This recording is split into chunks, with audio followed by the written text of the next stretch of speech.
Hello, ladies and gentlemen, and welcome to the NRG series where we are here live in Chicagoland and we're bringing you some Team Trios action. So if you're a fan of Standard, Modern, or even Legacy, you don't want to go anywhere. Sit down, keep this channel on, you're going to enjoy every moment of it. And joining me today, or should I say carrying me today, is the coach himself, Mr. Mason Clark. How you doing, my friend? I'm doing well, Will. I'm excited to watch all of these formats. We don't get to see a lot of Legacy when it comes to Magic coverage these days, unless it's like actual Legacy events, right? Like hardcore things like Eternal Weekend, which are great. I love watching those. But I also just love seeing, what people bring to these Legacy team events because I think the incentives are so different and it's just such a great experience. It is. It's something that is going to be a unique treat today. And, you only get it on the NRG series, so make sure you hit that follow button if you haven't. My name is, of course, Will Hall, better known on the internet as the Will Hall EXP. Everyone's bored of it by now, I get it. But what you're not bored of is watching amazing Magic. And we've got, I think it was like 80-odd teams battling it out today to try and get themselves that top prize. Let's have a little look what they're battling out for today. Talk me through it, Mason. Yeah, so I mean, this is the sort of the prize pool for what we're going over here. I think the dollars I don't really need to explain, but there's a lot of money going to first, second, third down the list. Now, the points on the right, that might be the thing that the viewer isn't as used to. So here on the NRG series, we like to reward consistent results and consistently good play. And so we have a leaderboard. At the end of the first half of the year, that's going to be our first 4 events. The top 4 players, when it comes to points who are not already qualified, will go to our Champs. Champs is a $30,000 invite-only invitational tournament with the winner goes straight to the Pro Tour and comes back to next year's Champs. And you get points for the MVP role here in the NRG series. The MVP player will obviously make it to Champs. They're the highest performing player of the year, but they also get free entry, Will, into all our events next year and a little bonus at Champs. We'll talk more about that when the time comes. So you're seeing here on your right, even if you don't, let's say top 8, Will, and you and I were playing, we get 9th through 12th here, well, we still get 10 points. You do that a couple times, you get one good finish, suddenly you're in the running. We've seen this happen many times. In fact, we've seen players make it to our Champs, Will, with never even top 8 an event, just consistently top 16ing, putting up great finishes, always coming up a little short of that top 8, but they did it so often, so consistently that they made it anyway. So that's what these players are playing for this weekend. Points do equal prizes at the end of the day. I don't know if you've got that saying over in that side of the globe, but that's what we use over on this side. But this is the leaderboard updated from yesterday because this is the first event of the season. This is how it panned out. You did the commentary yesterday, so I'm going to let you talk for this. Who are some of the big name players? And did anyone bring anything spicy yesterday? Yeah, so I mean, Grayson Nimitz was one of our players from Champs last year, and he won the event with Eldrazi. So you're going to see the name in orange. If you ever see a name in orange, that means they're already in Champs for us, but they are in the running for MVP / player of the year. So Grayson here, number 1 in that regard, obviously won the tournament. No one has a better finish yet. This will shake up a lot more today, but you can also see sort of how our top 8 broke down with this, right? Luke Wowskick here brought Teamer Breach, lost in the finals to Eldrazi. We're seeing some of the players that you've seen a lot here on the series on your screen. You're seeing Robert Hayes, Will Kruger, Rodney Bedell, all these players, Roger Suleiman, someone, and Steven Dykeman, 2 of our former champs, 2022 and 2023, on the board. They no longer have that free invite. They have to earn it again, and they're hungry to get back there. So this is sort of your updated leaderboard. We're going to keep you up to this as time goes on throughout the year. This really is honestly just a place of how the standings went currently, but it's going to get a lot more interesting with time. And speaking of interesting, it's time for Magic. We're in, and it is Teams Trio action, so we get to flick back and forth between all the different matchups. We've got our returning former champions in the team going head-to-head, and we're going to start over on the Legacy side, where we've got Eldrazi. Is it Eldrazi Stompy versus Mono Red Stompy? It kind of feels like that when people are casting Eldrazi's. Yeah, I mean, so this new version of Eldrazi, if you haven't seen it post MH3, it is still like a Stompy-esque deck. Like we have Chalice of the Void. We're not seeing things like Trinisphere in the deck, but in the main decks. But it is sort of just like, hey, I'm going to put these big Eldrazi into play. I'm going to use cards like Glaring Fleshraker and It That Heralds the End and sort of kind of take over. And we've seen that, in this format with all the double lands, you're just very easily able to put out a lot of Eldrazi very quickly. Yeah, if people haven't ever got the chance to pick up Legacy or even watch Legacy, you're going to see some extremely powerful things, even from going up from something like Modern. This format is extremely crazy on the things they can do. These 2 decks, though, the way that they're going to kind of go head-to-head, would you say has kind of got the advantage or more of the silver bullets in their deck? Yeah, I think, Will, this is one of the rare times where I'd rather be on the play than on the deck because both decks are really strong. Now, the mono red deck obviously has a lot of Blood Moon type effects, as we are seeing. Even though we've done a bunch of things here for Michael, we finally are casting our first spell Once Upon a Time. So that'll be a free little selection here while I'm talking. But, the red deck can lock the mana out. But there's things that this Eldrazi deck can do to get around that. So it's not exactly game over unless you get it very quickly, which is why I think I'd rather be on the play than on a deck. Because I think both these decks can kind of get down, start snowballing. If we see something like, a Thought-Knot Seer here, it might take the one thing here from Kamari, our defending champ, that will be the thing that can, sort of break up this Eldrazi deck and then get overpowered. So it's going to be an interesting matchup. As with a lot of things in Legacy, a lot of high power, a lot of ways the games can go. Here we go. So it looks like we're tapping at least, well, no, it is 4 mana and it is Thought-Knot Seer, as you said. So then that on ETBs, we get to exile a card from our opponent's hand, or at least a non-land card. We get to have a little look as well. We've got a Chalice, we've got a Magus, we've got the Bombardier. What's that other card at the back? Fable. Fable. How could I forget? Have you ever seen that one before? It's a bit of a brewski. Kamari's the fan. I haven't seen many other players pick it in their deck yet. Maybe we'll catch on. I hear it's all right. It's been pretty good over the last since it's been printed. And they're going to play a bit up with us here as well. So that's really nice of them to do that. Have the option to play it on free. And that's exactly where we're going to go. Here comes Fable the Mirrorbreaker, generating a 2/2 Goblin Shaman token. And of course, it just gets better and better the more we go up. If we need to filter cards that make our hand a bit better, we can do that. It turns into a threat later on the game goes. But how can we respond here over on Michael's side? I do see, well, we know about the Devourer in hand. It's Devourer of Destiny, isn't it? Yeah, that's Devour Destiny, which we saw on turn 1 with the kind of a Once Upon a Time-esque mode, into the Once Upon a Time. But I think you're seeing here, Will, a little bit of what I meant, right? Imagine this game's reversed. Kamari plays turn 2 Blood Moon on the play. Oh, yeah, Michael's like, oh no, looks to his friends and goes, I'm dead. Like game's over. But now, because we were able to get down something like this Thought-Knot Seer, we actually have a little bit more game. Now, I actually argue that, Michael here is running a little cold, seeing so many cards and doesn't have a thing to do with 6 mana. We're getting close to stuff with 7, but yeah, it just shows like how, 1, fast both these decks are, and 2, how important, the ability to get on the board first can matter in these kind of stompy matchups that look a lot like normal Magic a lot of the time. It really does. And we're going to go into combat here. We're going to generate a treasure token because, of course, the Goblin Shaman token. This card needs to do a little bit more than it already does. 2 damage is going to connect. And now we're going to have access to 4 mana minimum for the turn. I think we've got another City of Traders if we really want to, basically Stone Rain ourselves, but add the extra 2. But we're going to play a second Fable. I don't like at the minute. I think they're just jockeying for position, right? There's no brainstorm effects going on here. No one cracking fetches, shuffling things back in. It is kind of face up who can go over the top of the other one. Yeah, and I said a second ago, it's kind of like normal Magic, which is silly to say in some regards, right? I mean, look, Michael put a 4 mana thing worth of on the board after casting 2 free spells. So it doesn't sound like limited to me. But what you're going to see is the game's going to become a lot about the battlefield very quickly. Now Michael has a bunch of cards that can go over the top, as Eldrazi do. But the board position just matters a ton. Kamari has things like Fury in their deck. So that can be something that totally takes over the game as well. So what we're going to find is that we are going to either have, one player sort of run away with things, or the board's going to get stalled up. We're not going to be much we can do because we both have a bunch of dead cards in our main deck as well. Things like Chalice of the Void are meant to fight these blue decks, right? Yeah. These combo decks.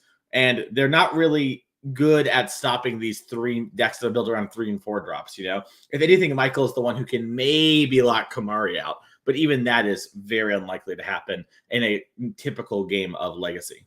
I guess it kind of they're both Chalice of the Void decks at the end of the day, but on the on Cam's side, we can filter them away with these fables. So any of the dead draws that we do get, we can try and turn them into replacement cards, hopefully good ones. Looks like we're going to have a big turn here now, though. Are we going to generate 5, 6? So this is the 7 mana. Got to imagine this is going to be Devour of Destiny coming down. This is 8 mana, which is the craziest part, right? Every land from Michael here makes 2 mana. If you want to do wild stuff, Legacy is the format for you. I'm in my head. We're just tapping the Eldrazi Temple for 1, though. It's just a little flex. Yeah. It's going to exile a permanent, though. It's going to exile the Fable. That's I believe that was the one with only 1 counter on it, so no more rummage effects going on. And then we're going to get in there for 4 points of damage as we pass the turn back to Cam. Yeah, and Will, it's looking like this might be a game where Ivugan's activated ability comes into play. Being able to go and find an Eldrazi from our deck is a pretty powerful thing to do. Technically, it's any colorless creature. Memnite could join the squad if it was here. But like that's one of the strengths to this deck, right? We talked about how the board gets stalled. The games go kind of longer in these stompy mirrors. Well, that does. Michael has this, recursive, hey, I get a card, hey, I get a card over and over again. That's going to be really hard for Kamari to beat if Kamari can't get some real pressure going very soon here. Well, here comes a board side Bombardier. So this is like, kind of an all-star in this deck, right? Like one of the main reasons to play it. 3 mana for a 2/2 with Menace and Haste, but it has, is it Boast? Is that the mechanic? There it is on the screen. Look, followed up production. So once we've at least turned one thing side attacking, we can sacrifice another creature artifact, and it will do damage equal to its CMC +2. So maybe that's a way to get 6 damage across here. This is...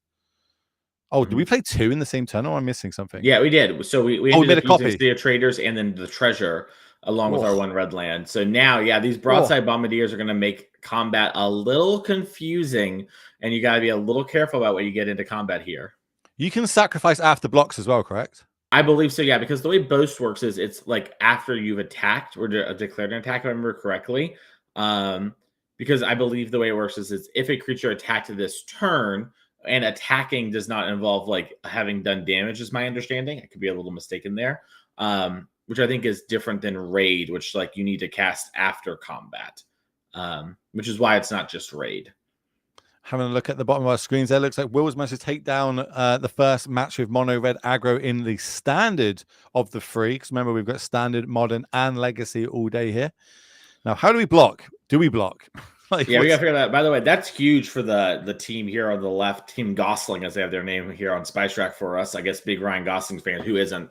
But yeah, I mean the mono red versus mono white matchup is not good for mono red. So yeah, it looks like we're just blocking the token, and then we're just shooting. I was about to say this is lethal, right? Lethal. Yeah, there's actually just no way around it there. The broadside bombardiers are menace. They're also just 2/2, so you couldn't do anything. So Kamari, I was just saying we gotta take over this game before it gets out of hand, and the second broadside bombardiers really did that. Really good card. Right, well, we don't need to talk about sideboard, and we can just go flick to another match. It looks like the only one playing, though, is the our middle table right now. It's going to be a modern where we have got the, basically 2 of the better decks in the format right now. We've got the green, like the Grinding Station Breach decks, which we know are so powerful. We've just seen that in the regional championships, and I'm sure we're going to see a lot more of it today. Go right up against the new kid on the block, this the blue-black Flicker deck, which I'm not gonna lie to you, I've just built myself, so I'm really looking forward to seeing how this does go. At the minute, we've got a couple of overlords on the battlefield. Yeah, it looks like we just impended our second one, and we've used its ability, and we're getting back our Recruiter of the Guard. And this matchup's pretty interesting. So game 1, you have some cards that matter from the black-white deck here. Aven Interrupter, for example, is I think the one we always call out as it's sort of like, a main deck hate card against the Breach combo itself. The Breach deck can interact a bit more, and what it's doing is a bit harder for black-white to beat. Black-white really is a control deck at its core. So, that means these kind of combo decks that are typically good against traditional control are still good against Charlie. Post-board things get tougher. Black-white's obviously coming prepared to fight the most popular deck in the format. But it is typically a spot where you see like, okay, kind of expect Grinding Breach to win game 1. They're still kind of favorite-ish game 2, depending on how much sideboard you have, but it gets a lot tougher as, black-white has a ton of things that can interact very effectively with both the graveyard and artifacts. I'm really like the overlords. I think there was a lot of hype behind the green one, and then obviously there's an overlord deck that's in standard at the minute, and then it's kind of bleeding a little bit into Pioneer. So it's really interesting to see how we're utilizing the power level of them now in modern, and this seems to be like almost the front runner of it. I was playing one in Yawgmoth for a little bit, seeing if I could do any spice with that and Soul Cauldrons, but I feel like this is a shell built around how good this card can be. Just being able to get it down for 2, flicker it on 3. You've now got the 5/5, all the value that's generating. And that's one thing I noticed with these Orzhov decks is they never seem to have an empty hand. They've always got a grip of cards. Yeah, I mean, I think, I know it sounds weird if you maybe haven't played against this deck. I think you should really think of this deck like a control deck. And control decks always have a grip hand, like if things aren't going terribly, they've got a lot of cards in hand. And that's what this deck's trying to do. It chains value and chains like creatures on the board and just uses creatures as its removal spells quite often. And really, a lot of this deck's strength comes to the fact of, hey, I Solitude, 5-8 times a game, like if the game goes, a little bit long, and that's really hard for any sort of fair creature deck to interact with. All right, let's talk about the team of breach decks. Obviously, they just got a new toy that got unbanned by Wizards in Mox Opal, and since that's been unbanned, this seems to be the deck that has really, benefited the most from it. Almost put it into overdrive, took it up to that S tier level. Do you think that we were able to see the meta is going to adapt and just start playing more like Stony Science effects and ways to fight against this, or do you think, oh, maybe this is a bit too much for this deck, and maybe something's going to have to be changed in the future? Yeah, I really wanted to see how all the regional championships go. We had the European one. I think the real question was, one, how many players will actually bring it? Like, is this just online hype or is it the real deal? And two, okay, let's assume everyone thinks it is the real deal, right? Which I think was kind of most of the case before. Everyone knows, can it actually hold up to the hate? Can it hold up to all these different types of hate, all these different plans from players? So far, the answer is yes. People have 6 or 7 cards in their sideboard, kind of at minimum for Breach. But the nice thing about Breach sideboard cards is they often overlap in a very real way with other decks. So there's very few things you have that are just, only for Breach and not for any other deck. So, that means that players have these well-built sideboards, and they're getting better with it, of course. As we play matches more, we get better going into it. So I think this is something that with time, I want to see how players continue to adapt. But Will, the regional championship happened. The deck won. I saw a lot of people freaking out because they're like, oh no, people are going to have more sideboard cards. I don't know if the 9th and 10th sideboard card really, move the needle that much in the matchup. But I think Legacy's ready. So let's go watch that. We'll come back here as these players are grinding it out. Yeah, we're going to move back across. Like I was at that regional championships, and I can confirm that Stony Silence was sold out from every vendor on the Friday. They literally were completely out of them, and that was kind of the talk of the town. I think a lot of people were hoping to kind of pick it up that weekend, and it was completely gone. And really, because we all know that Breach was on the radar and how good it was, and it was eventually be able to take it down with Alex Rohan, one of my nice friends. I got a good story that I've known him since he was like 12 years old on the local scene here in England. He brought up on almost like the sister series to NRG, which we have in England, and he was one of the young lads that have come through that and is now literally the European champion. It was so nice to see and be able to give him that trophy and interview him. It was cool, dude. It was a nice little moment to be. I actually was going to miss my flight as well, but my flight got delayed, so it all worked out perfectly in the end of the day. You love to see it. We do that indeed. Looking at you, chat, as well. We are monitoring the chat. So if you've got any questions, you want to talk to any of us, do let us know. We'll interact with you, especially in these down moments that we can see here while players are taking a nice little mulligan. I do see is kind of well-known Breach player in there. I think you're going to be working with him a little bit in the future. Mr. Corey, how are you doing, my friend? Good morning. Oh, that's that big fan of mine in the Twitch chat. They always come in and are talking to me. Actually, I should talk about it off air. It's very inappropriate to talk about a fan on camera. That's my bad. I just whenever there's Breach on camera, I just always see Corey pop up. It's like there's a chat room somewhere that they just DM him every single time. But I like it. I appreciate it. If Infect was the other way around, I'd love people to DM me about, there's Infects on camera. Yeah, never gonna happen. I think the secret is that Corey's actually always here, but he just pops in whenever he has a good joke, which is rarely. And then he pops in when there's Breach because it's the brand. It's a pun. I'm here for the Corey puns. In fact, you and Corey love a pun. I love punting. That's the difference, you see. That's what it is. I see. There you go. You're welcome, chat. We're here at least for the first half of today's show. We're looking at the opening hands, though. We've got to keep on the right. Cam still likes the 7 over on the left. Michael's down to 6, and it looks like deep in the tank about it. What would you say is like the best opener that Michael could have here on the play? Yeah, I mean, we have some turn 1 plays and it that heralds the end, but really kind of what we did last game is sort of like a very reasonable but strong turn 1. We just want to have like a double mana land. Oh, here we go. Lotus Petal is a great way to make that happen and have 3 mana in order to do something. But you kind of just want to set up to slam a big thing every single turn. That's what you're hoping to do with this kind of Eldrazi deck, as Glaring Fleshraker is a all-star from MH3.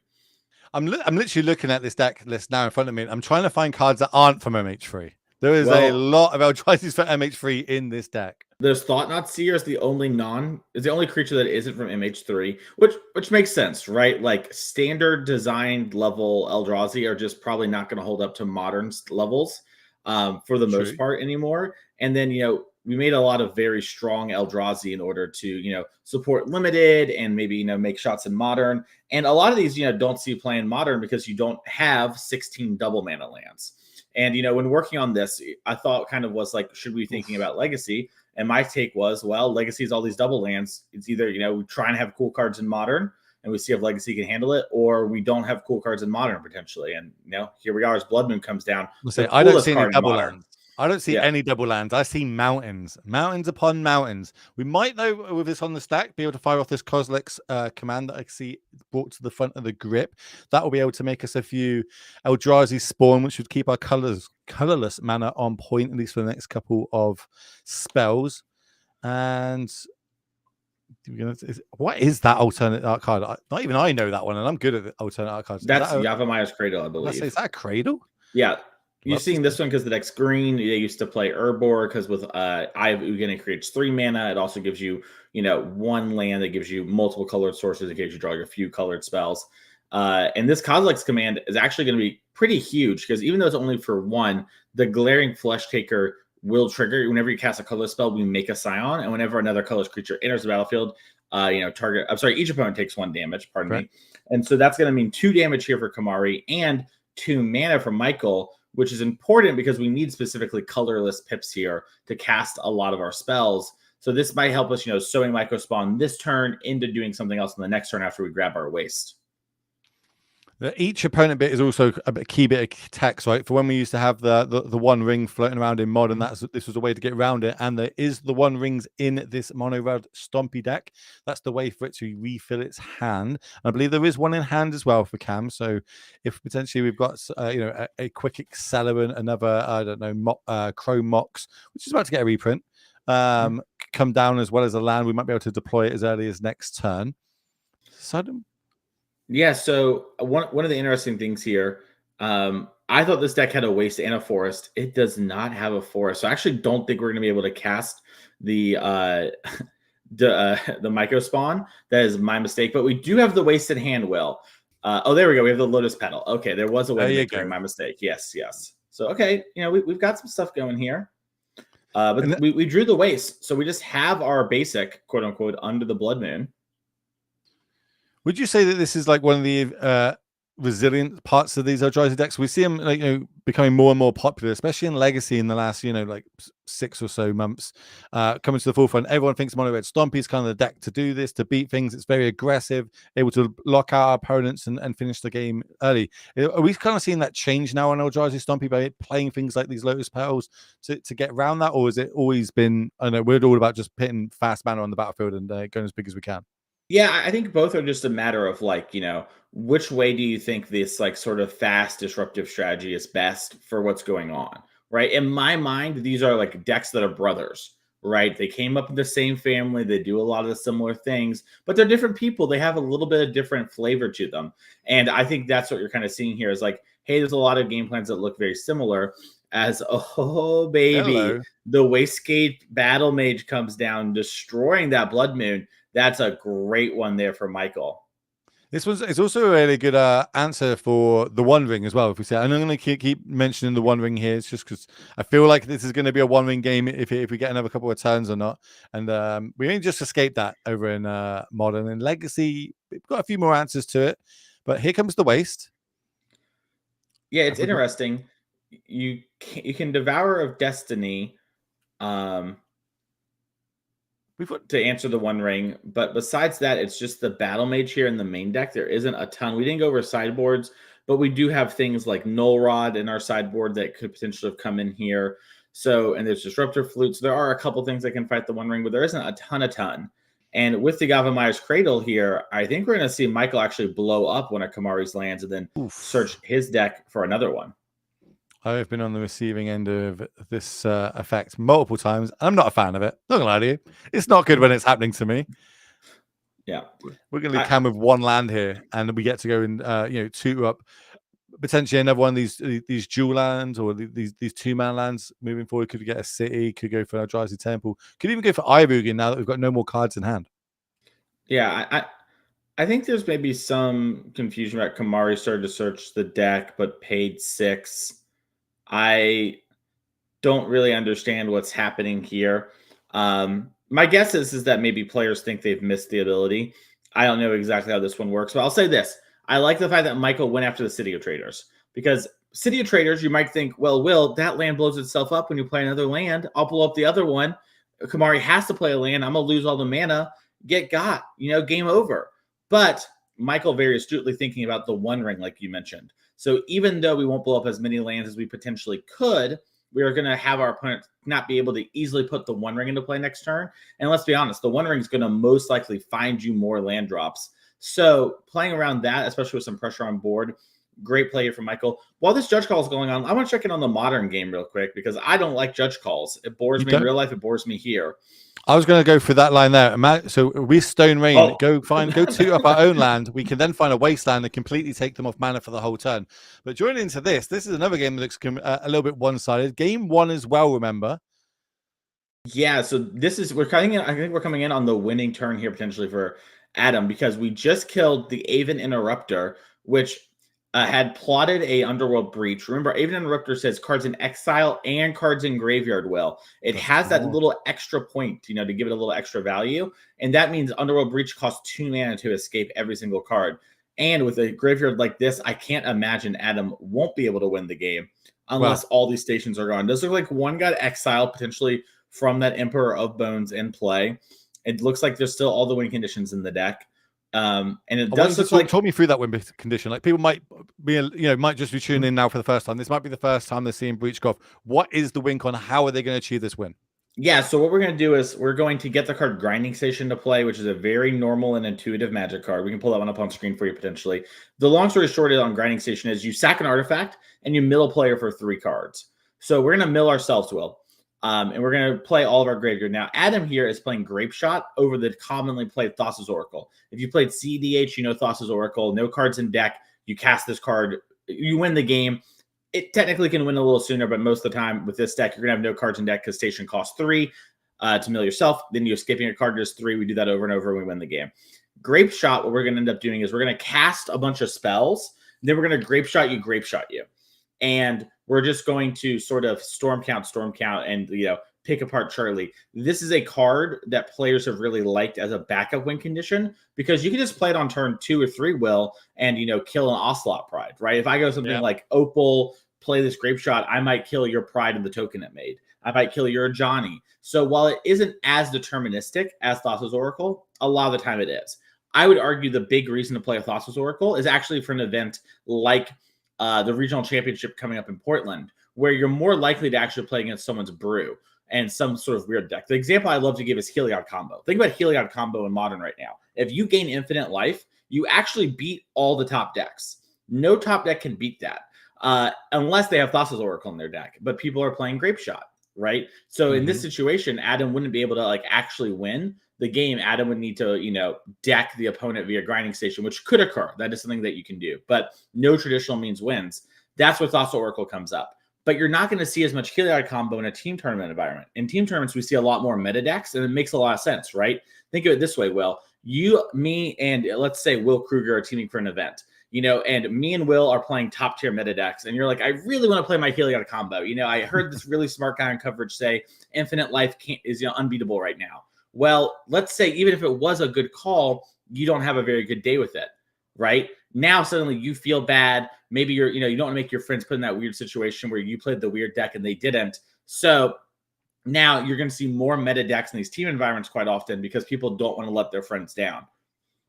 Well, it looks like we're coming to the conclusion of this. We see the Grape Shot, we see the double Opal, we see the station on the battlefield now. They're just talking through, this is how I'm going to achieve this combo. This is the spell count.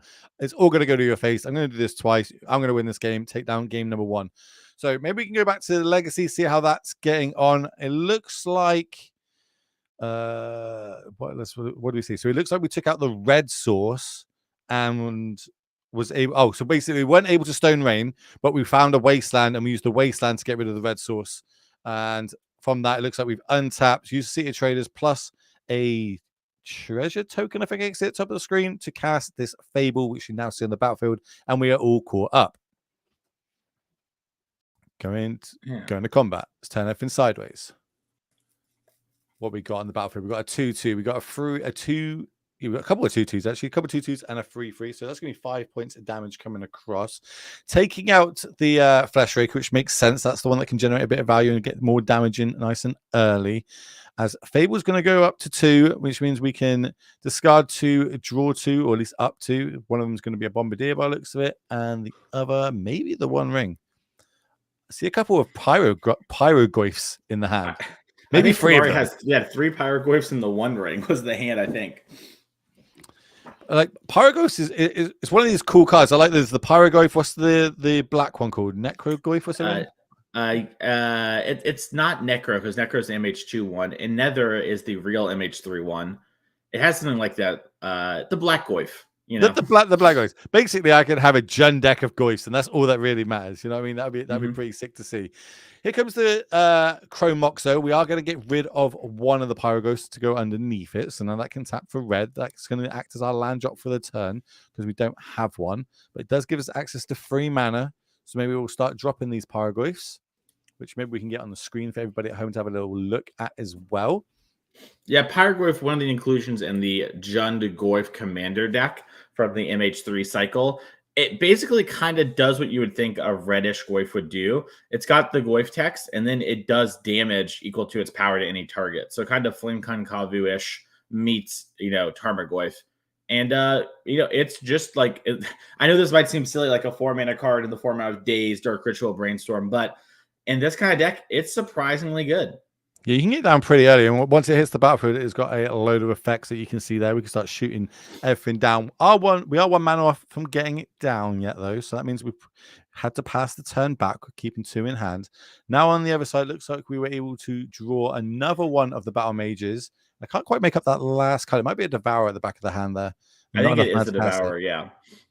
And a little bit of an interesting play here from Kamari.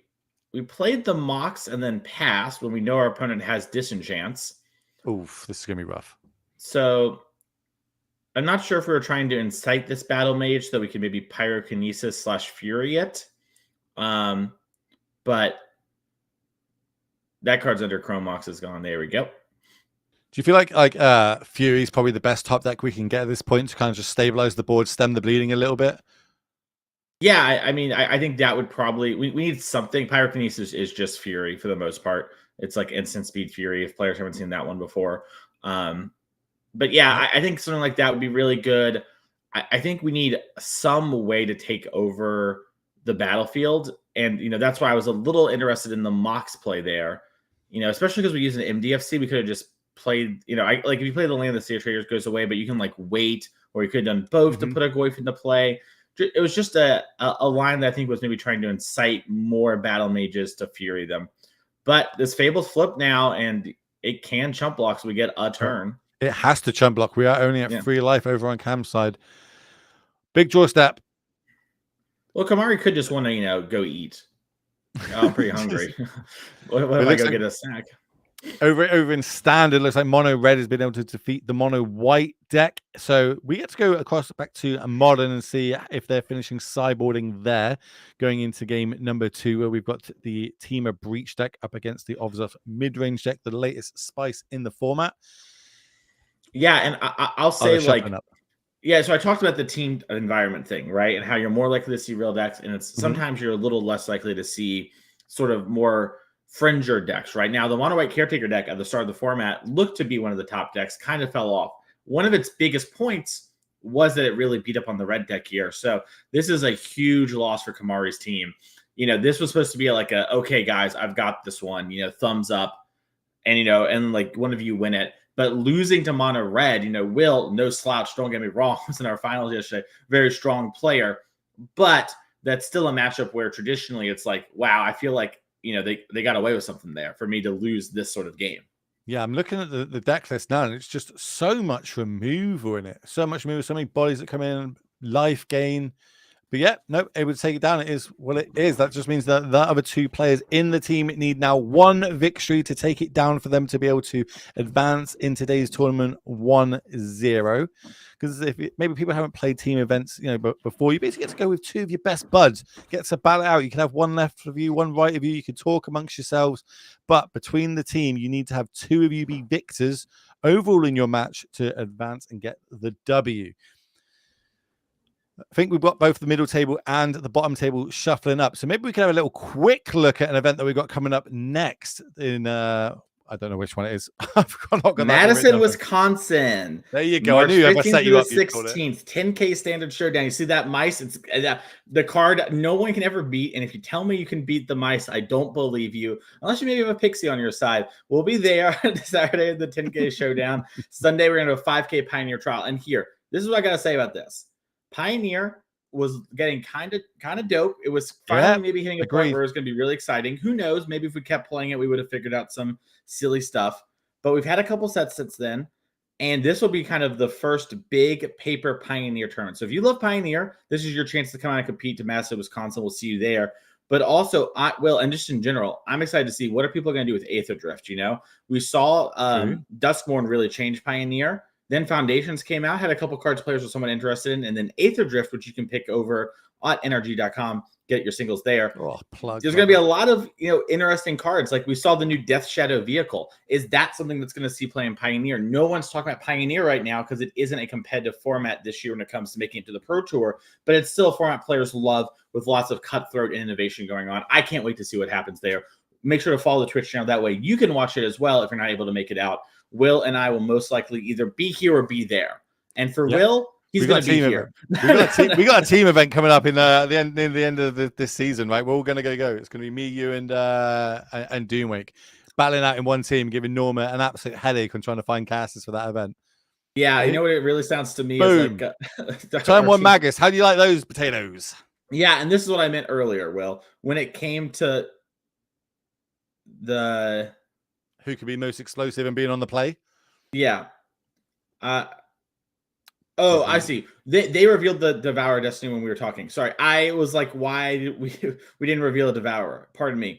But anyways, yeah, the turn 1 on the play, that's what matters more. Michael has a lot of things that can fight through. We just picked one up in Lotus Petal. What a draw. But we still are limited. And if we can't get this Magus off the board, life's going to be tough. I'm looking at the deck list and I can't see a way. Well, Lotus Petal doesn't give us colorless mana. We have a waste in our deck, right? Oh, okay. So we can get some stuff out like the Glaring Fleshraker, which then if we can cast some of the other spells, that would give us the colorless. Now, you might know that's going to be kind of hard. We're going to need a lot of Lotus Petals to kind of get to the Scions, to then get to a Kozilek's Command, to get rid of the Magus. I'm not saying this is a walk in the park, all right? This isn't like when you and I hang out, but it is a situation you could theoretically get out of. Kind of like when you want to hang out after the show with me. I theoretically could get away. In practice, I often don't. Hey, I've hung out with you after an event before. Where were we? Was it? I know, like I said, theoretically, I could have gotten away. In practice, I don't. We went to that bar and played in that quiz pub competition. Do you remember? Oh yeah, that was tough. That we did not do well at that quiz. No, we did not. It was a rough day. No questions right, which is honestly impressive when some of them are multiple choice. It was a skill. It was a skill. We chose to go with it, and it is what it is. But what's happening right now is free drop upon free drop. We start off with this Magus the Moon, follow up with a Fable the Mirror Breaker. The Goblin Shaman tokens come along with it, and we're going to connect for 2. So everything's going right here for Cam. For his team needs this win, needs this W to keep his team in it, of course, because they're already 1 match down, of course, over in Standard. Pass the turn back. Do we have a waste yet? And you see there's a bit of talking going on as well, right? This is because one of the teammates, Will's finished. Will can go across now. There can now potentially be 2 players kind of piloting the deck, so to speak. That's the waste. That's huge. That's the only one of in the deck list. Here's the petal. 3 mana. And that is one of our answers right there. Battle Mage going to come down. Green mana paid. And we're going to get rid of that Fable. Now we've got the blocker. So now that's going to stem the bleeding a little bit. That Magus can't really be turned sideways unless we have another answer for it in hand. Ancient Tomb off the top. What's your favorite art of Ancient Tomb? Do you like the OG ones or do you like some of the new ones? The OG one is so good. I mean, like the weird skull coming up from like the cave. Oh no, Will, it's Broadside Bombardiers. Ooh. And with the Goblin Shaman, you're able to just make a treasure, immediately sack, deal 2, and attack for 6. And this is why you're seeing so many players love this deck. even though, I mean, compared to like what you think about you could do in Legacy, like when it comes to like killing on turn 1, theoretically, maybe turn 2, you storm off or whatever. In reality, that kind of thing doesn't really play out all that much. And games are a lot more fair. And so locking your opponent out of being able to play and playing these really strong 3-drops to take over the game is actually a very consistent strategy. And, it's really rewarding for players who commit to it and really learn what kind of hands should I keep? What should I mulligan? You see a lot of really strong Legacy players gravitate to this deck every now and again in the format. It makes sense to it, despite maybe being really good at blue decks, let's say, because this strategy is just so good. Would you say that this deck's kind of keeping the format in check? I'll throw to modern burn or dredge, something like that. You know what I mean? These graveyard-based decks, these burn decks, they keep the format in check. I've got to keep some cards in my sideboard ready just in case I do get paired against the mill players, etc. Is this keeping the format in check?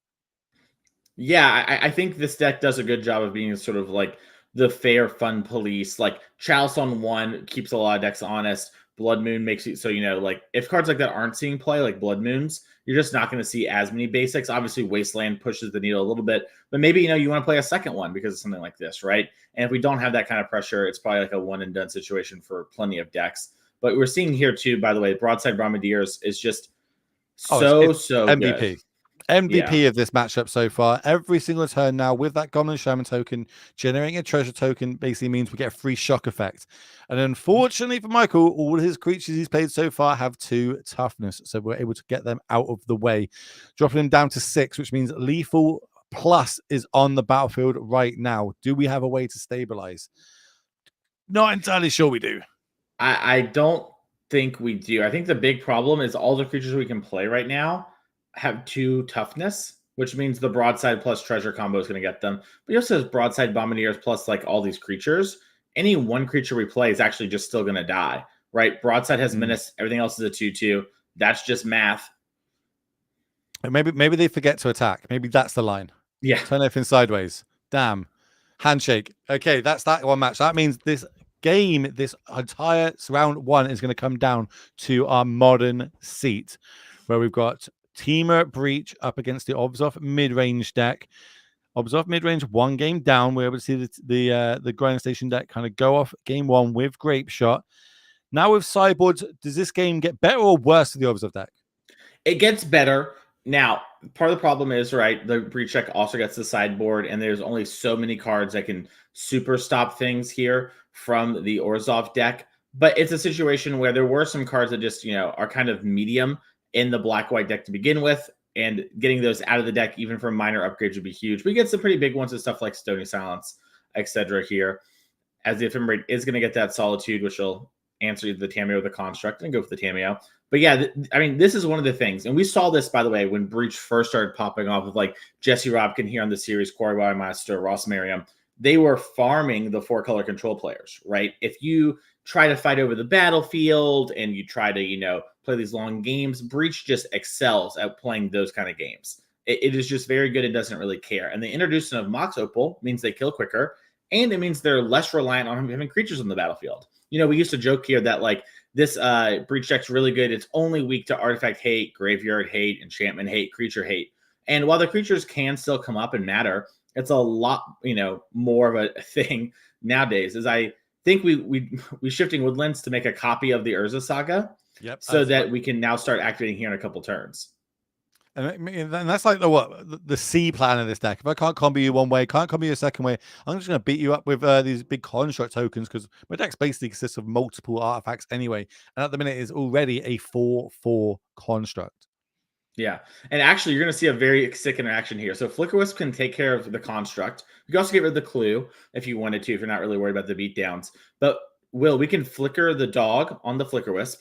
Felia, one of my favorite cards from MH3. And we could target that Shifting Woodland to reset the counter, because it will come back. And it will also put Adam down a land for the turn, because it'll be during the end step when we Flicker Wisp. Question: if they still have to pay the 4 mana, right, to be able to turn the Shifting Woodland to get the second forever counter away. Yeah, it is not like a timely thing. In fact, we might see, now that we have this Surveil land, we might see us target our own Surveil land. Okay, we're gonna go for the clue. But before, it's one of the situations where it's like it's either the clue or the shifting. There's not many great targets. your own surveil land is actually like kind of a nice thing. I like getting rid of the clue and Adam's on low resources and you're beating down. This makes a lot of sense to me. But it is a spot where just like you gotta get a little frisky when you play the black-white deck.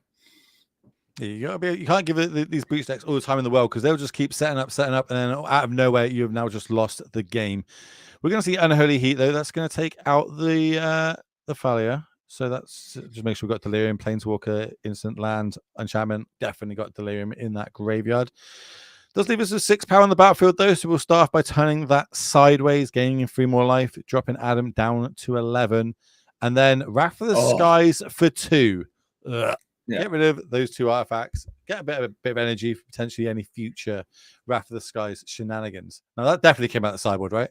Yes, that is a sideboard card. In fact, you'll see often these black-white decks start with Aether Vial, and then in matchups like this, they'll side out their vials, bring that card in. And, if you haven't been paying attention to the deck list, this creature deck, right? Wrathing you can sometimes be a bit of a surprise, but its creatures are all more expensive than the average deck. And a Boggart Trawler off the top wheel to get rid of the graveyard. And Adam facing down this board state, he doesn't have the mana to cast the Thassa's Oracle, which the blocker would be kind of nice here, but that's going to do it. We're going to have a game 3 with about 15 minutes in the clock. Love to see it. So now they will be shuffling up. They will have to go back to the sideboards. They will have a little bit of a team talk about it. So what you can do is we have to have a look at how yesterday went. Obviously, you did the commentary yesterday in the modern main event. We now have a leaderboard, a load of points have been given out, and that's basically what a lot of people are battling out for in the NRG series because they want to get to that end of year event. Not only is it $30,000, it's that Pro Tour invite direct to the Pro Tour. One of the few ways you can do it outside of Spotlight, outside of back-to-back RC wins or chaining it through Pro Tours. So we've now got some players on that leaderboard. Let's have a little look at it. Yeah, so I mean, you're gonna see Will, who's on a feature match here. We didn't get to watch any of Will. Got second yesterday, playing the breach deck that we now see Will's teammate battling it out with. Might even be the same card. So we know that sort of 75 made the finals yesterday and is trying to run it back here today. Grayson Nimitz won on the Eldrazi Teamer ramp deck. That deck has been, I believe it was actually, no, it was Teamer. It was Teamer. It was not the green-red version. But that deck has been doing very well. Players, I think, overestimated how much consigned memory makes that deck a non-factor. And it's done well. And we saw a bunch of other names on there like Roger Zulin, Steven Dykeman, Rodney Burdell, Will Kruger, a bunch of NRG mainstays, sort of showing why their mainstays having a great day 1 of our series for this year. Well, it looks like players shuffled up extremely quickly there and presented. So I'm trying to get a time check on how much longer is left in the round. Because when players move this quickly, that means there can't be much long and they need to get a win here. If you don't, your team's starting off today with a draw, it will be a very long day. And I'm being told by production that 2 minutes left on the clock. And we know at least one of these decks can win in that time. Yeah, I mean, this is kind of a spot where Adam is the one that's most likely. I mean, this is the thing we got to talk about. When it comes to the team events, players talk with each other a lot. I think every now and again discussing stuff is good, but in spots where it's 2 minutes, you just kind of have to trust your teammate. I mean, ideally, right, that's the situation you're in. You have someone who you trust, and you're going to let them grind it out. If they ask you for an opinion, you give it to them as quickly as possible. But this is a matchup where both decks can take a while to win. Adam's probably set up to be a much more grindy deck post board, maybe trim down something like Grinding Station, maybe change that because of the time of the clock here. But they can win in the timely way. Charlie is much less likely to be able to actually win this game, but could do it. I mean, we have things like, Felia and Impended Overlord. Yeah, just Impended Overlord here. This can actually produce a clock that's quick enough to actually take over the game in a timely manner. So, yeah. Yeah, if we can flicker that back, get the 5/5 body on the battlefield and start turning it sideways, we could see this game be over pretty quickly. Okay, Adam's in trouble. Adam kept a 1-lander that was a Surveil with the Mox and Tameo and has, I believe, no blue cards except a Spell Pierce that we can play, which is somewhat matters in this matchup, for sideboard cards, but a lot of the deck is creatures. And we're just going to need to try and find something. If Charlie can play Flicker Wisp here and flicker this Overlord, which I think Charlie has. They've got... Yeah, that's okay. With the time of the clock, this is a real way to win the game. So this is going to come back. Yeah. I've got a question about the, keeping this 1-lander. Does that mean that, am I playing this down to the fact there's not a lot long time on the clock, so they just kept a hand? Or is this hand extremely good if they manage to find that second land? I think it's an extremely good one. Yeah, there's a Rumble, there's a Breach, there's an Emery, there's a lot going on. Yeah, we have got to move through this here. Boggart Trawler coming down as a land. This is an attack for 8, and you're seeing it right now. If we were to hit turns, Charlie would win, right? There is enough time because we're able to flicker this Overlord. And we're seeing it really matter here because the time on the clock will. But in general, this actually gives the deck something that these white, fair, controlling decks never had before, which is this way to kind of take over the game. So Adam's found the land, can now start rumbling. We might see, you know, ability to actually combo here, as I imagine we're getting dangerously close on the clock. But Charlie has Aven Interrupter plus Ephemerate in hand, Will. That means we're never going to get a spell down. This game is over. I mean, Adam can maybe double spell enough to get Charlie, but it's going to be incredibly hard here on so little mana. That's where like being an absolute master pilot of these decks come into it. Getting the reps in, knowing what your outs are, playing to them. Here comes Rumble, one of the all-stars, but that is going to have the Aven Interrupter come down, pivot on plot, so it's going to cost an extra, or future spells are costing 2 out of that graveyard. And also we can play it for 0 next turn. Is that correct now? So you have to pay, it is normally 0 because it's plotted, but with the Aven Interrupter in play, it's actually 2 because Aven Interrupter says spells and exile and graveyards cost 2 more to cast. And you see Adam's on 1. We don't have fetch lands anymore, Will. They're turned off. Don't have our fetch lands, don't have our shock lands. This is going to be an uphill battle. Is it going to be a handshake? It is a handshake. And we're going to see our team of mono white Obs off mid-range and mono red Stompy take it down. Frederick, Charlie, and Cam. Congratulations to them. Doing it, taking it down to the wire, using every minute of that clock to be able to get that W. Yeah, and you know, I saw a bit more of the hand there for Adam. It makes a lot of sense kind of to keep it near the end. It looked to be like we kind of kept Spell, Snare, Tameo, Mox, a Malevolent Rumber, Breach. And like that's a really strong hand. You draw a land, you can very easily win. We're on the play, and you need to kind of have those fast-ish draws in this sort of matchup. But we saw from the black-white flicker deck there, you're able to actually keep up. And once you kind of get that clock on the board, things like Aven Interrupter become these huge issues. You know, Stony Silence would have also been a real problem. Yeah. So very impressive stuff there from both players. A nail-biting finish. I'm so glad we got to see that there. But speaking of finish, I think that means we're done for the round, Will. Yeah, we don't have any more games. This is, of course, a team event where we're going to be bouncing between all 3. So there's no backup feature teams. We don't have that many cameras any time. Plus, me and Mason need a little break in between each round. So we're going to step away. Make sure you don't go anywhere, and we'll see you after this.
And welcome back, ladies and gentlemen, to the NRG series where we are bringing you team trios. We've got players playing standard, modern, and legacy. So if you're a fan of those formats, don't go anywhere.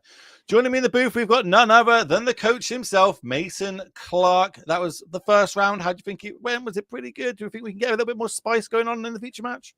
Yeah, I mean, that was a really fun round. We got to see a nail-biting under-the-clock win there in the finals, the deciding match, I guess you could say, of round one. That was super fun. I'm excited to see what's going to happen in this round as we're starting with standard. The format we unfortunately didn't get to see in round one because Will won way too quickly with the mono red deck. I hear it does that. But before we get to those matchups, we're going to tell you all how you can take part in some more future NRG events. Talk me through it, Mason. Yeah, so you see here, we're done this week in the top left here.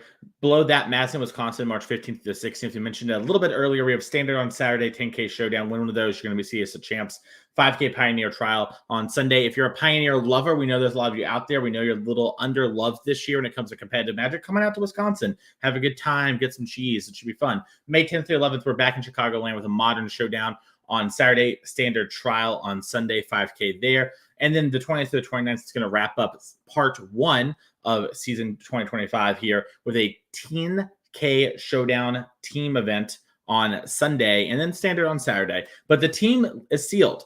And, this is something that a lot of people were interested in. We don't normally do sealed the last year and some change, but we heard that players really liked it when we did. And so we want to try bringing it back, especially in this team environment. So you and your friends, if you're interested, I believe that should be Dragons. It might be Final Fantasy. I'll have to double check. It's going to be around that time, but it's going to be a great time. I can't wait to cover it. As it does, speaking of great times, look like our feature match players are ready to go. That's the one that we're going to, right? You won't be covering it because it's going to be me, you, and Doomwake battling out in that one because that way we don't have to actually battle who is going to be playing the modern seat, which I think me and Doom would be going at each other's necks for. Yeah, well, it's one of those situations where that's the beauty of the team sealed. And, I personally can't wait to see us open 12 rare lands when we do our sealed pool. Our mana will be great. Or 12 ley lines. Just be like, no, here we go again. All right, when they make ley lines these days, they might be good enough, I'm not going to say anything. I'm going to stay out of that argument. I'm going to talk about some standard action when we're going to have the Gruul aggro deck, extremely powerful, extremely explosive, going up against the equally explosive Jeskai Convoke deck. Is this just going to be a straight who's on the play is going to be able to take this down straight, or is there any key bullets? Is this going to be a one-sided matchup at all?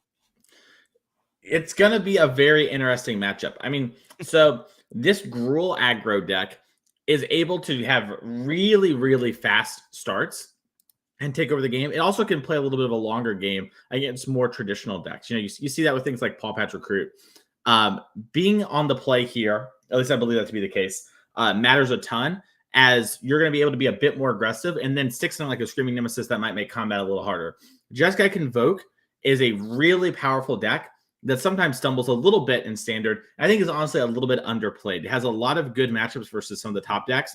Its biggest thing is it needs a lot of resources to come together. And as kind of the Esper Pixie type decks have started to rise to prominence in standard, it's a little harder to have those resources you need, especially on a mulligan. So this is going to be a very interesting matchup with a lot of combat math, and I'm excited to see how it goes.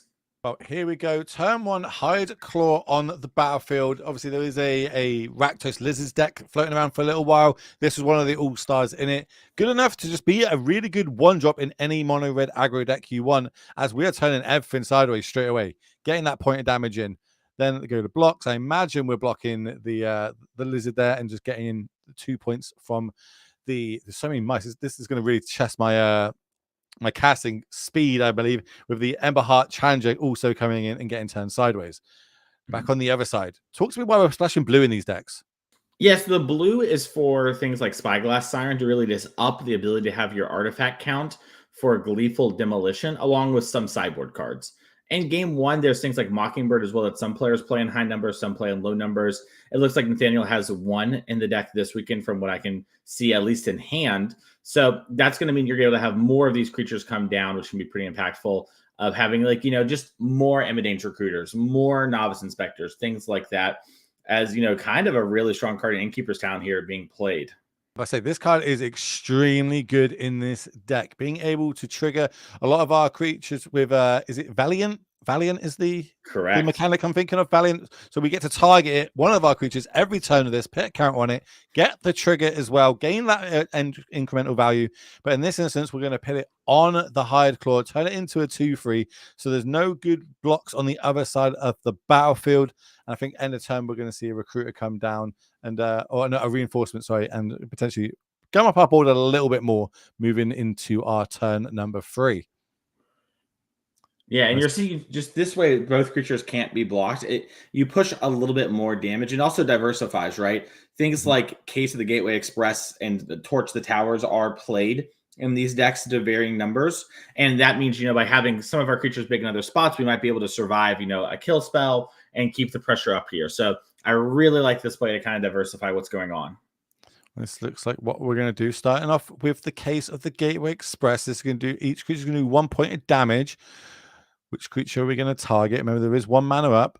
And yeah, go on. I was going to say there's no real way to get out of it, because the Burst Lightning gives prowess to the challenger, and then you just Burst Lightning one of the creatures and it only deals 3. Now we have a Torch the Tower in hand. That's going to help do the last point of damage. But, forcing the hand here of Nathaniel. Well, so it's got to take a point of damage for the trouble. These pain lands are not free. We don't have access to things that we see in Modern and Legacy with fetches, jewels, etc. So the mana base is going to be slightly worse as we move forward in these. But at the end of the day, we are going to see that challenger get to the exile zone because of that Torch of the Tower. But that's going to take our whole turn up. Yeah, I really want to also shout Nathaniel here for the way we sequenced the turn. We attacked first, then we played the Case, so guaranteeing our Case would resolve. I think plenty of players just like, I'll play my thing, attack, pass the turn. But really tight play here. Small things go a long way in these sort of tournaments. So we're going to up the Innkeeper talent. So now everyone's going to have Ward 1 as well. That's got +1/+1 counter on it. I do see a Screaming Nemesis in hand as well. That card, we know how good that card can be. I actually think this was a pack 1 pick 1 draft for me in Vegas the end of last year. But I did it for the value. I didn't do it because I thought it was good. I was like, this card seems like it could be good. I'll take this. And that is now a 4/4 getting turned sideways and connecting straight away. Yeah, and we're seeing sort of the fast draw here, right? Down to 3 for Nathaniel, and has to somehow still win the game while not dying, while being able to, every time you block the Nemesis, you still take damage, right? So it's just a really tough, yeah, we're just seeing the cards get picked up. I was looking if we had actually had any ways in the deck to do that, and we did not. So let's move across to Modern. Let's have a little look what's going on over there while these players start going to the sideboard and shuffling up, where we are going to have the Boros Energy deck versus the Azorius mid-range deck. Are you think just a lot of people are picking up this Azorius deck because it's the hot spice, or is it just really good in the meta right now? I think the Orzhov deck has a few things going on for it. First, I think it is very cool, which I think often players underrate, but people will just play a deck because it's cool, right? And I think there's a lot of coolness going on here.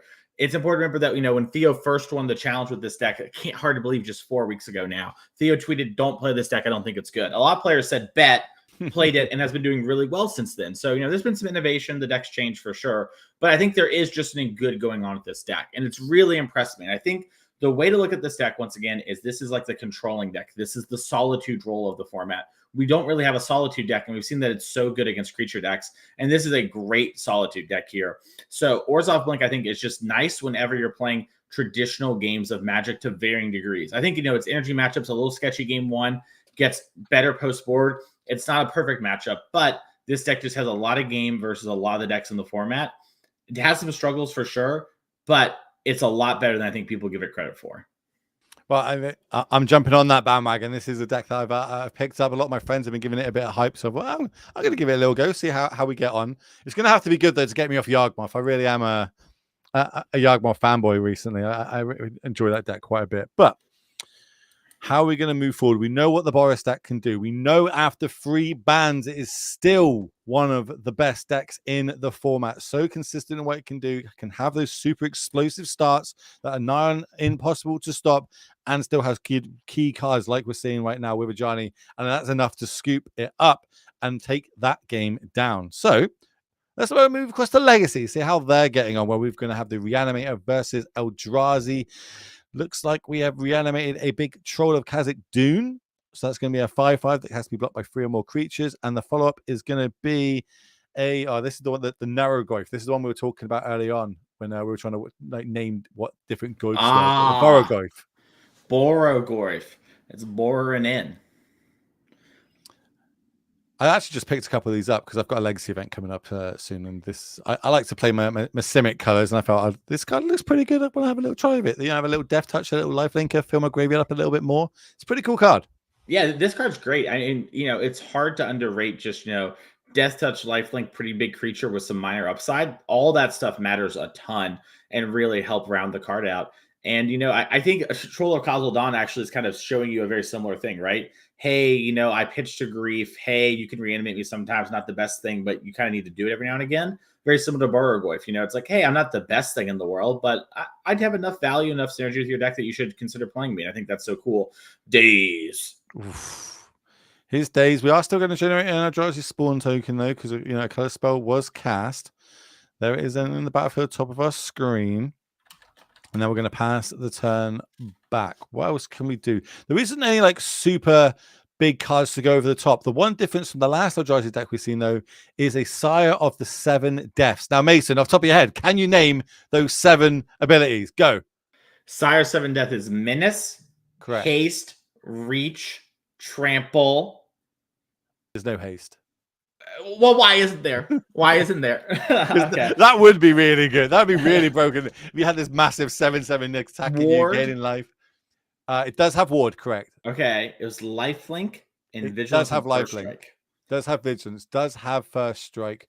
Someone told me this is a haiku or something like that, and I don't believe them, but I don't know what a haiku is either. I know what it is, but I don't know the definition of how you make a haiku. So if Twitch Chat could teach me right now, that would be great. Yeah, just type it out. You've definitely got enough characters to do that. I believe Reach was the one you're missing. It's always the one that catches people out. No, I think I had Reach. I definitely did not have First Strike or Lifelink. I don't know why that thing has Lifelink. Why wouldn't it? I just feel like Lifelink's very much a color, you need to be a specific color. I don't know, whatever. It's Sire of the 7 Deaths. That's cool. Do you think it just stole 7 abilities from 7 different colored sources that died, maybe molded it into one big super Eldrazi? It's pretty cool. I like the idea, 7/7/7. I'm all about it. It's a cool little mechanic we got going on. But what we got going on the battlefield right now is lots of Eldrazi spawns being generated. And as good as these big creatures are, they don't have trample. So getting that extra combat damage across to finish the game is going to be a little bit hard. Remember, Troll, you do need 3 creatures to block it, though, which I actually love. I love the flavor text on it. I literally love the flavor text on it. Is the Troll of Khazal-Dûn a very menacing thing in the lore? Yeah, well, yes. I'm just going to stick with yes before we go too deep on that. I don't need the whole thing. I just need to know if that was lore. Hey, speaking of lore, I think Standard's ready to go too. If we want to hop back into our main feature, let's jump across. It looks like this game's going to go for a while. And this time we have to be on the play over on the Jeskai side, and instantly we're putting a +1/+1 counter on the is it Sky Sovereign Inner Sky? That's the one. Warden of the Inner Sky. And we also get that lovely little Surveil as well. So I don't know if we like that top card or not. I'm guessing we're digging for land because I can't see unless that second card down is a land. It is a land. I think that's a Spire Bluff Canal. I think that's the last. Yeah, so that's the last land. And Nathan's like, okay, do I need this third land? And it's surprising how much this deck actually does want all of its land drops. Just to be able to curve off, I suppose after 3, is that where it kind of falls off? We don't want any more than 3 in this deck. Yeah, I would say 3 is the spot where you're pretty happy. But honestly, your 4th isn't even that bad because with Knight Errand, you're able to kind of sometimes want to double spell. Ooh. And there's also plenty of times where you want to train the troops. So here we go again. Use these 3 Phyrexian goblins. Tap their sideways, put another counter on it. Now on the other side, we've got 7 power as early as turn 2. Doesn't matter. We're now back to 3. Yeah, that's a great Pyroclasm there. Cleaning up that board is so important. I mean, look, there's Knight Errant of Eos in hand. It would have been completely out of control. Still a great board here for Nathaniel, but it's definitely, a much trickier position than we were in just a couple seconds ago. And it's how do we rebuild as well? Obviously, we've got Knight Errands of the Eos. That card's really good when we can go a little bit wide. Weren't able to do it last turn. And we're really valuing this this kind of scry action to keep moving forward. Are we just digging for our 3rd land drop after we put one to the bottom? I think so. And pass the turn back, find another land off the top. Got Screaming Nemesis pulled to the front, and that's the card. And it just enters tapped. I love it when people do that. It's just fetch land straight to the graveyard.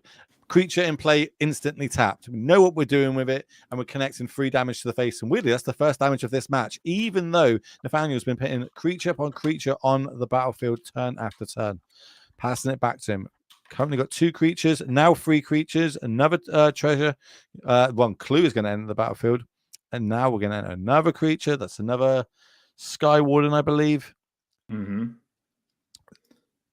2 treasure tokens plus the spyglass. That's another scry. Don't like that, but that is the 4th counter now. So now it's got 4 counters on it. It will have flying and vigilance, so we can start connecting with that, as well as it being a great blocker. A great blocker for non-screaming nemesis creatures. It's the old Boris Reckoner effect, right? Like back in the day, like, yeah. I've lost to this card quite a few times in standard, where people have just, they're doing damage to their own screaming nemesis to finish me off. Things like Witchstalker Frenzy, just bam, connected, 5 damage to it, and I'm just like, oh no, that's me not gaining life. That's me taking a big chunk of damage, and of course losing the game in classic Wilhul fashion. Hard to believe this is like some of the first points of damage we're really getting in here. Well, we're going big. We're definitely digging for something, though. We have hit every card to the bottom after every scry, and over on the other side, we are just drawing lands upon lands upon lands. It might be we're looking for something like Sheltered by Ghosts, a great way to clean up the battlefield and also get lifelink so that it's pretty hard to die. Yeah, tell me what Sheltered by Ghosts does, because Sheltered by Ghost is the enchantment that you exile a creature, and then the creature that you've enchanted gets +1/+0 lifelink in Ward 2. This is a card that we see some of the Convoke decks play as a way to kind of battle it out here. I haven't taken a look at Nathaniel's deck list, but typically these decks play 1 or 2 somewhere in the 75. It looks like Nathaniel actually disregarding that card this weekend, so pardon me there. It's kind of leaning on the normal decks, but we're sort of taking a different approach here. But I like that, bringing your deck in, so you can keep your tempo advantage. You're still getting damage in. Ward 2 is actually really, quite a lot against, low to the ground aggro decks, especially if you can get it down turn 2. Potentially your opponent needs to have a 1-mana answer plus the extra 2 for Ward. So I do like that, and maybe that's the way moving forward for these decks. But at the minute, we're doing that math phase. What is best for me to do? Is it best for me to tap these creatures, get the combat in first? Do I put more counters on things? Do I keep going through my deck? Because we definitely have a Knight Errant in hand here for Nathaniel. Yeah, it's interesting. With this case of the Gateway Express, we can clean up one of the mice. I imagine it's probably the double strike giving mice and Manifold. But I could also see a world where maybe you want to just get rid of the Challenger to stop any sort of extra digging that could be going on. Get in. Yeah, a little attack for 8 there. Now here comes potentially. He's like, my nemesis. No. You can get the Manifold mouse off the battlefield, and we're going to crack the clue. Have a little look at our top card. It is a spell, so we get a +1/+1 counter, and it is a good spell at that. If you want to go up a battlefield, Gleeful Demolition is a good one to do. I think there's another artifact just underneath the score there at the bottom of our screen. Yeah, I think so as well. I think it might be the clue that we made on the Novice Inspector.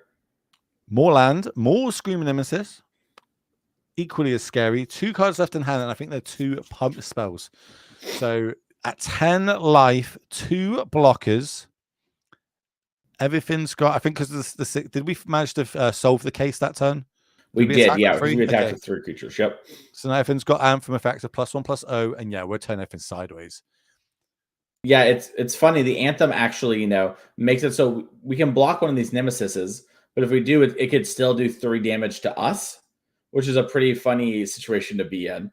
It might also help take down a ward in the inner sky. Yeah, I think Nathaniel's thinking, wait, should I even block here because I might lose my warden if I do? Double blocking the mouse is a nice way to play around some tricks here. What's the card behind the Monstrous Rage in hand? That's an Emberheart Challenger. The Fireheart Hero, the 1-drop. Okay. So yeah, we can't double spell to win the game this turn. No damage to one of our Screaming Nemesis, etc. But what we are going to do is cast that Monstrous Rage, give it price. Ooh, that would have been good if we had the extra land this turn. Yeah, we're looking for burst lightning there too as a way to maybe finish off everything.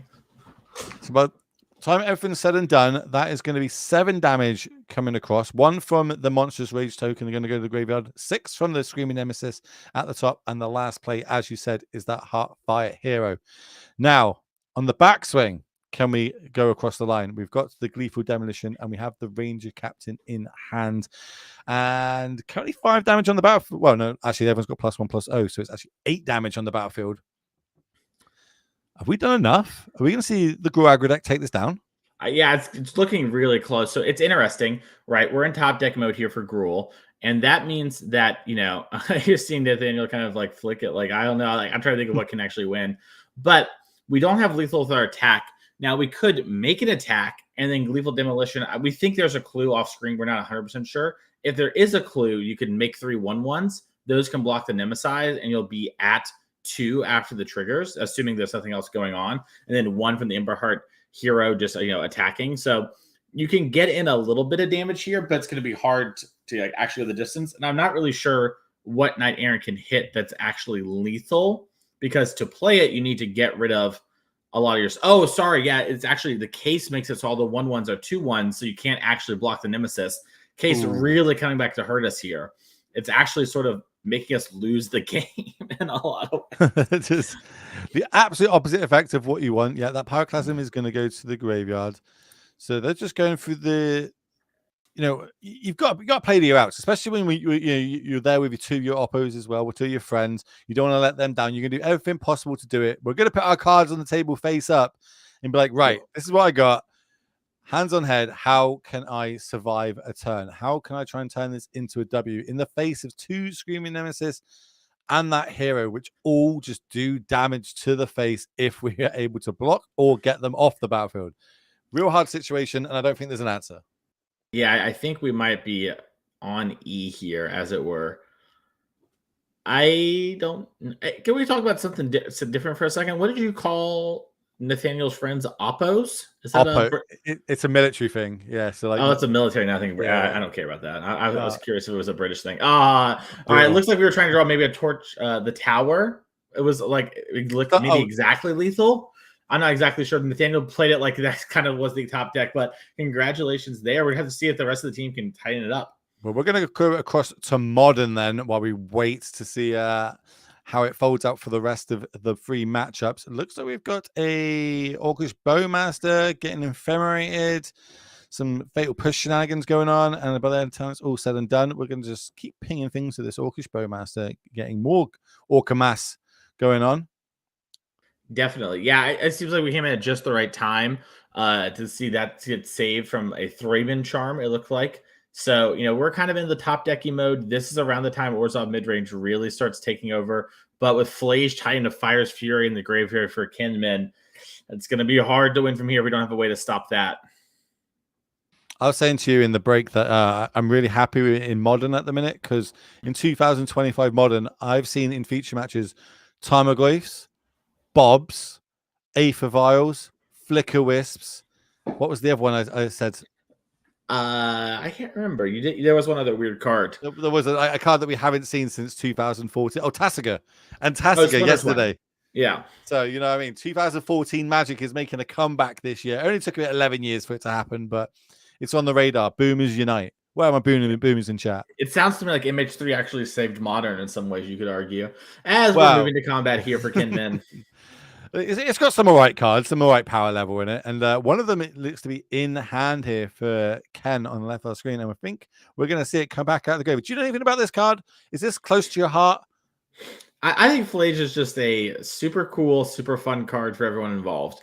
And I think whoever designed that is really smart and really handsome. They need a pay rise, I would say. Their own... Oh, what a draw!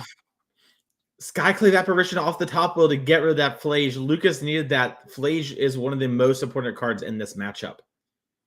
Was that like another, 2014 card? I think it came a little bit after that. Skyclave Apparition is 2020. Was it 2020? Oh, yeah. It's the start of the pandemic. It's from, it was a way to answer Omnath in Standard. How about this? Goblin Bombardment followed by another Flage. Shoot this, sacrifice it, ping you for another one, gain us a little bit more life. And this is like, realistically, I think Goblin Bombardment is one of the best cards in these Boros decks. Like, and I said this before the bans as well. I thought, like, in any mirror, I want Goblin Bombardment. I want to turn off all that removal. I want all my creatures to be removal spells in that mirror. Yeah, I mean, Goblin Bombardment is something that like is sneakily powerful, and is a card that like people try to play with a lot because of just how much impact it has on the game. And in this deck, it's such an easy include. It has such strong power. So. All right. Here comes a trawler. That's going to get rid of the second Flage. What can we do? What do we draw? Have we used all our surveil lands at this point? Wear and tear. Not ideal right now with 0 targets on our opponent's side of the battlefield, as we just have to pass the turn back. Leave our illusion token there. Of course, it is a 3/3 from the Flage. Yeah, and oh yeah, I love this attack. That is going to be a card that matters a lot against Overlord of the Balemark. We saw how that card could take over in some of the other games. That's the main reason why you see Wear Tear come in from these players, just having a way to answer that card. And, sometimes some other things are here as well. Here comes a Seasoned Pyromancer off the top. Imagine that one's going to get cast. We're going to discard the Wear and Tear, get a 1/1 elemental token, draw 2 fresh ones. And this is one of the ways that these Boros players have kind of adapted since the bans of the One Ring, since Raptor, to really kind of gain some card advantage. Didn't get a good look at what the card is in hand, though. They drew another one well. Oh, chaining them back to back. It's basically the One Ring all over again. Yeah, I mean, I could be mistaken, but I'm pretty positive that was a Seasoned Pyromancer. Yeah, I think we're just attacking before we let them know that we have another 2/2 and another 2 cards in hand. Boom, boom, boom. Yeah, we see a little bit of reaction there, like, oh, what a great top deck. Oh, my goodness. And you get a fresh turn. So this time we've added 5 power to the battlefield and drawn 2 fresh cards. Goblin Bombardment in full force with 4 creatures means we can get a lot of that tricky little creatures off the other side of the battlefield if they were to get flickered. Things like the Trawler, of course, only having 1 toughness. And then we'll pass the turn back. As end the turn, we're going to get a little doggo. Yep. Flage and Galvanic Discharge were the pickups here for Kinman, and those cards are so strong in this position. And you're seeing the black-white deck, it can fight through everything that the Boros deck is doing to play a control role, but it's definitely not the easiest if you don't have sort of your engine going with the Overlord, with the Solitudes, and you kind of honestly need Wrath this guy's a lot of time to clean up stuff like Bombardment that makes it so that you can permanently answer Flages. As we're going to see here, it's going to be really hard to keep a Flage off the battlefield in the coming turns. And you see Lucas's head and hands. I think Lucas was able to draw a Recruiter. We can cast that. That can go find us a Solitude, but then to what value? How are we generating it? We don't want to be 2 for 1 on ourselves in this situation, not when we've seen back-to-back Seasoned Pyromancers, which is what, MH1, I want to say? Seasoned Pyros MH1, that's right. Yeah. It's an oldie but a goodie. Seeing it stay, it used to see quite a bit of play, kind of died off a little bit. Now seeing a bit more resurgence. I love it when cards do that. Metas, people, deck builders innovating, trying new things, and things really sticking. It's awesome to see and beautiful to be able to commentate on. Yeah, I mean, Seasoned Pyromancer is one of those cards that like it reads really like appealing and strong. And when MH1 came out, a lot of people tried it. It was pretty good, but then we were in like a little bit of a Hokak issue. Then we were in a little bit of an Oko issue. And then after all that, players were like, okay, yeah, this was really good. We just had to, work through some really all-timer cards first. I don't think we've been in the booth since the ban unban announcement. What's your take on some of the unbans? Yeah, I mean, if you haven't heard, Mox Opal, Green Sun Zenith, Splinter Twin, and Faithless Looting all got unbanned. I think, Green Sun Zenith has been one of the more interesting ones to me. Mox Opal has done sort of what I expect, which was like Turbocharged Breach. I thought it might help the Hardened Scale decks out some, but I think some of the cards that have been fighting over Breach have made life really tough for those players. As we are going to see Felia try to flicker the Boggart Trawler. We'll see if Ken wants to actually ping that down with the Goblin Bombardment. Lose a power in order to save 2 cards in the graveyard. Might be close with Flage. That's something to consider. But I think, Mox Opal's been strong. I'm really curious to see how that looks. Like what happens if the format can answer Breach? Can some different Opal deck pop up? Maybe Breach leaves. Who knows? But anyways, that's something that I'm pretty interested to see. It looks like it's actually going to be Felia. Maybe there's discussion with some teammates. And then we're going to sacrifice the thing that Felia targets will flicker. So that's a powerful thing. The Green Sun Zenith has been really interesting to see. It's like helped Yawgmoth a pretty good amount. It's been a big addition for the Titan decks after losing the One Ring. We see some double blocks to make sure we don't get got. no mutagenic growths here. So Splinter Twin. Obviously, it's going to be interesting to see how this pans out through the next couple of like RCs, like the high level. It is a modern season. Splinter Twin did not perform well in the European RC. I think there's one player registered it in the actual event, and they went. I believe it was like 1-7. Was not that not sounds good. about right. I mean, here's the big thing about Splinter Twin, in my opinion. And I just got to make him double promo. Here's the big thing.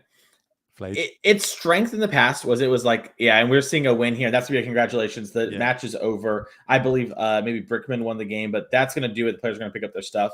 Congratulations to Brickman's team here for winning it. They actually won one of our past team events last year and made it to champs, and they're on their way to doing it again today at 2-0. But to talk about Splinter Twin, what was the real strength of Splinter Twin back in the day, right? It was like, I am a control deck with a combo finish. That is really powerful. That is something that is hard for decks to beat. And my removal was really good, right? Back then, Bolt was the best removal spell. Snap, Bolt. Oh my God, how are you going to beat it? Right? Nowadays, you have all those same cards. You have some upgrades. The threats are a lot different. They have some higher toughness on average. They don't line up as cleanly.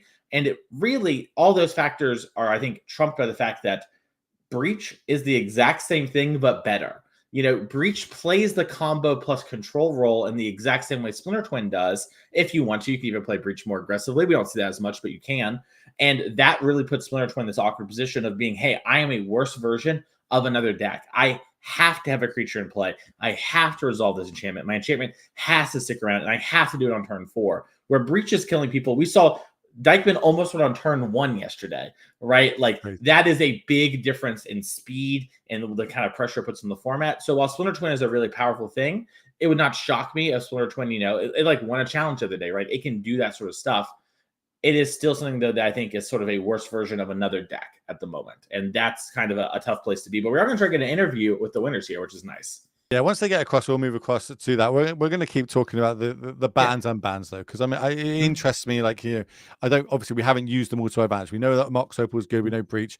Are you saying if we ban Breach, then Splinter Twin's going to be good? Is that what you're saying? Maybe I'm saying more that I think Splinter Twin gets a big buff from a Breach ban, right? Okay. These are similar style decks, right? And it's just really hard to want to be a worse version of another deck. That's the thing I typically advise a lot of people of, like, hey, make sure you're playing a deck that has a real reason to be this deck or has some real strength. It isn't a worse version of another deck, right? There are some strengths to Splinter Twin that are different than what Breach has, but it's not like, I think, enough that overcomes all the strengths that Breach has and makes it different. And speaking of different, I just like to make Corey worry. That's all it is. But as you said, we've got our winners of the round in the booth. So first off, gents, congratulations taking that one down. First question is going to come from myself. I want to know, how did you decide who's playing what format and that deck? So we let Ty pick the format. He picked Standard because he's playing in the Pro Tour in a couple of weeks. And then Ken and I decided which format we wanted to play based on who had better vibes on the format. Like, it's kind of who wanted to play the busted deck least. So, okay, sure. Like, in Madison, I played Nadu because he didn't want to. He played Legacy because I didn't want to play Grief. It's, perfect balance. And so that's a good team. He didn't want to play He didn't want to play Legacy because Eldrazi and Oops is kind of nonsense. So I'm like, all right, deal. I like that plan. Try and make sure, hey, you know what? We got our Pro Tour player of the format they're testing, and I'll deal with the nonsense with the format that we like the least this weekend. That's a pretty good plan. Now, how do y'all feel, going into this weekend so far is my big question to you. You obviously won one of our team events last year. Now we're back again. Are you feeling good about things? How are you feeling about sort of the state of the format you're in and the tournament you're in so far? I think Standard's really, really fun. You can play basically anything. Like, you can play aggro, you can play the new bounce decks. They're really cool. It's really unique, and I like that the gameplay is like to the board more than other formats. Definitely. I agree with that about Standard. I felt better about Modern when I registered when I signed up for the Modern seat, and as the weeks progressed and Breach went higher and higher, I felt worse. And that's basically how I ended up on NRG. Gotcha. This is the first time in 11 years since my very first Comp REL Legacy event I have not registered the card Brainstorm. Fair blue decks are kind of trash in the face of Sowing Mycospawn, and it's like, I'm like, all right, I'm going to play Eldrazi. It does not seem close. And This card should not be in the format, plain and simple. Play it until they take it away. Oh, So that's an inaccurate. interesting take on it all. I haven't heard that one yet, but it makes sense. We're seeing a lot of these decks pop up. I think it's kind of we're seeing the Eldrazi versus mono red quite a lot in Legacy as kind of the top tier decks and no blue cards insight. So it's interesting how that's shifting around. I'm going to go back to talking about modern though. We were talking about the bans and unbans before we came to you in the booth. Obviously, we've had the 3 big bans. We've had the 4 big unbans. What's your take on that? Is there anything that you're super excited about, or maybe you're waiting to see the light of day? Any Splinter Twin players amongst you all? I wanted to. I tried. I was never going to, but I tried to get really him. wanted I to. really did. Just for the memes? Yeah, but not a team tournament. Maybe yesterday, but not. I don't want to be responsible for playing Twin and then Actions lose. were implied would be taken if we were allowed to register. One of us was allowed to register Splinter Twin. Yeah. But you've already got 1 W under your belt as a team. You might. This is the one you can take a bit of fun off, take the load off. Yeah, we're just going to register Splinter Twin. I did come from Canada for this, so. That's true. Oh, it's a little bit of a long way to. He was a little more discerning when he realized it didn't qualify him for champs because he was hoping to just one-shot it. Yeah, that'd be but nice. we're still gonna do it. We're gonna crush. We'll get there, but I Hopefully. like it. Team spirit. Yeah. Mason, go ahead. Yeah, great. I mean, so my last question to y'all here is, what has been your favorite part of this weekend so far? I just really like seeing all my friends here. Like these events are so much fun. Just like getting to see everyone. Like even when I'm not playing in the main event, like we fired a draft last night. That was really fun after the main event. And it's the stuff like that. It's like it's the community. Yeah, the vibes are great, and especially good for you since you get to come down here and hang with everyone again. Because it's all about the gathering. Yeah. Like The last guy. night, dinner, like 12 people, no problem. Good vibes all around. Yeah. That's exactly it, right? People coming together, they've got the passion for it. Got it. You've seen your mates, you hang out with them, you've been battling out against them sometimes. This time you get to pair with them and hopefully take it down and get another dub under your belt. So on that, we're going to wish you good luck moving forward. We're going to let you get off, maybe get some rehydration going on, and potentially we'll see you in some of the future rounds. So congratulations yet again. Thank you, guys. Thank you. We're going to move back to the booth with me and Mason. That is going to be the end of the round, though. We're going to just have a step away, have a short break. And once we do that, we'll be coming back for round number 3 of our Team Trios action.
Welcome back, everybody, to the NRG series. My name is Will Hall, better known on the internet as the Will Hall EXP, and I'm joined by the coach himself, Mason Clark, and we're going into round number 3 of Team Trios action. We've got Standard, we've got Legacy, and we have, of course, everybody's favorite format right now, Modern post-ban, and that is where we're going to be starting this feature match this round. But this is what everyone's playing for today in our team trials. So talk me through it, Mason. Yeah, I mean, first place is going to get $3,000 and 30 leaderboard points. Those leaderboard points are how you're going to make our champs at the end of the year via at large, or be our MVP, highest performing player, and get free entry to all our events next year and a little bonus at champs. Second place, $1,500, 25 points.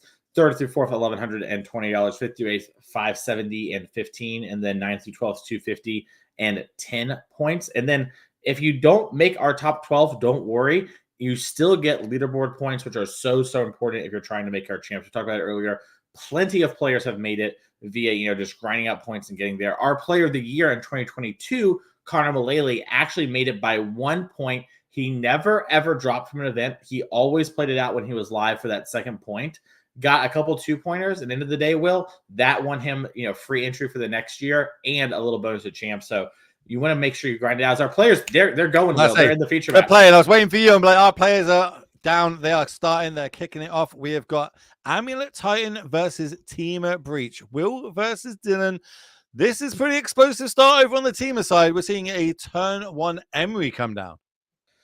Yeah, I mean, this is, kind of a lot of what the deck is looking for. Obviously, you can get some turn 1 wins. They're very, very rare, but it can happen. So, I mean, this is a great sort of middle ground. As we see, Will sort of reveals to everyone, thank you, Will, for the feature match there, that it's an amulet on top of the deck.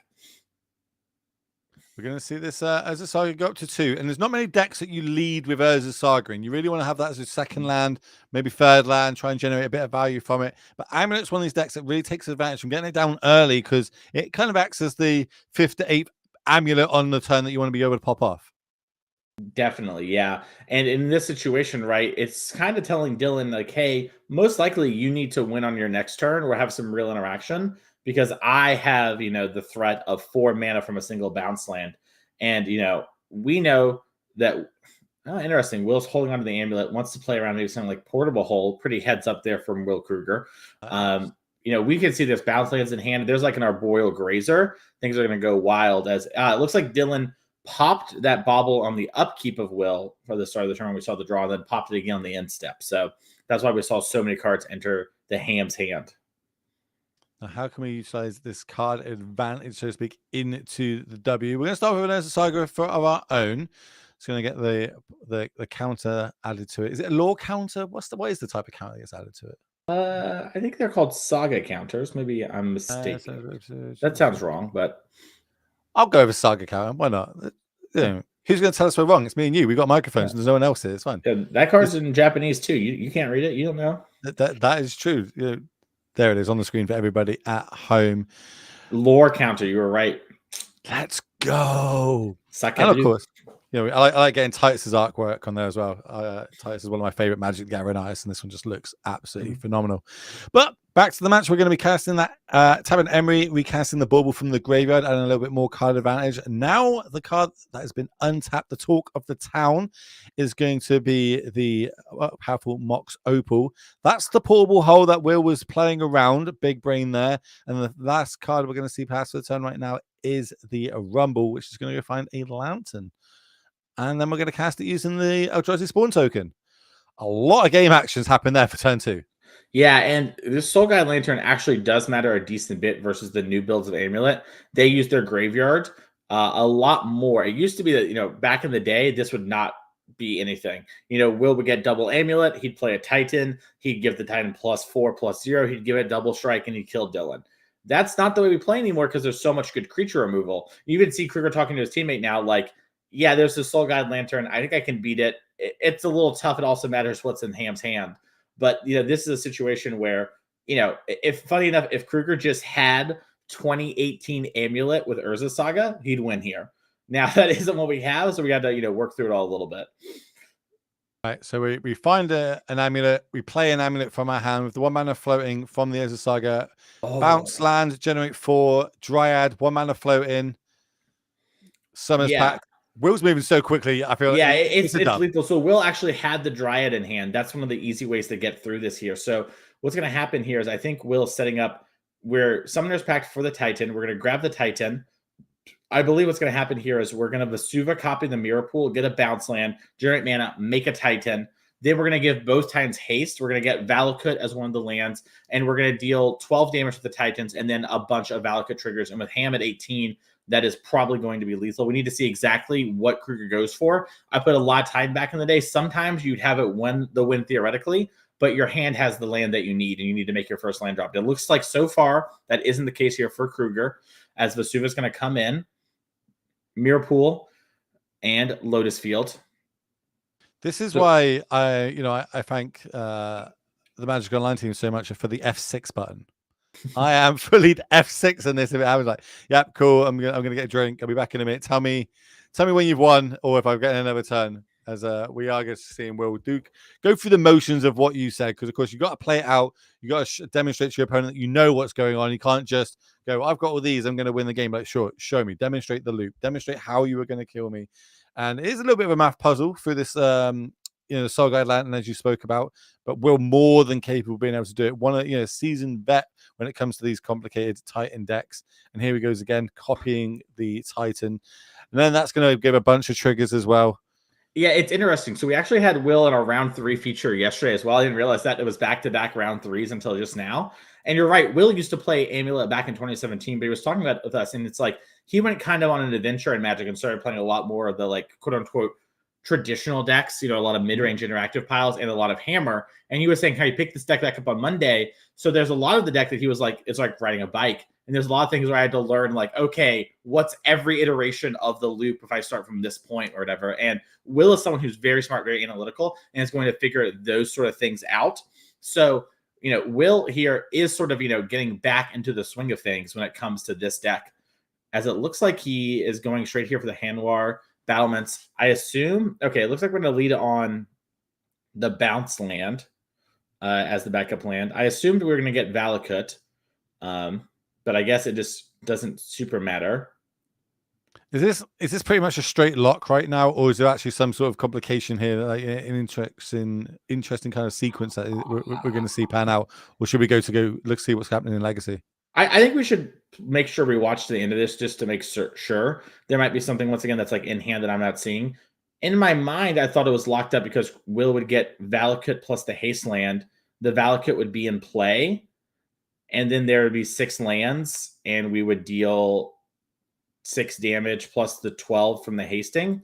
But Will has done a line where he's grabbing Boseiju, which makes me think I've done the math wrong, which is definitely possible. And yeah, the way Will's playing, he's not going for the win here.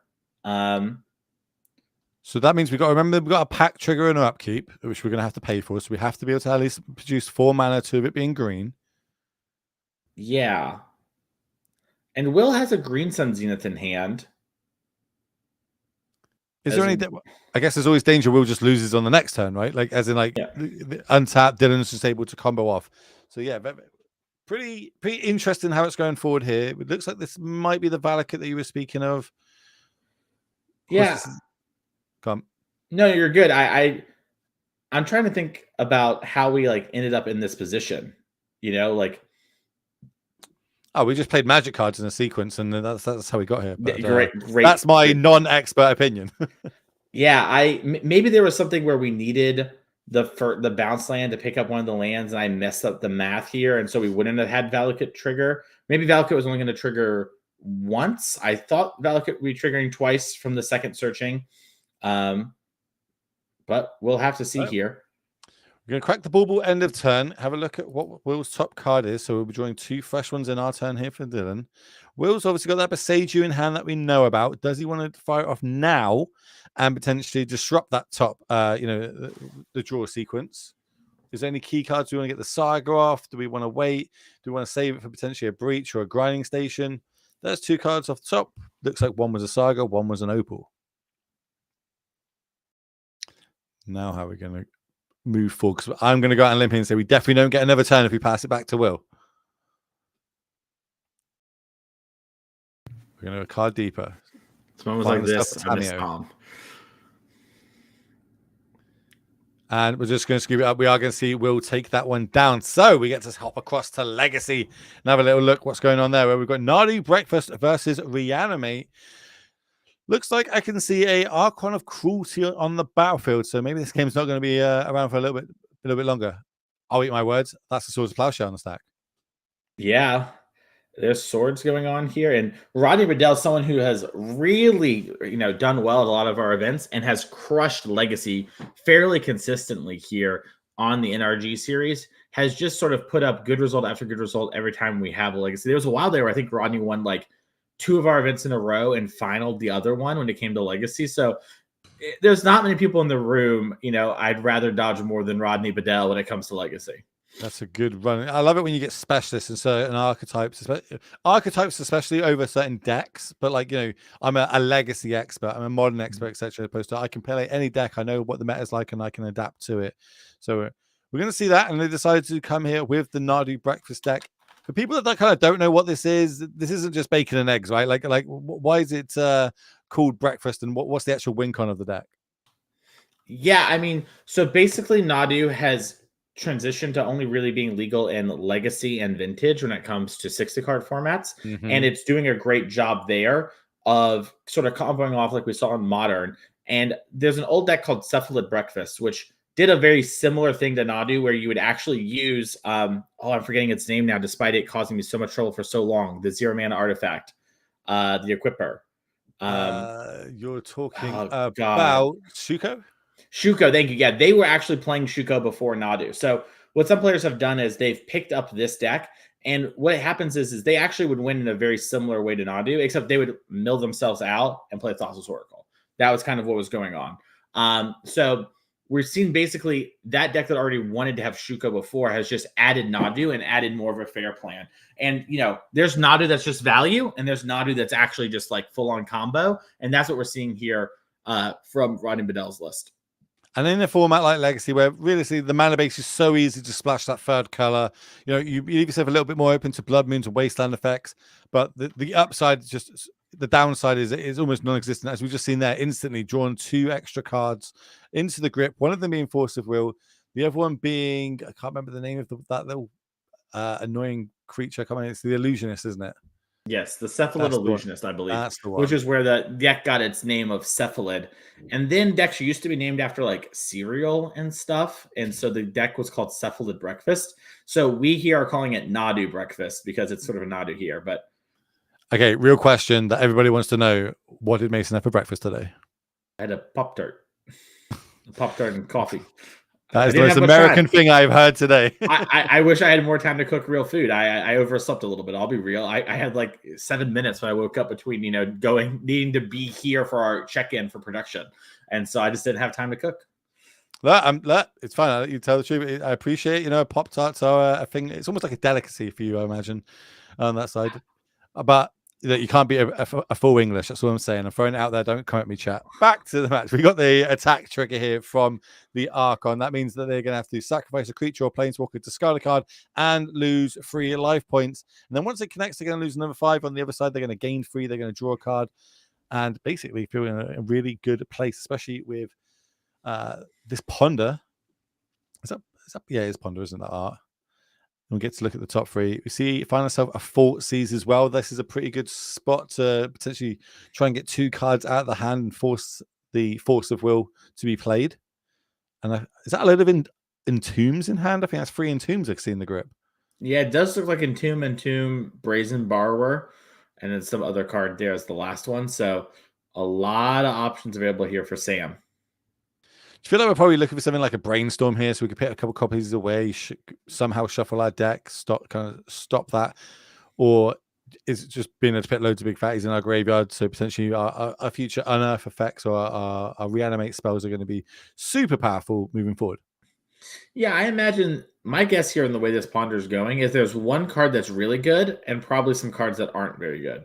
Just the amount of thinking that was happening, and just sort of like the gesturing towards the hands and whatnot. So Thoughtseize was the card we drew from the Ponder. And yeah, Rodney is actually just kind of forced to protect the Cephalid Illusionist. And we'll see. So talk me. So Archon of Cruelty is target player, right? Like, so basically, I don't actually have to target the creature for it to be a sacked. So that's why there would be no Nardu trigger, correct? Correct. Yes. Archon of Cruelty. I think actually I might say each opponent. But it is involving the players, not a creature. Edict effects you can't typically like say target thing sacrifices itself. Yeah, target opponent. Yeah. All good. So Leyline of the Sanctity would stop Archon of Cruelty. Technically, you'd still have an Archon, but you know. We need a good top deck here to be able to. We're going to Surveil. That's going to go to the graveyard. Don't want an extra land. Draw for the turn. Didn't get a good look at it. I'm going to pick down the Illusionist. And I think things are looking pretty good for Sam here as Brazen Bar was going to bounce the Illusionist. And we're going to have Daze. Oof. That's going to counter it. Uh-oh. It looks like it's going to happen. Are we seeing a win out of nowhere here? I think there's a good chance. Yeah, you're seeing Rodney flip the deck over. There should be, some Narc Amoebas and then a Dread Return. Whoa. And then we bring it back. Whoa. The Thassa's Oracle. Yeah, you're seeing Rodney be like, hey, you can look through my deck, but I've got the kill here. Out this is why people play nowhere. this. Jeez. Yes. Okay, well, on that one, it looks like Modern is firing. So let's go back to Modern and see game number 2 here. Will one game up with this Amulet Titan deck versus Grinding Breach Station. Not as the most powerful start here for Dylan. We kind of over on Will's side had the big powerful one, powerful turn 1. Can, if we have a green source, take that Amulet out now that we've got the Haywire Might on the battlefield? Yeah, it's interesting to see Will play that. You saw last game how Will protected his amulet. Now, Will had it like kind of rolled up in that situation, so the situation may be a little different. This strikes to me as maybe Will, I haven't seen able to see the hand yet, might have a for sure kill if the amulet sticks around. So maybe just develop the amulet to be like, hey, if you lose your Haywire, maybe that makes your Opal awkward. And if you don't kill this, I might kill you. It's just going to be tap, land, and go. We find off the top here for Will, finds himself the Aftermath Analyst. Oh, okay. I think I see what happened. So I mentioned this amulet might be a kill. Will had an Urza Saga in hand. I think he was hoping that the amulet would die so that he could maybe develop his Saga. Oh, look, trying to bait it out a little bit. Okay. Yeah, exactly. I guess it's like there's bonuses to both ends of that, right? Like if it lives, great. If it doesn't live, I've got the backup plan sorted. Exactly. Yeah. It's a real, like, what are you going to do? Leave me with my amulet? What are you going to do? Leave me with my amulet? You know, it's a real, like, how do you get out of this situation? Here comes the Lotus. Lotus is going to come and play untapped with the trigger. We're going to sacrifice 2 lands, put it in. So just an untapped Lotus here for Will as he passes the turn back. That's Grinding Station in hand at the front. And that might have been a breach plus 1 extra off the top. Yeah, it was a Breach Breeding Pool for the draw with Grinding Station in hand here for Ham. Mox Opal in the graveyard. Dangerously close to winning this game.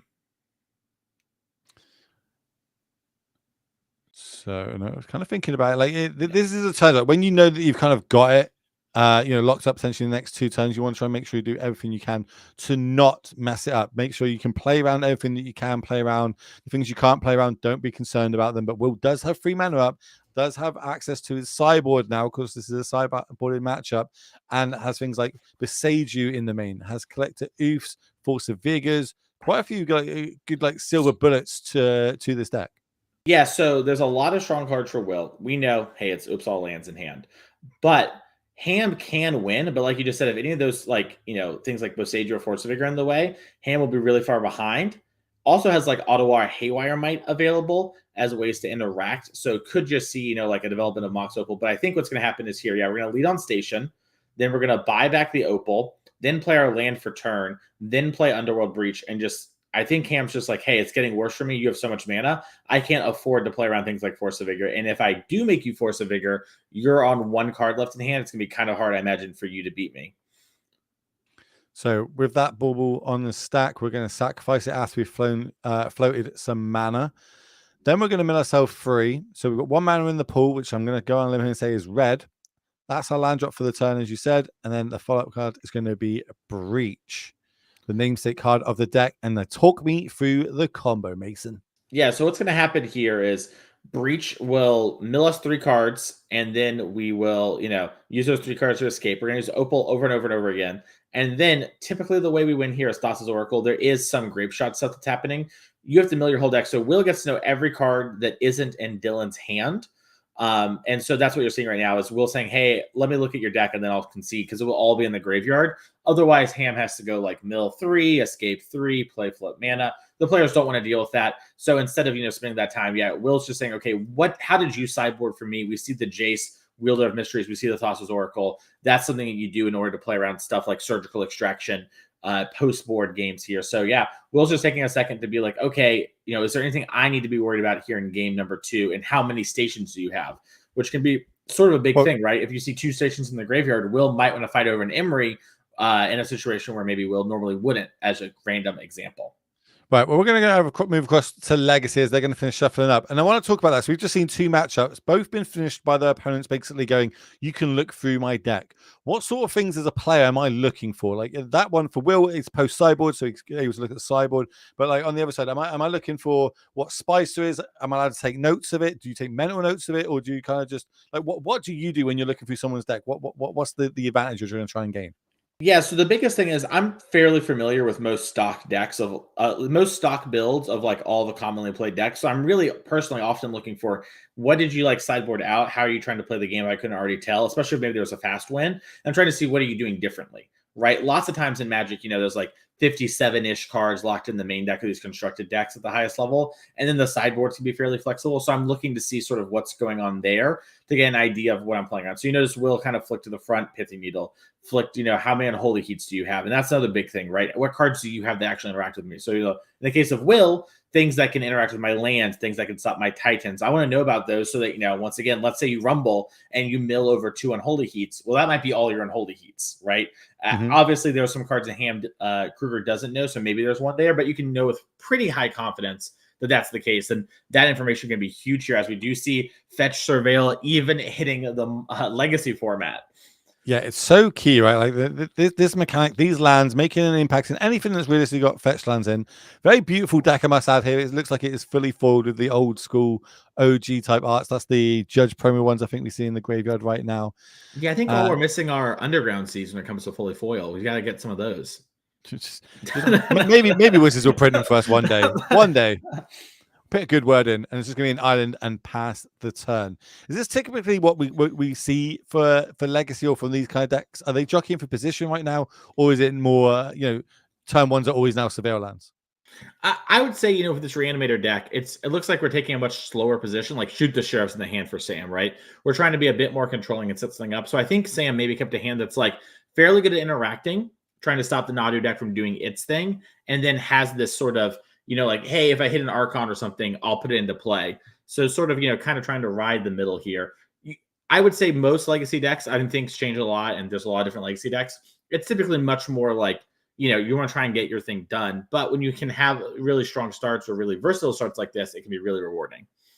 Shooker on the other side, we all know what that card does at this point, and it looks like we're just going to pass the turn back. Maybe in turn, we're going to have a little bit of swamp cycling here. Troll of Khazak Dune going to the graveyard, and we go find ourselves a land that's got basic type swamp on it. That's going to be an Underground Sea, notably not foil, as Mason pointed out. It's just such a foiled out deck. I guess they're just saving up to get it, maybe with today's winnings. Yeah. Well, just make it yourself. Just put some glitter and glue on it. Definitely won't depreciate the value of it. What a great idea. I've never thought about that. Why would I open packs if I could get glitter and glue? Look, I'm a Marine. I like crayons, all right? Leave me alone. Here comes the Underground Sea. It's going to hit the battlefield. Now, what are we going to do with this mana? I see a couple extra lands in hand. Don't have a look at the rest of the hand. It's too shiny for me to be able to see, but it looks like we're going to pass the turn across. I think there's like, another Surveyor land, a Brainstorm, 2 fetch lands, and then shoot the Sheriff. Okay. I do see a Fey Macabre in hands well here for Rodney. Fey Macabre and Nadu, maybe even no way, that's not an engineered explosives. I'm seeing it must be a Shuko. A little bit more swamp cycling. Some more trolls in there. Do you want the lore of Lord of the Rings and the trolls yet, or we don't want to go down that hole? There's too much going on. too much. One thing I do like about Legacy and the people that play it, the enthusiasts, they really do go all out on their decks. Like they get like the best art they can, or in this instance, the best foil versions they can in this deck. They really take a lot of pride in it because it's not one of those formats you can really, own every card and you can't swap between deck to deck each week in, week out. It's very much I'm a X player deck in Legacy, and they take it full forward. Yeah. As you see, Burgoyf was picked up here for Sam. Still, holding up mana here, but I'm passing the turn back. It looks like a Brainstorm could be the card end of turn. That's what we're going to fire off. But do we have to be? Obviously, there is Orcish Bowmasters in this format, and a format with Orcish Bowmasters and Brainstorms, you can really get blown out at times. But in this one, we don't see the breakfast deck with it. Only 3 copies over here on Sam's side. Yep, and Sam saw all of the game in deck 1. All of the deck in game 1. So we'll know that Rodney doesn't even have the black lands for potentially like a sideboard Orcish Bowmaster. Here comes the Surveil land end of turn again. Do you know all the full arts of these lands? If you put them next to each other, they reveal a code to solve one of the mysteries from the set. Yeah, I did know that, and that's a really cool little thing that they I loved added. it. I think it's really cool. When I put them all together, I was like, oh my god, this is amazing. And they did all that set was also the one that had like the ghost writing on it as well, right? Like you could only see it through certain lights there. Really cool design there from Wizards. Yeah, there's a really good execution of like the mystery trope. I really like that part of the execution. The fedora on all my cards, I was a little less excited about, but sure. But I like that. That was good. Surveil, do we like this card? Do we want to put it in the graveyard? Do we want to leave it on top? Leaving it on top? Yeah, we're going to leave it on top. Yeah. We like that one. Untap. 4 mana available. Sam's lucky, by the way. We haven't put a creature in play yet because we're going to make those lands go back when it does. Out. Get Dolphy Voidwalker. No, I'm just kidding. Swords of Plowshare is getting that. And yeah, Dolphy, a card we saw a lot during Scam in Modern. Very strong in Legacy, and honestly still pretty good in Modern, just doesn't have a great home. It's a really powerful card that can look a little innocuous on first read. How about backup one? Yeah. And how about another swords? Nice art on the swords as well. I like that art. Yeah, that's a very sick secret lair. And we're seeing here from Rodney. Rodney's sort of just been like, I've had these couple answer spells. I don't really want to go for anything. I feel like you're in a very similar position to me. I, try one, just make my land drops, and then eventually I'll play, this Nadu and draw some cards and set up for an illusionist. But now Rodney has unlocked Nadu plus Veil of Summer, and I could imagine, hey, my opponent's put a couple things. Let's start the fighting. All right, well, looks like we're going to try and initiate something here. Let's try and get some of the cards in players' hands out of them, as we're going to see No Man's come down here. It's weird if you look at this card on face value that you think this is actually a staple in like a really powerful Legacy deck. You're like, what? Yeah. Nomad's Encore is very good at doing what this deck needs to do. Just 0 mana, redirect the damage to the Encore just means you have a bunch of targeting, which means, Nomad goes crazy, Cephalid Illusionist goes crazy. Just, a very strong card in the context of what's going on, which makes Magic one of the coolest games ever. I would argue the coolest game ever, but here we are. That's just me. I think we're trying to get Sam low on resources. That's what I'm getting from this. If we can get Sam to commit a few resources in a turn, then potentially we can untap, use that Veil. Then we get the shenanigans happening. Get the fireworks popping off. As if you look down the teams now, it looks like all the teams are leveling it up all the way down to reanimate. So it is on Sam to try and pull it back for the team here, as we're going to see a third Dolphy Voidwalker come down. I believe there's only 3 of them in the deck. Yeah, it's the third Dolphy that gets you every time. And you're seeing a ton of patience here from Rodney. We could have, fetched. We could have brainstormed, then fetched, try and set that up. But instead, Rodney is just hanging out and has another Swords of Plowshares. Jeez. Boom. Ooh, Rodney forgot to equip to get the 1 point of damage across. Rodney, I'm going to have to give you a hard time for that one. No points left on the table, friend.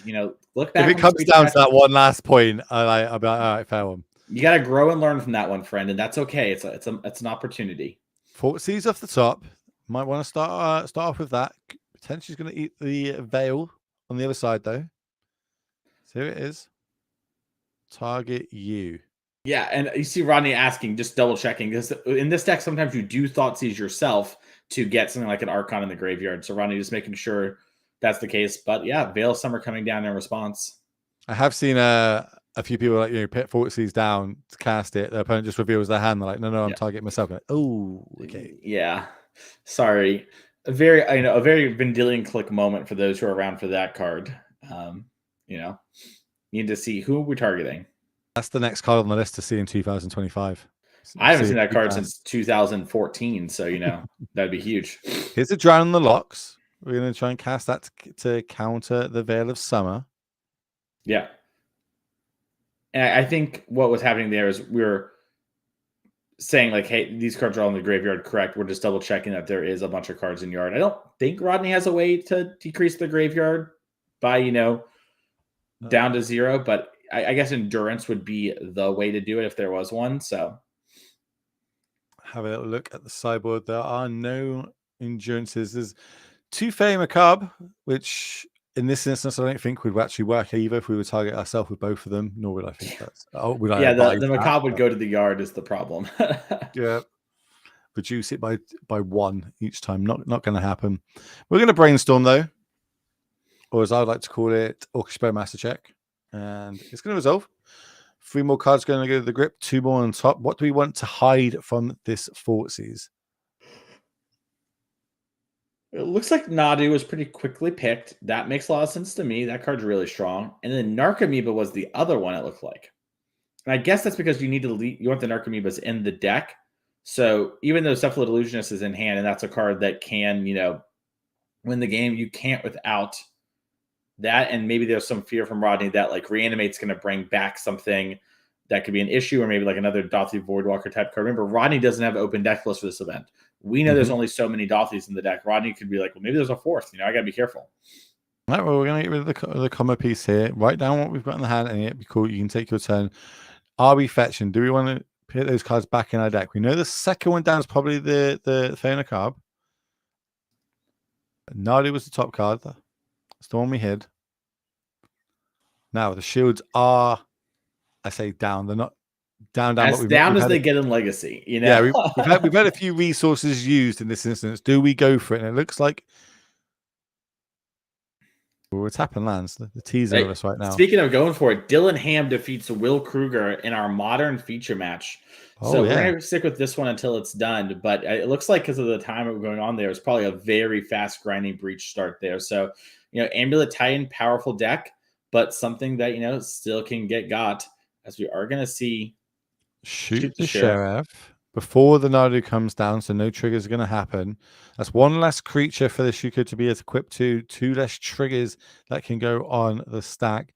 Then I think Sam's going to just say, resolves, cross my fingers, hope for the best. Yeah, and Rodney knows the top card of the deck is a Narcomoeba, which is interesting, right? Because the Narcomoeba is a castable card, given our 2 fetch lands. I assume we have enough lands in our deck to go get more. You know, I doubt we're playing 3 only. So, you know, you're going to play the Narcomoeba potentially, but you could also reset and try and find, you know, maybe some cheaper cards to go off with Shuko and Nadu. So really the question is like, do you want the guaranteed thing, or do you want to, you know, risk it all a little? We also have a Ponder that we could use to set up the top of our deck. Yeah, and it looks like Rodney is going to fetch and get a land out of the deck and reset the top here. Yeah, I like this. We're going to go get ourselves a Savannah. So that's going to give us green and white.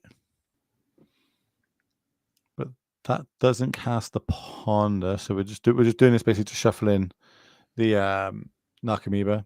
So that's both triggers happened. I actually really like this idea from Rodney. So I think Rodney is saying, okay, I want to get the white for the core.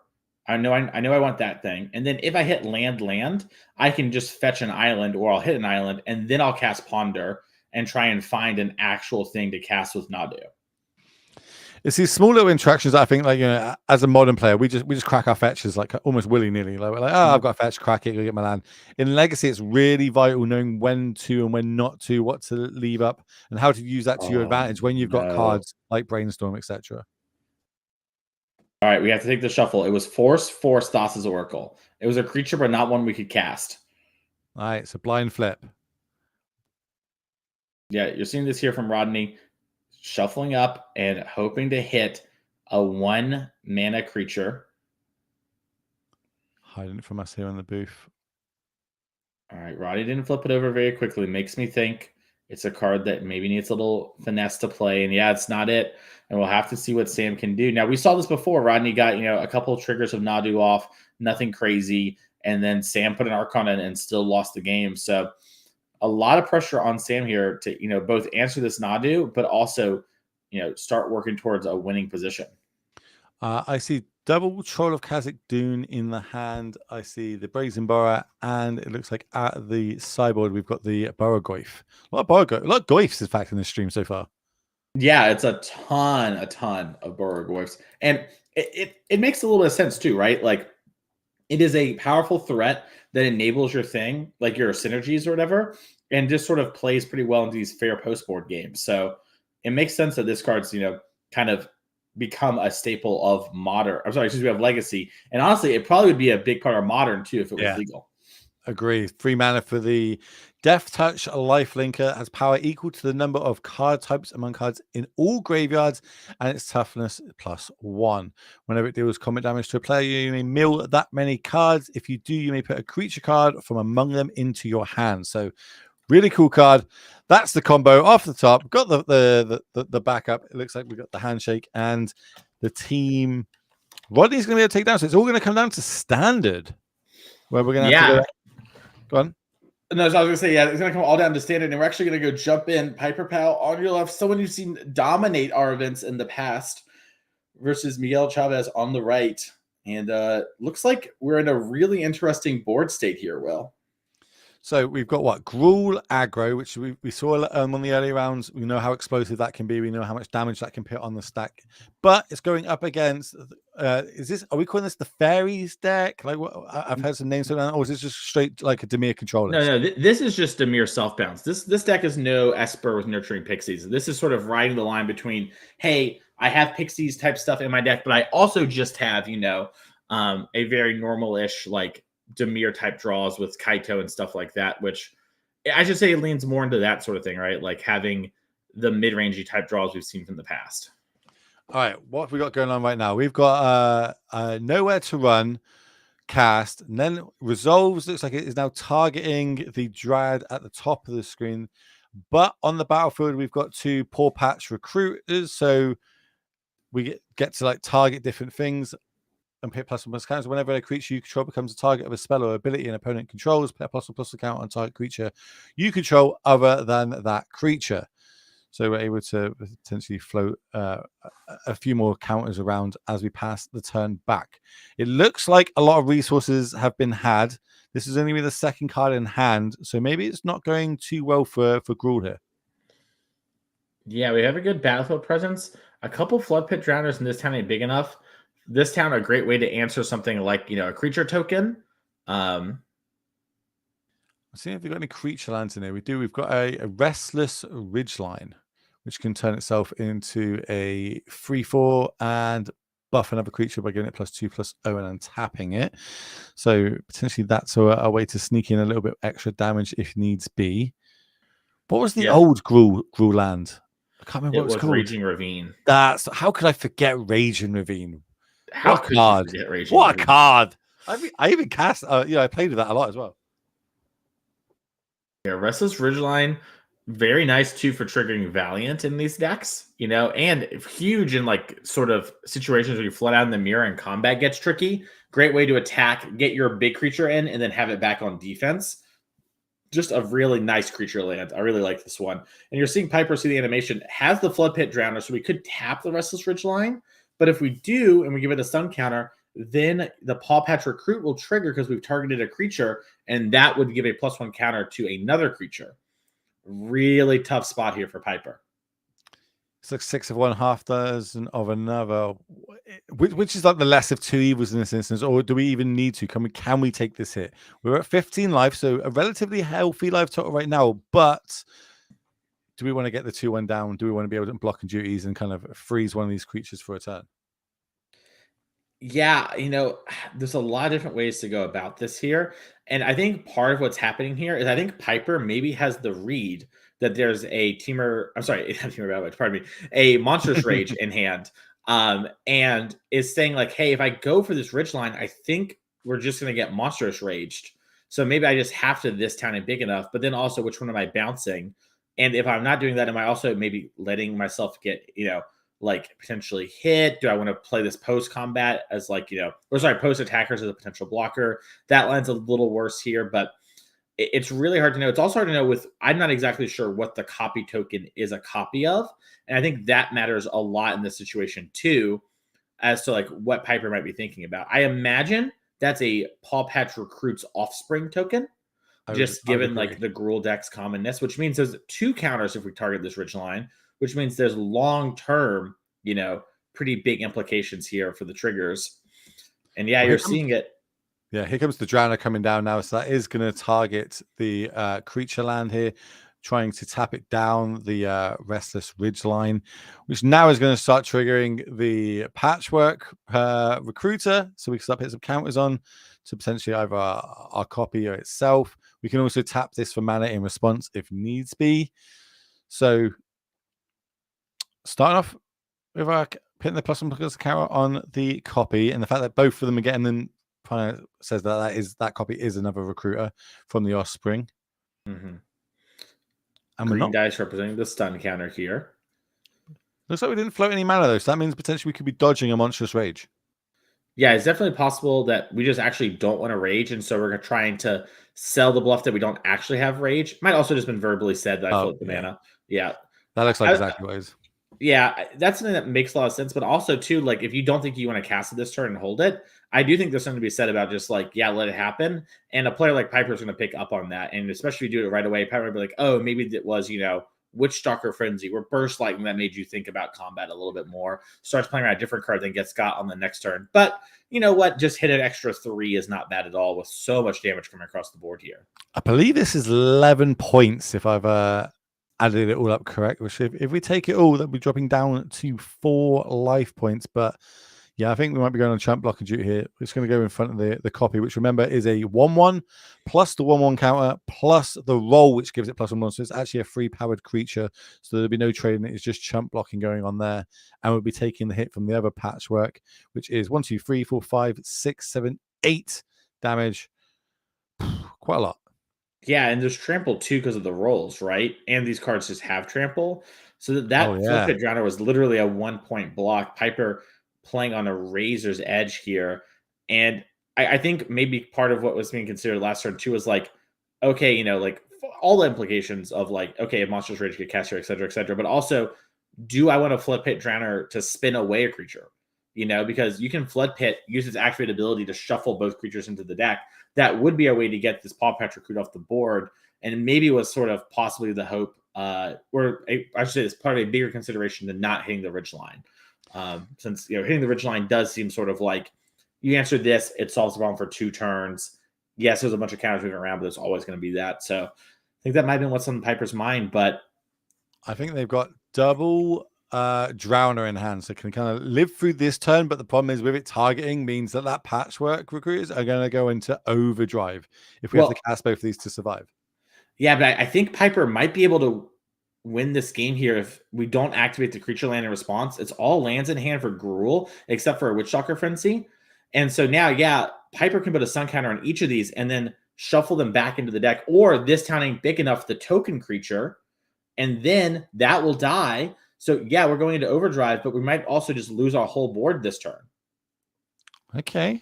I'm buying what you're selling. Yeah, I think Miguel needed to activate the Restless Ridgeline in response to these Paw Patch triggers just to sort of be like, hey, this thing's going to grow. And we might see that now in response to this town ain't big enough, targeting both Nowhere to Run and the creature token.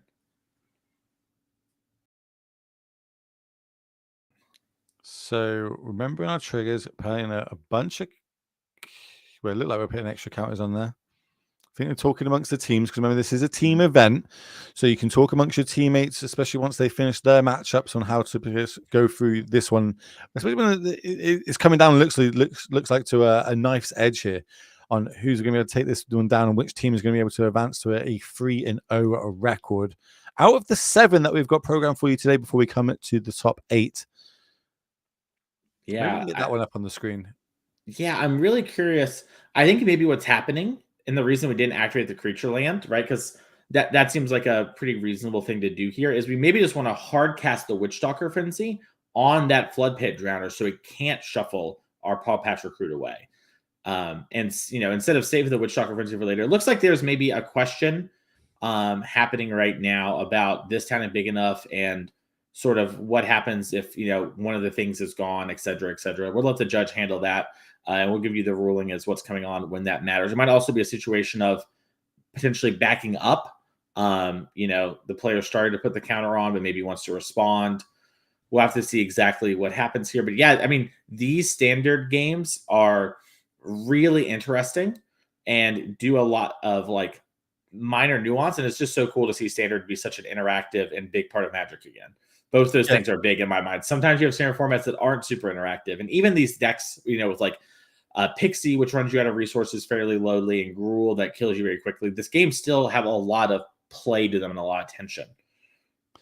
So it looks like by the time everything's said and done, the token is going to go. The roll token, I believe, does a point of damage when it falls off. And then, as you said, we're using that frenzy to get rid of the creature of the drowner, so it cannot be shuffled in, and will leave us with it's incredibly big now, bunny rabbit.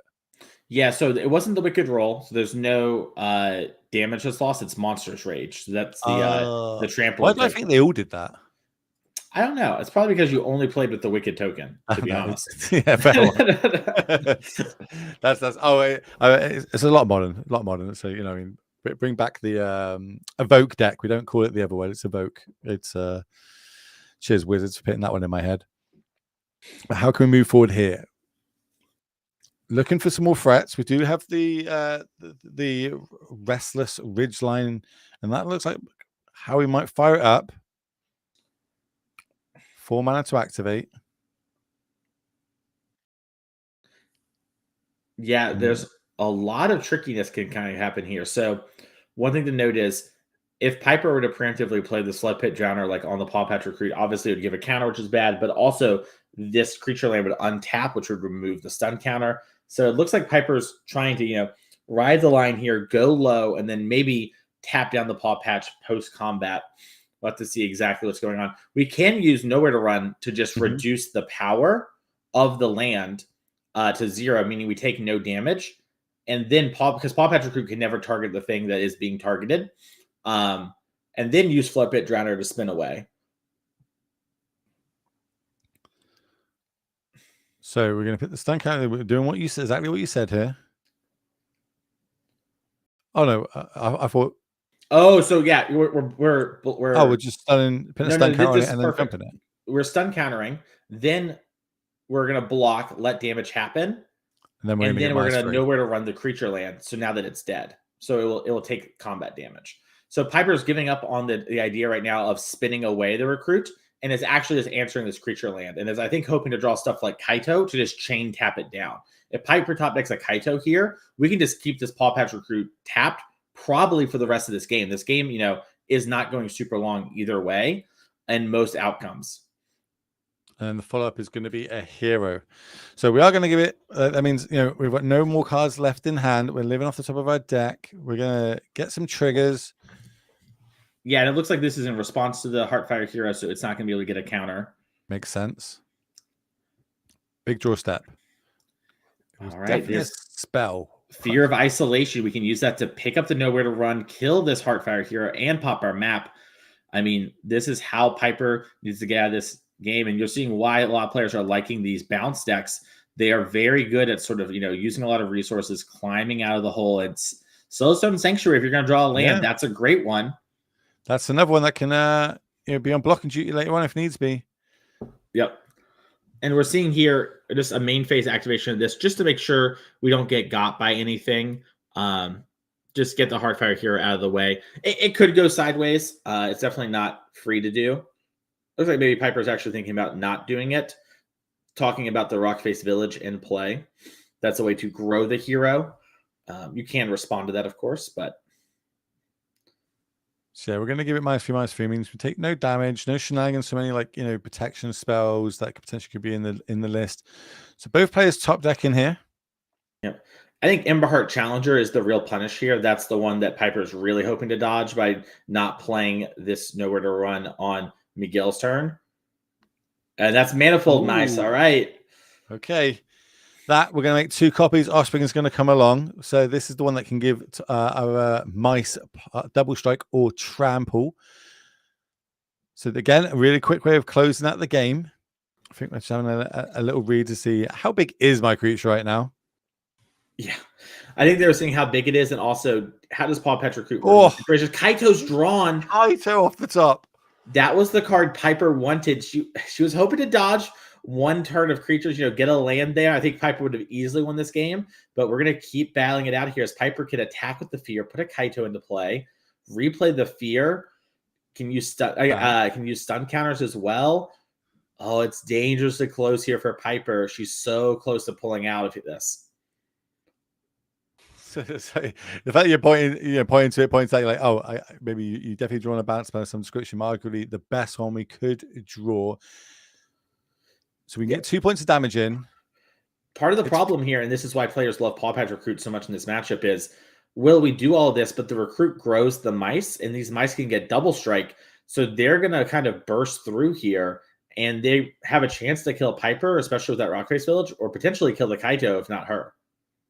So, right, let's go through what's going on first. So we are going to attack. We are going to play the Kaito. We are then going to use Kaito to put a stun counter on that huge rabbit. Done. We've also, then we're going to play the Fear, bounce the Nowhere to Run back to our hand, pass the turn, hope we can chump block. And we are going to take a little bit of damage this turn, but arguably we might still be able to get to untap. Big draw step. Oh, there's the Emberheart Challenger. That was the one that we were talking about last turn. The mice that let you look at the top of your deck. And that's another haste creature. And I think that presents lethal to Piper no matter how she blocks, if done correctly. Because I think what ends up happening here is we double strike 2 of the mice. We haste and +1/+0. Yep. And then I think that makes it lethal because, you get 4 through no matter what, and then you get 1 through.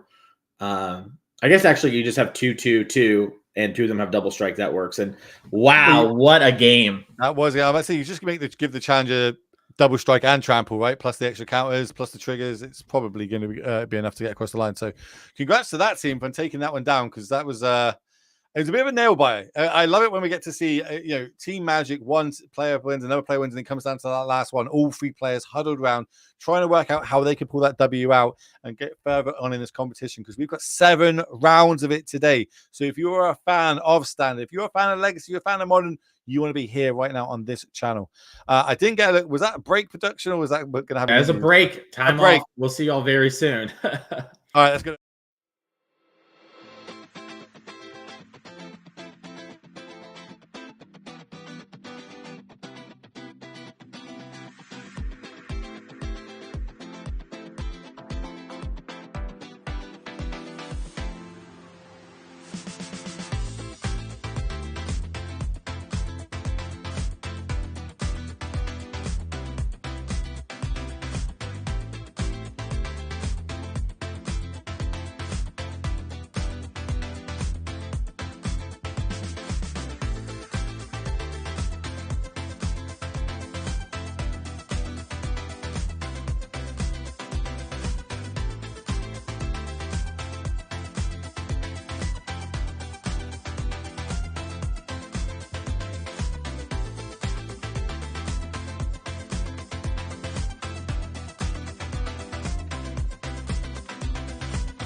Welcome back, everybody, to the NRG series here live in Chicagoland, where we are bringing you some Team Trios action. We're joining it in round number 4, and 2 people in the booth. Well, it's going to be myself and Mr. Clark, and we're going to show you all the good bits to do with Legacy, Modern, and of course, Standard. But before we do that, we're going to talk about some of the future events we've got coming up in season number 1. Mason, talk me through it. Yeah, our next event in Madison, Wisconsin on the 15th and the 16th of March. We can play Standard Showdown 10K on Saturday. Remember, Showdowns, if you win one of those, you go to our end of the year $30,000 championship event where a winner gets invited to the Pro Tour and invite back and free entry all for the next year. May 10th and we're also going to have Pioneer on that Sunday. If you love Pioneer, we'd love to see you out there. We know there aren't many places to play that format competitively in paper right now. We'd love to have you there. May 10th through 11th in Chicagoland, Modern 10K Showdown Saturday, Standard 5K Trial Sunday. And then June 28th through the 29th in Indianapolis, 10K Standard Showdown Saturday, 10K Team Sealed Showdown Sunday. And I think we're ready to get some Legacy going on. Speaking of a format, you don't get to see too much of paper these days. Exactly that. Well, we are going to see Izzet Delver versus Mono Red Painter. These are 2 decks we haven't seen yet. The other decks going across the splattering of players is we've got some Boris Energy versus Breach, and we've got the Demir Tempo deck up against the Gruul aggro deck. So potentially a lot of quick games could happen this round. That's what we're going to start over in Legacy. Talk me through Mono Red Painter. What is the game plan? Yeah, so Mono Red Painter, you're trying to get Ash is trying so hard to look cool on camera. There you go, girl. Sorry, I couldn't help but notice she kept trying to fan a perfect 7. Anyways, Painter is trying to set up the card Painter Servant, name typically the color blue, and then activate Grindstone, which you sort of mill until you hit, a color, a non-repeating one, and that hits everything. You lose the game. A little hee hee ha ha. One of the big parts of this deck is it gets to main deck both Red Elemental Blast and Pyroblast. Those are spells that say counter target blue card or destroy target blue permanent for a single red mana. Legacy, historically dominated by blue decks. We've seen a lot of blue in our feature match area, but also combine that with the Painter Servant, it's just counter anything in the opponent's deck. And over on the other side, we're going to have Izzet Delver. So this is like, it's kind of like I'm not going to say the good guy of the format, but it does what it says on the tin. Everybody knows Delver. It wants to be a tempo deck. Get on the board early and then protect its threat. And in this case, the threat is going to be a Dragon Rage Channeler on turn number 1. Yeah, and this is a card we saw really have a big impact in Legacy on its release and has continued to be a solid threat as Bolt tries to take it down, but Daze protects it. And this is exactly what I mean. We're going to get this threat, stick it, close the game out that way. I believe that is a snow-covered mountain digital, the pixel version, I believe. I think it's because I own that one. We're going to get in there for point of damage. We leave that card on top. So it's going to be it's like a slow bleed for this Delver deck, right? There's no just one big combo turn win. It is just chip it nickel and dime, a bit of damage in here and there until we're able to potentially take the W. Here comes a Ponder. Look at the top 3, put them back in any order, draw a card, but you can also shuffle before you do that draw phase. It turns out we like them, so we'll keep that one. Now we've got instant and sorcery in the graveyard. Now we've got land in the graveyard, and Bauble is going to be the 3rd one, giving us Delirium. So now Dragon's Chandler will become a 3/3.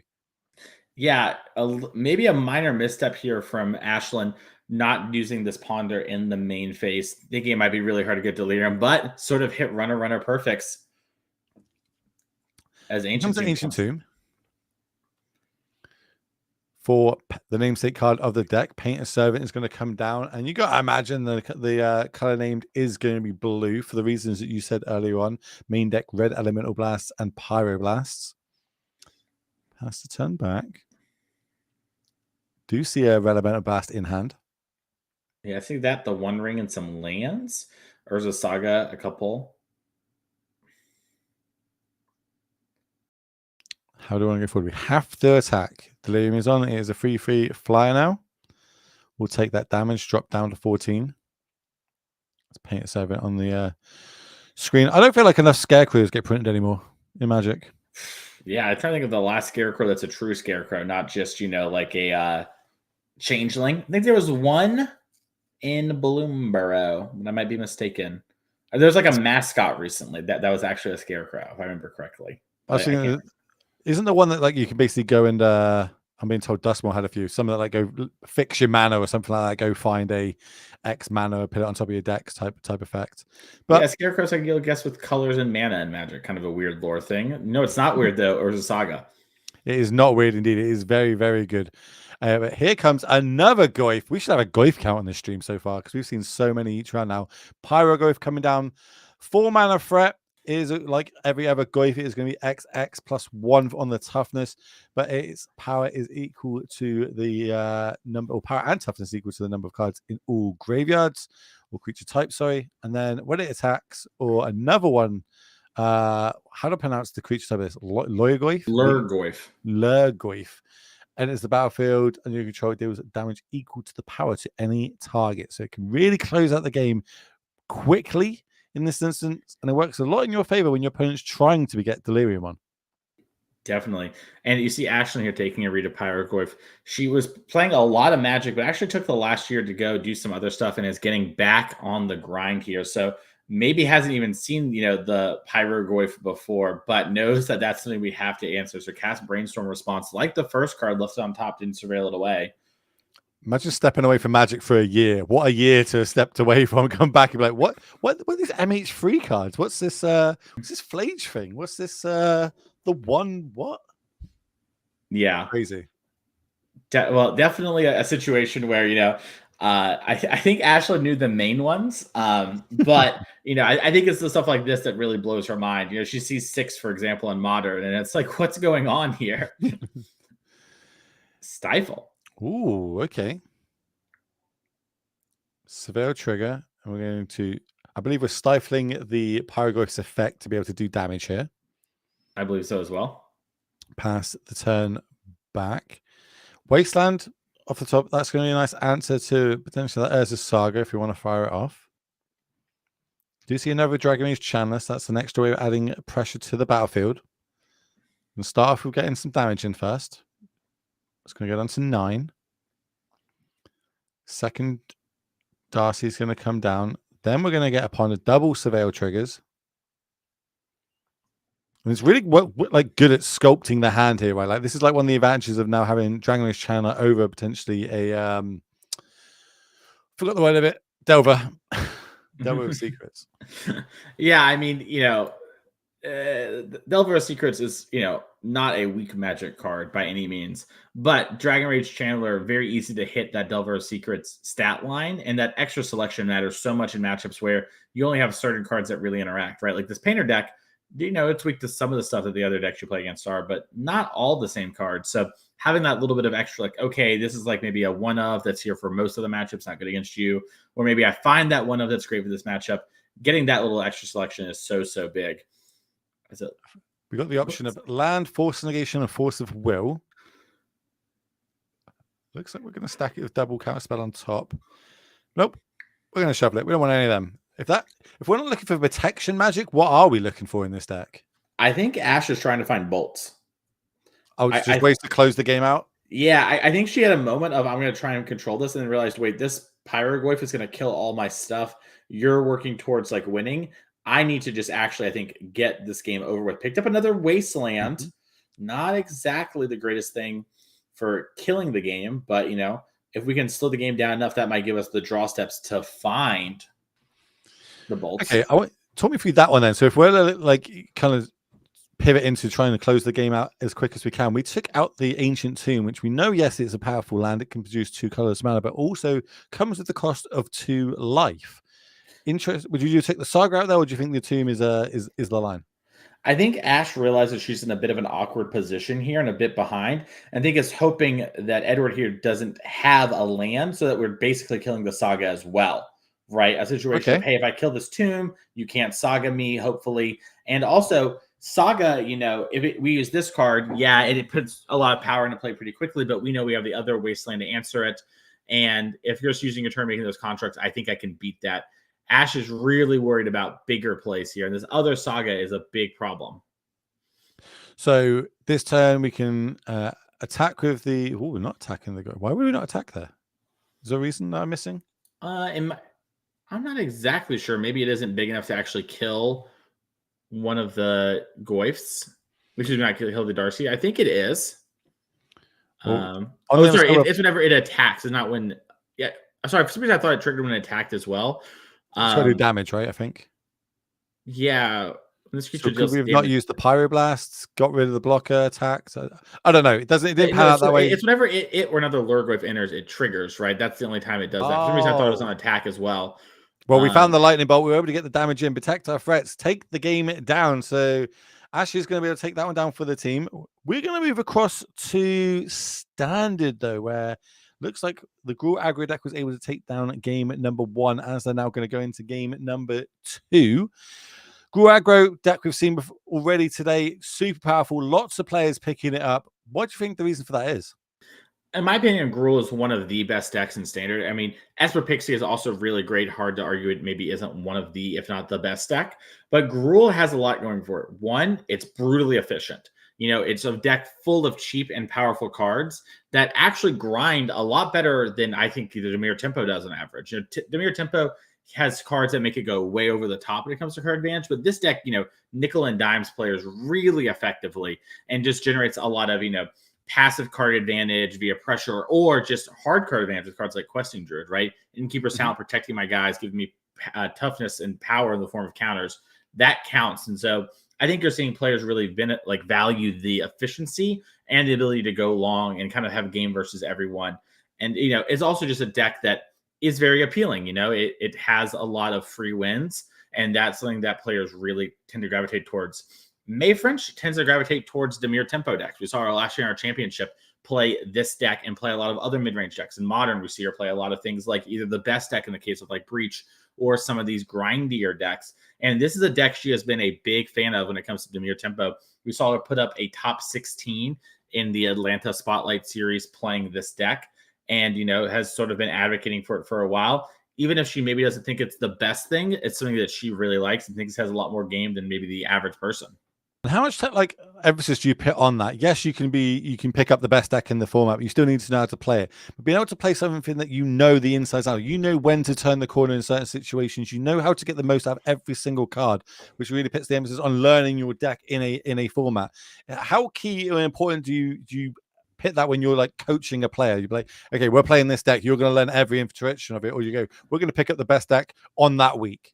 Yeah, I think it's a very long conversation to have as the Heartfire hero dies and does 1 to May. I think the too long didn't read this. I think players overvalue how much knowing a deck matters in comparison to playing the best deck, assuming that it's not some weird sort of thing like, let's say, KCI or something like that. That might be kind of hard.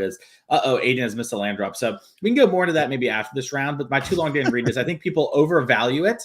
But it is important. I don't want to make it seem like it's not something, as May is just killing every mice. Yeah. She actually hates mice. She talks about it all the time at dinner. It's very awkward. We're like, you gotta stop talking about this. It's kind of relevant at this point, but there's a second land drop eventually on turn number 4. May has fired off the 3 removal spells that answered everything, and I also see another go for the floating hand as well as a sweeper. And the last card I think is a Drowner. That's the blue card we can see at the back. Looks like it's got sided in a Gix command. That's one of the best kind of black sweepers for these low to the ground aggro decks. Here comes the Druid. I'm going to say it. This game is pretty even now that Aiden drew a second land.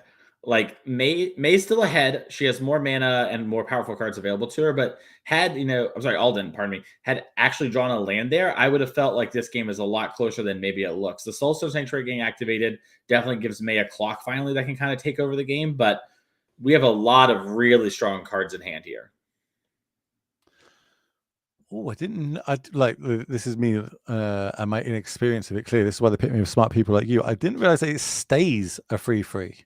This is when you invest the mana, and that's huge. I mean, as massive implications, just you can make your mana, it's going to be around forever. It also means it dies a lot more than you might see something from Mutavault, but it's kind of worth it once you've committed the mana. You have this thing for the rest of the game, and it being all creature types matters a ton. That's why I've got the Mutavault thing from you activate it until end of turn, but no, it's actually sticking around. It's going to be a 3/3 in all creature types as well. Yeah, we even see some Gruul players play it as kind of like an extra land that sort of, is a spell, and it's a mouse, right? So the Heartfire hero type synergies that go along with all the other ones help here. So Manifold Mouse double strikes or trample set. that's a very real thing that comes up. And once you commit that mana once, you kind of have it. So we're gonna have to see kind of how the game keeps going here. But May with Preacher of the Schism and this Vigilance 3/3, she's kind of dominating the battlefield. And we just really need one more mana. If we had 3 lands, this Gruul deck would be kind of firing very well here. Nice sequence. We've got the Manifold Mouse on the battlefield. Here comes the Patchwork Recruit, or Poor Patch Recruiter. A lot of P's going on in that sentence, coming down. And in response to it, this is where we're going to hit the stun counter on the mouse. Don't want to get any triggers happening that are unnecessary. Yep, that is going to resolve. And then we're going to see the Patchwork come into the battlefield. 1 mana left open. We've got access. I think I see a Torch the Tower in hand. I also think I see a Monstrous Rage. Definitely bottlenecked. Yeah, bottlenecked. We hit that second land. We needed that Questing Druid to kind of hit land plus something we could play. It did half of that here. Yeah. And we're going to take out the threat that we want to. It means that our threat can't be shuffled in. That's one less option for May here. But I feel like May's on the beatdown plan. Like, well, I'm closing this game down. Well, you can potentially cast 1 spell a turn, or at least 1 impactful spell a turn. I'm going to start turning things sideways. I'm now starting to generate a bit of a board presence, getting some life linkers on there, or chump blockers, as well as having access to now double go for the throat in hand, as well as a Gix command. Kind of everything's going well for me right now.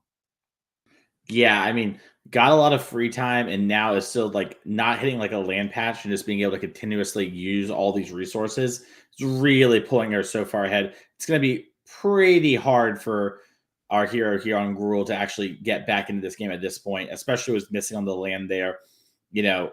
Just a lot of pressure, and it's not going away anytime soon.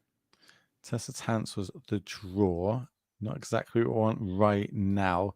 A lot of options, but they all seem to be like 2 mana or not really got a good target for it. So is there an opportunity of us being able to set up for 1 big turn and pull away? Looks like we're holding up the 2 mana for the extra Druid that we've got in hand.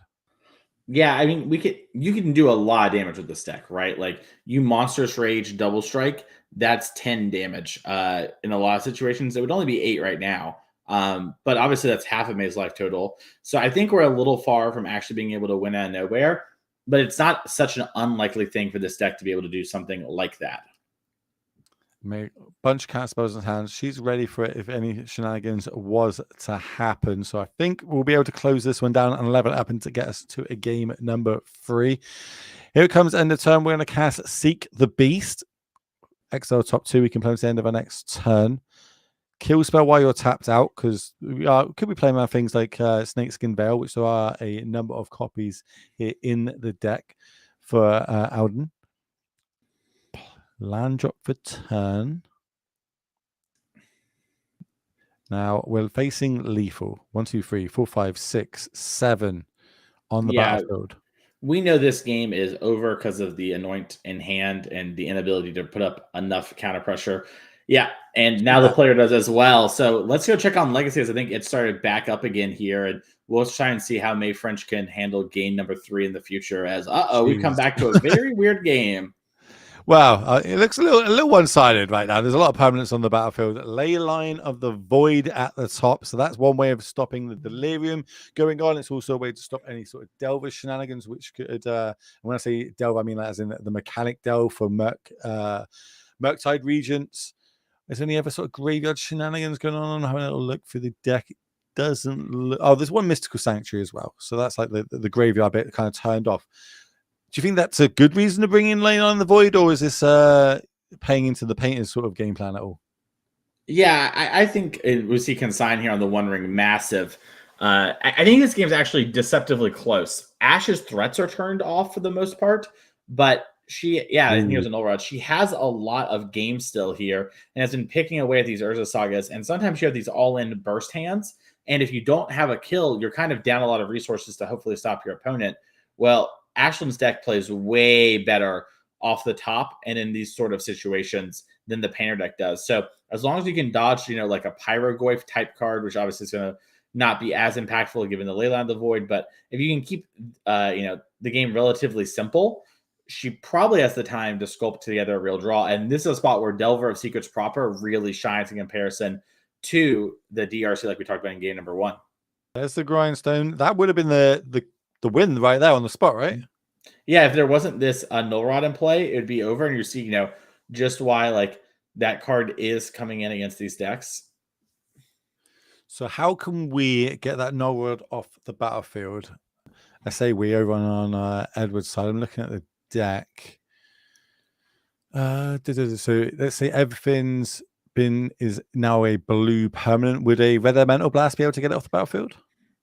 Yeah, our own red could definitely get it. We could also like use something like Brazen Borrower. I'm not sure if that's an Ashland's deck this weekend, but that's a card you sometimes see as a one of. I'm sorry, pardon me. The red deck could use the things. Ashland can stop the Painter in response to that. My mistake. I did not finish my thought there.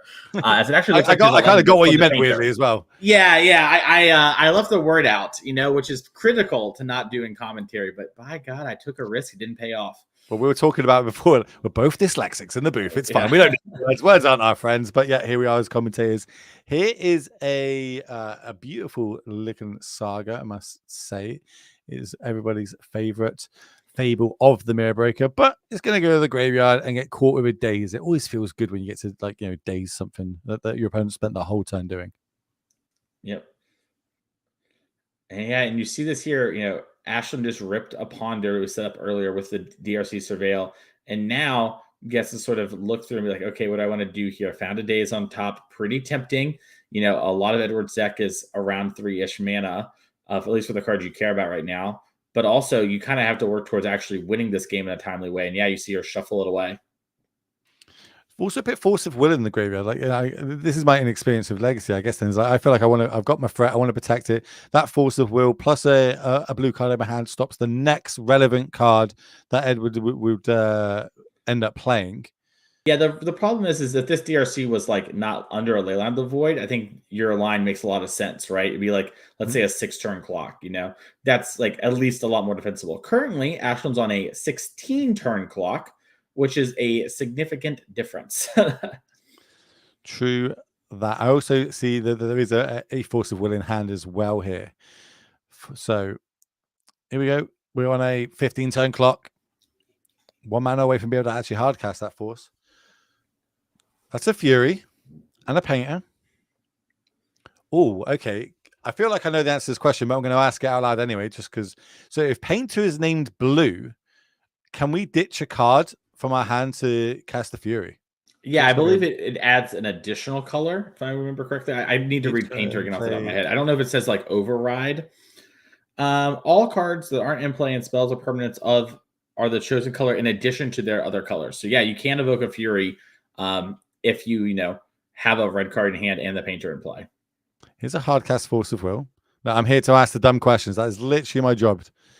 Here comes the Force of Will on the Fable. Surveil, we like that card. We're going to keep it on top. And this is great news for Ashland too. Like having, there's the Delver that surveilled to the top here. Yeah, but having an answer there, with the Ancient Tomb paying the life means even though this Painter Servant is now kind of blocking the way, we at least, have something to take care of all that. So Delver, look top card. It's going to flip from a Brainstorm. Easy. Didn't ever not have it. Now we've got a 3/2 flyer. We start getting more of that chip damage in, especially if we're down to 10. Yeah, Ancient Tomb costing a lot of life here, right? That thing's done 6 damage to us, so I counter correctly. That's the difference in a couple turns with Delver. Do we want to fire that Brainstorm off now? Yeah, interesting. Traditional wisdom is to hold your brainstorms as long as possible. But, we're also in a position where maybe, we want to actually get another type of Delver type card on the board just in case, or maybe find another answer spell. We drew a City of Traders with Fury, but no second red because the Lotus Petal is turned off. I say we really need another red card right now so Fury can clean up this battlefield, stem the bleeding, let us get a few more turns down and potentially try and take this this W. But we're going to play the City and just pass the turn. Debating if we want to Brainstorm on the turn. We do not. Get an extra draw. Didn't get a good look at what that was going to be. Combat. Drop down to 4. So close to lightning bolt range, but realistically could be turning off this ancient tomb now. Didn't get a look at that, what that was off the top. It was a painter servant. That's not red. Yeah, this mono red deck's having some real issues evoking this Fury. Another painting coming down. Name blue again. Or renaming red. Does that make the grind station a hand? Yeah, now it makes it red. So we need to hope if you're Ashley, if a counterspell with someone interact, like you mentioned, blue elemental blast could help here. That might be the card in hand, actually. Yeah, so force and negation's gonna get binned. I think Ash drew a daze as one of those cards in 2 lands. It's a little hard to make out. The good news for Ash is that, this is at least an evoked Fury. So if it does hit, it will not be there to, put this really quick clock on.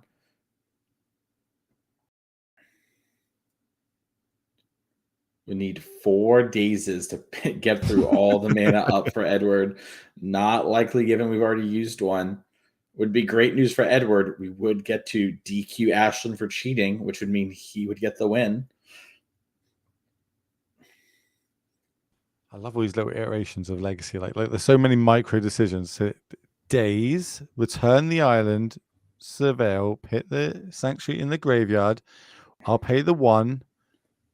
Yeah. Fury's going to resolve, clean the battlefield. I love this. So Ashlyn knows the daze isn't going to actually do anything for the rest of this game. Knows the top of the deck is bad. We talked about having a lot of lands there, and I think she maybe had one. So she's basically willing to burn the daze to skip a turn, right? Think of that as time walk for her right now. She got to skip that really bad draw step that was on top that she knew about. Plays the land, passes the turn back. Are we on Painter Server beatdowns now? 2 damage. Let's go in. 7-turn clock. We found out a lot of Legacy, like the grindy decks. Once they've kind of done their thing and then we get to this top deck in war, it is about who's going to be able to find the best resource. Which deck do you think has got the best chance of being able to hit that best top deck? Ashlyn has the best looks with all of her cantrips. Edward has the best hits given Leyline of the Void. So it's really a moment of like looks versus, quality. Ash just picked up a bolt. So if we tap that Ancient Tomb, it's game over. It's a blue card. And pass the turn back. It's funny how many Legacy games actually look like this. It's actually a very common thing. Players go on low resources, have a lot of like maybe reactive cards or things that are situationally good. And, just like 1 or 2 creatures kind of beat down for a bunch of turns in a row and force the action eventually. That's an Arena of Glory. Now that with a Pyroglyph could be pretty crazy. That with a Fury could be pretty crazy. We're going to play it, not float any extra mana. Huh. I guess Edward just saying maybe I value having this in play for the longer term. Ash picked up Brainstorm. It's a great one here. Spell Pierce is one of the cards in hand. Oh, Ash has double Bolt in hand. Bolt? Yeah, I think Ash was waiting to make, because of the painters in the blast, she didn't want to go for it until she kind of knew it'd be safe. And now with that Spell Pierce, she knows that it's going to be A-okay because of the Ancient Tomb. And second Bolt here. Oh, we're going to the red. Bolt. Yeah. I think both players had double Bolt for the win, and we were just able to see who could stack it first. It's going to be Ash being able to take that one down. So that means we're going to go across to one of our other tables. Let's have a look at how Standard is doing. Let's go back to May and Alden. Look, okay, we got some stuff going on here. We got some shenanigans. Let's break this down. That is one of the enduring curiosity. The curiosity effects. They were quite cool. I like the idea behind them all. But this is a bunch of removal spells that are getting thrown around. A couple of counters going. Doesn't really matter. It's going to clean the battlefield up. And it looks like May's got at least 3, maybe 4 cards in hand now. Yeah, and it's double Curiosity Flood Pit Drowner for May. And it looks like this game's been a bit more back and forth than our last one. And, May just has a bunch of 4s in hand. Now, this 4, luckily, will give you some more land drops here. And, I was going to say, if you have one going, you can sometimes get out of control here. But Obliterating Bolt, a big, big play there. And now we tap down the blocker. They're completely tapped out. We can just attack again. 14 life. Are we thinking of maybe potentially getting a free on the battlefield with the Sanctuary, or do you think it's better to get the Curiosity down and start just drawing cards?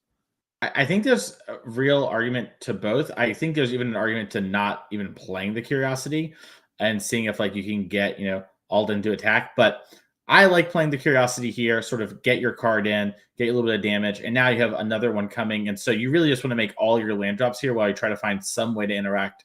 Because May is at 7. There's not a ton of reach when it comes to burn, but there's a little bit, and the pump spells can get pretty crazy pretty quickly here from the Gruul deck. If we left some of those in, most players will cut things like Monstrous Rage in these kind of matchups and play those grindier games. But every now and again, you see like, a cheeky 1 or a Burst Lightning for 4 that kind of wins out of nowhere.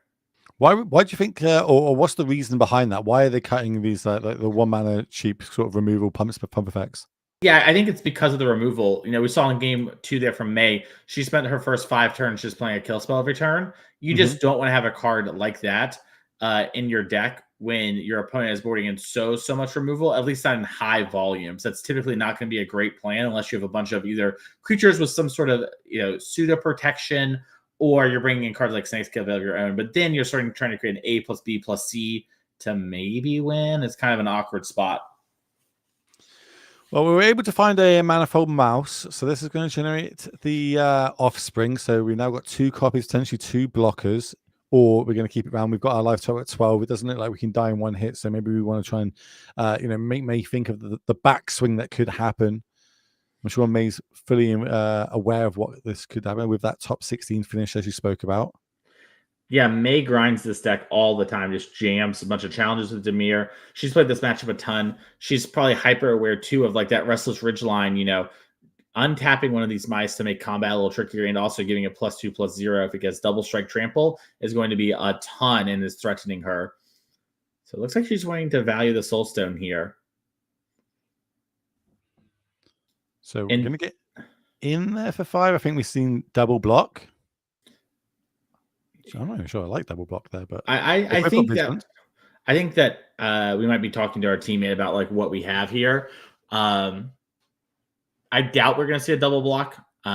Just probably not a very winning position. Even though May is going to maybe draw some cards if you connect here, she's very happy just to get the Manifold Mice off the board in general. And this also in Sanctuary, I think, is a great way to kind of pressure and use our mana a fair bit and get some more redraws. And that's what May needs. She needs to find something that can actually stop one of these creatures from connecting against her if it has to go unblocked or gets incredibly large. That's the turn back. Big top deck. I think that is a Burst Lightning I can see in hand as well. But main phase, we're going to go on an adventure. We're going to cast Seek the Beast. Yep. That will trigger other Questing Druid, and if you cast a non-green spell, it's a counter. And you're seeing May tank in response. I'm unsure if she actually has something or is, posturing. I think it might be a little bit of posturing. There could be another one of the Drowners in hand. Curiosity. Okay. So it looks like Bill Comendes has won the game for May French's team here. So they're going to move on to 4-0. So it looks like these players are maybe just actually talking right now. It doesn't look like they're going to finish the match. We're going to come back here and say hi. That's why things got a little weird. They're just chit-chatting now and shuffling their cards. Maybe that makes a lot more sense. So what's happening? We're like, what's actually going on here? But no, the match is over, as you mentioned. But it's not on the NRG series. We've got lots more events coming up in the future. So maybe you want to take part in a team event. Maybe you want to go solo like we saw yesterday in the Modern. But there's lots of different formats that you can play coming up. So let's have a little look at some of the future events we've got happening in Season 1. One of them being, as you spoke about, there's not a lot of opportunities to play Pioneer anymore. Yes, you can play it on Arena now, or whatever they want to call it on Arena. It's basically Pioneer Plus. But we've got future events coming up. So talk to me about them, Mason. Yeah, I mean, here in Madison, Wisconsin, on the 15th and 16th of March, we're going to have a Saturday 10K standard showdown. And then we're going to have a Sunday 5K Pioneer trial going on. So once again, there's not a lot of chances to play Paper Pioneer. So we're glad to have that there. It looks like the standard players They actually want to get some scoreboard points. We're going to go back down. May French doesn't want to make it seem like she was carried by her teammates. She wants to get the win. And so it looks like they kept playing when we left away. So what ended up happening is we cast the Questing Beast. We hit 2 lands. I was the Questing Druid there. Got 2 lands, put the Druid into play and the land, and then we pass back to May here. It looks like with no attacks. So we do get to see what the conclusion of this would be. They are in game number 3, so it's interesting for the players. Plus, it's also a few reps coming in. We've got things like the Pro Tour coming up, Spotlight Series, etc. Lots of opportunities to be able to play standard. So the more you get to watch at home, the better, and the more that these players get to practice as well. Because this is a good, complicated kind of board state. There isn't a clear winner yet, but there's definitely a few lines, a few top decks that could happen to change and make an outcome for this. So let's see how it pans out. As May, it looks like we're turning a lot of things sideways here. In fact, yeah, so everything. Yeah, May's milling here. And then basically what's happening is the Spyglass Siren hits no matter what. So we're at 4. I know it says 5, we're at 4. That means the 2 4/4s need to get blocked. High level analysis from me here. And then we have these Vigilance creatures that trade with most everything. So we're sending them in as well as a way just to, sort of make combat more awkward for the opponent. It's never good when you're the aggro deck and you're having to be on chump block duties. And even in this situation, whenever we don't block, our opponents draw more cards doing their game plan. Not the most ideal situation, but you got to do what you got to do to be able to, the game is not over. As long as you got life points, the game is not over, famously. Yeah, I think May might actually just potentially be dead if we do this correctly here. So, okay, this is one way to do it. We shot down the Siren. We blocked some of these things. Our question to return to a 5/5. We get hit for 4 down to 1. We could have had our Druid block the 3/3 and then have this 5/5 and set up Burst Lightning as a way to win the game. But now we are going to win just with the Restless Ridgeline unless there's a creature in the way. So this line also makes us go the distance. That during cross is upside down as it is now a creature. Mm-hmm. And yeah, the problem with this line is the Soulstone Sanctuary is still in the way. Where the other way, there isn't a blocker and May can't survive. But, so what, are we looking for like some sort of trampling effects? I mean, Monstrous Rage would win. I think the way that, the game actually ends here is drawing something like Druid into a removal spell. Burst Lightning would do it. That'd be able to kill the blocker plus the extra red spell. Oh no, wouldn't do it. Actually with 1 short there as well. Yeah, Burst Lightning doesn't get it done, I'm pretty sure. And we have the 1 card in hand, and we have to animate the Ridgeline to push the 2 points. Honestly, just a misstep here. I mean, we know May has no creatures in hand, right? Like, none that we can cast at least. So we have that sort of thing. But I think this is a moment where you need to make plays like this and just hope that May's on like cut downs versus your very large creature. Also, if May was on a bunch of cut downs, she might have even done that beforehand. So a great moment to go back and just sort of think over things here and be like, okay, how's my opponent played? What's going on? Ooh, how's this one? So Test of Talents is going to come down here. Oh no, Innkeeper Talents, sorry. Not Test of Talents, Innkeeper Talents. At the beginning of your pre-combat state, you put a +1/+1 counter, and we can level it a few times to do some crazy shenanigans. One by giving it Ward. If we're able to pump 5 mana into it, we can double those counters as well, which are all great. But once you don't have, if you don't have Trample on it, it can just be blocked by a simple 1/1. Well, in this case, yeah, and now we're dead on board to the creature land. Yeah, if you're coming back and watching it here, that's maybe a situation to really look back on and take a second to think about, hey, what do I have available to us? Obviously, also, match was over. We're kind of just, playing for fun. So, sometimes when you're playing with no stakes in the line, we get a little looser. We're not so stressed about everything, and that's okay. And it's good to take that pressure off, a little bit. This is a long day of Magic. 7 rounds, team action. Yes, it's going to be a hilarious day because you're playing with your friends. You can give it a bit of banter back and forth. We're going to try and get them in the booth for an interview, kind of see why they chose these decks this weekend, who went on what deck, and if they're having obviously a great time at the NRG, which we all know they are. Mason, let's talk about the formats in general. Like, we've got Legacy, we've got Standard, we've got Modern. Which one would you kind of say is in the healthier place right now from a player's point of view? Yeah, I think Standard's probably the healthiest in my opinion.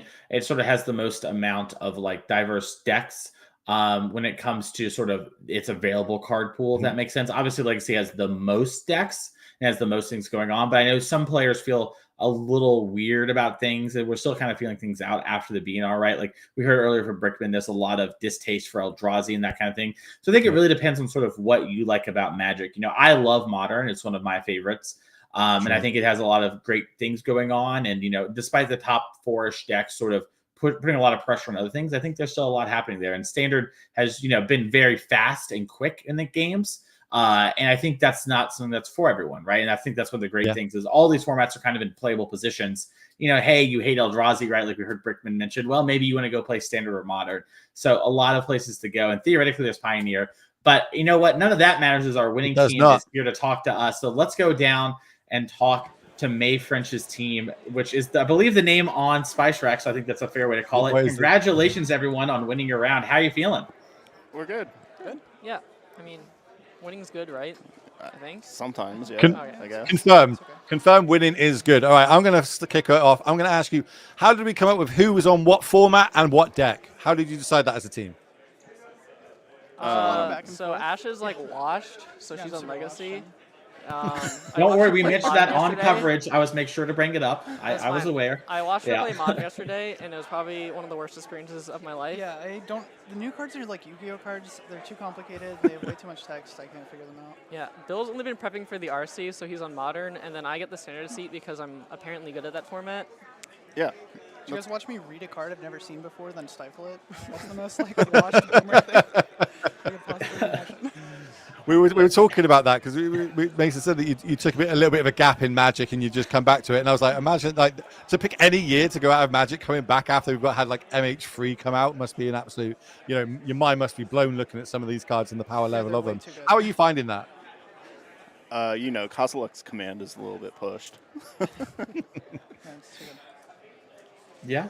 There's a lot of really strong cards shaking up the Legacy format. Well, my question to you all is sort of when it comes to this event right now, you're in a position where we're very close to getting to top 8. All of you all have, top 8 multiple events in the past. And, I think a lot of times Twitch chatters have thoughts like, oh, I'm in this position. What would I do?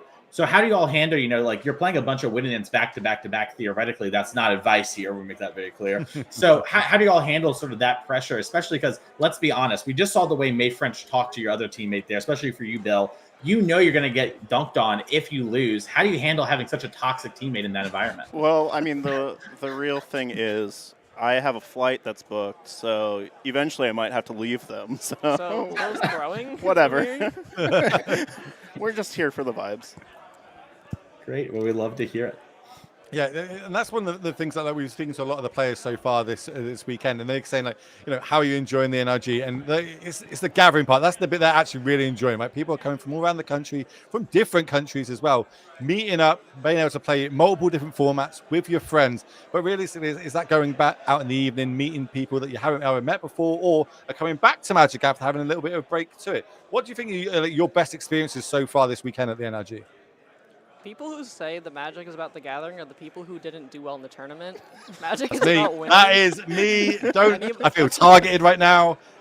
So yeah, Magic is about winning, and if it's like, oh, it's for the gathering, I'm just gonna assume you didn't do too well. So sucks to suck. I mean, we need more villains in Magic. I'm all here for this. Keep it going, mate. Keep it going. What a heel turn for May French, all in one feature match camera interview. It really makes you think. And actually, it sparked a great question for me for Ash and Bill. What's the meanest thing May said to you this weekend? That we can see on stream? Yeah, actually, you know what? Maybe we can't say this on stream. It's a little awkward here. Can anybody say anything? I don't think so. May has not said anything. Nice to Bill. Yeah. Well, it sounds like you two are winners. It's because I'm a boomer and May is nice to older people, I guess. Yeah. No, I mean I did watch Ash throw a game face up, so I don't remember exactly what was happening. In 2 different ways. It's fine. This is exactly how I wanted to. When I team with my friends as well, this is exactly how we are. We are not that we'll get them next time team. We'll hammer someone if they make some mistakes. So I'm all here for this. This is really cool to see.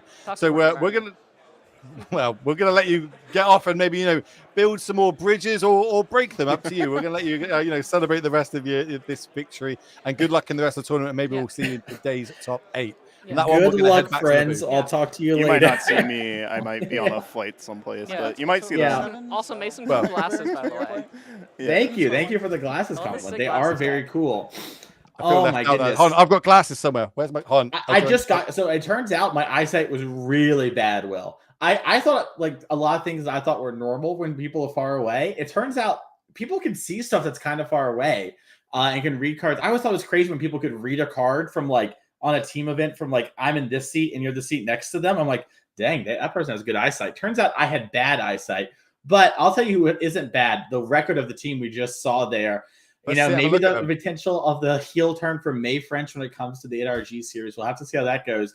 But we'll check out the leaderboard as that is what we're playing for. We had May French in our NRG champs last year. She wants to come back. She won an event playing Living End right before the release of MH3, grinded a little bit, and then decided to focus on some other series and some other events in life. So she's back here wanting to get them. And this is our current position of everyone. So this is only yesterday's event so far. We haven't updated like with the round by round. We don't know where people are ending up. But you're going to see a lot of names you recognize having a lot of great starts to our series for 2025. And Grayson Nimitz joins Theo Jung as one of our 2 locked up players for the champs at the end of the year / beginning of next year, whenever we get that in. And we'll have that shot to play for the Pro Tour invite. Grayson's played a lot of our events. We'll probably to see Grayson maybe make a run for player of the year. Honestly, we'll have to see exactly how their life's going at that point. But honestly, a lot of great names. I'm so excited to see everything. And the next event, if you want to join in the race, will be in Madison, Wisconsin, 15th and the 16th. We're going to have a standard 10K showdown on Saturday. You win the showdown, you go straight to the event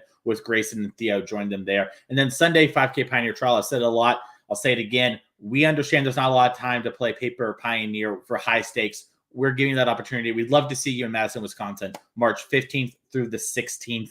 And that's going to do it for us this round. The round timer is just about up. So we're going to take a quick break, set up for the next feature match, and we'll see you all in just a couple minutes.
And welcome back, ladies and gentlemen, to the NRG series here, where we are bringing you team trios.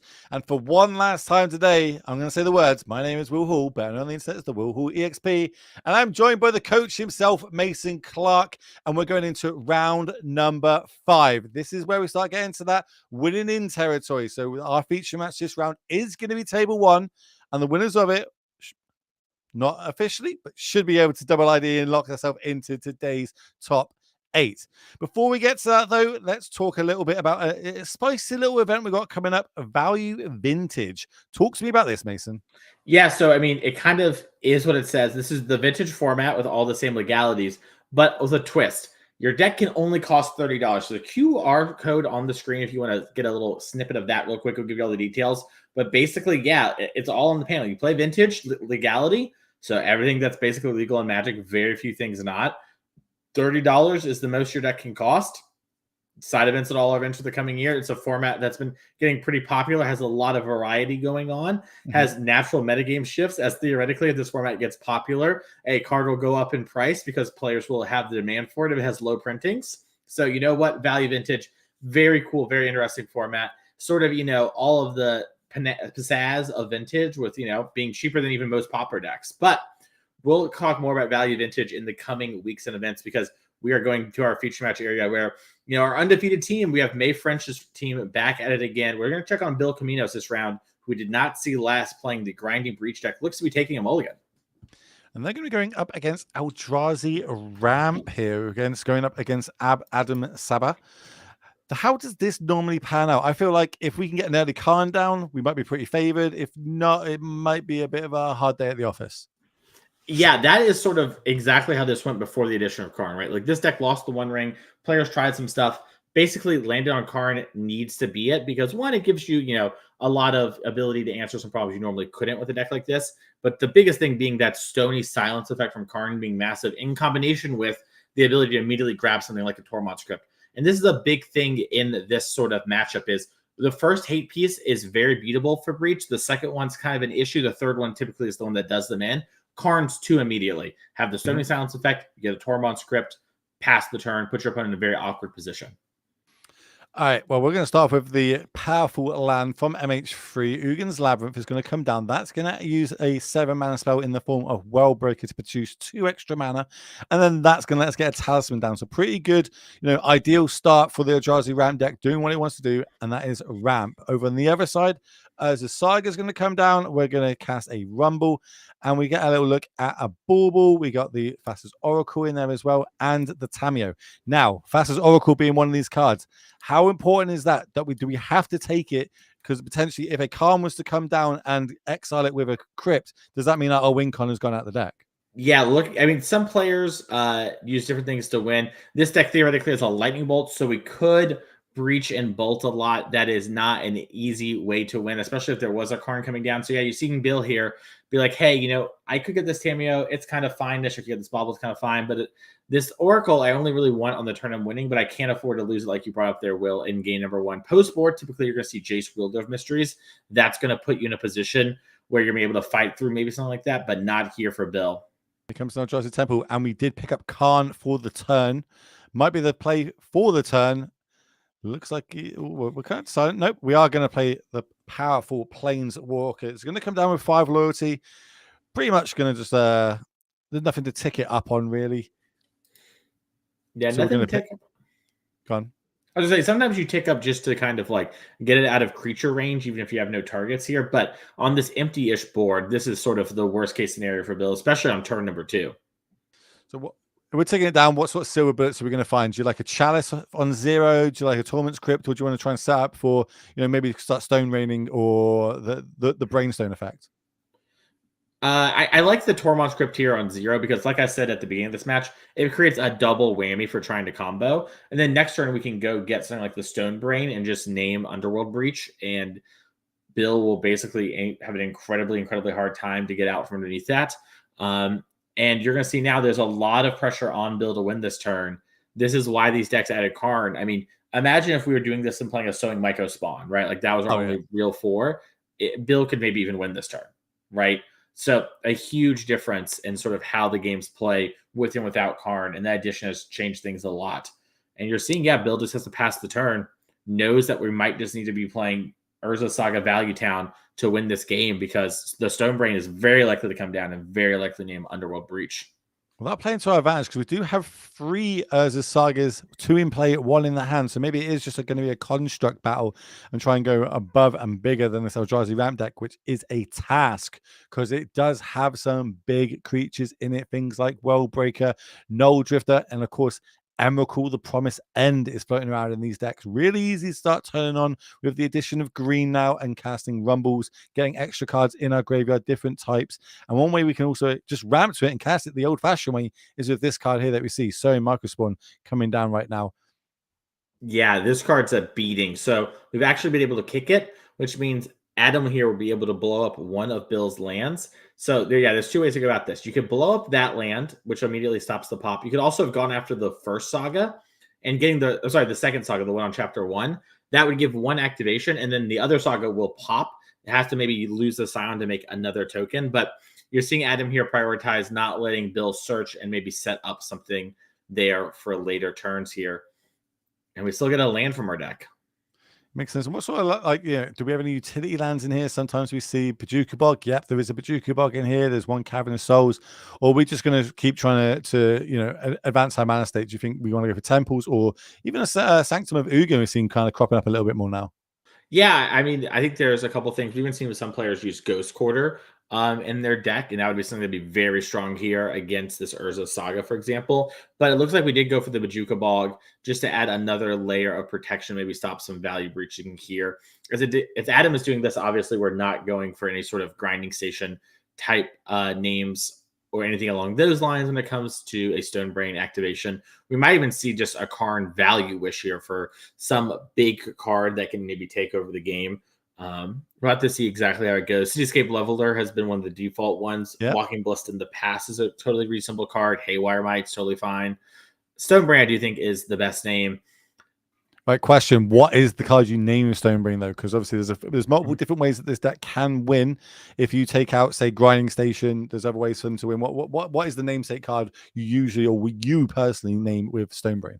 I think Underworld Breach is typically the best name, all things being equal, because if you do that, it makes the Oracle not really a thing, right? You can deck yourself, and I've definitely done it. You know what I mean? There are games where I've like Emery'd and rumbled and just stationed myself enough that I won after losing Underworld Breach, but it's hard, especially, in the current game state where Adam has these big Eldrazi to win the game with. You can name Station. That makes it really hard to once again go through your deck. But like I just said, you can just, mill yourself naturally. And you could name Oracle, but with a deck like Bill's, we actually have Lightning Bolt, and you can still just value breach. And I think players underrate just how much value breaching can sometimes get you enough sort of incidental advantages, even with the graveyard sort of currently answered. So Bill knows that, most likely we're not going to be able to combo win this game. So it needs to set up now for sort of the long game. So we're playing the Mox out now. Obviously, we can't use it in the face of this Karn. Doing it just to get the +1/+1 counter or the +1 effect on the construct, which means it will be able to trade with that Soul Micro Spawn. It does use up our whole turn, though, because we've got to use this Urza Saga to make another construct as we pass the turn back. That's a lot of open mana. I don't even want to count it. 1, 2, 3, 4, 5, 6, 7. Like potentially like 8 mana for Eldrazi this turn. Yeah, and I think we picked up a Temple as well. So it's a lot of mana. And I think this is going to be like a spot where against a deck that didn't have these big creatures, Adam would might still lose to Bill, right? Like we might just get grinded out via sagas, but we have a World Breaker underneath, the Uggin's Labyrinth. We can kill the Mox Amber with the Karn, which is basically all it can do because it can't go down anymore, right? That weakens the constructs, makes them a little worse. We Stonebrain out the breaches, and then eventually we just pick up World Breaker, cast it, and it's bigger than all of these constructs by a lot. And that's all assuming we, somehow would need to win the next turn, as we can play Emrakul the Promised End off the Sanctum of Ugin in play. But it looks like we're actually just going to pick up World Breaker now. Yeah, well, it looks like we're doing what we're doing. We've got 3 Eldrazi Temples. We've got the green mana from the Talisman as well, so we can cast it. That's also a way of turning off the Saga on the other side. So again, we're going to stop Bill from being able to search and find any way of setting up for a future turn to, win this game and almost steal it from under us. Because I feel that everyone on Adam's side is definitely in the control seat here. I'd be feeling really good if I was over on there, and we get to go search up. Realistically, probably a big Eldrazi in the face of an Emrakul. Yeah, Emrakul is really strong. I mean, you could even try and set up to play Emrakul and then combo kill Bill if you wanted to hold your Stonebrain. This World Breaker comes down, it exiles the Urza Saga, right? Now there's a 5/7 on the board. The Karn's going to tick up on the Amber as it's its only real target. And, Bill's left with a couple cards in hand. We know they're not even close to good enough. At the minute, Emrakul would cost 9. And, Adam has... Sorry, we've got 9 mana. Sorry, is what I'm getting at. Sorry. Sure. We have. Okay. We can pick the Crypt in the Graveyard, which would be an extra one. So that's potentially another mana itself. I don't understand. Maybe it's not. Maybe we go for the Soen here. Yeah, I mean, the Sonic Micro Spawn's fine. You could also just grab another World Breaker, right? Just draw 5/7. What are you gonna do? Here's a great question. How does Bill win the game from here? Urza Saga, Underworld Breach are the 2 ways that you can win, right? We have the breach named. So if we take the Sowing Micro Spawn, we can have this be an answer to Saga on the following turn, as long as we get the turn to Stonebrain, which is so likely to have happened here because the Karn will answer the Mox. The Karn needs to be answered. The Karn is blocked by the World Breaker. And then Bill has to do all that and have the Breach combo, which is not impossible, but very close to it. Karn's going to tick up. It's going to deal with that Mox. That means it's going to go to the graveyard because it becomes a 0/0 powered and toughness creature. Looking at the deck, it looks like Chris Ward's able to take down game 1 against May, and it looks like Bill is going to scoop this one up as well. Can't deal with all that ramp on the other side for Eldrazi. So let's have a little look into Legacy and how this is getting on. Is it Delver versus Dimir Tempo? Not a lot of lands going on here. Maybe a few wastelands have been involved. Talk me through this Dimir Tempo deck. I don't even know if I've actually seen this one before. Yeah, I mean, one of the interesting things about Legacy is like there's a lot of different things that can be happening. I mean, this deck is playing Kaito from Standard. So if you've seen, that card before, just how powerful it can be when it gets running away with the game. And that's like a really interesting sort of thing to happen. And this is one of the new innovations thanks to a card like Kaito, like Tamiyo. You play like Baleful Strix, Orcish Bowmaster, Tamiyo, Brazen Borrower, play a couple Kaitos, and then just a lot of the interaction cards, Fatal Push, Force of Will, Daze, just very much like another version of Delver that isn't reliant on something like Death Shadow, which we've seen be sort of the blue-black version de jour before in Legacy. Well, we've definitely got a mana advantage on the left here. And here comes I'd say the biggest creature in the deck by quite a margin in Murktide Regent. We're going to exile a bunch of cards for Delve. So it's not only reduced in cost, but also how big do we want this to be? 14 life, realistically, you're trying to get an extra 4 counters on there. So it's going to be a 2-turn clock. And we're going full big. I think we'll turn it straight into an 8/8. Yeah, I think this makes sense too. Because remember, we just talked to Ashlyn last round. She's back. I guarantee you she has probably not played this matchup before. Yeah. And so she might be a little worried about a card like Murktide Regent from the other side, right? Like if you're thinking you haven't played in a while, it's like, well, that's like a really big creature. Like, yeah, you have all these synergies, but you might just play some of those. And imagine you don't delve because you're trying to get cute with it because you only need 7 and your opponent makes an 8/8 Murktide, right? There's such a huge graveyard here for Ashlyn. There's very little downside into going all in on this. Well, on the other side of the card, don't think we've seen this one in a while, especially with Orcish Bowmasters floating around. It is a Baleful Strix. So the 1/1 flying Death Toucher that draws a card when it enters. There it is on the screen for everybody at home. Maybe you haven't seen this one in a little while. Used to be see a lot more play, let's say. I wouldn't say a complete staple, but you used to see a lot more play. Yep. And you see Dan here picked up one of the 2 Murktides like we talked about. Obviously, we needed the land for that. It could have been in hand before for Ashlyn, but this Baleful Strix picked it up, and she's going to be very happy to have this huge Murktide. Also worth mentioning, which we didn't talk much about, we're using Mystic Sanctuary here. If nothing had happened, Ash might have left it on, just drawn a card and then tried to grow the Murktide to have lethal here. But that Unholy Heat answering there, and she's in top deck mode now. No agency over what's coming, but Dan with a hand still full of cards to see if he can get out from underneath this Murktide region. Well, there's definitely, I think there's double Brazen Borrow in hand. So we do have a option to bounce the Murktide. So that would be able to deal with it, at least for a turn. Yes, it would come down the following turn, but that graveyard can only get so big. If they keep eating up enough spells and sorceries in that graveyard, maybe they won't be able to get a big enough Murktide in a turn or two. Definitely feel like mana is going to be the issue here moving forward as... Oh, I have no idea what that card was. Was that a Kaito fan again? But we're going to do the Brazen Borrow line. We have to survive before we can even think about winning the game here. Yep. And this might be what it looks like for the next couple of turns here for Dan, just bouncing this Murktide over and over again. Now, Dan's deck does play Go for the Throat in the main, so we actually do have one hard answer. And, we can also maybe like bounce plus counterspell. So Dan has a couple ways to get through this Murktide, but it's not going to be the easiest thing in the world. Let's see how we go. We do have access to Daze, not exactly what we want to be doing right now, especially with all this extra mana that we've got floating around. I do see an Orcish Bowmaster in the hand as well as that Murktide Regent. I think Strix is the other card chat's telling me. So cheers, chat. Here comes the Dragon's Channel, which is a great 1 mana threat, especially when you've got 1 mana left open and make this Daze completely useless. There's the fetch. Now, can we turn this into a dub? So the nice thing here is it looks like Ash left Delirium in her graveyard. Mhm. If you bounce the Murktide again, which you probably have to given the hand here, now you could maybe play your own Murktide and then hope to, eat Ashes in combat, not die to the DRC and work from there. But if you do end up bouncing the Murktide again, it might actually shrink the DRC. I think I like the line of just play my own Murktide. I assume there's enough instants and sorceries in the graveyard. We came midway through, so I'm not sure how many were actually, drawn and played this game. Yeah, there's a bit of a stacks graveyard still.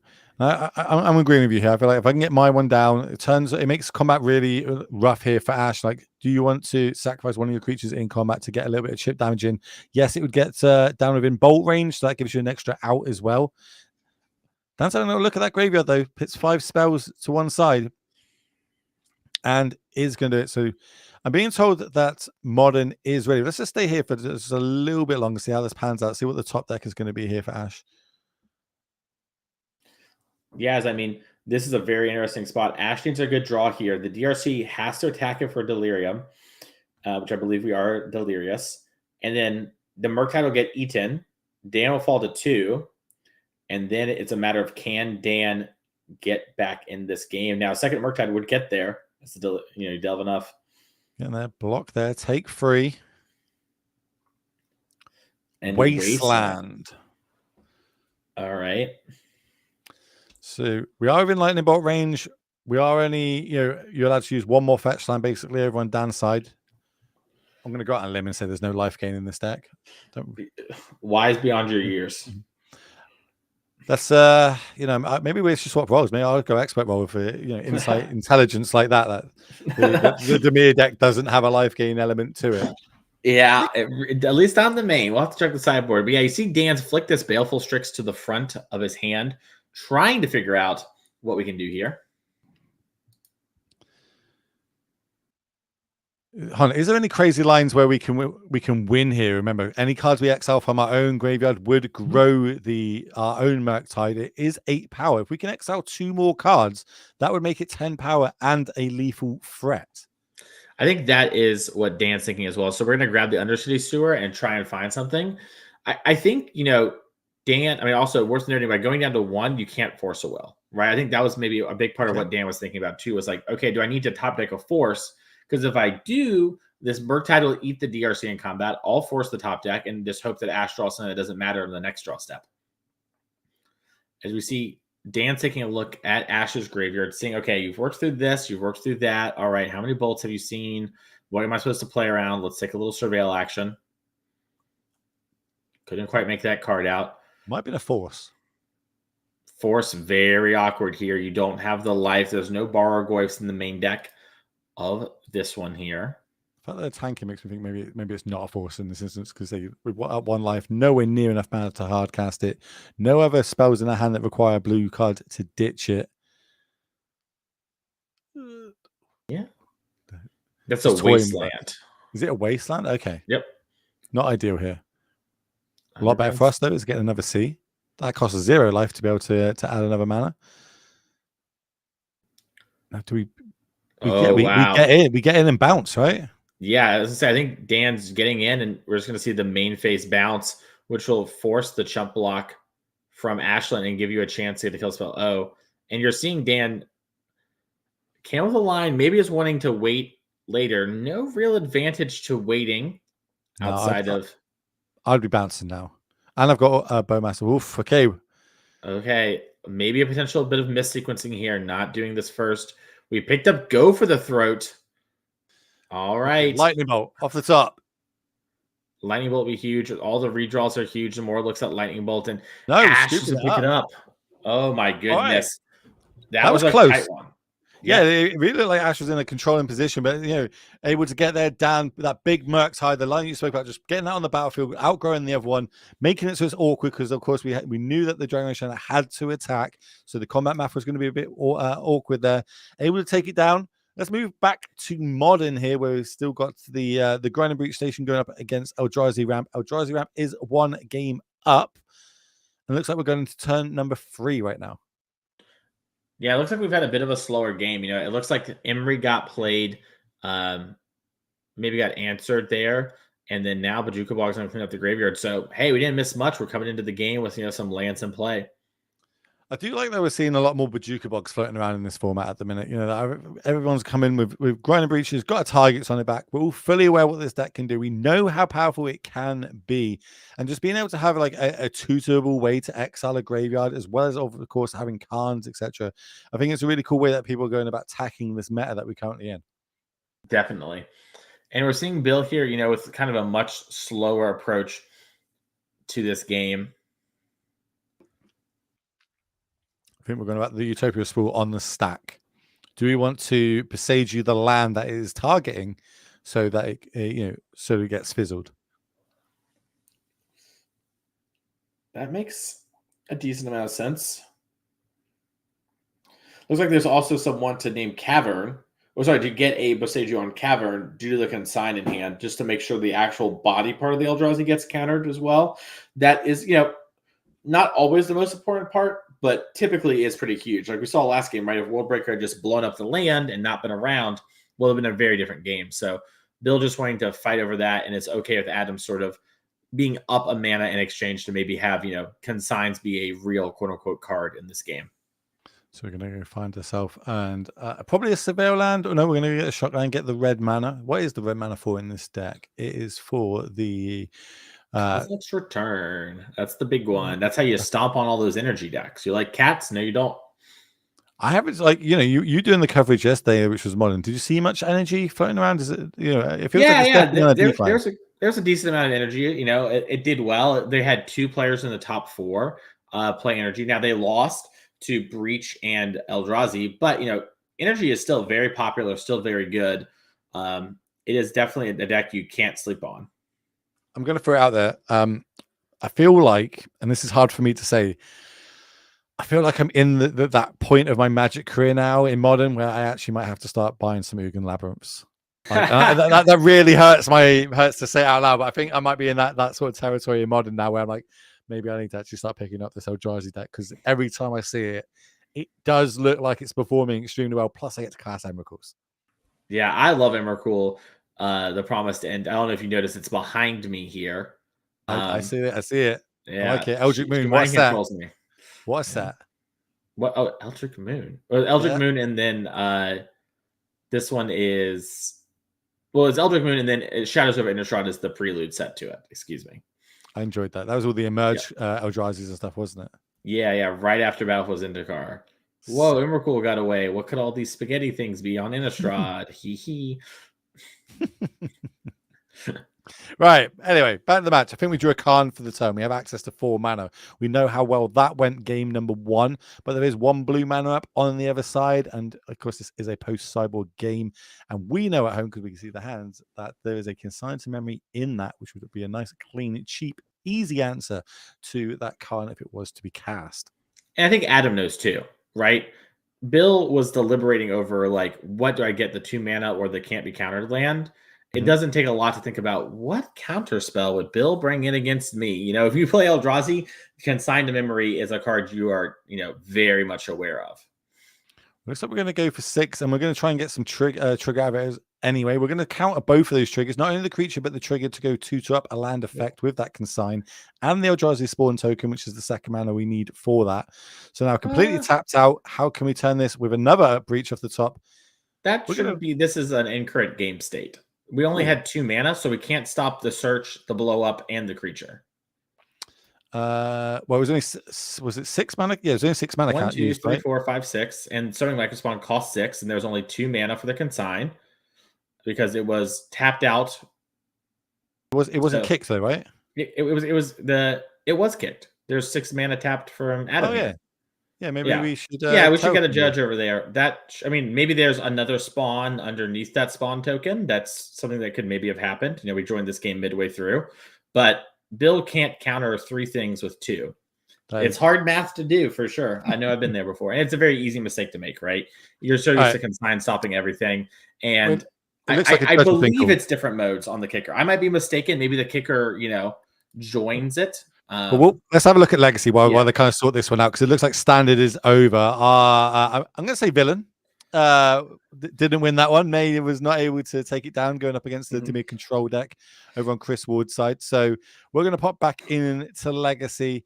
Is it Delver? Dimir Tempo 1 game up. It came down to that sort of top decking battle, and Dan was able to get there. I would call this Dimir mid-range, but maybe I'm crazy. Maybe Kaito is a tempo card. I don't know. When your deck has Go for the Throat main, you know what? It's tempo-y enough. Well, I'll allow it. I've been thinking about it a bit more. But you know what? Oh, Will, we didn't get to see the sideboarding, but I bet you Bargoyf joined the team. A little lifelink. I'm actually looking at this deck because I'm in the market for a Legacy deck for a tournament I've got coming up in the future, and I'm looking at these cards. I'm like, I own a lot of these cards. I could definitely look at playing this in my Legacy tournament coming up in the future. Yeah, it's weird, right? Like this deck is actually not that expensive outside of the duels. The usual, yeah. Yeah. Like, but if you have the duels, it's a very affordable Legacy deck. And I think it's pretty great looking so far. So I'm definitely interested. I sadly own the Bant duels, which maybe not sadly. Those are the colors I kind of like to play with. That and Gaia's Cradle, rest in peace, elves. And so I've been doing some not doing. Oof. Look at this. Turn 2. We're going to see a Murktide Regent come down here. Not going to be the biggest one ever, but 5. That is a 4-turn clock to get this done. Hydroblast off the top here for Dan. And just has to pass the turn back. I guess it's not really a one later. We got Wasteland a bunch, right? Ash does it again. Okay. But yeah, I mean, Ash is really not wanting Dan to play Magic. Like you're talking about the villain May French. We need Ash to win if we don't want him to get, harassed, as it seems to me. Too well. I wonder if the tables turn now and they would harass May. Like, I don't believe you hopefully lost. So. Hopefully. Getting in there. Still no land off the top. We're gonna have to move to discard. Game 3. We're going to discard. Well, we say game 3. I'm gonna, I'm waiting for production to tell us how that judge call goes, and if that game starts, we'll probably move straight back to mod and see how that's gonna pan out. We have a little window into the feature match area. I can see our head judge is talking to those players, and they're figuring it all out. This once again might be a mistake on my part with how the effect works with kicking it. I believe that is not the case, but we'll see. Brainstorm, that's a strong card. Facts. Tune in next week for more Mason Clark insight. Yeah. Brainstorm, good card. Not good when it doesn't resolve. Picks the cards up. Okay, cool. They're going to go to sideboarding for game number 3. Judge call is still happening over on the modern side, so that means it's probably a really good time for us to tell you about the future NRG events that we've got coming up. If you want to take part and potentially get yourself in a feature match, well, Mason, when's the next time that they can come to an NRG event? On screen for you right here, Madison, Wisconsin, March 15th to the 16th. We're doing standard on Saturday, 10K showdown. Win one of those. We'll see you at Champs at the end of the year. Sunday, 5K Pioneer Trial. Trial, for what it's worth, is just the vernacular for not showdown. I've had some questions about that in Twitch chat, so I wanted to answer that really quickly. But listen, I've said it a lot. This is my last time in the booth. The last time you're going to hear it, at least from me. I like Pioneer. I've grown to appreciate it. I think it's maybe the best way to describe it. It's not my favorite format, not my least favorite format. So I'm really excited to see that we're doing at least one 5K Pioneer thing here in the first half of the year. It's a format that I know a lot of you really love, you really appreciate. You kind of like it as maybe a safe haven, that isn't affected by the Horizon sets. I know that's how some people feel about it. And some people like the bigger formats and not the smaller card pool of standard. So, hey, if that's your jam, consider making it out here to Madison, Wisconsin, the 15th and 16th. We'd love to have you. You can have a great time battling it out. And I can't wait to commentate those rounds and see what Pioneer looks like post Aether Drift. There's a lot of conversation about Aether Drift for modern and standard, because those are the main formats we're kind of playing this year when it comes to competitive Magic. So if you have a lot of good work done and some innovation, that could be groundbreaking in Pioneer. I mean, we're seeing, some of the first affinity cards hit the Pioneer card pool here with the release of Aether Drift. So I'm really excited to see what players do with all of that. I think our modern match might be restarting. I've seen the judges have moved away. So... Yeah, I don't know if but I still see them in the background talking, right? So are they doing the little judge thing when they talk about how that went? Or are they, double checking something away from the table? The fact that we haven't moved down to the game makes me think the production's like, no. They're still talking. They're still trying to sort it out. So also, we have, our player of the year, Garrick, here on screen. So that's always good to look at. Look at Nikachu here. Won the first MH3 showdown. And we made our way to Champs. And here's that picture with that trophy. But you can go to Chicagoland. That's where we are this weekend. We'll be back there on May 10th and 11th for the Modern 10K Showdown on Saturday. And then Sunday, a 5K standard trial. I think this will be right before the release of Final Fantasy. So get excited for that. So this might be your last chance to play the standard deck that you love from Aether Drift that's coming out. We'd love to see you there. I want chat. Help me out here. It might just be a me thing, but I'm across the pond. I'm in Europe. To me, Chicagoland sounds like a theme park. I'm like, oh yeah, I'm going to go to Chicagoland this weekend. And I'm like, oh cool, it's got a theme park. No, it's an actual place. It's where we hold NRG events. I can't be the only one that thinks that, chat. Someone help me out on this one. But Modern Showdown, love to see it. Showdowns, they're the ones, if you win it, you also get a custom token, correct? Yeah, that is one of the big perks of the Showdown. We saw Theo win 2 events last year, one for a champ, one for the Showdown, and got an energy and then a cat token of him and his cat, which is pretty funny. It's the Ocelot Pride one, and they made the cat look like Bone Crusher Giant stomping on Theo. Oh, yeah, I've seen that. That's pretty sick to see. We're off to the races here, though. Back into our Legacy game, while the Modern one's still kind of being sorted out. We're going to see a Tamiyo. Nice to see that one appearing in Legacy as well. And here's a replacement copy because the first one got dealt with that red Elemental Blast. Is that one? Pyroblast. One of the two. A red 1-mana spell to be able to deal with it. Now, how can Ash kind of rebuild? We saw turn 2 Murktide came down in the last game. Don't think we're going to see it here, especially because the graveyard is looking pretty small. Definitely. And I think Ash is discussing the play here with May, trying to make sure we don't drop this. We need to win both if we want to sort of lock things up for that top 8. May French would love to come back to our champs. Do you think May's discussing, or do you think May's just giving a bit of stick there, but like, oh my god, what are you doing? You definitely should play that card, except no, because here's the problem. If May talks too much, then she might make a mistake, and then Ashlyn could make fun of her. So it's important to let her play, and then you critique her. No, jokes aside, I think they are just discussing things together. May and Ash, they're having a little fun in our interview before. But typically in these sort of situations, you normally actually just kind of want to let your seat player play the seat because they're normally the expert in the format. And Ashlyn has played a ton of Legacy in the past, but like she mentioned in her interview, hasn't played in the last year. So, some of these cards are brand new to Ash or brand new in the context of this matchup, at least, right? Like Ash probably knows Tamiyo, probably not used to playing against Tamiyo plus Brainstorm interaction. That's a big difference. And there's a lot on the line. Remember, both teams 4-0, 7 rounds of action, which probably means if you can lock this round up, your team is in the contention of just double IDing, getting themselves into today's top 8, which means they can battle out, of course, for all those points and the big cash prizes that we have on the line this weekend. Brainstorm is going to resolve. We're going to shuffle away those dead cards that we didn't really want. Go get ourselves another land. Could be a Surveil, could be a basic, could just be another volcanic island, as we see here. Okay, I'm being told from our table, it looks like the spawn. Put that back on the screen for me, please, production. I think they're able to go search for land. Count has searched for land. Spawn was counted. He's searching for land. Okay, so they're able to go get that third ability that you said. So they stopped the Stone Rain effect, they stopped the creature effect, but they weren't able to stop the. What's the name of the card to 2 up a land for yourself to put it into play? Is there a card that does that? Well, yeah, there's like crop rotation. All right. There's like a bunch of things that can like tutor lands. That card is a homage to Reap and Sow, which is you search a land, your opponent loses a land. So the Reap part of it, I believe. All right, we'll go with that. I think that might have been a bit before my time, or maybe I just don't know that card. And I only know that because I worked on the set. It doesn't actually look like Reap and Sow anymore. The card used to have Entwine. So originally, you could pick which mode you wanted to do on Microspawn. You could either blow up the land or search your deck. But I just literally complained about my lands getting burned up by Brad Nelson on turn 2 so much. I was like, this is not fun. We cannot do this. And this is also very strong. Well, here's a Thoughtseize. We're going to have a little look at the hand. 1 mana up, of course, trying to play around Daze, and we do see a Daze in the hand, as well as a Wasteland, another Volcanic, a Delver, and a Brazen Burrow. What do you think the pick is going to be? It's really interesting here. So the first thing I would try and think about is what could be on top of the deck, right? From sort of the surveilling and everything like that, and kind of how the game's been going. Like, what are the cards I'm trying to think about that could come down here and take things over? Because right here, I have the Fatal Push in my hand, so I know I've got, this DRC covered. I could take the Delver, Fatal Push the DRC, and then it's just Brazen Borrower. All right. And then I have the Baleful Strix for that one. So that's kind of nice. Now, maybe I want to take the borrower and leave the Delver, and that sort of solves all the threats? Or do I want to take this Daze that's sort of being a thorn in my side?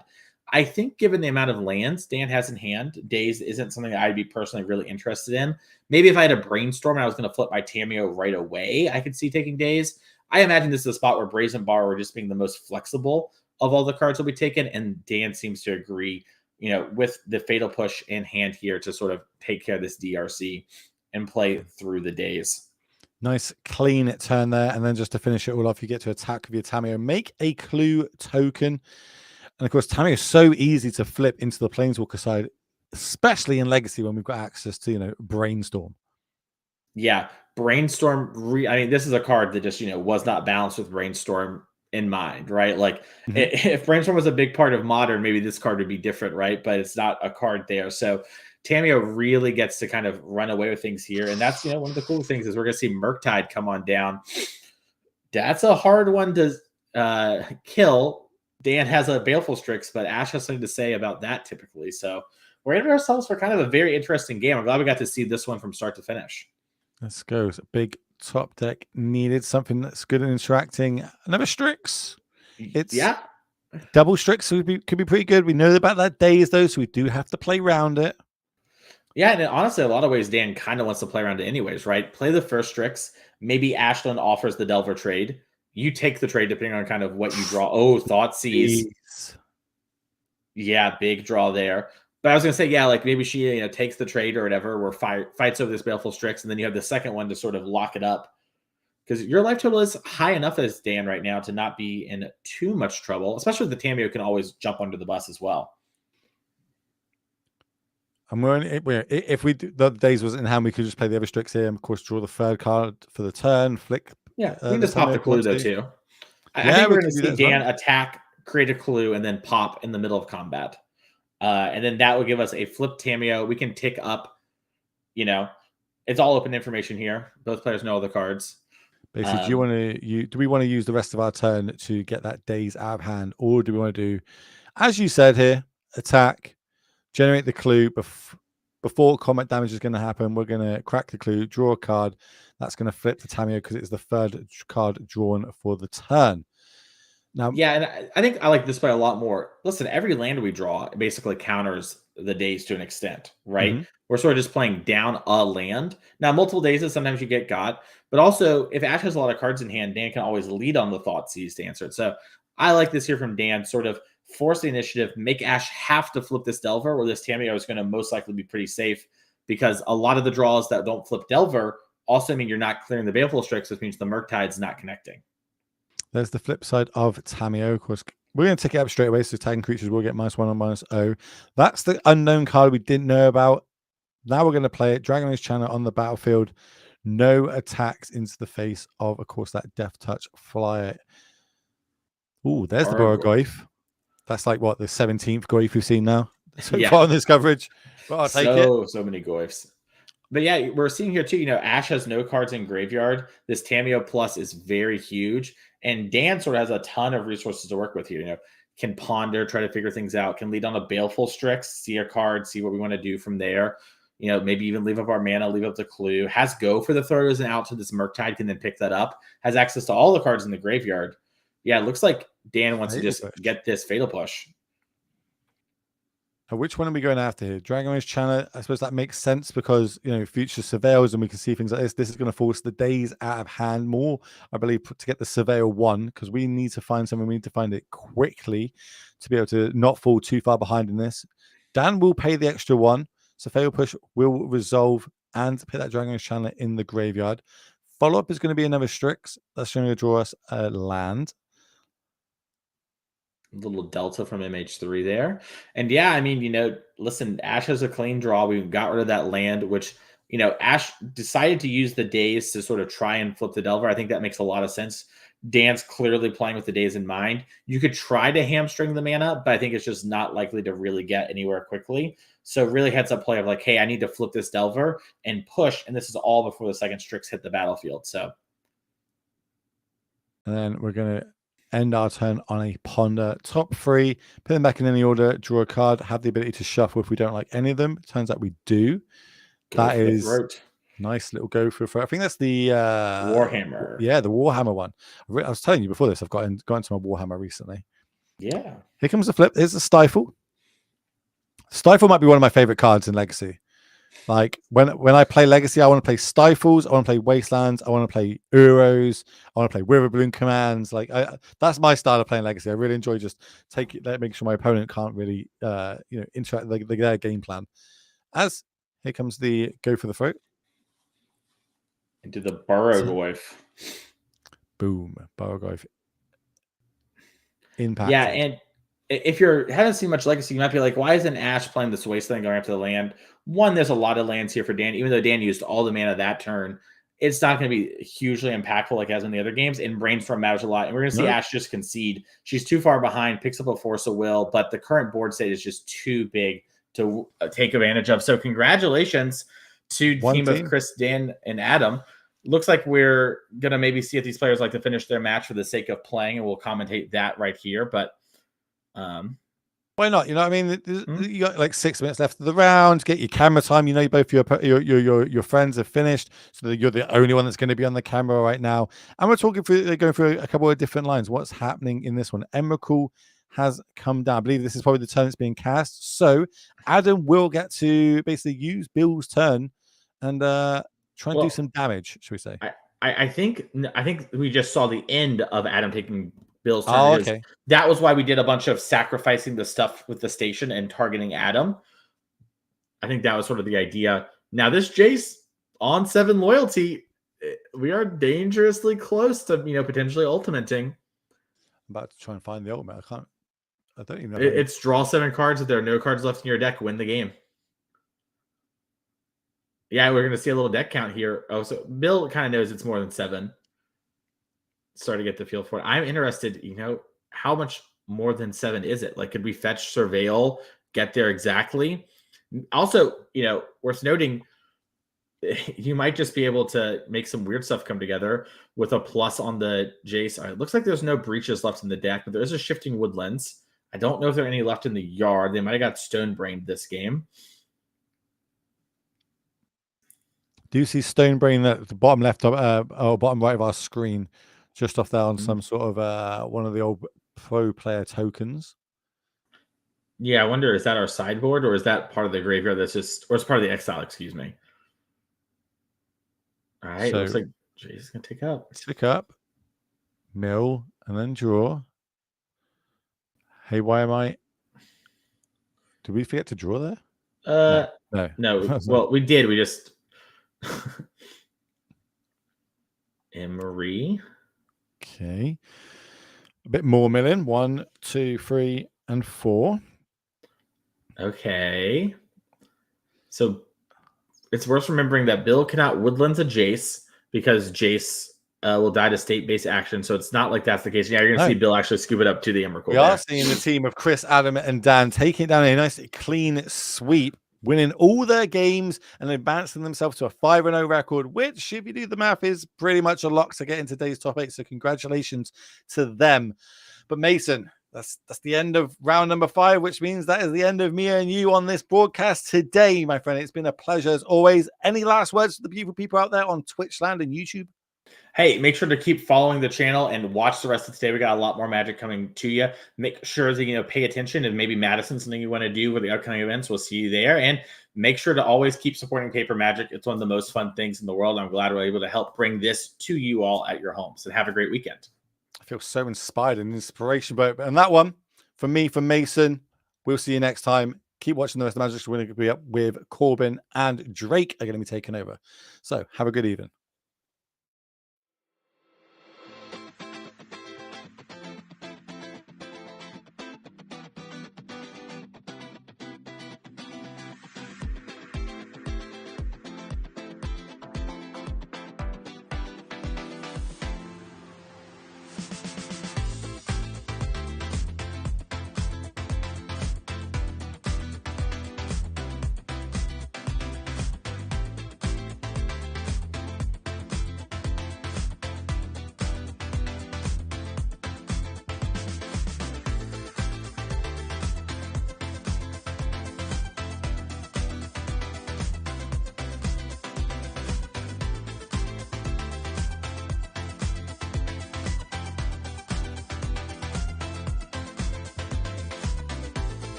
right, everyone. Welcome back to the 10K team trial event, part of the first event of the NRG series in 2025. Of course, we had our 10K Modern Showdown yesterday. You got to watch all the way through the finals there, won by Grayson Nimitz on the Grinding Breach. And today we got some team events, which means we got Standard, Modern, and Legacy. I am Drake Sasser, joined by Corbin Hostler. Welcome to the booth. We'll be taking you the rest of the way.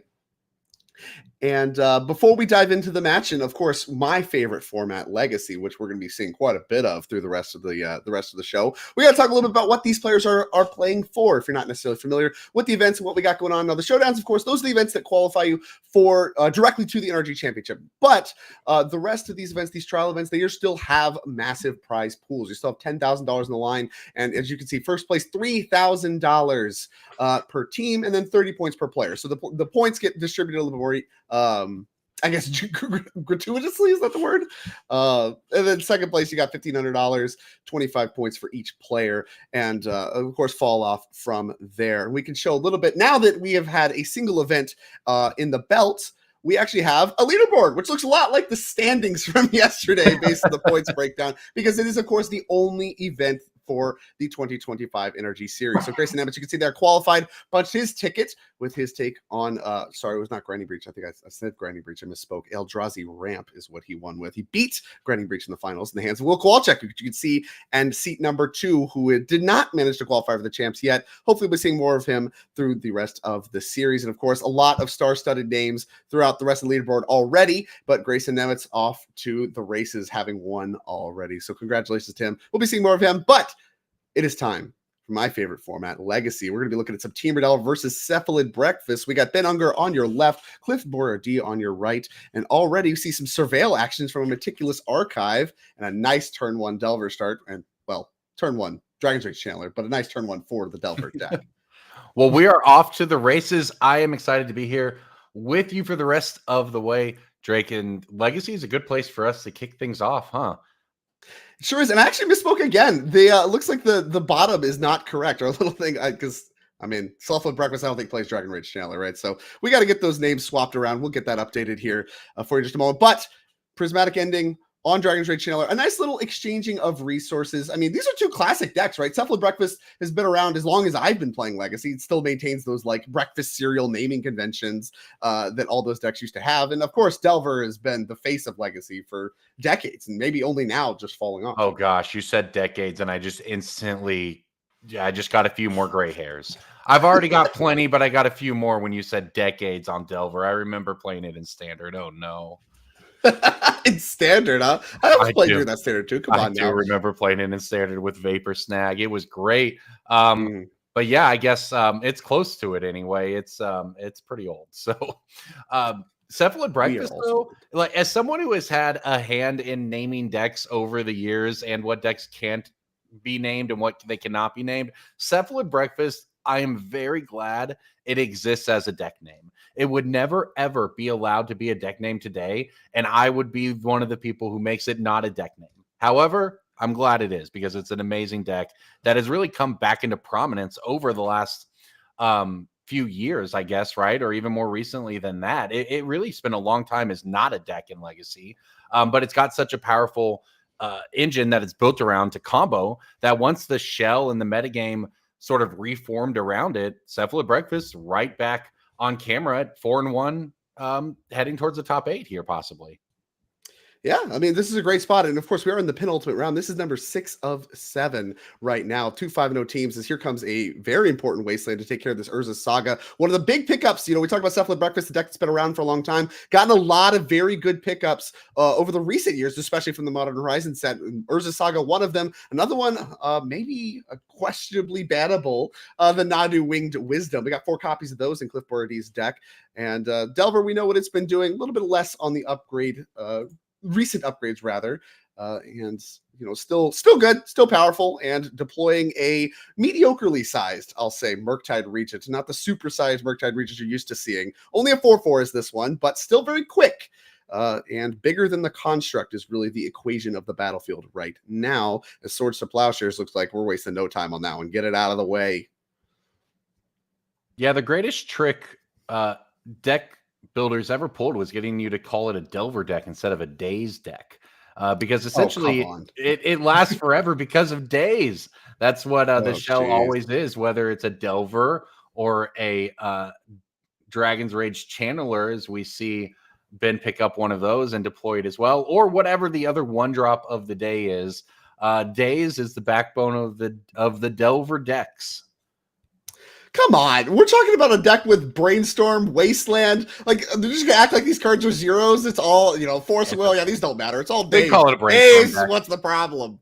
Brainstorm days. The same 12 blues, 12 to 16 blue cards that are always tier 1 or 1.2 in Legacy. But hey, that's fine because they tend to make for very interactive, fun games of Magic, like we're watching here, as a matter of fact, right? Like Dragon Rage Channeler versus Constructs. This is some wholesome Magic.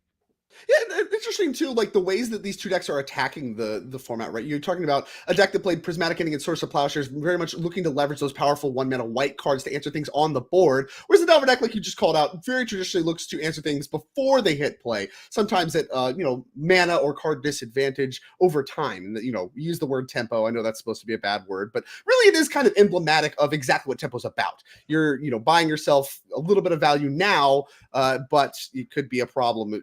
That's going to hurt you down the line. You just don't want the game to last that long. And so the fact that we're as deep in the game as we are could be bad news, as the Cephalid Breakfast deck does have quite a bit of staying power.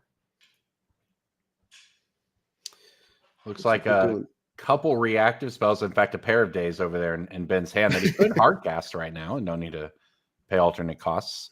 True. And tapped out is Glyph. So interesting to see. I mean, that's part of the power of Urza's Saga is, works very nicely against days, a way to spend a lot of mana, advance your board that can't be targeted by any of these counter spells. And so as we have all of this mana that's kind of expiring organically just by playing more lands, we're looking at, these days may never find a target, and you may have to find another super powered Brainstorm like we saw from Ben earlier in this game in order to shuffle those away using the Brainstorm plus Fetchland synergy that you know and love if you're a fan of Legacy.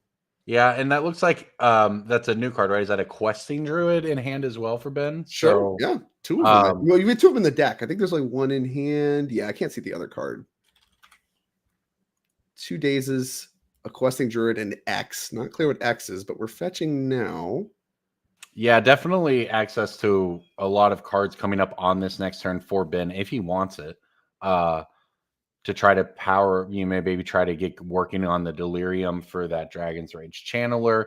Now that the Murktide is gone, you don't have much of a graveyard. You're kind of back to square one on that, but it can get filled pretty quick. And yep, here we go. He's going to play the adventure side of the Questing Druid. That's Seek of the Beast. Surveil Days number 3 to the yard. Yeah, don't want that. Found Lightning Bolt. And I think this is pretty heads up. I think we did this in response to making another token before the search. Because, so the timing here before the search means that they're still 3/3s and you can still bolt them. So this is really heads up here from Ben. Being able to go seeking for a Lightning Bolt prior to the search going off and then becoming 4/4s, and then bolt doesn't work anymore. Found a Brainstorm too, kind of what the doctor ordered. Really powerful Seek the Beast hits, I tell you what. Yeah, and of course at the end of this, whether you get around to casting the Questing Druid or not, it is there. And Legacy is, of course, a format where after you tend to have this flurry of resources and throwing cards out of your hands, etc., it sometimes is whatever's left over. That's why Urza's Saga can just sometimes get it done with Constructs, and it might be the same if you can get a Questing Druid getting bigger. I'm into this. We got a Shuko. Now we can equip it, and now we got a 4/3. Yeah. It's using it as intended. That's part of the power of this deck, right? Obviously, Shuko is there as a combo piece, and that's part of the real power of Urza's Saga in this deck. Obviously the Shuko plus Nadu is a thing that we were doing in Modern, but in this deck, obviously you can use the Cephalid Illusionist, that is the Cephalid of Cephalus Breakfast, that allows you to kind of mill your entire deck and then win with a Dread Returned Thassa's Oracle after sacking some creatures and all the stuff that comes with that, but also works with Nadu in the same way. So really a lot of, glues together nicely, layers together nicely, and really part of the big pickups this deck's gotten and what burst it back onto the Legacy scene from, I would say it was fringe prior to Modern Horizons 3. I mean, Cephalid Breakfast was kind of like one of the few old school decks named after a breakfast cereal that you could say, and people still know what you were talking about, right? Because it was that level of fringe. It was like, oh yeah, I know what that does, but you never actually encounter it in an open tournament until now. Because while putting Shuko onto your card construct is not exactly where you want to be, that is part of the games you win, right? Your win percentage is made up of games where you don't just have a combo and you grind it out against a Delver deck, just trying to race. And that is the game we found ourselves in here. Now, Ben, just you got to read the tireless. Yeah, that makes sense. Yep. Nomads in core. Yeah, obviously play against that all the time. 1 mana, 1/1. Now, how do you redirect the damage from it to a creature you control? Okay, sure. How does this disrupt my unholy heat? It doesn't really. Okay, great. Yeah, I mean, there's some tricks you can do, and that's part of the power of these creature combo decks. And whenever you're talking about creature combos, just the creatures having summoning sickness, being more expensive, usually makes it such that creature combo decks are a little slower than things like Storm or whatever, where you have these spell-based combo decks. But what you get out of that is your F draws, where you just don't have anything going. You can still just attack with your combo pieces. We see this all over the place, right? The Yawgmoth decks that existed in Modern, Nadu was a great example. All these kinds of things, and Cephalid Breakfast among the mix. As we see here, you can just beat down with the stuff you have lying around, and that's a way to win a game. Your combo pieces attack, whereas Dark Ritual, not able to get in the red zone. Speaking of getting in the red zone, here comes, I see counting on the hand, that would lead me to believe this is a Delirious Dragon's Rage Channeler that must attack, and of course will not be blocked. 3 damage coming across because it must for Cliff. Okay, not bad. You get the Delirious attack. You get the Murktide afterwards here. Great follow-up. Still have that Questing Druid on an adventure too, so we have no shortage of threats. And Force and the Unholy Heat, some great leftovers. You know, Brainstorms have done a great job building together the hand here. And of course, this Murktide, much bigger than the first one. So things, and this is the power of Delver. You know, you talk about, you like to point to days, but that's not what's going on here. What's going on here is you don't need a lot of mana to operate, and you have the ability to sculpt whatever you're missing if you are given some time, and you're able to keep your opponent from just killing you while you're doing that setup. You know, that swords, that prismatic ending early in the game, they mattered. They were disruptive. You need to find more threats. You need to get that going. You know, we were able to assemble that. We were able to mix our cards together to get rid of our extra lands, get rid of our dead counter spells, and turn those into threats. And Delver just is able to do that so consistently thanks to these blue cantrips. So back to Cliff we go. Pile of constructs. See a Cephalid Illusionist in hand. We got the Nomads in core in play already. Yeah, we've been talking about this fair game, and that's obviously a part of it. But hey, the threat of the Cephalid Breakfast deck is that it can combo almost at any time. Now, of course, we know that Ben is sitting on a couple counter spells. We'll see how many of them would end up getting through. Maybe just looks like the ability to pitch one force or play a force and pitch a blue card, but then the days after that, not sure how much you'd be able to fight through here, but that's the math that Cliff is working through in his head. And also, by the way, trying to figure out the combat math. Lots of different angles for him to try to approach this game from this point on. Right, and Cliff's still at a healthy 16. So, like, part of the equation is what's the rush? We have 2 illusions. Yeah. So I think, we could try it that way, make them have 2. But Ben, we know Ben has Unholy Heat up. So he does have 2 things, right? He has Unholy Heat and he has the Force of Wills. Here, we're going to get a look at Cephalid Illusionist, I believe, from Torment, an uncommon. Looking at the 1/1 Cephalid Wizard. And of course, whenever it becomes the target of a spell or ability, put the top 3 cards of your library into your graveyard. And that's the relevant text. But you also, 2 in a blue, this turn print, all combat damage should be dealt to and dealt by target creature you control. Less relevant. What you want to do here is use free targeting effects, things like Nomads in core and Shuko, and target the Cephalid Illusionist a lot, mill your entire library. That gives you some Narc Amoebas, and of course the creatures that you already have in play. That allows you to dread return back Athos' Oracle. You win. Bam. That's the combo. So it is a creature combo. It can be hard to disrupt, especially when you have multiple Cephalid Illusionists. You know, you have multiple. We have Nomads in core and Shuko already in play, so we have redundancy there. That can be hard to disrupt. But I mean, Ben looks like they have access to. I mean, he's got to pitch the other force here. Yep, good call. Yeah, pitches the other force. Now he's got Days, and I'm not sure what the other card is. There, a red card of some kind. Unholy here. Heat, I believe, is the Heat, leftovers right. there. Good one there, too. I mean, that's a lot of really good interaction. Yeah, which he has up. Now, at the end of this, he'd be out if this goes that way, right? But as it currently stands, can catch the next spell from Cliff, answer a creature on board, and then try to ride that Murktide over the next few turns. Yeah, that's interesting. Cliff has a Teferi Time Raveler in hand, so I think you only go for the Illusionist if you plan to play both, but playing both plays into Days, and that's something that Cliff has done a good job playing around this entire game. You know, using Sagas and stuff like that, you have an excess of mana, you're able to play around it. So if you're interested in maybe just trying to stick to Teferi, if it works, I mean, that bounces Murktide, so I think Ben has to answer that no matter what. And then, you know, you're only playing one spell, that doesn't feel as good, but you're not playing into Days, and maybe you can play around Days the following turn. Here, deploying Narcomoeba doesn't play on Days, but it's not the extra Illusionist and provides a blocker. It's a fine, I guess, prize, but you can still get a Surveil if Ben wants to Daze this. It's an interesting play. Okay. Yeah, I mean, it's kind of cutting your losses. And if you draw land, you do get to play both next turn. I think that's the best case scenario. If you can play Teferi plus Illusionist next turn, that's just a great setup. And once again, even with a Murktide on the other side of the field, I mean, Cliff is not facing down lethal. We've got a very healthy life total and now a chump blocker too. Yeah, no, you're absolutely right about what you said last turn. You know, what's the rush? If you're Cliff, I could go for it here, but you know what? I've played around Daze this whole game. I'll do it anyway. You want to Daze my Narcomoeba? Go for it. Of course, he doesn't. That means the Narcomoeba sticks around to chump. It buys you a whole other turn to try and combo here around counter magic. And we know that Ben is now sitting on just not sure what the third one he picked up here is, but we know that another force is gone. So the hard counter magic and the free counter magic in the sense of forces are much less likely, especially when he pitched one there.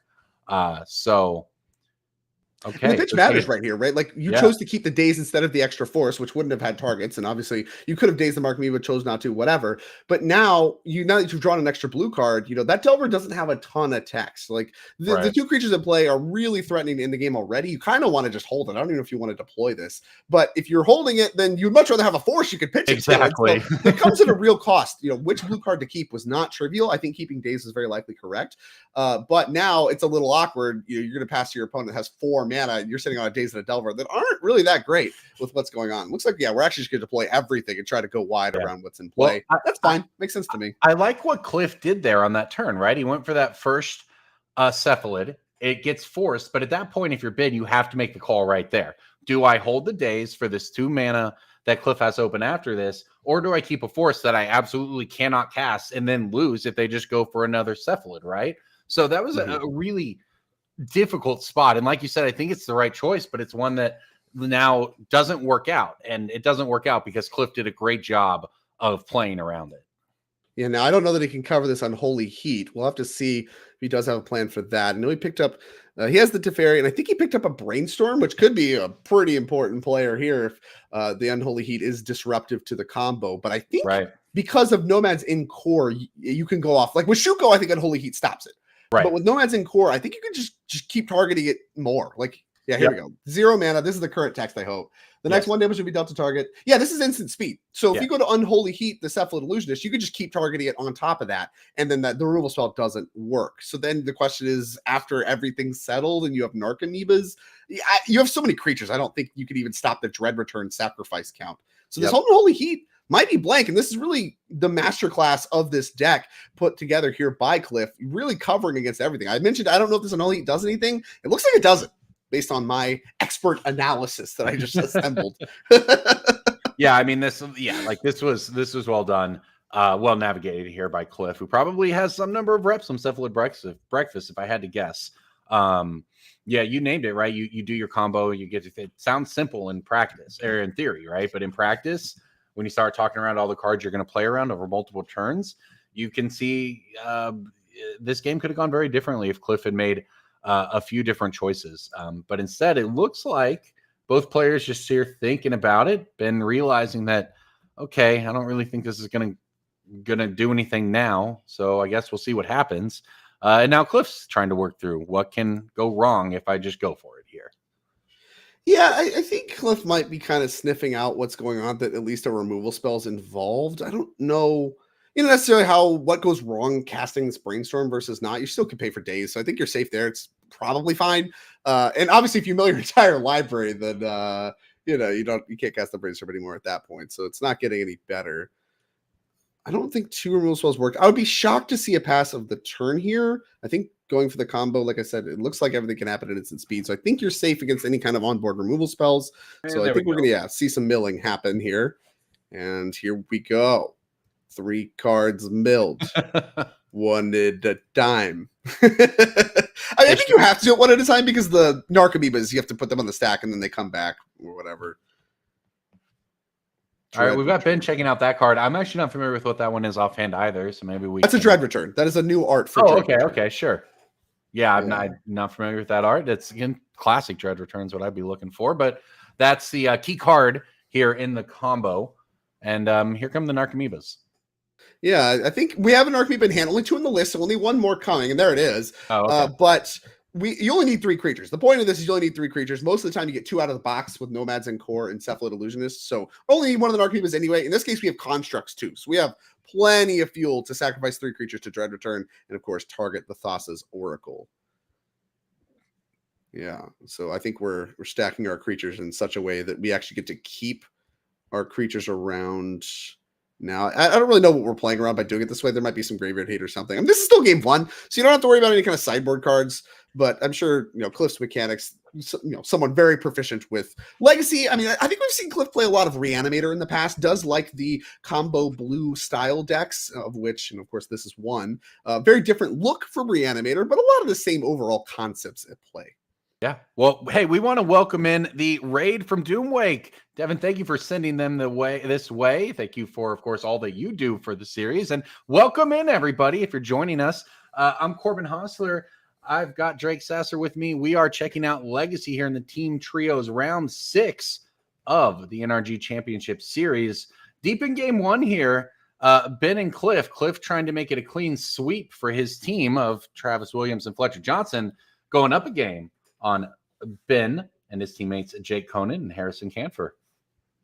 Okay, so yeah, we killed a creature in response, surveilled a card to the graveyard. We've dazed, we've paid for the Dread Return, and that's going to do it for game number 1. And as you mentioned, a clean sweep in game 1 for all of these players. So while they're shuffling up and sideboarding, cool thing about team events is we can hop over to another match. And it looks like we can hop over. Let's hop over to Standard. It looks like they're still in the midst of playing their game number 2. This is the Esper Pixie. I believe more correctly, the Esper Self Bounce, but of course includes the 1-mana white cards, one of which is a Pixie. As I get these deck lists pulled up. Yeah. Look at the board state. This looks to be going very much in favor of Harrison Canfer on the Esper Pixie deck on the right. If you just count permanents, which I do hold in high regard. Limited all-stars on that side of the board, and then there's a constructed all-star right there. But yeah, this deck is so cool. If you're not up to date on Standard, there's a lot going on in Standard. And this self-bounce Esper Pixie deck is one of the coolest. Like, Nowhere to Run, that's an enchantment you can pick up for value. The Nightmare, the enchantment that makes him discard, that's something you can pick up for value. The Fear of Isolation, the Duskmourn Uncommon Bomb right there you see on tapping, that picks up all of these enchantments for value.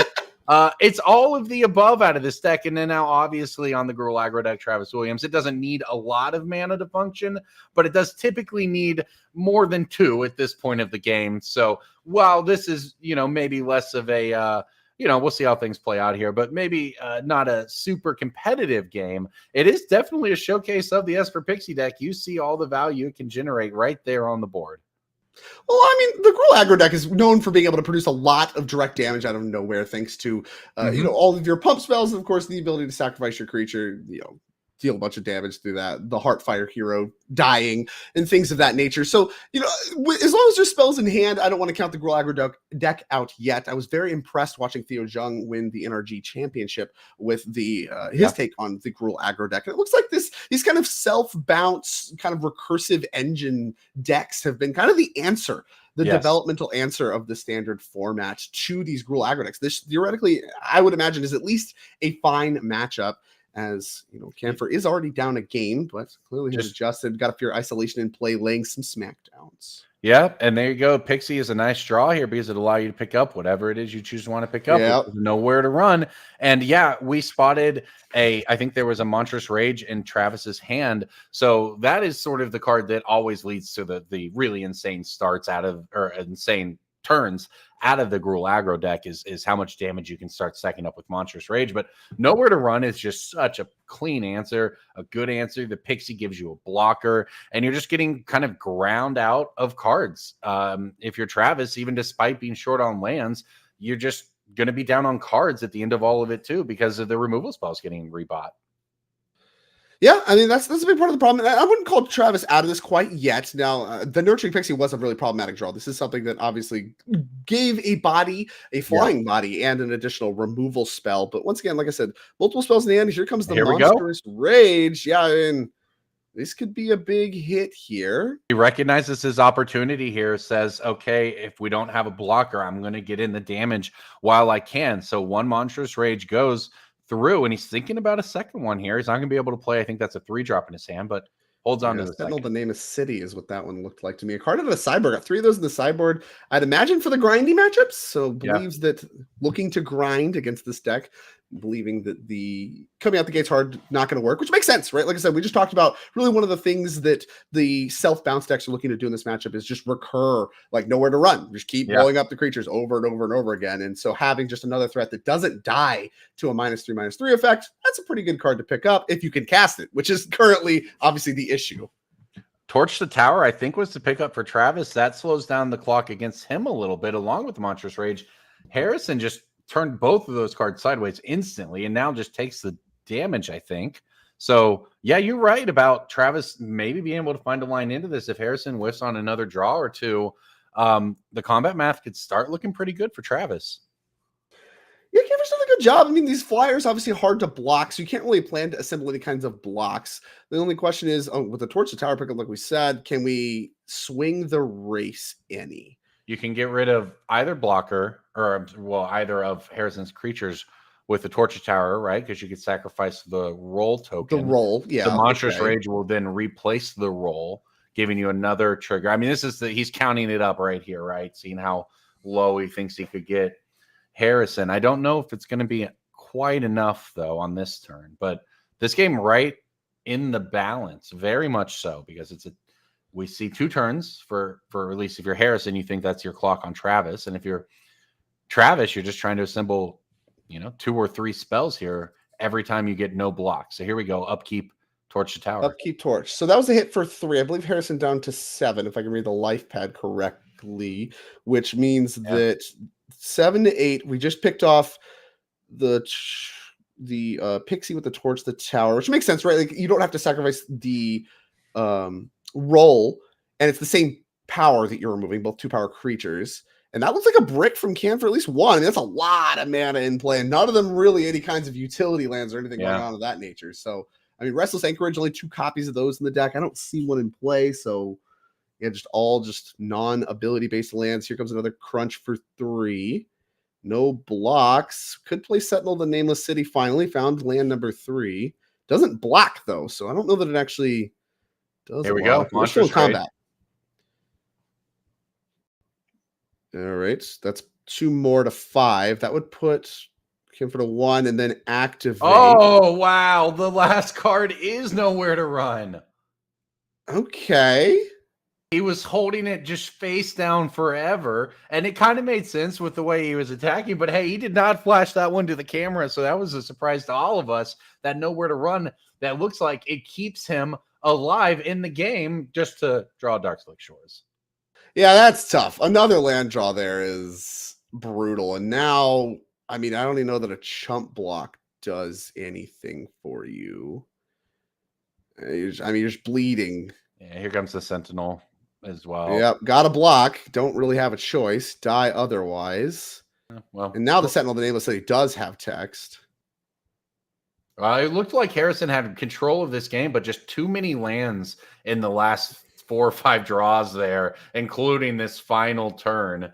Well, kind of a brutal way to go. Getting 2-0 swept is tough. Well, let's hop on back to Legacy, where it's again clean sweep there, and Travis didn't even lose a single game. But we're done there too, and so that looks like it's That we should just do done it. absolutely speed running this, a dominant performance from Clipboard D's team, and I mean. Cephalid Breakfast getting it done. Not a deck I would normally think of as quick. Gruul Aggro, on the other hand, I do think of as quick. So those keeping up the same pace, quite impressive. We'll get a little talk to them about their team composition and their deck choices, of course, here in just a little bit. But in the meantime, of course, that was the penultimate round as they're getting seated. We're not going to hold you too long on that. They're getting seated. That was round number 6 of 7. So team events mean that there's less rounds because you have less virtual players.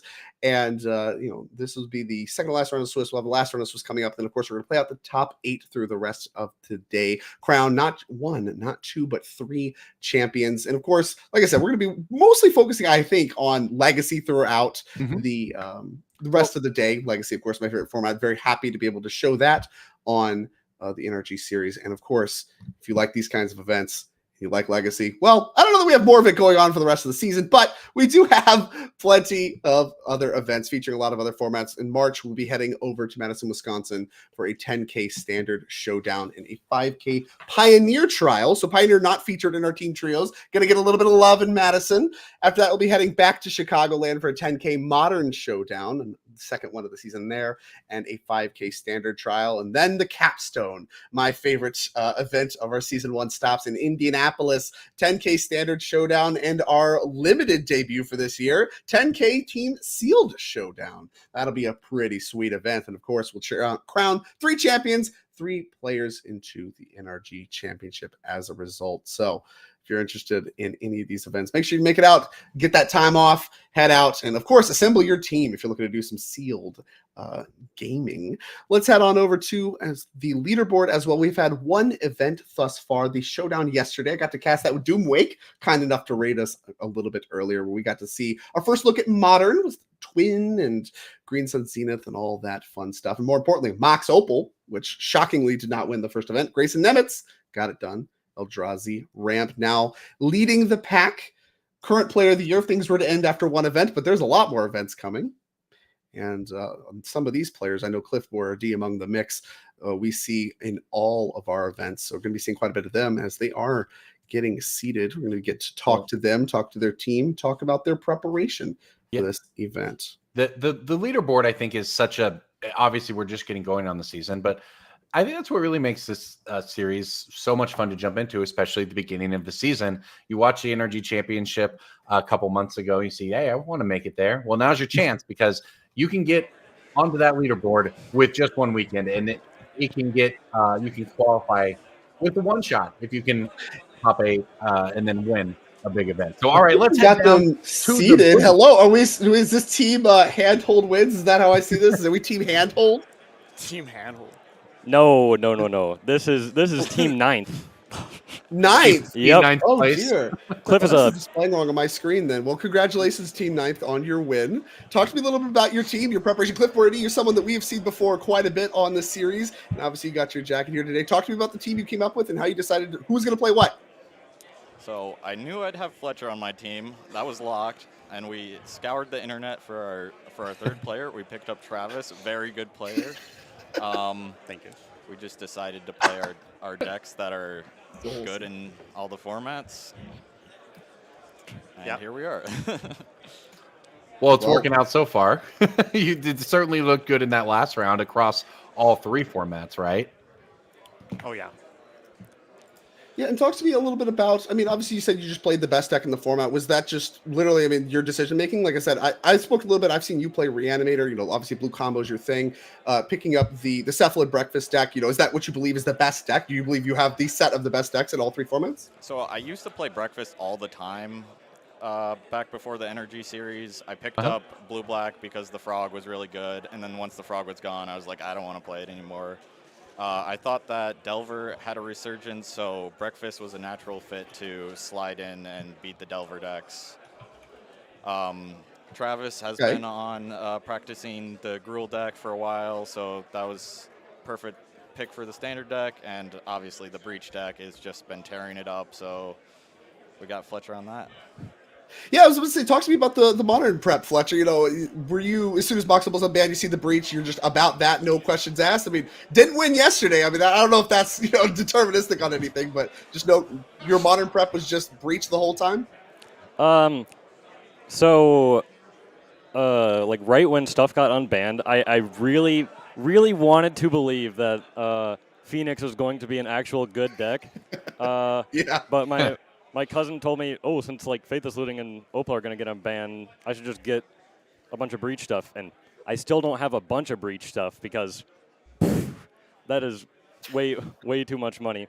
But I mean, the deck is just like crazy. Like before, you could pretty accurately determine when they like can have a kill the next turn. But now with Opal, it's just you can kind of just have like kills out of nowhere.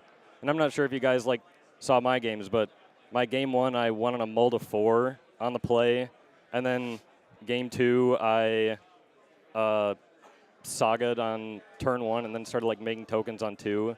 It's just the multiple like versions the multiple ways this deck has to win is just like so insane right now, and lots of decks just have no way of beating it.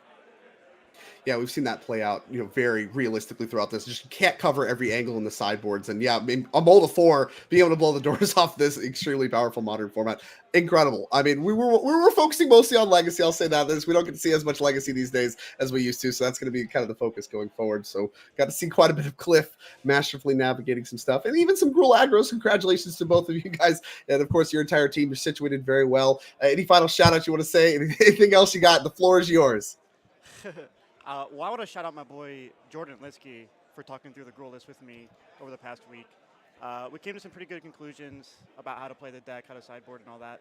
And yeah, I really like his position right now, so I would run it back.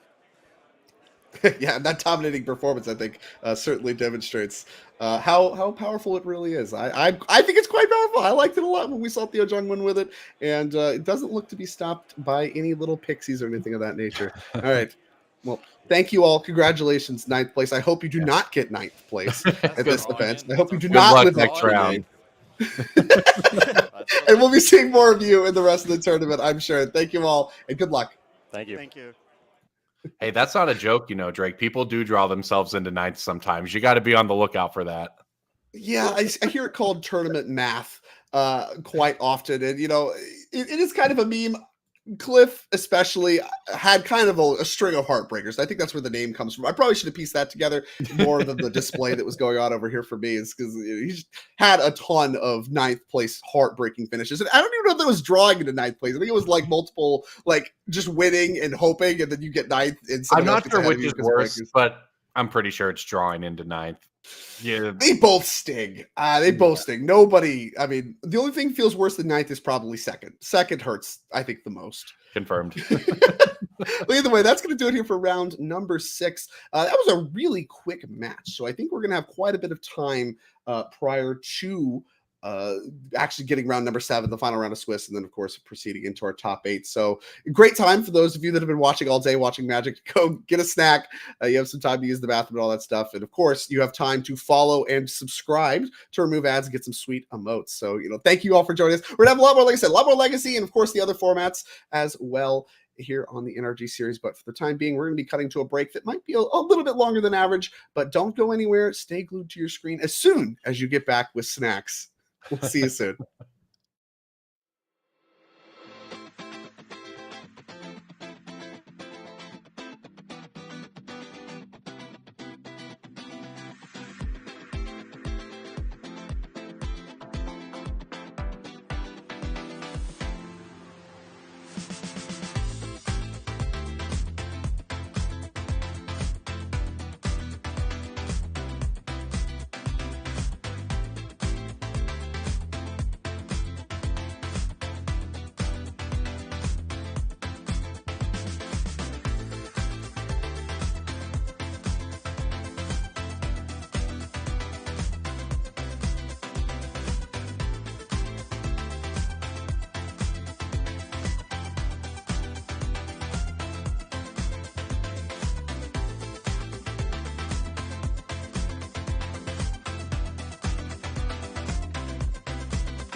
All right, everybody. Welcome back to the final round, the 7th round of Swiss here at the 10K team trial here in Chicagoland, part of the first event of the 2025 Season 1 events of the NRG series. We got a whole host of formats for you. Of course, it is Standard, Modern, and Legacy, but that's not where the formats end. Before we jump into the match, we actually have other formats that we support here in our side events as well. I want to introduce one of those here to you today, Value Vintage. Corbin, you heard of this? I have not. In fact, I'm very curious, Drake, what is Value Vintage? Because it is, it's an official side event at all 2025 NRG Championship Series, but I don't know what that is, and I want to give it a shot. Well, I could make you scan the QR code that's on the screen, but I'm not going to do that. I'm just going to explain it to you. It's really simple. Vintage ban list, all the things that are legal in Vintage are legal here, but there's a small problem because some things are soft banned, because if it's $30 or more, you can't even play it in your deck. In fact, if it's $30 exactly, you certainly can't play it in your deck. It's a budget format, so you have to spend $30 on your deck. And you can see kind of on the screen some of the cards that are quite powerful and are well under $30. So you can get those in your deck. But, the boxing and stuff like that, kind of soft banned, at least until they reprint them to being under $30, which I don't see happening. I recognize, look, there's a nice little name that art on the graphic there, right? I spot a Gray Troll. I spot a Soul Ring, a Luris. Yeah, there's a lot of powerful cards there. You're right. Yeah, I think like all of them are under, you can get copies under $1. So here we go. You're talking about a Brewer's Paradise, if that's the kind of thing that you value. And of course, a very small investment, $30 to pick up your deck and show up and battle. This is an official side event we're supporting. This is something NRG is really excited about. And, honestly, I'd be excited about it too. There's a lot. I like playing powerful Magic, and I also like a cheap barrier to entry. Seems to be very rare to find formats with that these days. But with that, we're going to bring you down to my favorite format, which has a very high barrier of entry. That is Legacy and a classic matchup, Delver versus Sneak and Show. They've been doing this since I started playing Legacy. And of course, some big upgrades for both of these decks. The Sneak and Show player, of course, George Jabor, known for his love of Narset, Parter Veils. None of those here, but does get the One Ring, does get Atraxa Grand Unifier. And beyond that, it's just the busted cards you know and love. I mean, 4 Sneak Attack, 4 Show and Tell, 2 Omniscience. We're doing it. Classic. Yeah, I've seen this deck before. It was a decade ago, but it looked a lot like this. Except we were talking, we were talking before this match. The One Ring feels like a massive upgrade to this deck, right? Where you have this Ancient Tomb start into a City of Traders start. Guess what? You can just play the One Ring on turn 2. Kind of like this. A little bit like this. Just find all of your pieces. Fair enough. It runs into a daze, but look, that didn't cost you anything in the sense of like, that's what your deck tries to do. And that's just a value card. That's not your combo or anything like that. And you got to eat a land drop out of your opponent, who is forced to go tap land again here. Just kind of cycling through. A lot of mana advantage being grabbed by George here. And Tim Hatch, of course, on the classic Teamer Delver, as you know it today. Of course, upgrades that we've seen throughout the weekend already. Questing Druid and all the Dragon's Rage Chiller and Murktide stuff they've been doing for quite some time. Really, Questing Druid, the latest development, I'd say, of the Teamer Delver deck. But of course, another deck that's been around, but long gone are the days of the Nimble Mongoose. I'm afraid for this Delver deck, because I just follow up One Ring. That one's going to work. Played around the second days there, was able to tap mana with City of Traders, play the island, makes the City of Traders go to the graveyard, but then taps the Ancient Tomb. You have 4 mana to play the ring, the 1 mana open to pay for a daze, and then his opponent doesn't want to give up their land drop, just a daze, a ponder, and now you've got a One Ring off and running. And at this point, the goal of the Sneak and Show deck is to assemble their Sneak and or their Show with a big creature, and with the One Ring going, that's a lot easier to do. Absolutely. And, this is kind of like you used to see back in the Jund days, Dark Confidant dealing damage. You'd see players try to outrace it. Like, oh, I'm going to kill you with your Dark Confidant. You're going to die to the flips. And that didn't really happen. That's why Dark Confidant was as good as it was. Right. There's going to be some of that at play here with the One Ring, where the One Ring, I don't think is going to kill George Jabor before it wins George Jabor the game. But, I mean, it's not like the Delver deck really has any good ways to remove it. You have 1 Petty Theft. You have 1 Brazen Borrower that lets you Petty Theft it back to hand. That's it. That is how you answer this thing. That is one answer in your entire deck. Hard to find, and then, obviously still hard to resolve as well. It's still a 2-mana spell. And having played this Thundering Balls multiple times over the first few turns, we haven't had time to develop threats yet. We're fixing that now. 2 Dragon's Rage Channel is a great way to fix that.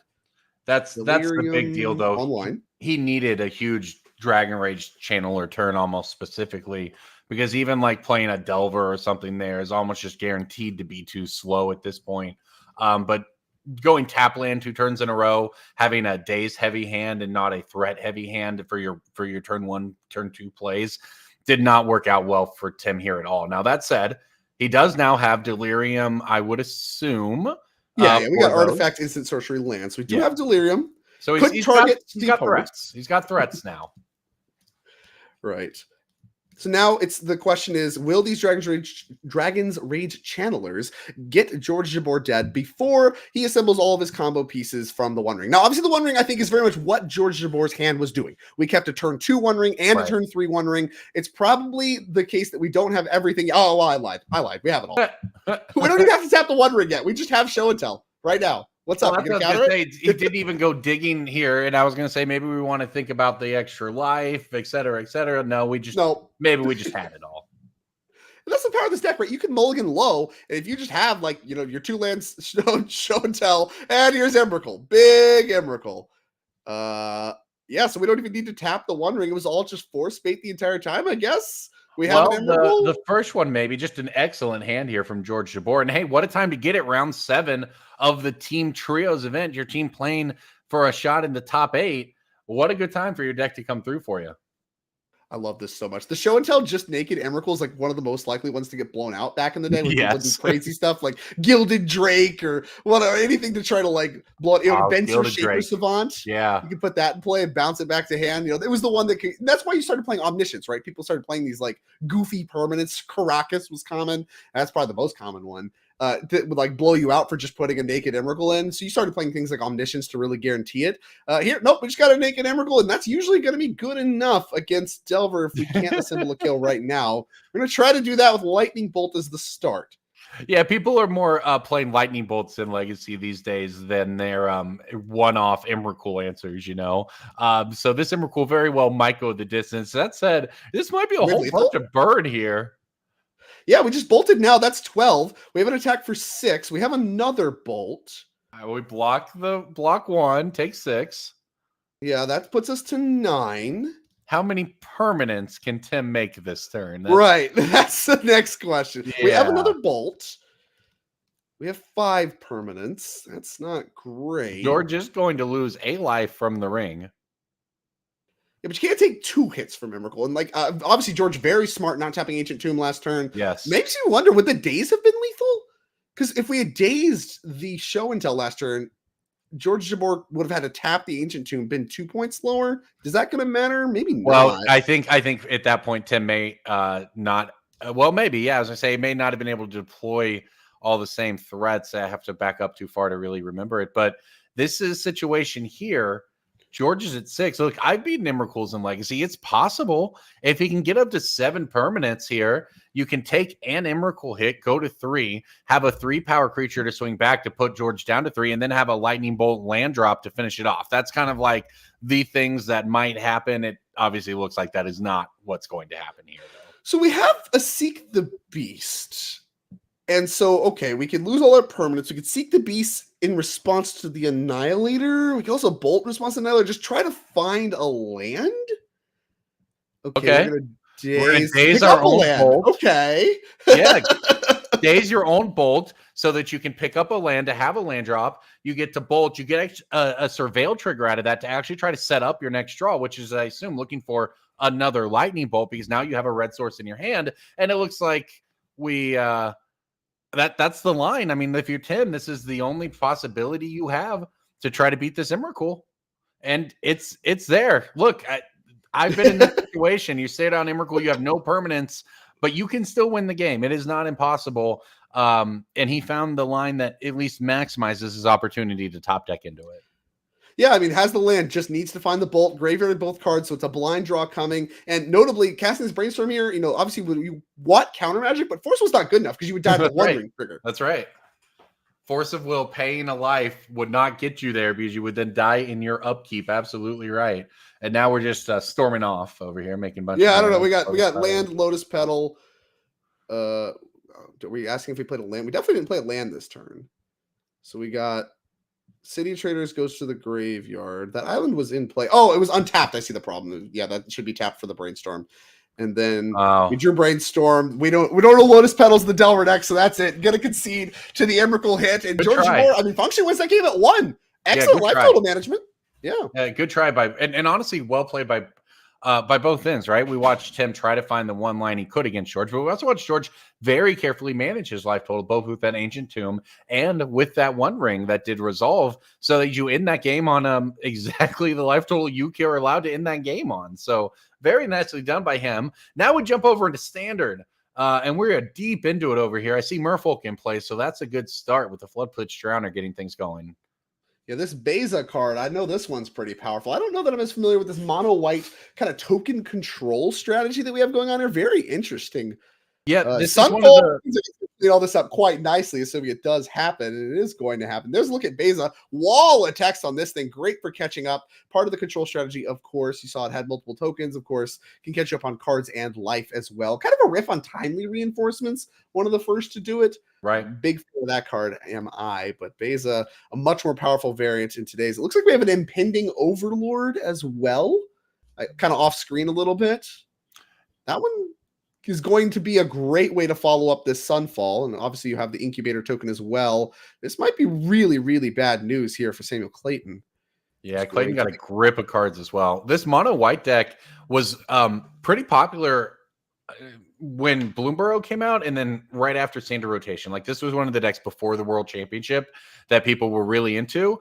And then it seemed like everyone started testing for Worlds. The Standard format kind of moved past it. And it kind of fell out of favor now for the last several months. But I don't know, obviously, Phil's record on the day, but his team is 4-1-1, playing for the top 8 possibility, at least, here at the 10K in Chicagoland. And mono white tokens is perhaps making a comeback. The Standard metagame is all over the place. That might be a good way to go.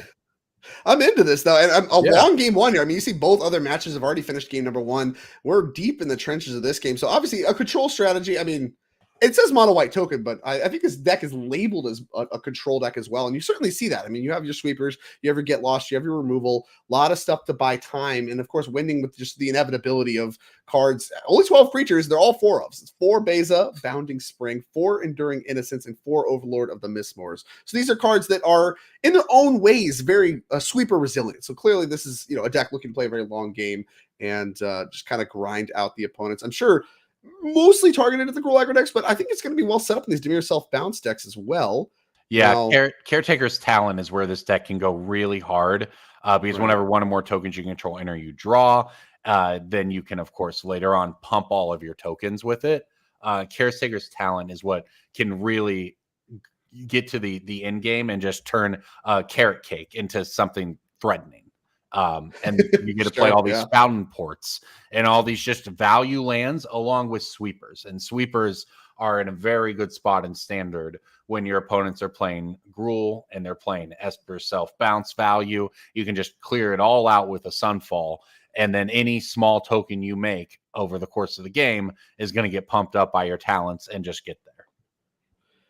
And that's, I mean, obviously what Phil here is playing towards, going to be able to create a blocker here. I mean, the Enduring Curiosity, a big pickup for Clayton. Unclear with the Otter token if it'll be good enough to help catch back up. Going to make a fish as well with the Fountain Port. You called that out. When you're monocolored, it means you get to play a lot of utility lands. 4x Fountain Port in this deck to match with 3 Sunken Citadels to help pay for them. You see some of that action going on right now, and 2 Demolition Fields as well. So nice little Sunken Citadel deck, able to leverage that as a potential soul land. And draws a card off of that. So Fountain Port makes a fish, draws a card, right? This is just some incredible value on your opponent's attack step. And then, so we did animate the Incubator. It made it a 6/6, which then gets tapped by a Flood Pit Drowner. Really needed that. Otherwise, of course, you're just doing a chump attack. So you assume something was going to happen. So now that's cleared up. And we also... Here we go. This is a big one. Yep. Ain't big enough. I tell you what. This board seems pretty big. It ain't big enough for both.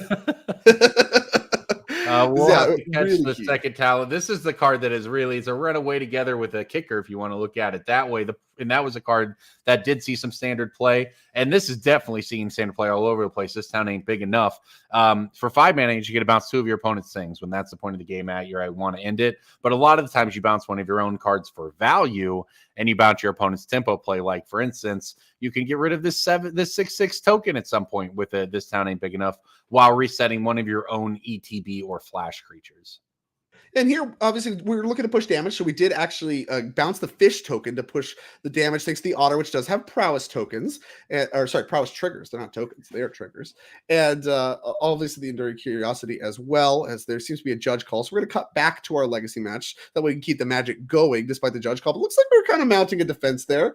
We'll get an update on what happens with that match later on. But here we are, deep into the trenches, what looks to be a very different script from the first game that we saw of Legacy. We did see, obviously, so turn 2, the One Ring, turn 3, the One Ring, and use that to kind of spring forward. Not a lot of threats early from Tim, but here, 3 threats early and a bolt follow-up means this game is going to get over with very, very quickly. Already a turn 2 clock.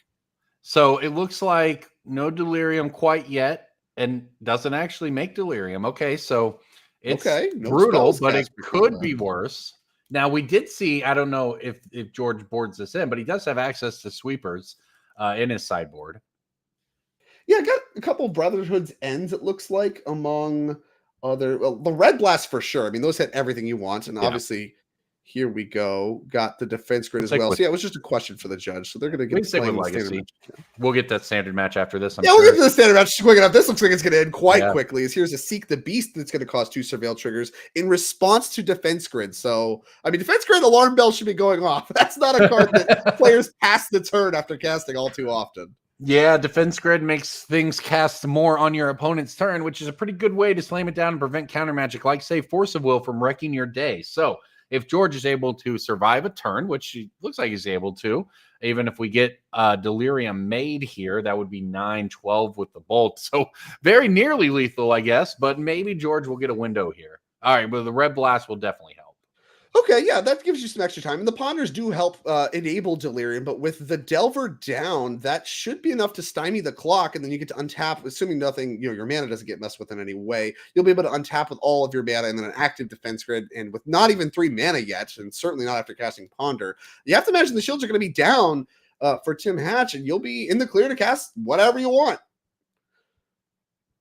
Yeah. So a fine turn. Defense grid into kill a creature, a great way to do it. Not too scared about what's going to happen as a result. You don't really think they're going to be able to assemble. Tim is going to be able to assemble 13 points. You do know about a bolt.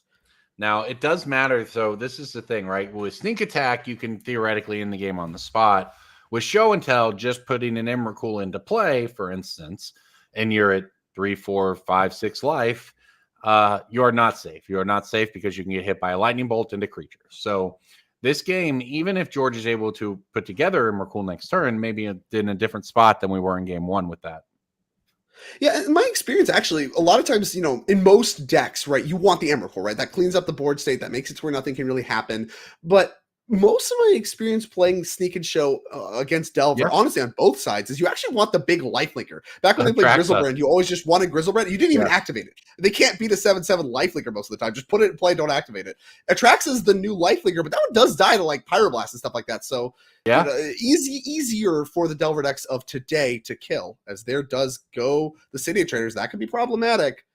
Yeah, that's a lot of really interesting, like you brought up the interplay of just how various sideboard cards even can change the way a matchup like this can play out is sort of the reason that Sneak and Show would fall out of favor in the first place, right? And obviously George is having a great run with it here. But yeah, very fascinating to watch it all play out in action and see the wide amount of interactions that Legacy has to offer from, 32 years of Magic. It's a lot of years. Here is, shields are down. Tim Hatch can't do anything. It's F6 territory. What are we going to put in? Murktide versus Atraxa. Okay, that's the one you want. It is. Atraxa trigger, new cards to refill as well. Mana open for a red elemental blast for the Murktide. Or to fight over, there's stuff that could happen here. Check this card out. You read this one? They Yeah. introduced battles. They did the Tarmogoyf trick. Introduced battles before they were here. Here you go. You got a 7/7 flying Vigilance Deathmatch, a lifelink, the big keyword there. And as you can see, we're sorting things by type. That's because when Atrex enters, you reveal the top 10 cards of your library. For each card tape, you can put a card from among those into your hand, but the rest of the bottom of your library in a random order. So it looks like we're selecting from among creature, artifact, enchantment, and instant. No lands, interestingly. I think we already have those in the end anyway. As Brainstorm, Lotus Petal, Emrakul, and Sneak Attack appear to be the selections. No Force Will among the mix. A lot of times when you put Grizzlebrand into play, if you really needed to, you could start drawing 7 cards at a time. Try to find a Force of Will plus blue card to assemble some backup, a little bit of extra help. Here, not going to be able to do that. You see a Brotherhood's End in George Jabor's hand, but looks to be, even with the Lotus Petal, a mana short of casting it at the moment. So the game's not over. I didn't get a great look at George Jabor's hand, but I mean, theoretically, Tim Hatch could have whatever. The Petty Theft could have a Pyroblast effect. Any of the blasts, actually, right? Yeah. Oh, no, it's not red. Never mind. It's the one color Atrex is not. So your Hydroblast. The point, the point being, whatever interaction Tim has here, it is live, right? He's got 4 creatures in play. His opponent's at 7. He's got a Lightning Bolt in hand. Now, we don't know if he has it, but if you're George, it really is just going to be a pass the turn and cross your fingers situation here, because Tim is going to have an opportunity to close it if he can find the right card. Oh, we're also doing the bolt count. So you can do an attack and then bolt whichever one is blocked. And I believe that would also be a way to do it. So actually bolts are outs too. There's a lot of outs here for Tim Hatch. I think there might be a Lightning Bolt in hand.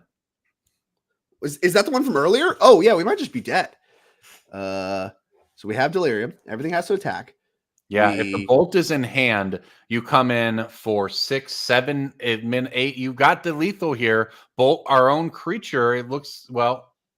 Yeah, bolt our own creature. Yeah, that'll do it. Exactly. So bolt the Murktide, 3 Dragon Tree Chillers, deal 9, and George is at 7. And of course, no lifelink thanks to bolting your own creature. And that's one of the tricks. Like I said, Delver can get through just putting a monster in play. And that's why you see cards like Omniscience in the deck, to be able to, obviously cast all the things that you can get, but also cast Emrakul, give you the extra turn. Oh, here we go. We're back to standard. We never the left. Same game. Sick. Look at these class cards, right? Caretaker's Talent versus, I believe, Storm Chaser's Talent. Just these cards have really done a number on standard over the past, couple months, I would say. It's not like they just broke out upon being printed.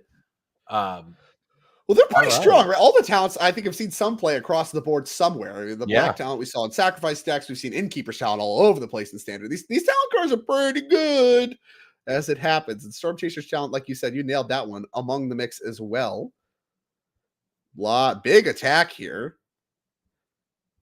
A lot of life.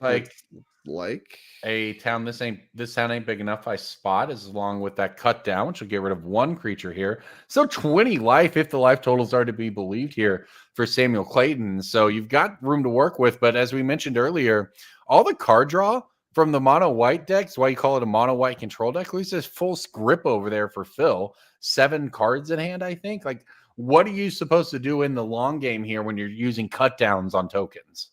Yeah, using a cut down on a token is not where you want to be, but this is a good way to do it. This town ain't big enough to bounce both, and of course, wasted no time blowing that one up with a get lost. That's right. Because Phil says, no, thank you. That's a nice little, not like a loop, but it is a high synergy, right? Because you can just keep picking up your Storm Chaser's Talent, use your Storm Chaser's Talent to pick up these town ain't big enough, and you have established, a nice high synergy value engine, I'll call it. Able to just do that over and over again, but shut that down very quickly with Get Lost. Happy to give more map tokens up to 4. Big tap here. Yeah, there's a lot of mana. 7 mana. Oh, just kidding. Giving it another look. As you mentioned, a pile of cards in hand. No shortage there. And Beza's among the mix. That's a big one for getting your life total a little more padded, which I think was starting to get a little bleak. And Enduring Innocence, the follow-up. A lifelinker in its own right as well. Yeah, okay. I was saying, I don't know what draw steps get out from here. I don't think there's any necessarily, and that's going to finally end game number 1 of the standard match, as our legacy match, of course, is awaiting beginning game 3. Not sure how deep in the trenches we are there, but no, that was a great demonstration of the inevitability of the mono white token deck and why you can call it a mono white control deck, because all Phil did basically that entire game was play tokens and get them removed. Play creatures, get them removed. Sometimes my opponent plays creatures and I'll remove them with my sweeper. And in the end, just doing that, just playing that natural gameplay in which his opponent still had plenty of life, he still ended up in an inevitable dominating position. That's if the standard metagame fits for that deck, that's the power of it right there. Indeed. And a tough start here for Flex Slot First String is the name of their team. George Jabor, of course, one of the big progenitors there of Team Flex Slots. But alongside Garrick Alford, our MVP, piloting Teamer Breach and a Breach Mirror, which I think we're going to avoid showing for rather obvious reasons as much as possible. But Mac Andrews versus Garrick Alford, that is some interesting magic going on. This is some very high-powered teams against each other. I have Team 1364. I don't know if they named their team or if that's just a pre-generated. I imagine it's just pre-generated. So no team name for Tim Hatch, Mackenzie Endress, and Phil Severman, who are up a game across the board here. Of course, George Jabor in game 3. Yeah, we're not showing much of the modern Breach Mirror for good reason, because no one really wants to watch Breach play. A lot of game actions. Come on. That's true. There are certainly a lot of button clicks on Magic Online if you were doing that. But this is a little more interesting to us. The turn 1 DRC facing down the Sneak and Showdown. Ooh, good start. The Bobble DRC little opener, great way, especially with the fetch land. I mean, you're really setting yourself up to set up Delirium on turn 2. Yeah, this is big. It looks like he's thinking about thinking about what we're looking at there. I think he kept. Yeah. Likes it. Yeah, why not? Let's look at the top of both cards, both decks. Yeah, we both. I know what's going on both. Looks like Consigned to Memory. That's actually, the card that was on top. We chose to keep that one. Makes a lot of sense. The triggered ability can come up. You can actually use that against the triggered ability from Atraxa, which can matter. True. Obviously, it can't counter show and tell, but it can work on the back half if that's something you're worried about. But most importantly, it beats the defense grids and the one rings. That's really what it's primarily there for. But has some cute little stifle interactions going on there too. A lot of applications in this Consigned to Memory card. Basic Mountain, respecting some wastelands here, I imagine. Otherwise, it's pretty free to grab Volcanic Island if you're not thinking about wasteland very intentionally. Got an island too. Yeah, so we get to play around Wasteland very nicely here. Yeah, and when there's a DRC out, that makes a big difference. Not so much, and they don't need the Wasteland. Tim doesn't at this point for Delirium. But just the turn it would cost you to lose your land to Wasteland, even if you have additional mana, it means additional damage you're taking. So just playing around it in these first few turns allows George to be extremely mana efficient here. He's able to sculpt what he's hoping will be a big combo turn. You can see him deep in the tank here on this Ponder, trying to figure out if these are the 3 that'll work with my hand and set up in the next turn or two a sneak attack, a show and tell. There's a City of Traders in his hand to get a couple more mana, and decides, nope, these 3 aren't going to do it. Shuffle, take a new draw. Yeah, it's heartbreaking. You can't really see the cards too well because in a deck like Sneak and Show, like Ponder decisions like that can actually just decide the difference in games on the spot, right? Yeah. These are some of the most critical decisions you make, and you can't really see it that well, but there's a lot of other stuff going on as well. Like I said, the basics I think is very indicative of kind of how the Sneak and Show deck's built. They have 4 Megas that move in the sideboard. They're a Blood Moon deck, right? They try to Blood Moon other decks some number of the time, so they have to be able to fetch and play with basics. And then, of course, you have all these soul lands that we talked about, the City of Traders, the Ancient Tombs. You can just play those last on the turn where you're going to be using it right away. And then, you've really played around Wasteland for your entire game plan and still kept all of your mana available to you. A lot of cards over there for Tim. Some counter magic, some brainstorms. I think we decided those cards might be Delvers. So a lot of options about how he wants to approach the next few turns here. And if we just attack here, it's a lot of patience. You could cast the Brainstorm and just try to force damage right now, but that makes your Brainstorm weaker. So what you're doing by attacking and not setting up Delirium right now, even though you have the ability to, by putting an instant in the yard, obviously you get to hold up Consign, which is nice. That's part of the equation. But also part of the equation is saying, I think I'm going to play a long game. And that's not what George wants to do. Is here comes Show and Tell right now. So George, in addition to obviously you don't want to play City of Traders and have to lose it, etc. This all makes basic sense, but at the same time, it allows you to kind of go from, I'm at 2 mana. So the difference between going from 2 to 3 is casting my spell. The difference between going from 2 to 4 is casting my spell with days backup, right? So that is just an incredible difference that saving your city of traders can make in this situation. Of course, that's the power of an Ancient Tomb City of Traders deck, as we see throughout Legacy. This demands an answer from Tim, who is going to brainstorm looking for something. Yeah, I don't think we have anything, right? The consigned to memory that we left on top does not work against this. Yeah. So we have to go looking for Force of Will or 2 Dazes. Blast would have worked if we had it right away. It's not going to work off this brainstorm. So we're resolving the Surveil trigger off the DRC now, and deep into the tank is Tim on this one. So obviously if it's a Force of Will, you just slam it, which means it's probably not. So then you start thinking, okay, well, what could we be thinking about here? And something like Daze could be the answer. We'll find out. It has to It was. Yeah, it has to be some counter magic. It was Otherwise, a Daze. nothing to think about. So Yeah. it is a Daze, which we can pair with another Daze and counter this. We do have a Mountain up. Need 2. Yeah, I think that might have been what he was thinking about there, is whether or not you want Daze to try to find a second Daze, or whether you want to put it in the graveyard just to find Force of Will.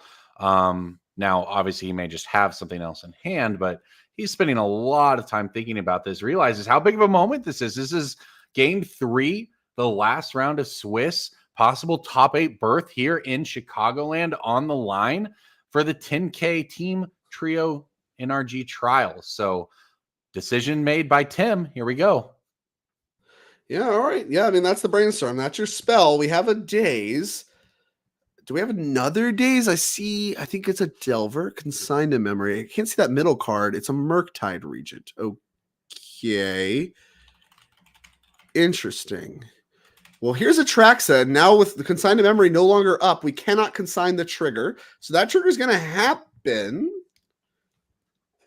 That seems pretty good for George Jabor, as we're going to start sorting the permanents to see what we can see. No Force of Wills yet again in the top 10 for George Jabor, which, I mean, you already have an Atraxas, so you can't be too mad, but a lot of times that's what you want to see. You want to see a Force of Will and then like a sorcery blue card, or like Omniscience. That's another value thing going on here with Omniscience, is just having an enchantment that you can get that's a blue card off of your Atraxa. That probably comes up. Yeah. Absolutely. Thinking about it here.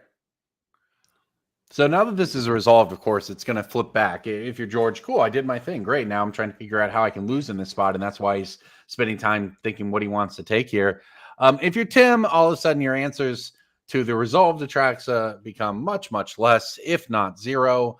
So we'll shift the turn back over to him here. And very quickly, I think we're going to head towards a resolution here, because either he's going to be able to answer Atraxa, the game will continue at least such that, you know, those other cards that came off Atraxa will come into play. Otherwise, though, it might just be back up against the wall for Tim, and a win on the line here for George. Is not a lot of clean looking answers over there for Tim. Yeah, and we know that there's two dead cards coming, right? We don't have any fetches in play. We didn't cast anything yet to get rid of those cards through the Surveils and the Dragon's Rage Channeler. And with George at a very high 18, the trick that we did in game 2 is not going to work, as here's a Seek the Beast on upkeep that finds the critical Force of Will 2 cards down. If Brainstorm only drew 4, oh then gosh, or Tim would have got a Force. And another one. Or if he had been to the Days off the Surveil. Sure, yeah, but I do think the odds are correct. If assuming Days was the card on top, your outs then and then those 2 cards become more Dazes or Forces of Will as opposed to just Force of Will. So I think he made the right choice there, but having that Force of Will come just a little late is absolutely brutal. Now, Seek the Beast and upkeep was a nice trick, because you do get that Surveil before your draw step to pitch a different card, another one of those dead cards into the graveyard to maximize your draws. It just is going to be a question as to whether or not there actually are any draws here that work. Well, we know Pyroblast gets rid of it. And we know that there's no Force of Wills that were revealed to Atraxa. So if we just say, all right, the rest of George's hand at the time of show and tell is all blank. If that is true, then I can find a Pyroblast, and I can Pyroblast the Atraxa, I can attack, and then things aren't horrific for me. I'm not just dead to this thing beating me down and all the things that it does. If we don't find it, I mean, you get at least like a turn. Like you can maybe do a turn and you're okay. Once you've gained like 14 life, I mean, things start to get really hard. Yeah, I was going to say one problem there is the fetch was a tropical island, not a volcanic island, which means we're probably not looking at a blast on this one. So and you have to make this attack because the DRC has to attack anyway, so you might as well send the Murktide too. But now we can put the Atraxa in front of the Murktide, and then the DRC still has to attack next turn. It's tough. Yeah. Well, looking up in the other matches, Mackenzie Andress did take down Garrick Alford on the Breach Mirror, Grinding Breach taking down Teamer Breach. So Tim's team does pick up a victory, and that mono white tokens deck in the hands of Phil Silberman is up a game. But Atraxa for Sneak and Show for George looking like we might throw a win back towards the other squad here in Legacy. Yeah, which would bring the standard match, which just finished game 1 not too long ago, would be the decider for game 3. And I have to imagine if you're Samuel Clayton, you're going to have to figure out a strategy to kill Phil Silberman much quicker, as that long game did not seem to favor Samuel Clayton based on what we saw from game number 1. As George tapping mana, casting something. It's Sneak Attack. Yeah, and at 29 life here, like this was a big turn late here for the Force of Will for Tim. You keep the game going. You keep the Sneak Attack off the battlefield. Still not sure how you're going to deal with the Atraxa. Now, that said, if you do find an answer to Atraxa, you've got a shot. Pyroblast. Not Pyroblast. Uh-oh. Yeah. And not DRC. Also not a Brainstorm or something else. It was a DRC. So things start to get hard. Yeah, that was really the turn, I think, where he had a chance to find it and get back in the game. As it stands now, probably not. I mean, I guess technically you will get a few more turns. You can do some blocking. You know, you're not. It's not just over, but every turn this goes on, you feel like you're falling further and further behind. That's because you are. I mean, even if you're chump blocking, I mean, that's a card you lose, and 7 life, more importantly, coming for George Jabor. And now the Sneak and Show deck is kind of known for having some really dead draws after doing its thing, right? You can just draw big monsters, you draw all these things, and even after an Atraxa, I mean, that Atraxa trigger was not that impressive. Having Force of Will, the Sneak Attack, that could matter a lot if we do finally find an answer and have to work through like 40 life or whatever. Well, but look at the Surveil lands doing work here, right? You talk about the dead draws from the Sneak and Show deck, which is absolutely a problem for it historically. It's exactly that situation where the Surveil lands come up. You're able to surveil a Lotus Petal, one of those dead draws, into your graveyard and take a live draw just off of an upgrade to your mana base. Just something small like that that can ease the percentages of your Sneak and Show matchups is big for a combo deck like this. Yeah, a huge deal here. Being able to, I mean, literally almost like a time walk, right? Just gets rid of a dead draw and potentially gives you something. It's at least, even if it's another dead draw, I mean, that's not 2 dead draws in a row. You're one deeper, right? Yeah, got to get through it at some point. Here we go. Another DRC to chump block. And the tough part here, too, Emrakul, when you attack with it, has to be tapped. The Atraxa having Vigilance, huge deal here. Brainstorm, a great draw. All the keywords mattering. Looks like a ton of spells in hand for George Jabor, which does not spell good news for Tim. Really needs a lot of blanks. And I said, the Sneak Show deck has them, but does not look like George has them. Well, it is interesting, right? Atraxa, of all the words on the card, the one that might be the most relevant is lifelink in practice. Definitely. You know, like, yeah. Everyone plays it, of course, for the busted ability, etc. But once it's in play, all that really matters is the lifelink. It's devastating. My play group used to joke back when we played Siege Rhino was in standard. We used to joke that Delver couldn't beat a standard deck because they can't beat any life game. They just can't beat a Siege Rhino. That was their entire joke. It's like, what do you do? Nibble Mongoose? Come on, get out of here. Siege Rhino. It was the whole joke is they can't beat a Siege Rhino. And that really, I think, encapsulates that exact principle where it's just big life linkers are really, really hard for Delver to beat in history. And of course, Grizzlebrand used to fill that role. Now we get something with Vigilance. Doesn't have to tap to even attack. Yeah, certainly an upgrade on Grizzlebrand, I think. I mean, I guess Grizzlebrand was more combo-y and that the decks could be built around just drawing your whole deck with it, a la the old Reanimation style decks. But in practice, man, Atraxa is just so good at playing every kind of game you need. Well, here's Sneak Attack. And looks like we have monsters to put into play after a Ponder and a Brainstorm. That's an Emrakul. And I don't know about you, but I'm feeling 22 coming across the red zone. Oh, I haven't felt 22 in a very long time, but I very much appreciated that. That was great. And here comes the big attack. Annihilator going to consign to memory the Annihilator trigger. Okay. I mean, legal play. Sure. That keeps us in this. It got harder. Sneak attack makes things way harder to try to grind through. I think and you if we have were to do see the blocking full on this both. match. We see the legacy game in all likelihood wrapping up here. I think if we were to see the full table, we would see Mackenzie leaning over to Phil instead of Tim's board right now. Maybe I'll help in with the standard game. And then, of course, the Emrakul will be sacrificed to the sneak attack. Up to 41 goes George Jabor. And, oh, there's a Ponder. Okay. That's a live draw. All right. I mean, you know, Tim's at 2. I think Tim might have another monster in hand. Oh, no. Yeah, that's no good. Come on. I want to see Tim find a blast here. All right, Ponder. Those are bad. Those are not it. There's like a Seek the Beast, but yeah, the other 2 draws are bad. Yeah, we got to get rid of that. All right. Well, we got a live draw, I suppose. I might have caught a glimpse of another creature in George's hand, which would, of course, remove any doubt. But hey, we got a live draw here for Tim to try to get rid of Atraxa and leave your opponent on 1 land. Yeah, I mean, or I'm sorry, 1 card. If we Seek the Beast, we could go like Blast plus. I know we don't have the mana. What do we get? What is it? Oh, he didn't show us. That's no fun. Well, I mean, theoretically, you get another chump block with Delver. Okay, back over to George we go and taps very quickly, which leads me to believe, oh, and he has a Brainstorm, still has all these? And joking a little bit about the dead draws. I mean, the one ring fixes that problem too, right? It's just a redraw in the middle game. And here it is. It's exactly a redraw. Oh. There we go. The protection, I think, wraps it up. Tim's seen enough. Or it looks like, actually, though, I think George might have taken that one, but it looks like Phil might have come from the top rope and won on the back table. Didn't even let George win it. He was looking like he was going to win it with an Atraxa in play, but no, the clean sweep 3-0'd that team. And so congratulations. I mean, you know, I obviously... We're gonna get to talk to these teams here in just a moment, but Phil Silberman able to somehow finish the match before George Jabor has me tickled. And that was great. We were watching that legacy game just grind on and on, trying to live. The life total comes closer and closer. And imagine you feel so good. Your teammate just leans over and goes, "Hey man, don't worry, we got it." Yeah, we're done. Yeah, we're done. We're good here. And so yeah, Phil Silberman, Tim Hatch, and Mackenzie Endress we're going to get to talk to them a little bit about their deck choices. And especially, I'm very interested to hear about this mono white control deck. Yes. Things done. And Tim Hatch bailed out. Didn't have to have it. Didn't have to find it.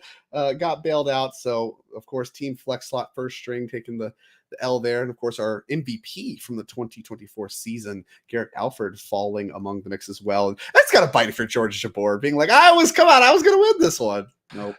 Yeah, well, that leads us into the end of the Swiss, which means we're headed to the top 8 after this. Of course, we're getting an interview with that winning team, but it means on the other side, we'll be looking at the top 8, including some of the decks we've been watching over the last few rounds. So it's going to be very exciting. We're going to try to bring you all, same thing we've been doing here, stick with some legacy, check in on standard. Hey, maybe we'll get some modern decks that aren't breached. That format's got a lot going on in it right now. So if we get a chance to showcase some cool stuff from it, we certainly will. But it's been fun watching Legacy, seeing some throwback decks. Cephalid Breakfast this afternoon, Sneak and Show. Very fun. Huge throwback there. And you know, like I said, I think there's a lot of innovation going on across the board. You know, we had that really big ban list update that impacted. Obviously, Modern was the focus there. You know, you talk about 3 bans, 4 unbans. That's a big shift. But there were bans and unbans across other formats too. And I think that being able to do a team event here on our series very shortly after those kinds of changes across the board. And of course, standard is constantly changing and, you know, obviously being really revitalized across the board. We have a lot of standard events coming up on our schedule as well. We're going to talk about all throughout the rest of the day, but you know, this is a moment where there was a lot of focus on Modern, especially yesterday with the showdown. You know, is Mox Opal too good? I don't know. We're going to find out, but certainly the Breach decks look to be very dominant. Didn't even win an event, though. Grayson Nemeth's able to beat it in the finals with Eldrazi ramp, so there's still some question marks. There's still brewing going on happening in Legacy, too. There's brewing going on around, you know, the Breakfast decks with Nadu, now the Sneakature decks with the One Ring. There's some of that stuff going on. In Standard, the big question was the Cruel Aggro deck. You know, is this the strongest deck in the format? Well, I don't know. Now here come these self-bounce decks.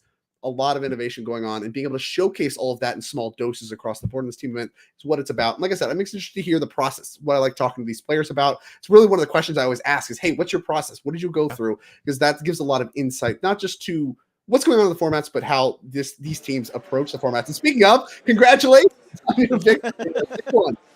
Thank you.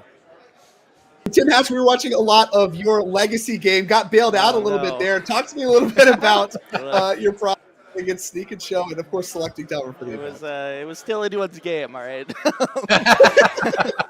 No, I mean, I've played Delver for years. It's a deck I'm comfortable with. It's a deck I think is still good in Legacy, so I'm going to keep playing it. Obviously against Sneak and Show, ran onto a little slow start game 1 and kind of got run over in game 3. Couldn't find Force of Will, but yeah, it was got bailed out. That's what you bring the teammates for.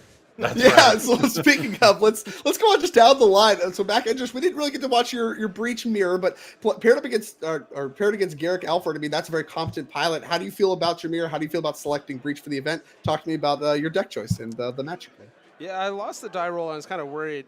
And then I mulliganed, but my 6 was like kind of obscene in that I just put 5 permanents in play on turn 1. Jeez. And then, I don't know, I found the Breach pretty quickly and the game ended, and I basically bought back the play by having a pretty good hand. And I'm pretty happy where Breach is at this point. I think it's the deck to beat next weekend, and I played a lot of Breach in the the pre-MH3 days or so, pre-LTR. Yeah. And I feel pretty competent. And the deck's better than ever, and I'm pretty happy with my spot. I really like you highlighting that you steal the play back by putting more permanents in play. That's a really good way to frame it, and like another, feather in the hat of the extremely powerful playing with 7 to 8 Mox and Breach deck. Extremely powerful. And of course, we'll go all the way down. And probably the most interesting deck choice of the mix, not a deck I have personally seen as much, the white token control. Talk to me about this. This is a long game 1 that we got to see multiple instances of as we were bouncing back and forth the legacy match. Talk to me about playing the token control style deck in this event. Interesting is code, right? It can be. Oh, yeah. It opens the floor here. So before the tournament, at Mac's behest, I tried every other deck. I just played like at least a league with everything. I only really liked the Pixie deck, which I haven't even played against today, but which I think it's excellent. But most of the other decks I tried felt like they were missing one thing or another. I played this deck. I don't get a ton of time to play, but the last time I played this deck, I just barely lost an RCQ, and it felt still pretty strong, if undeniably quite clunky. It's not a fair. It's not a tier 1 deck. I don't think so. I think it's a solid tier 1.75 strategy, but it's a lot of granularity there. Yeah. I have a very rigid tier system. But I don't know. I value experience a lot when it comes to these sort of formats where the edges are pretty small. And I felt like I was going to know what to do pretty much all the time. I think that the Pixie matchup is pretty good. I think the Gruul matchup is slightly favorable. You'd kind of think it was really favorable. It's not. The Gruul deck's it's just way more powerful. But have we mentioned tier 1.75? 1.75, baby. Yeah, that's a thing now. Obviously, your teammates were very supportive of you playing a tier 1.75 well, deck. Mac made the mistake. He's just I trust you to choose the deck that you're comfortable with. And I'm like, that's so much. That's maybe the worst thing you could say to me. Phil's been playing Soul Sisters for 20 years. He posted a deck with a bunch of white cards in it. I was like, yeah, you probably will win with that. I don't know. Easy. So easy. I only lost to one horrible matchup today. That was fine. I mean, that's what I was going to ask, right? You said you dropped one standard match all day? No, I dropped two. Yeah, I lost actually the same matchup I played earlier. I lost, and I think I played pretty poorly in general, and their draw was quite good. And then I lost to Doomsday Excruciator Jace combo, which is, I don't know, maybe the worst possible matchup in the room for me. I didn't know that was a thing, and I've played Yeah. a fair amount of standard.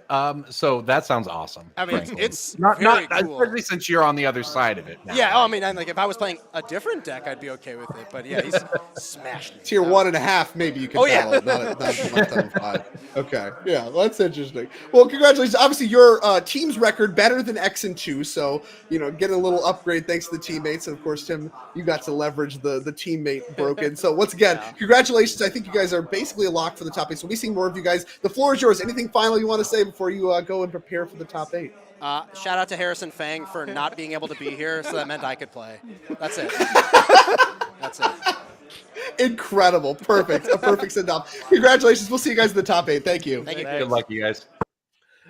Well, there you have it. That is the 7th and final round of Swiss of our team trial here in Chicagoland. Again, it's a $10,000 event, a lot of money on the line. And of course, for players like Mac Indris, and we saw Garrick Alford and all those players that they just beat, a lot of leaderboard considerations going on. Being able to make the end of the year championship on those points-based slots starts now. And so, for these players, it's a lot. There's a lot riding on this in the points. Obviously, a lot of cash at risk as well here as we do prepare for the top 8. But that will do it for a final round of Swiss. So we're going to come back. We're going to come back with a formed top 8. And of course, we're going to come back with some more standard, modern, and legacy, especially, action for you. So don't go anywhere. We'll be back here in just a little bit. Yeah.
All right, everyone, we are back. I hope you enjoyed your little break before we bring you really my favorite part of any tournament, the top 8. And the best part about top 8s and team tournaments is you have top 8s for 3 different formats. Now, we do have, of course, a top 8 bracket here for our 10K team trial. Of course, standard, modern, legacy, $10,000 on the line. And we have we have 8 teams, each of which we can only show their team captain. It would be a lot of text to try to parse everybody's name, but you have seen some of these names today. And then, of course, the left side of the bracket, we have Dan Crapu versus Donnie Wise. Both of their teams are going to be facing off. That's the 1 versus 8. We have Cliff Brady and Grayson Nemitz, a lot on the line there. On the right, we got Mackenzie Endress versus May French. And then we have Miguel Chavez versus Jake Conan. So these are some teams that we've seen really throughout the day, with some of the exception of Donnie Wise and Dan Crapu. I don't think we've seen as much of them, so we're going to be starting on them. But before we get down to that match, I want to go ahead and show what these players are playing for. Remember, this is a $10,000 team trial event, which means there's $10,000 in the prize pool, and you can see that distributed here throughout the prize distribution. So the first place team, each player going to be walking home with $1,000. That's $3,000 goes to the team, and of course, 30 energy points per player. There's a lot of our NRG series players in the mix. I think we're going to be seeing a lot of them throughout our entire top 8 coverage. And those points, very important to those players. Second place, $1,500 and 25 points. Third through fourth, each going to get $1,100 and 20 points. And then all of these players have locked up a minimum of $570 for the team and 15 points apiece. So already in the money are all of these teams, but there are quite literally thousands of dollars left to be played for. A lot on the line through this top 8. And as we have done, that's, of course, Drake Sasser here with Corbin Hostler. We're going to be watching some Legacy. Corbin, talk to me about Legacy. I talk about how much I like Legacy all the time. These players reviewing the deck lists. Is it your favorite format? What's your favorite format? Talk to me. Well, I'm not going to lie. My favorite format historically was Modern. I came into the game around not too long before it was created. I watched Pro Tour Philadelphia, the first Modern Pro Tour, won by Splinter Twin. That was really exciting to me, right? That stood out to me. So when Splinter Twin got unbanned a few months ago, very much an exciting day for me. That said, look, Legacy is Legacy, and it has magic you don't see anywhere else. You can get away with a deck list called Cephalid Breakfast, and everyone knows what you're talking about. I'm not a Legacy diehard these days, especially since I had kids. It's hard to get out and play tournaments, but it's always a treat to get to see Legacy played at the highest level because you just don't get to see it that often. I remember when we had Pro Tour 25th anniversary, I think it was. It was Legacy played on camera at the Pro Tour. And that was something that honestly didn't seem possible for a long time due to, the card availability issues and just sort of all of the above that go along with Legacy. And I remember that being a really special moment. So that's how I feel anytime I get to see Legacy on camera, especially when we get to see, such talented players as this here in Chicagoland at our 10K NRG series. I mean, there's a lot on the line with these players getting to play what is, in many cases, their favorite format, right? Much like you, the Legacy player in each team trio event is usually the Legacy expert, the Legacy lover who has their deck foiled out over many years, right? Like people who love Legacy truly love it. And that's what makes it so fun to watch. But we didn't abandon you Modern players. We can take a quick look. Of course, this is a Legacy event. This is one of our only Legacy events on Season 1. And we have plenty of Modern for you, Corbin, just for you and nobody else on the rest of our Season 1 here. I want to go over those events as these players are shuffling up. I love the signing very openly the no there from Hefner. I love to see that. Anyways, there you go. You can see the breakdown. We are here right now in Chicagoland. We saw our 10K Modern Showdown yesterday, provided you were there, which of course you were. You wouldn't miss that. And you're watching the top 8 of our Team Trios trial right now. That is what's going on right this moment. Then in March, you can see March 15th, 16th, we'll be in Madison, Wisconsin. So those of you watching at home, make sure you make it out to that for a 10K Standard Showdown and a 5K Pioneer Trial. And then Corbin's favorite, we're back to Chicagoland for a Modern Showdown, 10K Modern Showdown, May 10th and 11th. We're going to get him out. He's going to battle. He's going to win it all, and he's going to be in our champs. And then, of course, there'll be a 5K Standard Trial for him to win afterwards as well on that Sunday. And then the capstone of Season 1, we have our double showdown weekend in Indianapolis, June 28th and 29th, a 10K Standard Showdown, followed by a $10,000 team sealed showdown. So that, That's going to qualify 4 players for our NRG champs at the end of the weekend. Of course, an entire team with limited as the primary format and a standard player as well. $20,000 weekend. It's going to be a really special event and one I actually like the city of Indianapolis quite a bit, so I'm excited about that. And so I think we're going to start on Legacy. It sounds like there's some judge stuff going on. We'll get some updates on that, but I think we're actually going to start on standard on this event. So because they're just going to be getting started here a little bit faster. This is as classic as it gets here for standard, right? Gruul aggro, sort of the de facto best deck of the format. Not in that it wins every event, but in that if you were to not take Gruul into account, you would lose to Gruul almost every time with every deck. That's why it's just sort of the level 1 of the format that's incredibly powerful. And if you learn to play it well, it can beat no matter what anyone's trying to do to beat it. It can just go over it. That's why it's been so good. Against, on the other side, Dimir Control by Chris Ward. Is we've seen Dimir go through sort of the Dimir Demons stages where it was very demon focused at the World Championship to when it was more like the Flash kind of deck only. And it just through these iterations, just sort of your generic base blue-black Dimir Control deck has stayed very good throughout the standard format. So this is Corbin. I don't want to take too much of the wind out of your sails here, but if you remember earlier when Phil was talking about a deck that contained the cards Doomsday Excruciator and Jace the Perfected Mind, there's some of that going on here. I don't know if it's supposed to be Jace the Perfected Mind or Jace Wielder of Mysteries. That's something that I'm not clear on. Oh, I spotted one in Chris's hand there, though. So yeah, that is Jace the Perfected Mind. Okay, yes, I assumed it was going to be like a Doomsday into win with, but Jace Wielder Mysteries isn't legal. So what is the combo here? Mine's in Phyrexian. I can't read it. Well, I believe you can mill with it, right? So if you make each player exile their deck and then you mill, you can exile your opponent's deck. Okay, yeah. So this is your blue-black standard deck that has turned towards this combo. So I guess we are maybe not necessarily demon focused again, but demons are appearing. Creatures are demons, that's the demon deck to be. I guess look at Jace the Perfected Mind. But yeah, I mean, you take the base of the blue black cards in standard, you can really put it into a lot of different shells to combat most things in the format. So we'll see how this particular list that Chris is playing is set up against Gruul aggro, goes and plays Jace, and I believe that will take away some power from the attacker on the next turn. Yeah, I can kind of fog a creature that we just got to look at that. The uptick until next turn up to 1 target creature gets -3, -0. Oh, there you go. It's back again. Let's go. So we're going to go ahead and fog down that creature there on the other side of the battlefield. And then, of course, like you just mentioned, the -2 does mill 3 cards. And then, of course, a Graveyard's not going to have 20 more cards because it exiles the cards. Right. So you don't end up drawing 3. So that does reset the asymmetry of the Doomsday effect from Doomsday Excruciator and will ultimately let you win the game by milling. Yeah, -X, you can just mill somebody out. It's how we've typically seen Jace used. Yeah, and some of these, like in other formats, you see it as played often as the win condition to Kethis decks these days, because you can mill yourself with it to set up your Kethis and then mill other people to win the game. So yeah, I'm actually somewhat familiar with Jace combos for milling people out. It's a fun card. It's nice to see it make its way into this particular standard list here. And hey, it did a good job fogging that creature. Now a couple mice staring it down is going to make this combat a lot more interesting.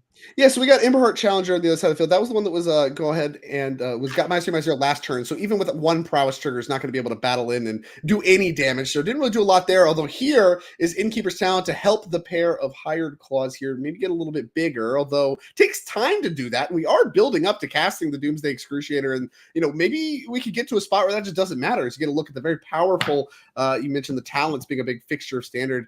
That first chapter, big deal. Being able to put a counter target creature you control at the beginning of combat on your turn. Reminds me of Luminarch Aspirate, but it gets to stick around, and it has extra text. The Ward 1 comes up, and then, of course, you can ultimately use the final, the final level, of these classes to be able to really start to get the power toughness going even more with the Innkeeper's Talent. So you can pump even more mana into it as, oh, boy, what is this? I was going to say, the way this game was going, he had to have something big because he just passed and then didn't respond when the talent gave everything Ward. So you had to expect some kind of big spell here. Oh, gosh, and I don't recognize. Yes, Devious Cover-Up. So additional cost to this one, you may collect evidence 6. We'll get this up on screen here. Destroys all creatures. That's the important part. If evidence was collected, you exile a card from an opponent's graveyard, and then you can surgically extract it from the rest of their deck. So, like you mentioned, not responding to the ward makes a lot of sense if you have a sweeper and 3 creatures hit the bin, burst lightning. The follow-up, not that good. And Jace at 6, I mean, looks to be in control here, does Chris Ward.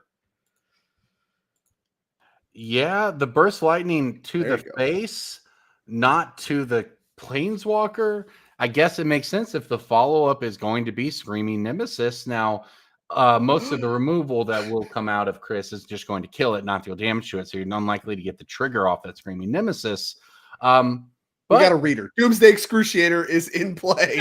And that's the combo, right? Jace survived long enough to just be in play for Doomsday Excruciator, hit the field. That will remove all but the top 6 cards of each player's library. And then you just fire up your Jason 6, yeah, -6, bill you out. There you go, done.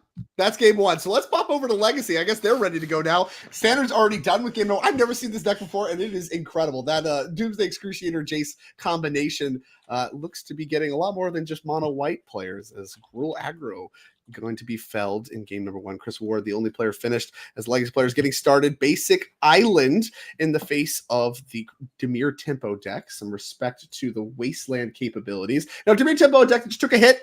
No more Psychic Frog allowed. They are a 4 Wasteland deck. They are still kind of like a Delver style deck, but no Delver secrets here. Your creature base, including things like Baleful Strix, Orcish Bowmasters, and your one-drop's actually Tameo Inquisitive Students. So a very different look on a tempo deck from the traditional Delver stuff we've seen before. It's got some surprises in here. A couple Kaidos, main deck, all this Thoughtseize, go for the throat. I mean, all these cards don't get to play in your red Delver decks. Yeah, what a sleeper Kaido has been, right? Almost across formats. That I'm not going to say it wasn't played when it first came out, but look, the first couple weeks of Duskmourn, everyone was enamored with the Overlords, rightly so. But Kaido, over the last, maybe a month or so after Duskmourn come out till now, has just shown up in more and more places, in more and more formats, and more decks, because it's just so difficult to interact with and provides so much value. So really surprising, but also it makes sense at this point to see Kaido make the jump to Legacy. And here comes a Daze in response to a Brainstorm. Now, that isn't going to counter the Brainstorm, but it's going to nerf the Brainstorm very organically, being able to really make Jesse crack the fetch land, find another basic. But now this Brainstorm doesn't have a fetch land to pair with it. That's usually what you want to see, that kind of perfect Brainstorm, being able to shuffle away the bad cards. Now he has to keep whatever he finds. So it nerfs the power of Brainstorm quite a bit. As we're going to do some fetching here. Is this end step? Might be upkeep. Not clear where we're at in the game right now, but I think we have a mana floating from Daze. So we might be looking to spend 2 mana here, deploy something like a Bowmasters. Sure are. Now we have the option to do that in response to Brainstorm, right? Could have cast that, chose not to. Interesting, meaningful. And we're going to cast it before we change phases with the mana from Daze. And back over to Dan we will go. I think it shows a lot of respect for the power of Brainstorm plus Fetchland and how much weaker it gets if you don't have a fetch to work with. This Undercity Sewers. Yeah, I was going to say for the tempo deck for Dan, you weren't exactly tempoing out your opponent, but obviously Bowmasters just does so much work in doing that, just providing 2 bodies, even though it doesn't seem like a big deal. It will cut off plays from your opponent just by virtue of existing. So yeah, this is a very interesting setup for this game and now the Urza Saga, even more so. And the white removal spells that this Cephalid Breakfast deck really leans on as its interaction, going to be going after the Orcish Bowmasters. Going to take care of it. The Goblin Army, of course, left behind, but much less threatening than the power of Orcish Bowmasters. I think is pretty well known at this point. Deck plays 4 of them. One of them really the only 4 of them. A lot of crazy numbers going on in this Dimir Tempo deck. And we've seen this Cephalid Breakfast deck before. We saw it a little bit earlier. We saw it with really it's the face of the Nadu deck in Legacy, revitalizing an old archetype. And this is what you love to see. When Modern Horizon sets come along, you really want to see new tools for old decks to keep them kind of battling, but in a new way. Urza Saga among the mix, Nadu among the mix, and I think that's obviously been a big resurgence of Cephalid Breakfast for that reason. Really one of the best decks in Legacy at this point. And the Dimir Tempo deck just took a big hit. So this is actually a pretty big call from Dan Krampu as well, assuming I'm saying that correctly. Apologies if not. Just no Psychic Frog means you got to lean on other things, but still got some good cards. Orcish Bowmasters, all the other ones that we've already seen. Shuko, not a good card, but is a combo piece. Legacy powerhouse Shuko, as you expect to see, played onto an empty board. What do we go get with Stoneforge Mystics? Shukos. Just kidding. Don't need the Stoneforges. Just give me the Shukos, please. Hey, we got a couple Stoneforges. You get a look at the powerhouse. Uncommon from, I think, Betrayers of Kamigawa? I believe that is correct. Yeah. All Just, right, you know, cool. the classic legacy play. Your opponent's playing a Brainstorm Underground Sea, and you're going tap my basic planes, play Shuko. But that's just that is in fact a upside to this deck in many ways, not a downside. Right, it's a combo piece. We talked about it earlier. Cephalid Illusionist gets a trigger whenever you target it, and if you have another creature, you can just equip back and forth. Equip does target, and so you get to target your Illusionist, mill your whole deck, win the game through reanimating a Thassa's Oracle, and it rolls it all up. And so being able to find that, like you mentioned, Stoneforge Mystic actually included in this deck. We have a couple copies, not as common. Sometimes you see it not played. Right. But we have a Batterskull here too, so we got a little Stoneforge Mystic package going on with the Shuko. It's just a little Cephalid breakfast blade. Yeah, a little cephalid breakfast blade. Yeah, there you go. Exactly, breakfast blade. As here's a Cavern of Souls. Oh, one of in the deck cannot name Teferi Time Raveler. I'm not gonna lie, Drake, you got there. Breakfast blade is an incredible name in the spirit of Legacy. I wish I could take credit. I'm sure someone else has said it before me. I'm very confident in that fact. But I have no idea who to accredit, so I will not. Yeah. Well, Teferi is a big one here. Obviously, this is going to force whatever spell Dan is sitting on. So a big flurry of interaction, I suspect, to come. And I spot a Bowmasters over there, at least, in addition to a Force of Will, a Daze. So a lot to consider here for Dan with Teferi on the stack. Yeah, I mean, you can look at Teferi. They're very powerful. This was actually originally a rare from War of the Spark, a card that actually was I was low on in spoiler season. Turned out to be very powerful. A lot of players not liking this one. Turning the game, they call it turning it into Hearthstone. You can no longer play on your opponent's turn.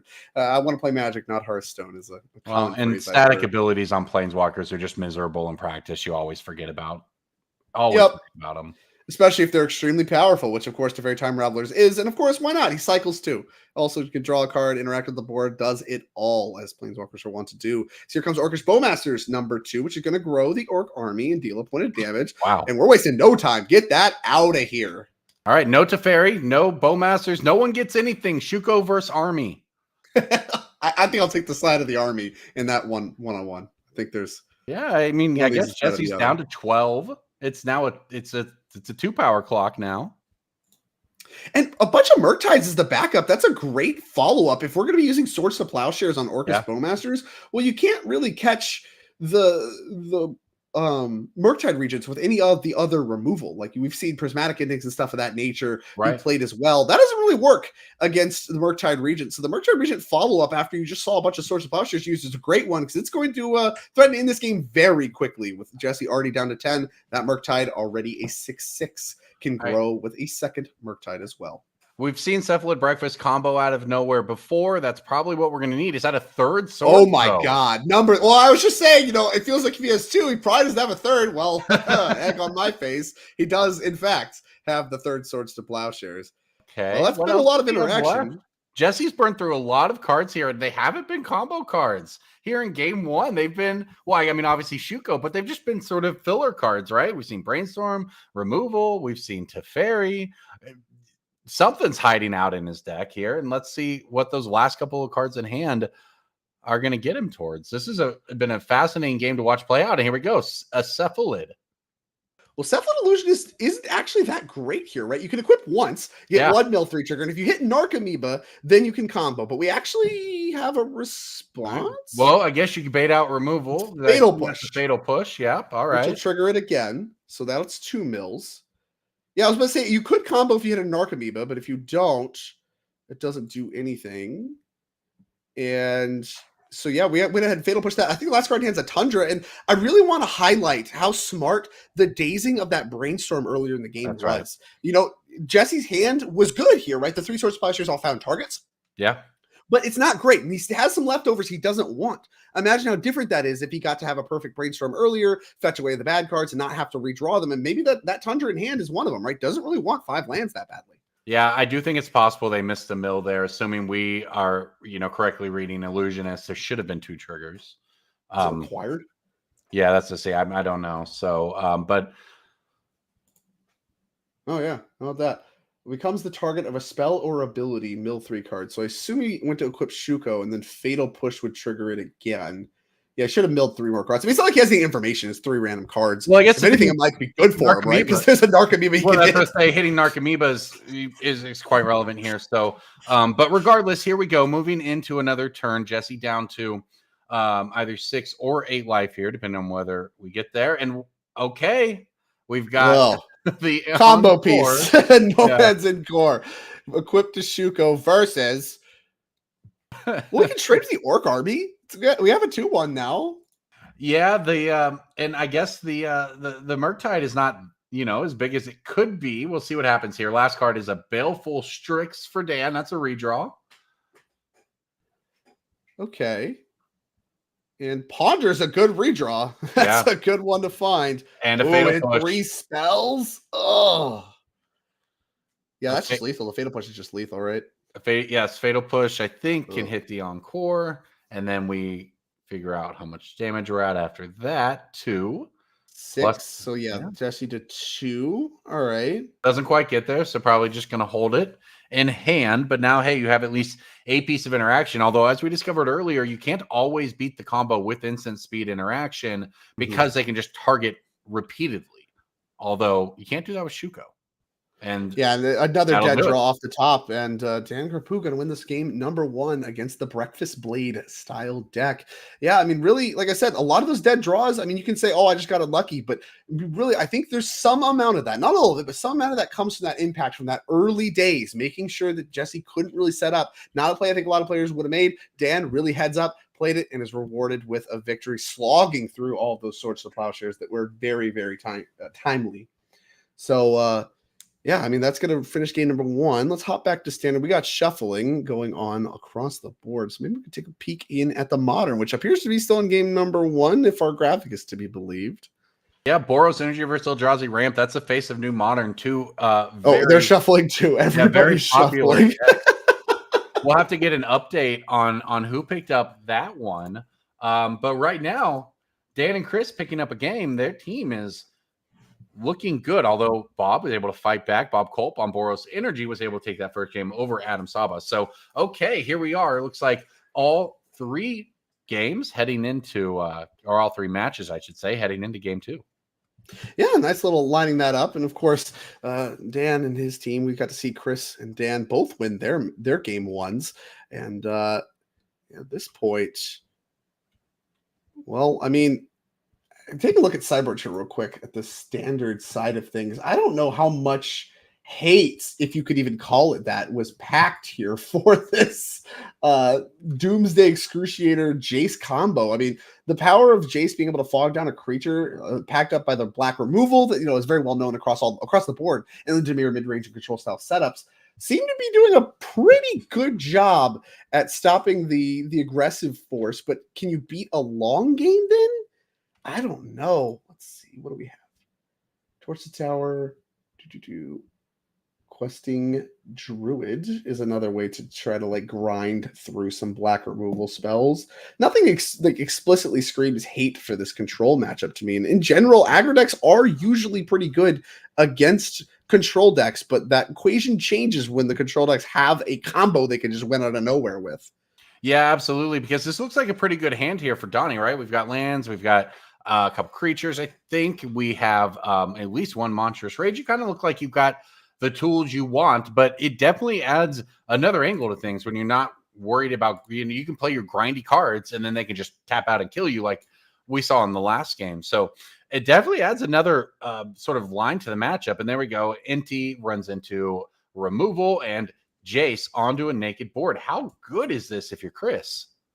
Yeah, I mean, this is absurd, right? And this is exactly the sequence I was just talking about. Inti, actually one of the better cards at grinding, right? A way to start getting some card advantage going, increase the pressure, all those things. Immediately dies to Anoint with Affliction, which is obviously a very powerful removal spell, right into Jace. And now the next threat you play is just going to lose 3 points of power. So really, it's kind of effectively an on-board removal spell, although haste does change the equation, as we're going to attack down the Jace with a Screaming Nemesis. Very much changes. Yeah, well, that's huge. It very much changes the equation because it just poking in that 3 damage means that now, yes, Jace is giving it -3, but Monstrous Rage will give it +2 again, and you can kill Jace if that's the line you decide to go. Maybe that works, maybe it doesn't, but just getting in the damage there is huge. It also opens up this. Second Screaming Nemesis is definitely going to be good here. Haste creatures really showing their worth. Oh, but we have Tidebinder to do some blocking.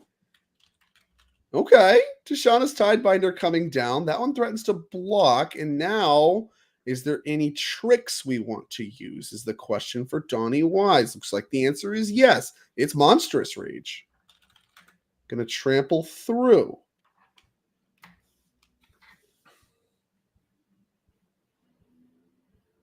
Love a good Tidebinder, although this was a big turn here for Donnie, though. This was not exactly the way you want things to go if you were trying to protect that Jace to lead up to a win. Now, I spotted a cut down, so we're back to sort of a normal game plan of removing the creatures, but with Jace off the board, the combo threat is gone.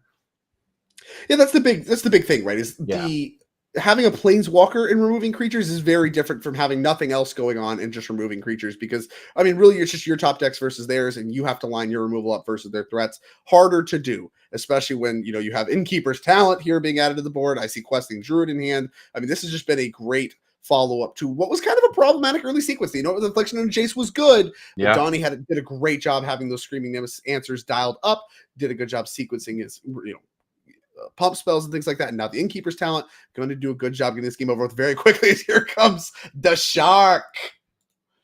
Wow. Okay. None. Block the Screaming Nemesis. Sure.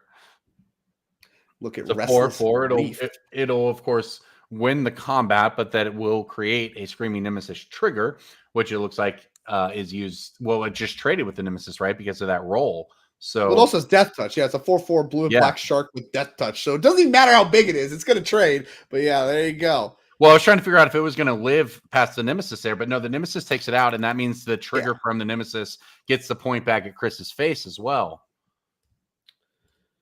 So big, big turn there for Donnie. Now a little bit of conversation about the Druid. Okay, and now we're resolving Seek the Beast. 2 lands, not really what Donnie needs, but I mean, what Donnie already has going on is quite good. And down a land goes Chris Ward, found a Demolition Field, but the game is about the permanents in play that are non-lands for the most part. Yeah, a couple more land drops access to for Donnie. See him hit one there.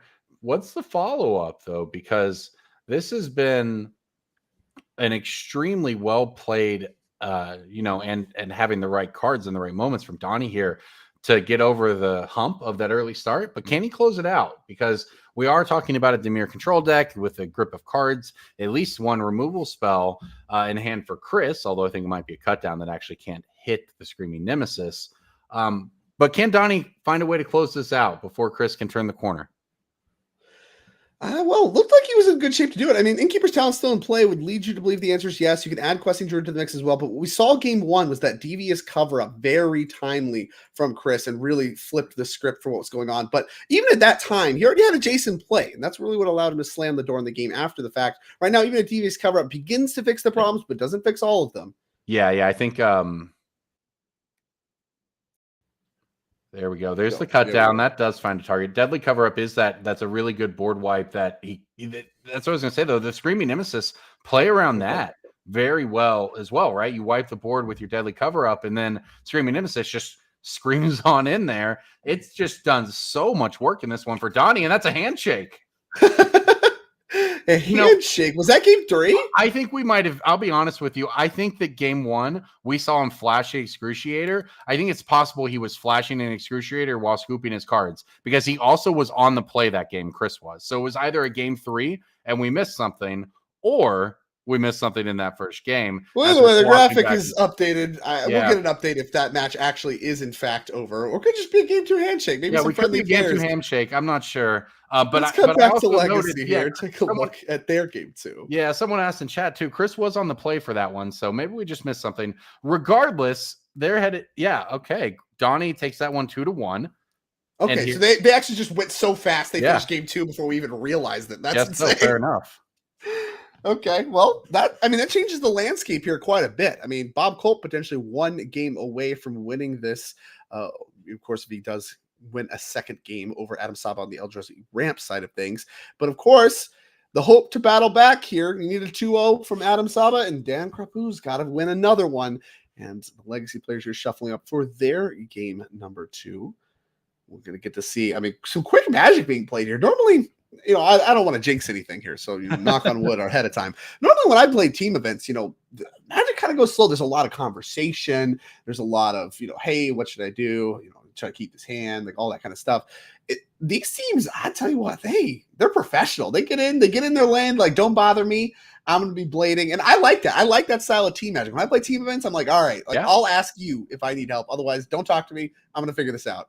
Yeah, too many cooks in the kitchen, as they say, right? It can really mess up team play. Usually you set your best player in the middle and you ask them to help when you need help. Other than that, it's my experience is the same. You want to let people lock in, do their thing. You're playing a team event with them because you trust them to be good Magic players, right? At least in theory. So, yeah, you let them do their thing and you help each other when you need it. When you face a particularly tough decision you want some outside help on. A lot of decisions when you're playing a Ponder deck in Legacy, and this decision is a shuffle. A lot of lands in that mix. I think we had a second land already dialed up, and that was actually an interesting sequence there too. I think we actually had an Undercity Sewer in hand, so we had the option to surveil on turn 1, or if we wanted to go ahead and cast our Ponder. It's not necessarily clear to me which one you want to lead off on more often than not, but I think being able to cast your Ponder, really start to cash that in for a more meaningful card, and then maybe even later you can just like shuffle away the Undercity Sewer if you don't want it, however things play out. You just want to resolve your more powerful effect first. I like it. I think that's where I would ultimately land, although I would be, if somebody told me I was completely wrong, I don't know that I would put up much of a fight. But I think it's an interesting decision that's kind of could be worth highlighting as something that matters down the line, as Jesse Hepner on the other side is going to choose to surveil. Well, I think it's a good point too, especially like, he knows the matchup, right? You're in the top 8, you know what your opponent's playing, you know what cards to be worried about, you know exactly what you're looking for and when you want it. So it makes a lot of sense and under that mindset, right? If you know what you're looking for, just go get it. just have it. It reminds me, back in the day, were you around when you got made fun of for putting Ponder in your deck? It's like, why would you put this in your deck? Just a blank draw. Just put the cards that you want. Why would you do this? And people don't believe us. Back in the day, Morrowind. It's like, you're playing with Ponder? Like, what is it was just a silly, and the original Ponder was just like a silly little merfolk themed card in Lorwyn. It didn't, it was not, when it was printed, it was not expected to be a Legacy staple for all of eternity. It just kind of snuck on in there. And indeed, it is a staple. And here comes the second one. Also a Nihil Spellbomb, a card coming out of the sideboard. Got 2 copies in the sideboard, does Dan.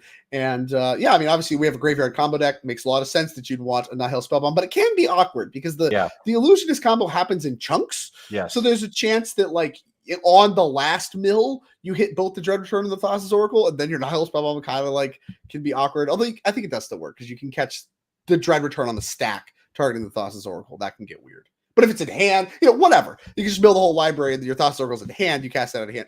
Things can get weird. It doesn't always work, but it cycles. So you might as well bring it. Well, and there's also weird things too, right? Because the Narcomoebas would come into play, I believe, 1 at a time and trigger. So it doesn't, it's not quite as simple as flipping my graveyard, okay, pop my Spellbomb.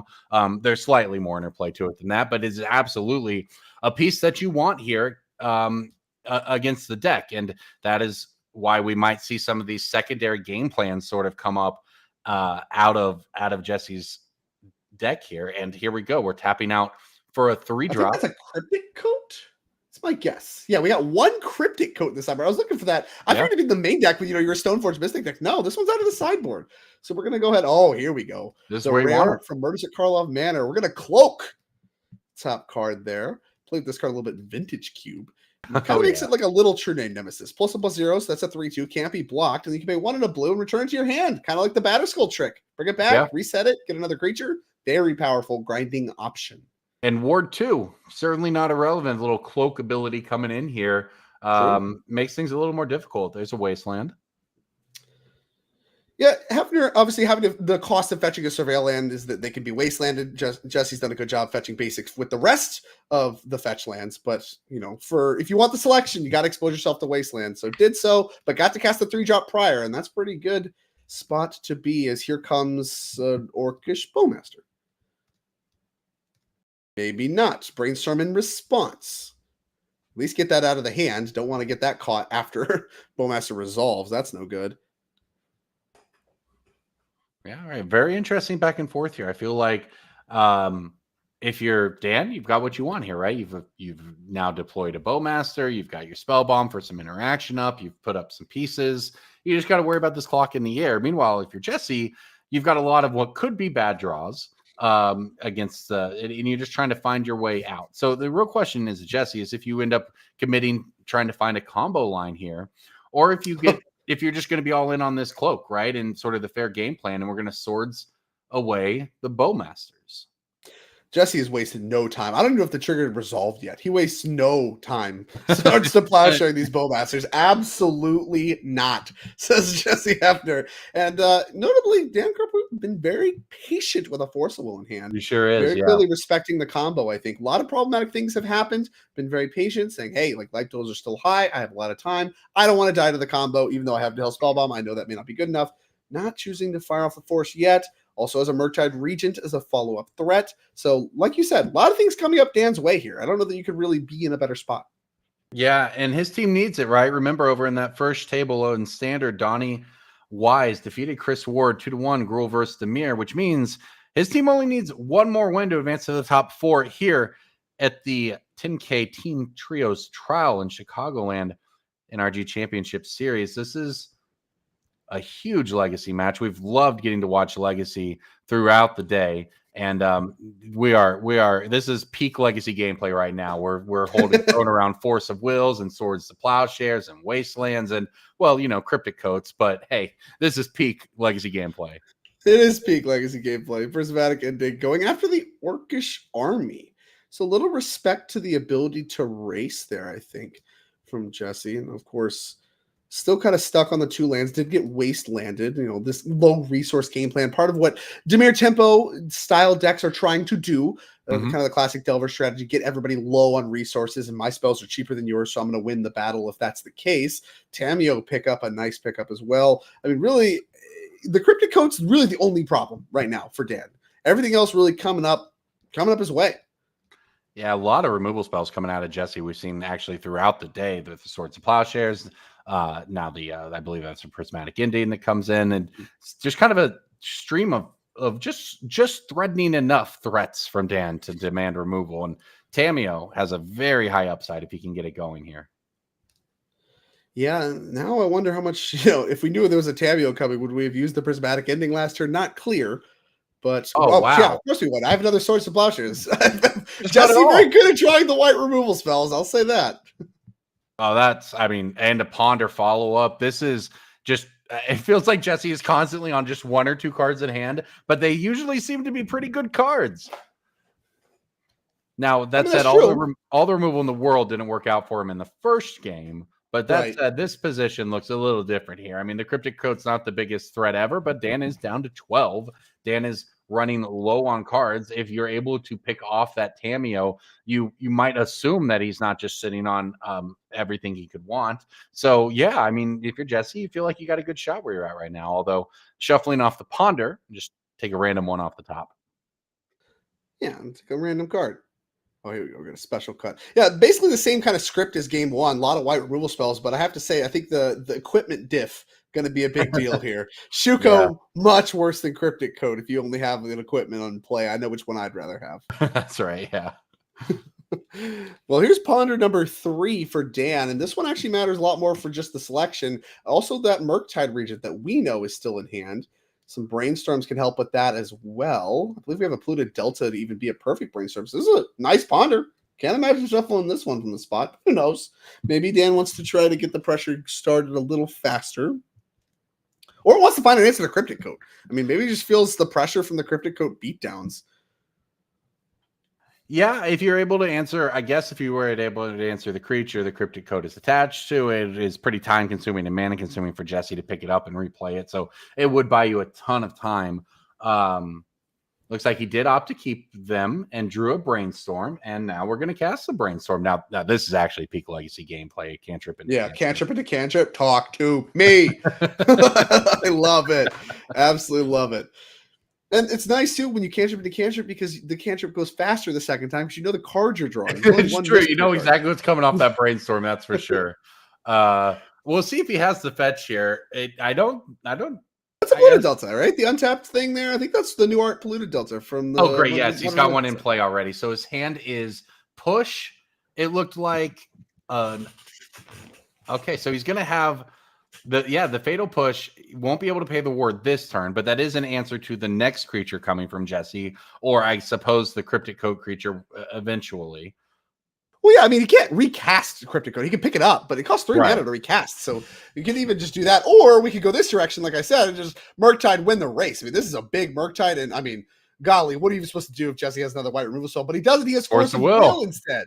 Well, now he is the needed time it. to R-Force? Dan did a great job playing out all of his other threats before that Murktide, trying to hold it, trying to get all the removal spells out of Jesse. And you did, but Force of Will coming through very clutch there. But I am pretty confident Jesse is now down to just a single card in hand.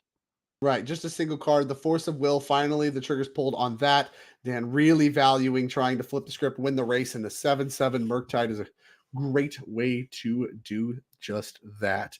As here's a big brainstorm here from Jesse. No Bowmasters to punish that one. If he can find some white cards, he's in good shape. Unfortunately, pretty far away from comboing still. And not a lot of time with a Murktide on the other side of the field. And Hill Spellbomb still presenting an issue. Oh, but we found his swords. No problem.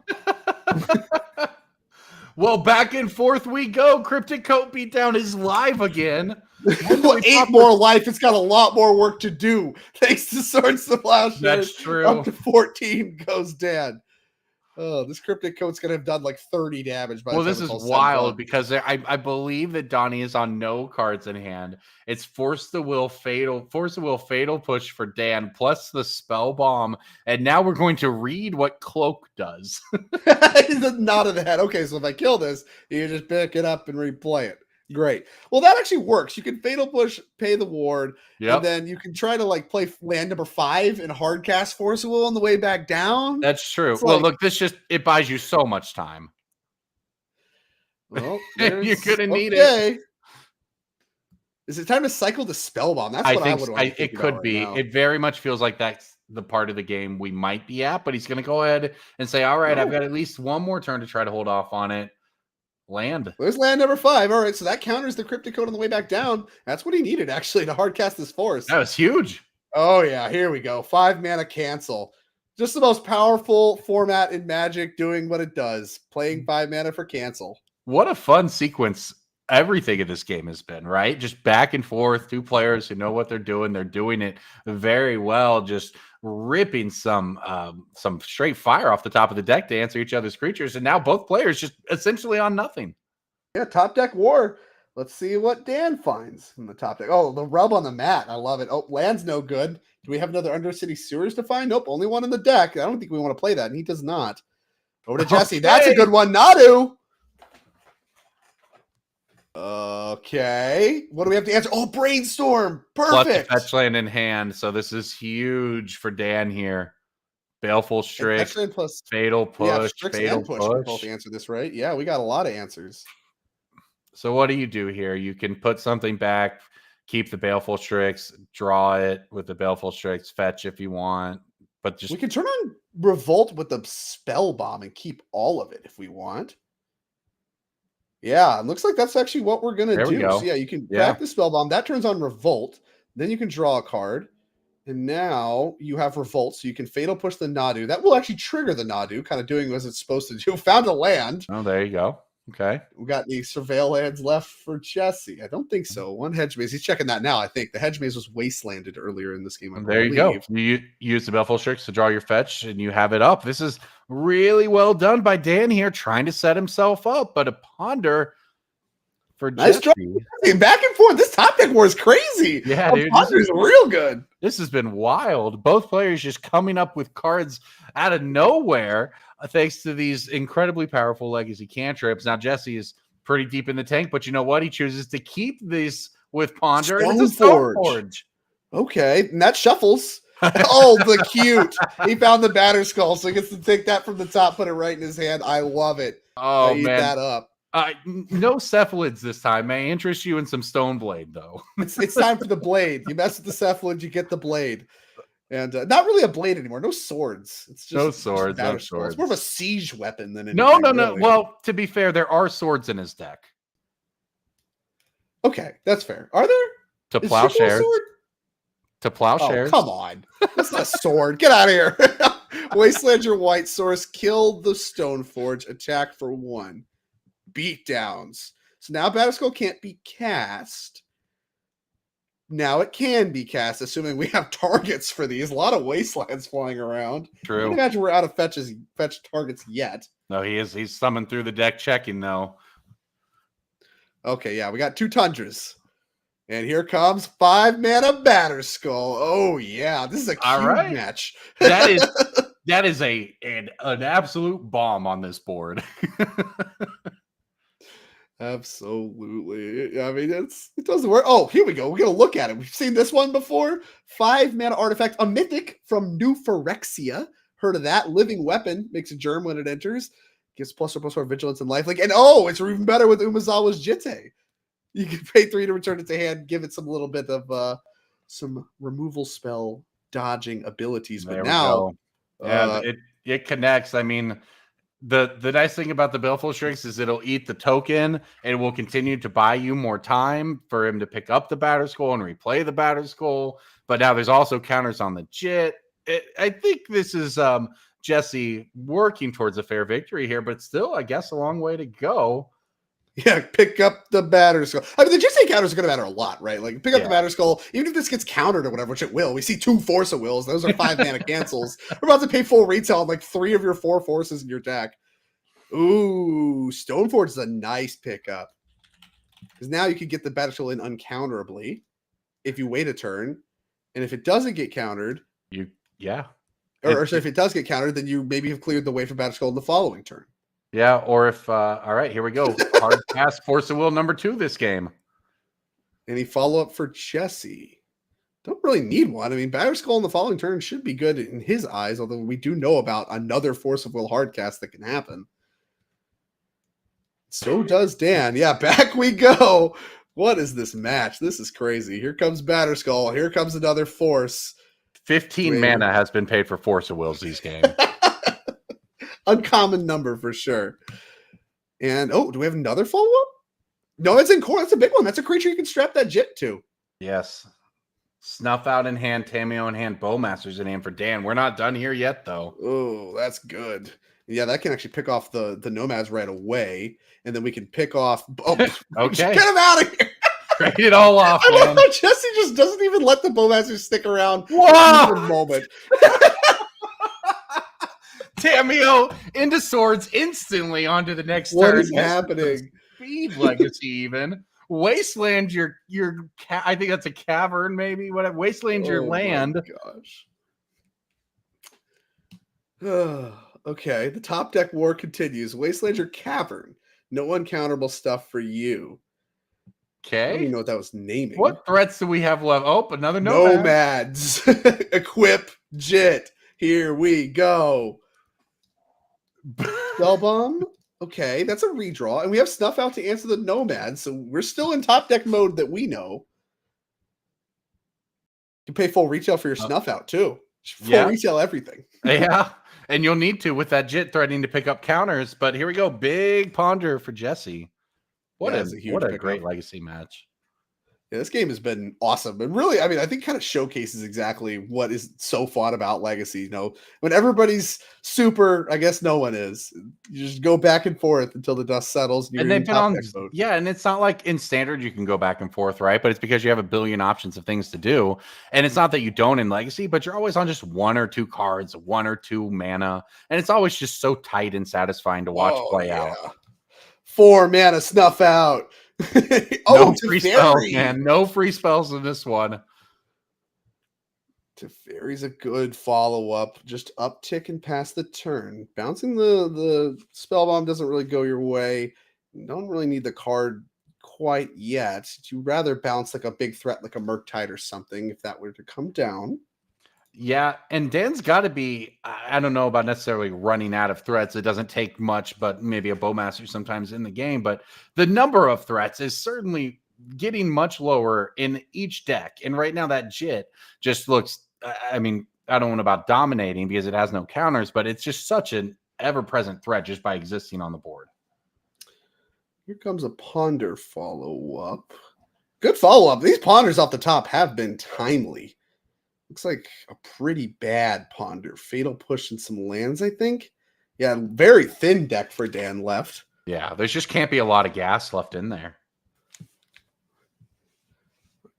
True. And again, I mean, maybe this is where you start to feel the pain of the Psychic Frog ban, right? It's like the Frog would be great. Just don't have Frog it. would have just obviously at any point blown this game open. Fatal Push off the top. Okay, well, Fatal Push off the top means you can answer a creature. You cannot answer that creature to instant speed due to the fairy, but without haste, it means the Jit still won't connect unless two creatures come down for Jesse. And he does take the draw. Yeah, willing to take the draw, cash in some loyalty for a draw. Consign a memory, pretty bad. Would love to consign a memory this trigger, I'm sure. Oh, okay. What do we have left behind with Stoneforge? We've got Shuko. Yeah, quick perusal of the Exile Zone, Cryptic Coat, and Batterskull among the cards in the Exile Zone. Still got one left. Still got a Shuko and a Vendilion Click. How many years it has been? No kidding. Full-on Stoneblade here, in fact, is just actually what's happening. This is a blue-white mid-range deck, not a combo deck right now, and it's looking really good for Jesse Hefner here, trying to close it out. Just wants to connect with this Jit. That's what it's all about, and I think he's going to not even connect it. Okay, he's going to just send the attack in. We're at the point in Magic where Vendilion Click had to be brought up on the screen because people might not know what it is. Here we go. Here we go. Nadu Shuko, we've done it. That's a kill and that's a handshake. And I think Jesse Hefner's team has also emerged victorious. I see Bob Culp actually also looks like he won his match. So they won ages ago, Drake. I didn't want to tell you. They won ages ago. I was so enthralled. I didn't even see. Boo. Well, that was very exciting. And Jesse Hefner, who won that game, I guess his team did ultimately win that match. Good to see Vendilion Click back in action. Jesse Hefner back in action as well. He called it out, Stoneblade. Hefner's someone that's been around, since I was playing SCGs and stuff like that. He was a big Deathblade proponent. He loves his Stoneblade decks. Seeing him play Breakfast made a lot of sense. Also makes a lot of sense that he found a way to get some Stoneblade cards in there as well. So something he's been doing for a very long time. And of course, part of the charm of Legacy is people being able to play their favorite cards for such a long period of time. Now, that match and that game especially took quite a long period of time. So we'll have to get updates on the rest of our top 8 and how the rest of that goes. Of course, you saw Hefner's team win. But either way, we're going to be right back, and we'll come back with our top 4 breakdown for you here in just a moment. Stay glued to your seats. This will not be a long break.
right, we are back here for the semifinals of the 10K team trial here in Chicagoland, part of our first event weekend of our first season of 2025 here on the NRG series. I am Drake Sasser, joined by Corbin Hostler, and you just watched some pretty sweet legacy action, some pretty sweet, of course, standard action as well, with some spicy decks and all that stuff. Let's take a look at the bracket, how things shook out, and of course, this is going to show team captains once again of these teams because there'd be a lot of information to parse otherwise. So we're going to pull up the teams that did win each of their matches and talk a little bit about.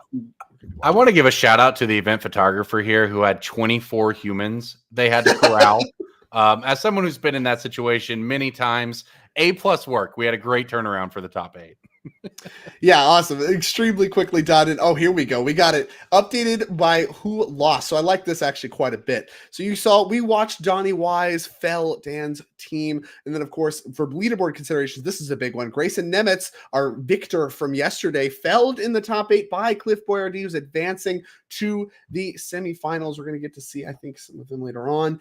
We got Mac Endress, another leaderboard player, felling May French. Again, big leaderboard considerations in that match as well. We're going to be watching Mac this round versus Jake Conan and his team, who felled Miguel's team in this round. So you see those 4 are the ones that did advance. Of course, the crossed out names are the eliminated ones. So that a little bit of an updated bracket for you handled. And of course, what these players are playing for, we'll get that pulled up for you in just a moment. I mentioned leaderboard considerations. It starts now. When you're talking about these season-long, these year-long qualification processes, it really is a process. It's a marathon, not a race, is what I was always told. It starts now, and you see these points. First place, 30 points per player. That's 90 points given out to that winning team. That's a lot of points, as well as, of course, $3,000. It's something to think about. You might care about that. Quite a bit of points. Quite a bit of money on the line for these players. It is a 10K team trial. The second place team gets $1,500 for the record. A little drop off there, but still gets 25 points for their fight as well. And then all of these players here, because we are in the top 4, have locked up $1,100 and 20 points each. So that jump there from 15 to 20, that starts to matter here. When you talk about Grayson losing, he's already in the lead right now from the win, starts to fall behind. And, all these other players get a chance to catch up.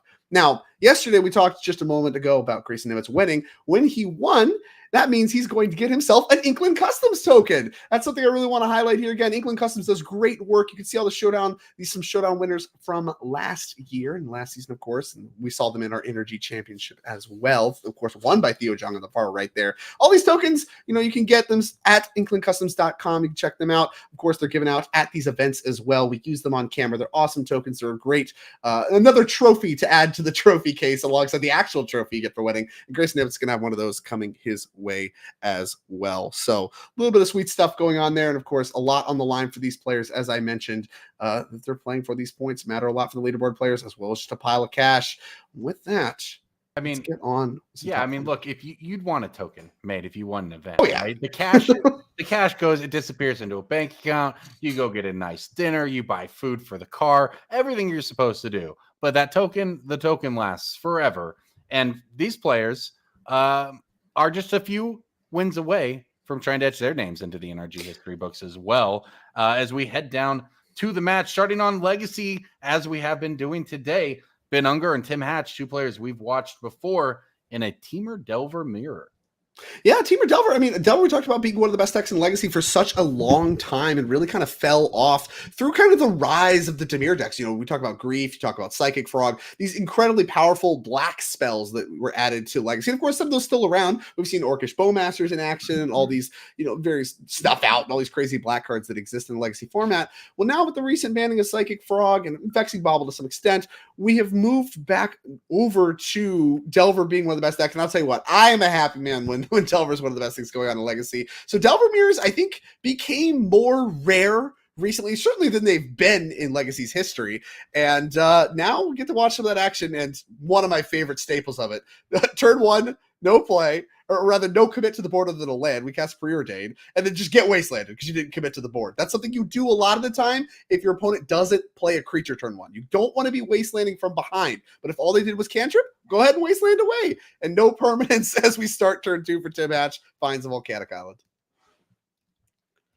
Yeah, that's a great summary of how these early legacy games can often go. And it does. I mean, that's why one of the reasons why people love legacy is that the meaningful decisions you make start as not just as early as turn 1, but always on turn 1, right? In standard, most of the time, it doesn't matter what you do on the first turn. That's not what's going to decide the game. In legacy, it matters all the time.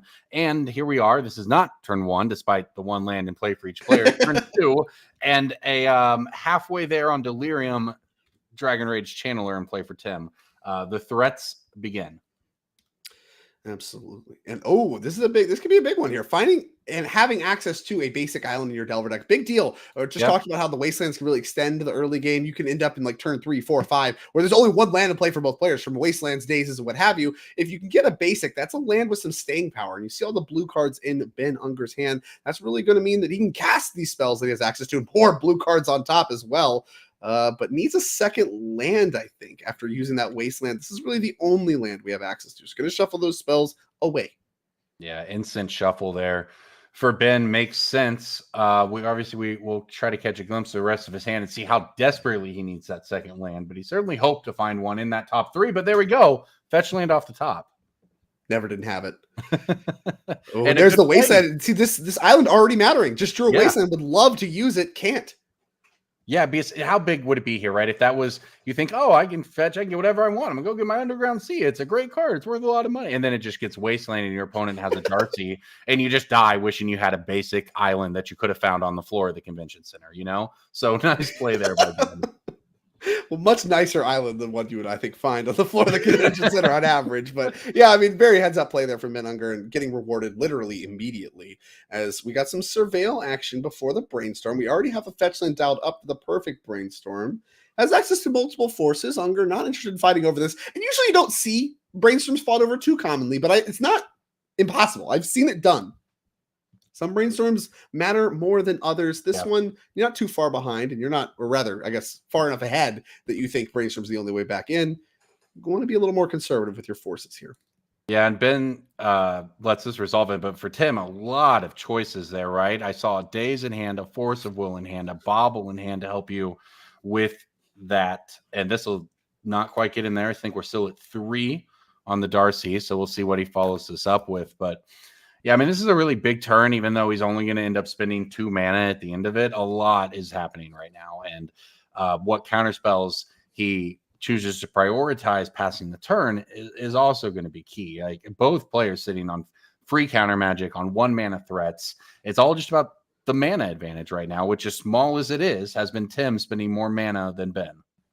Matters a ton. I mean, I really think in all else equal, a lot of Delver mirrors do come down to the play draw. This is kind of a true tempo mirror. Play draw matters a lot as Delver is added to the mix. And I think we have a Bobble to turn on the Darcy now. There it goes. Yeah, no, that's even bigger there for Tim because now the beatdown begins as well. And if you're Ben, now I don't even see removal in the hand. So you have to force negationing this? Force negationing a Bobble to get him off Delirium. It exiles it. How relevant. That's the so force sick. of negation play that Force of Will cannot do. It exiles it instead of countering it, and that's why it's going to get fought over with a Daze. Yeah, that's awesome. I love this. And of course, we know that Tim chose to leave the card on top with the Surveil, so it's not like it's another artifact or anything. It's clearly a card he wants. Force it? So he's not getting any value out of this Daze, like the Surveil from the Daze. So that's actually pretty nice if you're Ben Unger watching this, just kind of not really getting value. Oh, we're fighting again. Yeah. Wow. It's not the Brainstorm that matters. It's the Mishra's Bobble that matters. Mishra's Bobble better than Brainstorm confirmed. Wow, look at that. Okay, Exile Mishra's goes. Bobble exiled. Darcy remains a 1/1 after all of that. I love it. It's like, now I'll take my life. I'll lower my life total now. I'll take 1. Yeah, thank you. What a turn. A lot of cards in graveyard now for Ben Unger. Drew a Wasteland. Here's a spot where Wastelanding is kind of awkward, especially when you have a green and a red spell in your hand. You really want to be Flood Stranding here. This island has a cost. What is that top card? Oh, is that a Seek the Beast? A Questing Druid? Yeah, it's Questing Druid. Or Seek the Beast. You know, could cast either side, obviously. Now, we know this Delver's going to flip, right? He was very adamant about keeping that top card where it is. Then it's a Lightning Bolt. Yeah, he's clearly on the full beatdown plan here. Even if it's just No. 1 at a time from the Darcy, it's 3 from the Delver, and the Bolt is another 3, and there's another Bolt in hand, and you're just looking at 9, 12, 13 damage really quickly here. Yeah, it's a lot of damage, and honestly, maybe is even more heads up with the Force of Negation play. Like, you're going to save a lot of damage over time to the Starcy. You mentioned there's no removal in hand for Ben Unger here, so being able to have access to no Delirium, but just a bunch of Lightning Bolts means that, yeah, Ben Unger is at a virtually like 10, about to take 4 on top of that at a virtual 6. But, I mean, that Darcy would have done a lot more damage, and not even clear that your Force I don't think he would have had time to get back into it if he hadn't fought over the Darcy trigger. Yeah. Not to mention it would have been an additional card. Yeah, the additional card from the Bobble, Yeah. too. Yeah, all that. Beatdowns. 4 damage. Down to 12, but we know from 2 bolts it's a virtual 6. As here's a Seek the Beast. Now this is the play for Ben. He worked really hard with that Force of Negation on that Bobble to buy himself the smallest window to play something that did not interact with the board, and this was it. He resolved Seek the Beast. He found a Wasteland and a Brainstorm. I don't think those are necessarily the cards he was looking for off of it, but this was really nicely done just to get to this point on the draw, I believe, against him anyway. Yes, he's the 7th seed here on the draw when you're sort of back up against the wall in the mirror. Really nice job to get to this point, and we'll see if his deck serves him up what he needs to get out of it, but well played so far.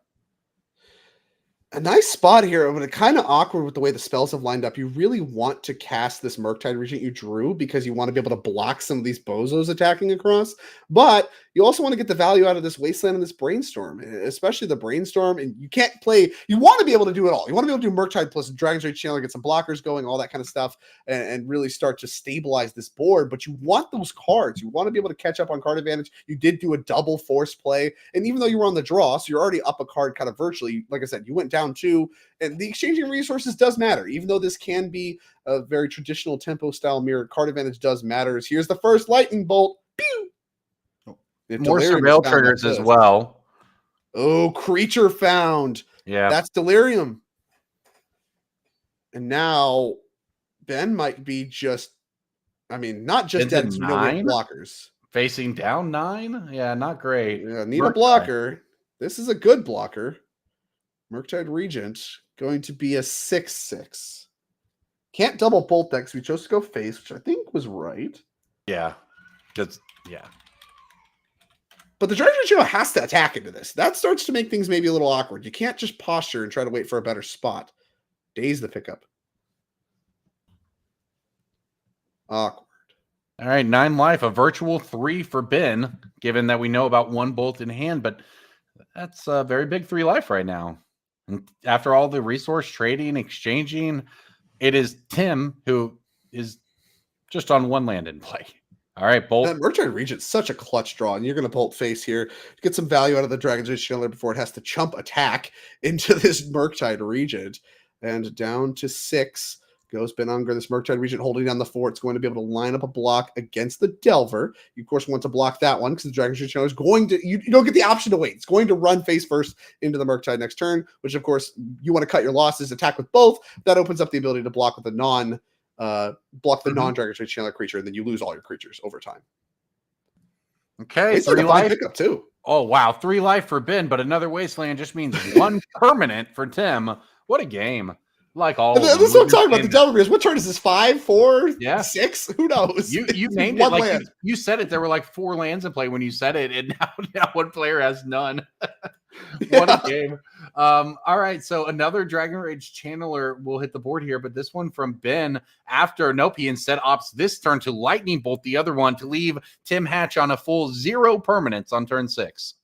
Okay, why not? Backup. That's both of the remaining 2 cards. That's going to give a surveil for Tim. But, I mean, it's important to note, it's like, oh, why would you bolt? You could just run, just not attack, let the Delver run into your Murktide. He wants to get the game over with. While there's no lands in play, you're at 3. You just need to get the game over with as quickly as possible. And if the Dragon's Rage Channeler is on the board, you obviously can't go attacking. So, heads up play, got the force, and now great follow-up to turn up the clock. 6 beatdown coming across. Down to 10 goes Tim. No permanents in play. That would have made a full difference in the clock, right? It would have been huge. So because this attack is not lethal, that's why he went for that main phase there. But I don't know. It's got to be like what? Bolt land for Tim, I guess. And that bolt, is that enough? We got 6, 9, days in hand 12. for Ben. That's enough with days in hand. Yeah, that's lethal this turn. Ben Unger going to steal There this you one go. on the draw. Looks like he was Denzo. Wow. Finishes it off. What a win. What a nice, very nice back and forth. We knew there'd be back and forth with the legacy gameplay, especially with the mirror, and that's what we got. That was a great match. So let's head over to the modern table, because it looks like while Ben took that match for his team, or that game for his team rather, Phil Silverman on his mono white tokens did the same for the other squad in standard. So let's check in on modern, where Mackenzie Indris is playing Teamer Breach against Demir Murktide from Jake Conan, who I see a lot of islands in play right now with that hard. Yeah, a lot of non-basic islands going on. The Murktide deck kind of got beat up yesterday in our main event. Now we see Jake Conan making a deep run here with it, and obviously Orcish Bowmasters. Harbinger of the Seas, though, I think the card that matters here against these usually 3 to 4 color breach decks. Moxen can solve some of your problems. We do see a Mox Opal, but not going to solve all your problems. The pressure has turned up quite a bit here. We might be watching the end of this game as chump blocks are happening with Eldrazi Spawn. Very much so. I mean, the Teamer Breach deck is combo deck. It looks like it's going to need to combo to get out of it. Didn't catch the draw there. There's the Mox in hand. That's not getting you very far. Yeah, it's not red, which is a big problem. It's Thassa's Oracle. Okay, that's another chump blocker that goes jigging. And why not? It's not, I guess we're scrying. Yeah, kind of. I don't know what you'd call it exactly. It doesn't have a name, I guess. You could put up to 1 of the subset of cards on top of your deck. Chose none. And there's the Fatal Push, and that's going to end the game. So, we watched the end of the game. So, very quick set of game ones across the board here for all 3 of these. And, of course, 2 of them going to go to Jake Conan, Ben Unger, and Harrison Canfer's team. And only 1 on the other side to Mac Enders. And, again, Harrison Canfer, someone we saw deep in the NRG series, of course, NRG Championship mix through the 2024 season. Oof, got my years confused. It is 2025 now, Drake. We are officially there. And then obviously Mac Endris as well, someone that we've seen a mainstay of our NRG series. So all these players, they're going to show up to events. They're going to be in the grind. They're in the mix here the first weekend. And I guess a set of game ones here in the top 4, a lot on the line for these players. And still a lot of Magic left to be played. A lot of I think we're going to try to pop in on. I think we're trying to pop in on standard. How you feel about that, Drake? Go back and look at this mono white token control deck, and then check back in if we can on Legacy, right? We definitely want to finish up Legacy, because that was some crazy back and forth Magic there. Yeah, I definitely want to check all that. I mean, Phil Silverman, when we interviewed him, said his deck is a tier 1.75. I think this is cope. I think that's cope to say your deck is a tier 2. But I mean, obviously it was effective, right? Like better we're in than top 4. Yeah, exactly. It's better. Slightly, but better. And now everyone's shuffling, so we have no Magic to show at the moment. But I'd like to check back in. Like I said, we got to interview him earlier when we watched him take down some of the aggro matchups. And obviously the power of the token makers, you called out the talents across the board. I think that's an important part of the mix, especially when you talk about specifically the token synergy. But as far as the control elements, I mean, this deck's really propped up by Sunfall. I think that's a big one, being able to exile all the things and all the stuff that comes with that. The laydown arms, 1-mana removal spell, big deal. And then Beza. Those are like the 3, if I had to highlight the core components of this deck. Yes, some of those make tokens, but it's a byproduct of what's going on. These are just powerful cards in their own right. Yeah, it's a really cool bit of standard, right? And that's basically what standard is. If you check in on it these days, you see the Demir deck at the top, you see the Gruul deck at the top, you expect these things. But they're not unbeatable, as we've witnessed, obviously. And on top of them not being unbeatable, even with enemy, it's some pretty cool stuff going on, right? We saw Excruciator Demon Jace as a win condition in the Demir deck that we checked in on earlier. The mono white control deck, which is not a sentence you can say very often in Magic at all, is tier 1.75 or not. Having a great weekend in the top 8, in the top 4, possibly even, so look, you can do almost whatever you want. So as fun as it is to look and see our Delver mirrors play out a million times in Legacy, it's also pretty fun to just pop in on a standard board and go, wow, there are 10 cards here that you are not used to ever seeing play in a constructed format, but they are working together with this talent and this trigger and this pump spell. Yeah, standard's just a really sweet spot right now. That's been a lot of fun, as has Legacy, which I think yeah, I think we have some people playing Magic finally. No more shuffling to watch. So down to the Legacy match we go, and a start of Island Ponder from Tim Hatch, starting with his basic island. We saw that come up quite a bit for Ben Unger last game.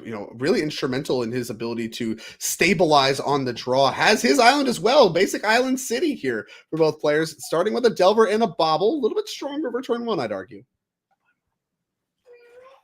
Yeah, this is looking a pretty good start for Ben here. Obviously, the Bobble sets up the Delirium later. Pretty good. So Tim, after being the aggressor in the first game, is now obviously a little more on the defensive, trying to figure out, as he does not have the first creature, how he wants to respond to that. Yeah, I mean, needs to find, and this is kind of the awkwardness with the pile of cantrips we have. We see preordains among the mix as well. When you're playing a tempo matchup like this, it's very much about what's on the board. You want things that play to the board, things that interact with the board. The board matters, and that's every aspect of the board. We saw lands, they came up. We saw, even just cards in graveyard that came up, but more importantly, the creatures and the pressure that you're laying. When you're playing cantrips, that takes time. Those are just turning these into different cards. They're actually like weirdly kind of bad. Like obviously you want them when you're top decking, but they're kind of bad. Where it's like I have to take my time off to spend my mana doing this, not interacting with the board. You would rather be playing threats and things like that, interacting with threats, than playing cantrips. So starting a Double Ponder, even though it's a strong card, not that good for Tim Hatch in this mirror match. Especially now with the flip Pyroblast, flipping this Delver right away. Yeah, no, that's well said, because these cards that help you be efficient with your mana are sometimes just a tax on your mana. But hey, that's the trade-off of playing a high efficiency format like Legacy. Every mana you spend matters so much, and Pyroblast drawn for Tim here. So you talked about how once we get into the sideboarded games, especially in the Delver mirrors, a lot of removal, a lot of grinding, going back and forth, whoever can stick a thread and ride it. Something tells me that this one Delver here that Ben is getting the action going with is probably not going to be the one that decides the game. I think there will be several flurries of spells from players here once they decide it's time to start fighting over the board. Not a believer, are we? Well, yeah, I mean, look at that hand, just nothing but rebs and forces and counter magic, and Tim's is probably not all that different. So both players, I see a lot of red cards. Just preparing for the inevitable showdown here. Well, how about another cantrip? How do you feel about that? It's preordained time. Take a look at the top two. Really only cantrips cast by Tim so far, which does mean that he is approaching a spot where there's none left and under some pressure, but not too much. No, he's going to have to do something, but that something is going to be fine. This really is just, the classic protect the Delver, I think, right now. If you're Ben and if you're Tim, you saw a Wasteland with that preordain you have to think about. You see the DRC, so you can try to get on the board on your own. It's not delirious yet. Neither of side would be, although the artifact is already over there for Ben. He would be much closer, but just a 1/1 for Tim. But it's something. It gets your triggers going on Surveil as well. So the first decision point really of the match here for Ben. And I like this sequencing here from Tim as well. I want to give him some credit. Getting the DRC kind of off the preordain, you kind of want to, you see the Delver, you want to get rid of the Delver, but making sure that you can get as much value out of these red cards as possible. Now, if he goes to, take care of the Delver with the Pyroblast, Lightning Bolt, whatever, you actually get your Surveil triggers to go with that. So even if it doesn't resolve, whatever, what have you, you're getting some extra value for your trouble. That's an important piece that can really end up deciding the game. Okay, we're going to fetch. We'll figure out if people want to start fighting over their creatures now or if we continue to set up. This is an interesting sequence from Ben, right? Like he has, a lot of creatures. He's got the Brazen Borrower, the Murktide Regent, the Delver of Secrets, a lot of threats in hand. Choosing not to deploy another one here, hold up mana. I mean, obviously the Brazen Borrower is something you can do at instant speed, but then you have to crack your fetch lands. That's not without cost. You want to be able to have that for any kind of Surveil lands if you have one. I know some of these Hexblade Thundering falls, or you want to have it for your Brainstorms later on. A lot of times, if you can, you want to hold a fetch for a little bit while longer, and you have cheap threats you could deploy. Choosing not to, I think, is a loud statement that he thinks he's ahead. I'm very far ahead. I don't want to deploy anything else. I just want to be able to defend what I got going on, like you called out. I mean, Tim's at 12 life. It's dwindling. Right, the fetch lands start to add up, but okay, here we go. The action begins. Lightning Bolt, Surveil trigger days to the graveyard. Yeah, no delirium yet. We have instant land sorcery even after this bolt resolves, which it will. No fight. So all of that, we thought we're going to protect the Delver. Instead, we just let the Delver go. But it's only one. Yeah, beat down for one. Not too bad yet. A lot of catch up still to do as far as life totals do go for Tim Hatch, but no fight. Something you gotta love to see if you're Tim. All right, got sure. Brazen Bar or Petty Theft in hand here. So looks like we're thinking on the instep of whether or not to use it on the DRC. Instead, actually just opts to not use the mana, not fetch, just draw for turn. And rewarded. I mean, a Brainstorm is a great payoff for not cracking those fetch lands, like I called out. Yeah. There's Delver Secrets. Just going to replay the Delver. Even decided this isn't the Delver to fight over. The first one is. We just have a second one to replace it. We don't have to fetch anything that can get wastelanded. Just tap the basic island and go from there. Very reasonable line here from Ben, maximizing his protection and his mana in terms of protecting it from wasteland, right? Maximizing his access to all the colors he will need. There's been a lot of focus, I think, recently on just how broken fetch lands are as Magic cards. I think, players that have been playing with them for a long time know, but yeah, maybe players that are newer, especially people that came from the standard or even the commander pipeline, they're a little bit less outsized the impact they have. In Legacy, they maybe have the most impact because of all these micro synergies. Brainstorm, you mentioned just holding them up because that ensures you against wasteland. Like there's a lot of little things going on. I think Ben navigating the fetch lands in this game is an unsung part of how good the sequencing has been. I really want to give him credit for the sequencing and really the patience with these fetch lands, as both players are chock full of spells. A lot of game left to be played here. Look at that. We offered the trade of the 1/1 DRC for the 1/1 Delver, and Ben passed on that one. Yeah, no thanks. I want my 3/2. I'm ahead on life. I think you would love this trade. You would love a removal spell right now. Yeah. And now, do we brainstorm on upkeep to flip our Delver? Something I haven't seen as much of recently.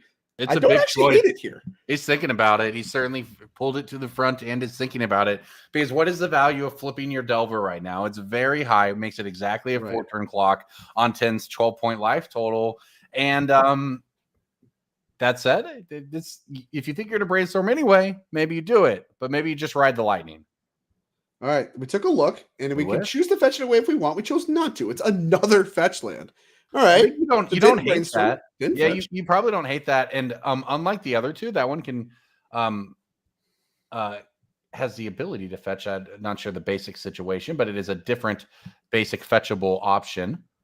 It's just an island here. So yeah, really the fetch lands, all blue fetch lands created equal in this deck. Yep. All right. So no basic mountain as an option for Ben in the list here, but another fetch land allows him to protect mana, keep the choice up. Seek the Beast is a really nice one, though, for Tim, because it gives you access to virtual cards without truly committing anything.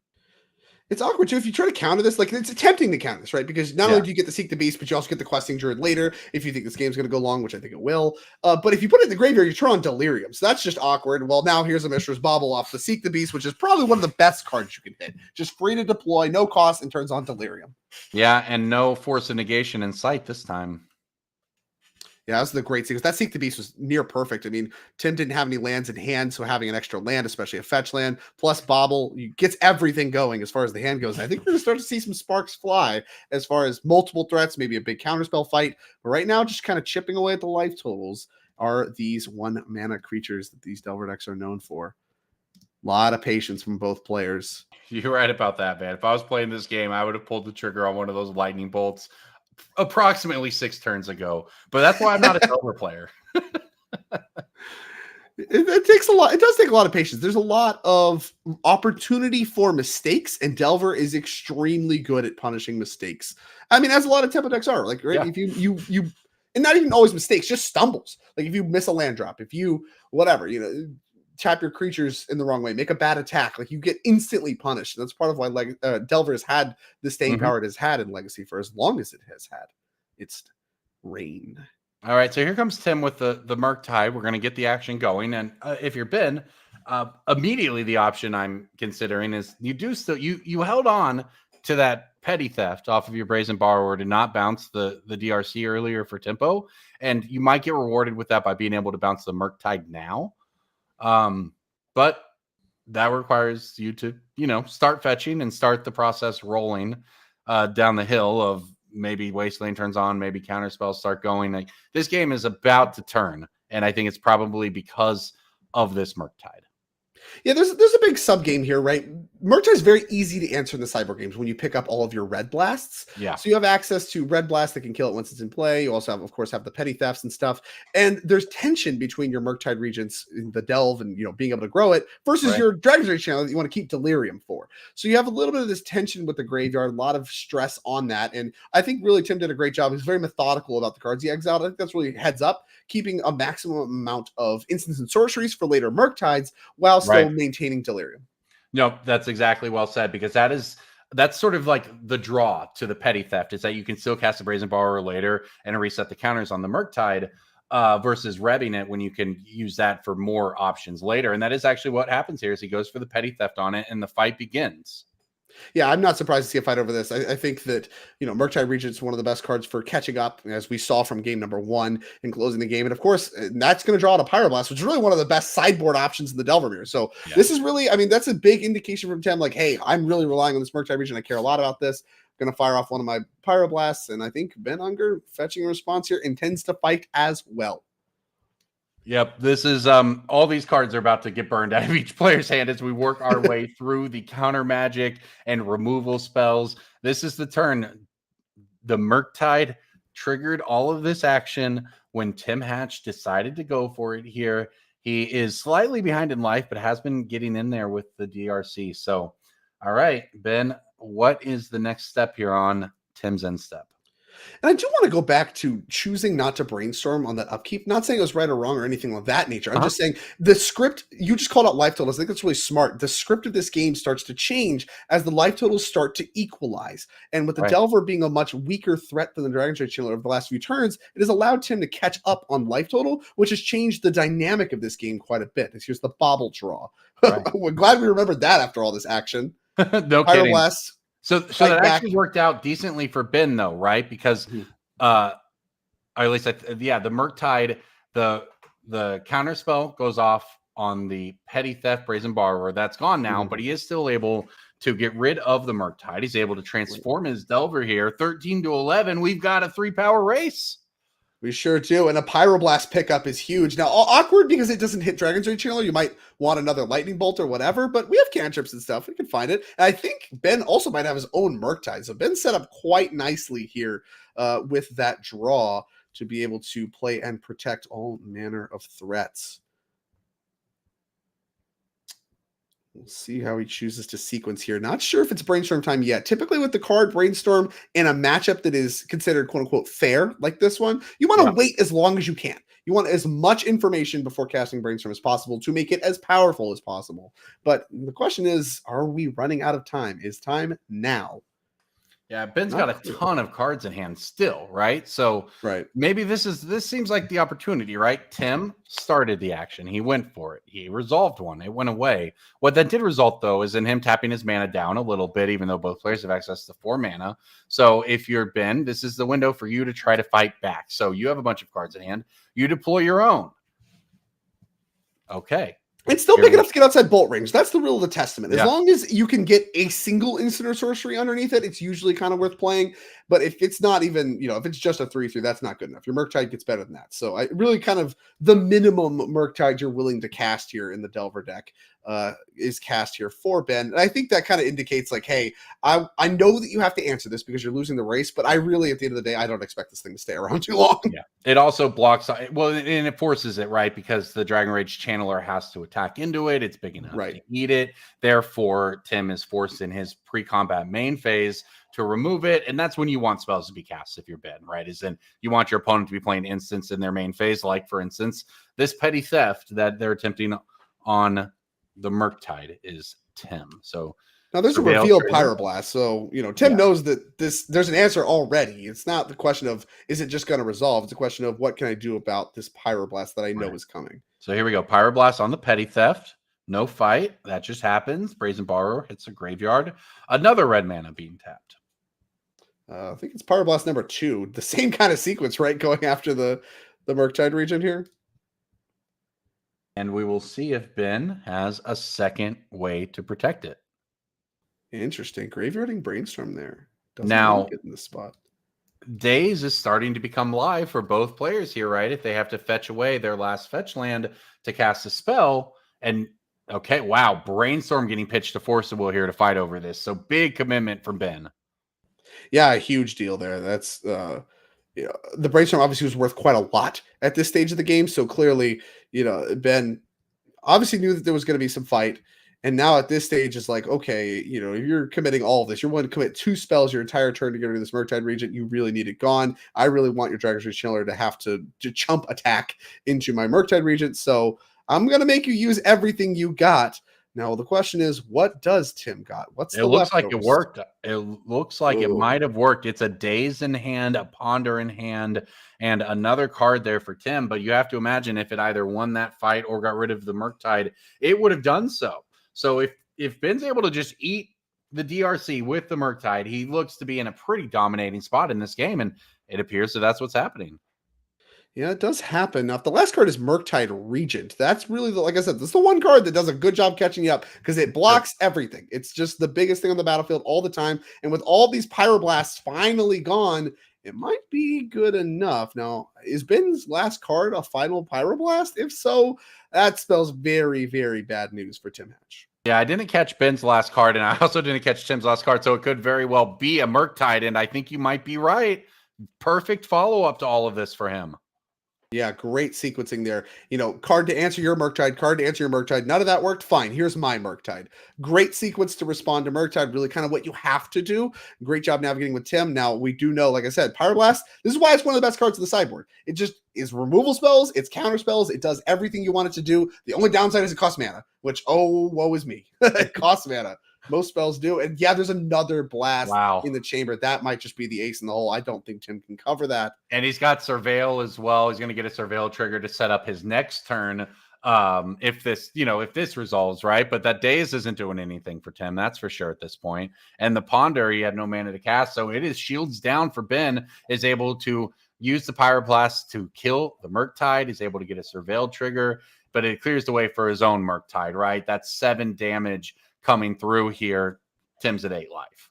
Yeah, I mean, down to 1 you go, and there's no wrath effects in this, so there's no way to answer 3 creatures in 1 card. And yeah, so we're just going to shake hands, and there you go. Ben Unger, the 2-0 sweep over Tim Hatch, decisive Teamer Delramere. And it looks like both matches in a game 3 right now, so we'll figure out exactly where we're going to jump next based on who's actively playing a potential decider. Of course, if Ben Unger's team does play. Let's actually jump over to standard. It sounds like we can check that out real quick and see what's going on with the control matchup. The tier 1.75 in his own words from Phil Cyberman. Mono white token control deck playing very quick Magic. I would say he call it 1.75. We'll call it whatever tier you want. What he's doing right now is powerful. Making 1/1 tokens with your land that also draw you a card thanks to the Enduring Innocence. That is a powerful engine. Now, speaking of powerful engines, Harrison has a lot of things going on his side of the field. So we'll see what he wants to do. There's a lot of piles. Self bounce deck's got so much going on. I mean, and this one, notably is the Esper variant. So this is the Esper self bounce. It's got the 4 Nurturing Pixie. It's got the 4 Optimistic Scavenger, which are usually the only white cards in the main deck. Those 2 sets of 1 drops. The rest of it really kind of has the same shape as the self bounce stuff. Got the 4 Fear of Isolations. You got the 4 This Town Ain't Big Enough, and then all the stuff you want to bounce. The Nowhere to Runs, the Hopeless Nightmares, Storm Chaser Talents, all that stuff to fill out the list alongside Kaido, of course. So here we are. Of course, this is game 3. So if Harrison Canfer does win this match, it will win his match for the team as we are revealing This Town Ain't Big Enough. No more lies in hand as well over there for Harrison right now. Looks like a Spiteful Hexmage in play. I see an Otter token with a cursed roll on it, I believe. A lot of stuff going on. Yeah, it's certainly a lot of agency if you're Harrison, right? You feel like you can do a lot in this scenario. It's hard to make sense of this board right now, I guess. Or things are pretty even. If you're Phil, any sort of resolving, any sort of wrath probably looks pretty okay, just for the fact that, I guess depending on the wrath, you can get your Enduring Innocence back if you can get it into combat. Now, the flyers are probably your biggest concern. Right. I mean, a lot of life totals are still quite high. I mean, obviously there's a Yeah. lot of permanence in play, but based on this game, I mean, you still have a lot of game to play, even if things start to go bad. I mean, anytime you're talking about a Sunfall deck, you can certainly catch up from behind. I have to imagine there's some copies of Sunfall, still in Phil's deck. And you, like you said, you do have the Beza holding down the fort as far as attacking. You have the Enduring Innocence that can be a value engine, also has life leak if the life totals start to matter. There's a lot of games still being played here as they kind of jockey for position. Here's a big attack. And this makes sense, right? If you're Phil, you whether you're planning on casting it immediately or not, Sunfall exiles. You want your Enduring Innocence to die in combat, so it will come back as an enchantment and to keep the ability. So that's you just really have no fear kind of getting it involved in combat, and the lifelink makes it pretty easy too. So that attack clears a few creatures away from Harrison's board. And what can Harrison really do about it, right? Like your other options are let Phil continue to gain life from the lifelink, start chump blocking Beza, otherwise your life total starts going down, and then what? Your options are kind of bad either way. Running face first into Sunfall, and then he gets to have Enduring Innocence. Well, that's no good. Well, the other options are he's gaining life, and I'm having to chump block. That's no good either. Really, he's going to kind of need to get the engine assembled. We have some of the pieces, right? Storm Chaser's talent plus this town ain't big enough. If you have enough mana, like you start to really loop stuff there, being able to keep picking that up over and over and over again. But right now, it looks like Phil's really the one with the mana. Fountain Ports and all that stuff to activate. Sunken Citadel just is able to spend more mana than Harrison can for turn over turn. That usually spells victory in games of Magic the Gathering at large, no matter the format.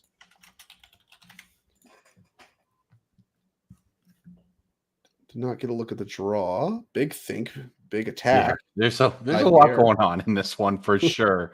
Especially if you're Harrison and half of your cards interact with your own board as well as your opponent. Answer your own things. Just a lot of things to think about over there. But hey, attacking with your flyers, that's a pretty good place to start. I'll tell you what, self-bounce being its own thing is something that's quite appealing to me. Brings me back to the Eternal Witness evacuation days. Oh, yeah, nice. Yeah. Cryptic Command, Eternal Witness. I remember those. Oh, days. Eternal Command, talk to me. Here is a fear of missing out. Yeah, you've definitely missed out on that format. Yeah, I think it's fear of isolation, but whatever. It's the red one is fear of missing out. Whatever. There was the Players Championship where that Eternal Command deck in the hands of a Japanese player, and I don't want to name the wrong person here and get it wrong, but made it to the finals. I think it was Shoda. Played it, took it to the finals of a Players Championship in like 2013. It was one of the coolest modern decks ever after that. All about just looping in the same way we're seeing this. Right, exactly. Just the value of bouncing your own stuff. You can easily get away with it, especially if you start putting removal spells on enchantments and stuff like we see with like Nowhere to Run and of course some of the rooms. You see some of that stuff going on. Hopeless Nightmare. There's multiple cards that are just permanents but are actually just spells at the same time. Well, great. Yeah. I can pick those up later and have another one. And that's why I think Phil has found some success with the white token deck, right? Because when people are trying to get ahead on mana by bouncing your expensive creatures and stuff, playing your expensive creatures and things that just make tokens instead and then getting value off of them is a really interesting way to fight against it. Now, I don't remember exactly what Phil said he felt about his matchup against Esper Bounce here, but there are a lot of worse things to be doing. Yeah. And here is this town ain't big enough. That's, I think, going to be bouncing the Enduring Innocence. We're just so deep into the mono white late game right now, right? Like in response to that, Phil activated Fountain Port to make a fish and draw another card. Right. This look at of course, this town ain't big enough. Really one of the key pieces of this self-bounce deck, being able to interact with your opponent and still get your own card back. Really why this deck is as good as it is. Here's Lay Down Arms coming down on the Fear of Isolation. We're gonna get out of here. Big attack. Phil's just gonna run him out of cards, right? Like this attack is just these 1/1s have just the Fountain Ports, honestly, have been so good for Phil throughout the day. And in this match alone, they've netted him multiple cards. No More Lies. Oh, you could just pay for the No More Lies. Oh, that's tough.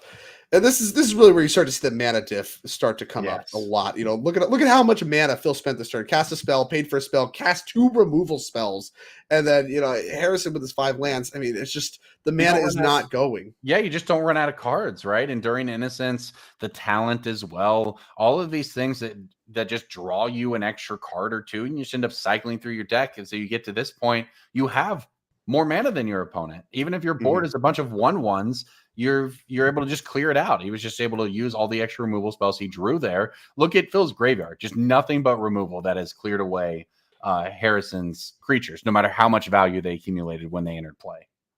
And this is the squeeze, right? Like, he's done a good job playing around Sunfall, not letting himself get destroyed by a big Sunfall that Phil's had this entire time. But the cost of that comes that you really need to get your mana going. You need to be able to start catching up in order to just battle what's on the battlefield. And really, the base of the Enduring Innocence have done a good job carrying it. Not to even speak of the tokens, which are just a bunch of extra chip damage that is really starting to matter as life totals dwindle.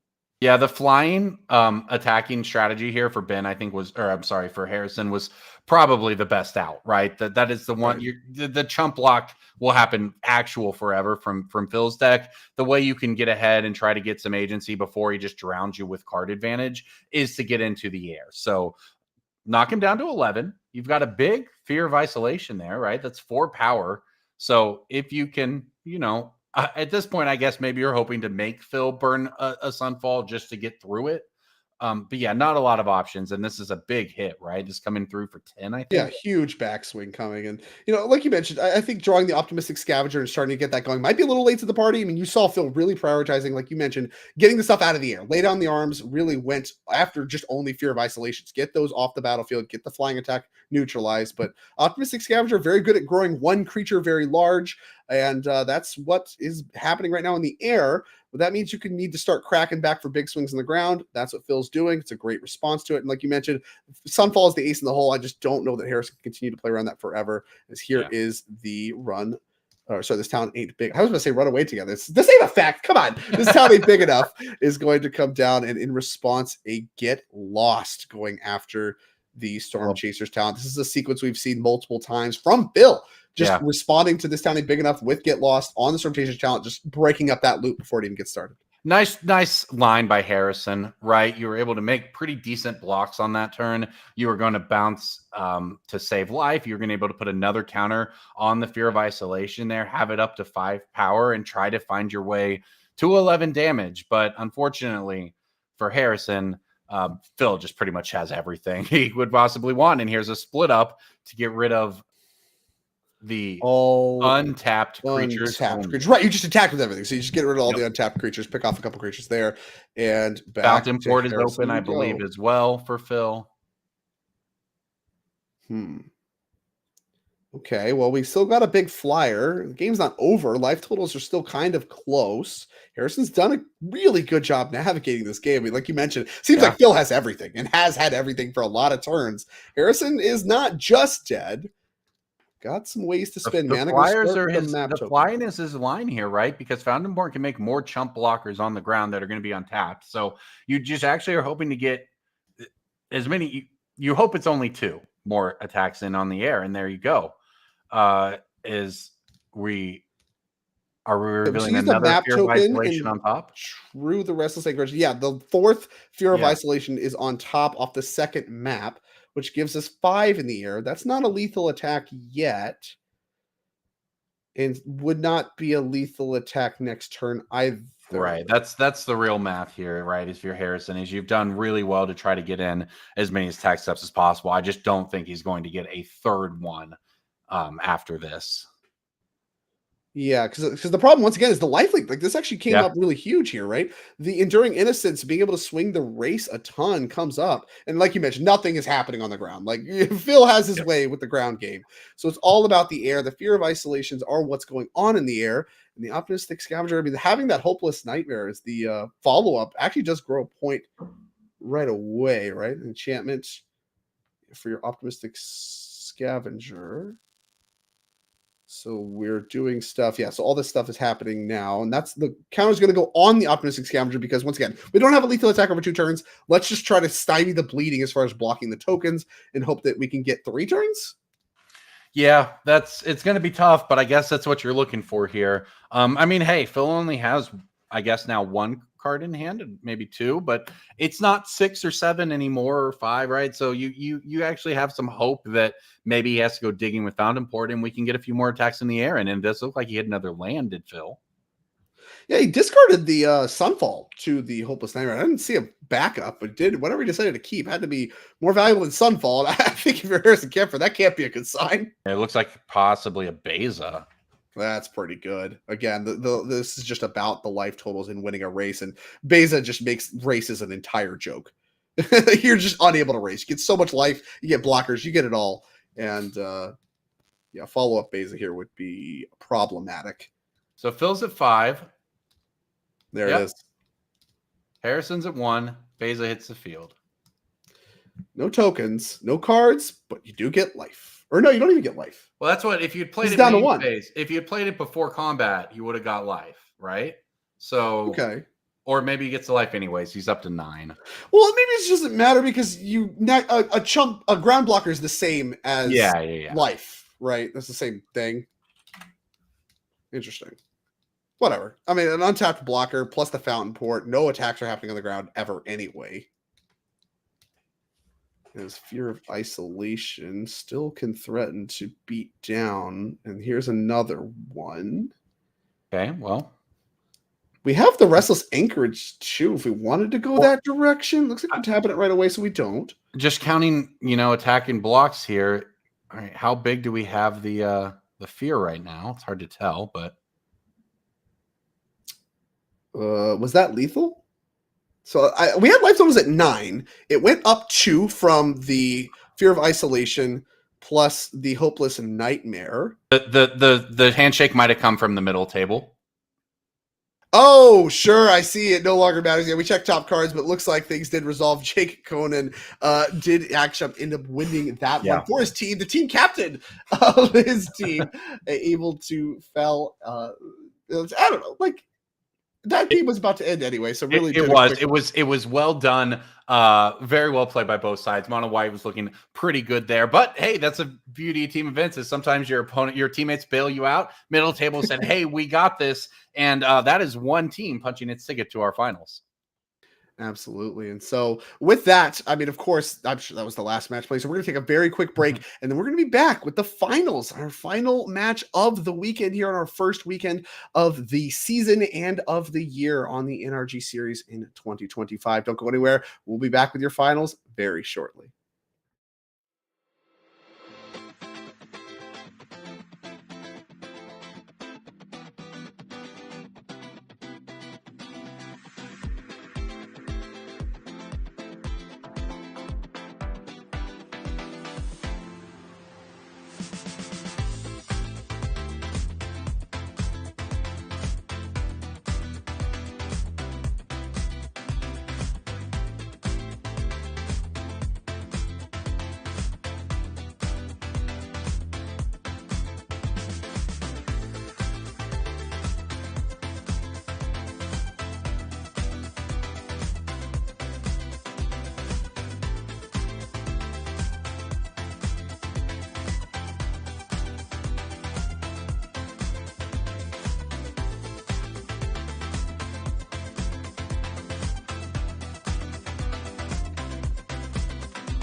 The energy at these events is it's really welcoming.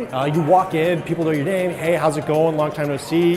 Vendors, artists, a big tournament, side events. The NRG Series events are free to enter. You can just walk through the door. The round starts. It's game time. You know, you're friends, but you're competitors.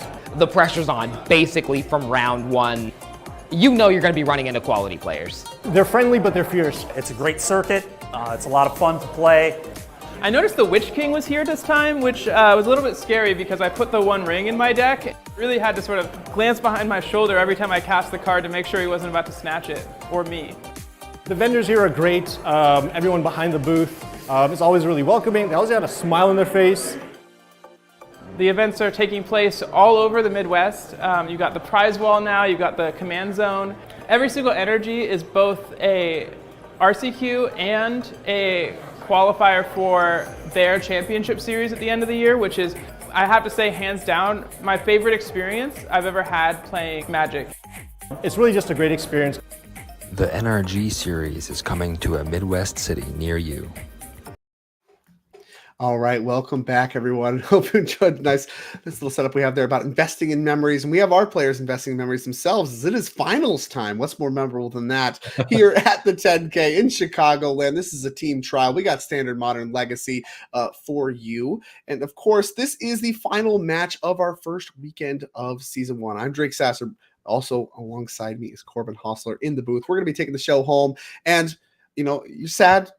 I'm sad too. This is the last match, but there's more Magic coming up, so don't fret on that. We have all of Season 1's events already announced. We're going to talk about those one more time before we dive into this matches. Like I said, this is the final. So you see Weekend 1, Chicagoland, that's just about in the books. We got to crown a team champion, but after that, we'll be looking forward to the March 15th and 16th event in Madison, Wisconsin. We'll be playing a 10K Standard Showdown that will be accompanied by a 5K Pioneer Trial, and then we'll move over in May to another Chicagoland event to pair with the one that we have here today. It's a 10K Modern Showdown and a 5K Standard Trial on Sunday. Last but not least, of course, the capstone, the double showdown weekend in June 20th and 29th in Indianapolis, a 10K Standard Showdown and a 10K Team Sealed Showdown, which is going to be quite a sweet event. So if you're looking to register for those, of course, you can go to nerdrangegaming.com, or we have started our registration through spicerack.gg. So if you're looking for events, information for these upcoming events that you see here on your screen, or you're looking for information on the event that we have here today, all that stuff will be available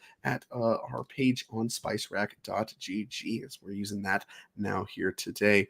With that, I mean, it's finals time. We got to crown a champion, and what better place to start than my favorite part, your not as much favorite part, but whatever. We didn't ask you. And these players' favorite parts. It's Legacy time. We're going to be getting down to the match, and again, two players that we have seen quite a bit throughout the weekend because they have done quite a bit of winning. We're looking at Tim Hatch, I believe, or on Ben Unger, not Tim Hatch. Just felled Tim Hatch. We're going to talk about that. Got my words confused. Ben Unger just beat Tim Hatch in the Teamer Delver mirror. We got Ben Unger on Teamer Delver on your right. And then, of course, Cliff Boyardee, team 9th place, did not get 9th place. And in fact, right now, they're in either 1st or 2nd place on Cephalid Breakfast. Cliff, of course, got the name, got quite a few 9th place finishes, some heartbreakers last year on the NRG series. Doing better already here in Weekend 1 in the finals of this team trial with his take on Cephalid Breakfast. Get the trophy out the way. It started there. Gonna get we just moved trophy number 1. We got more trophies. You see, it went out of the top of the screen and came back in the bottom of the screen. That's all this space we got. Yeah, we just have infinite trophies. Of course, 3 trophies. We got 3 players. There's going to be 3 champions that, of course, we'll get to speak to after the match is all said and done. But for the moment, it is our 7th seed versus our 8th seed, the quite literal bottom of our top 8 bracket, find each other facing off the finals. Somehow, number 7 going to get to be on the play in the finals. Not that common.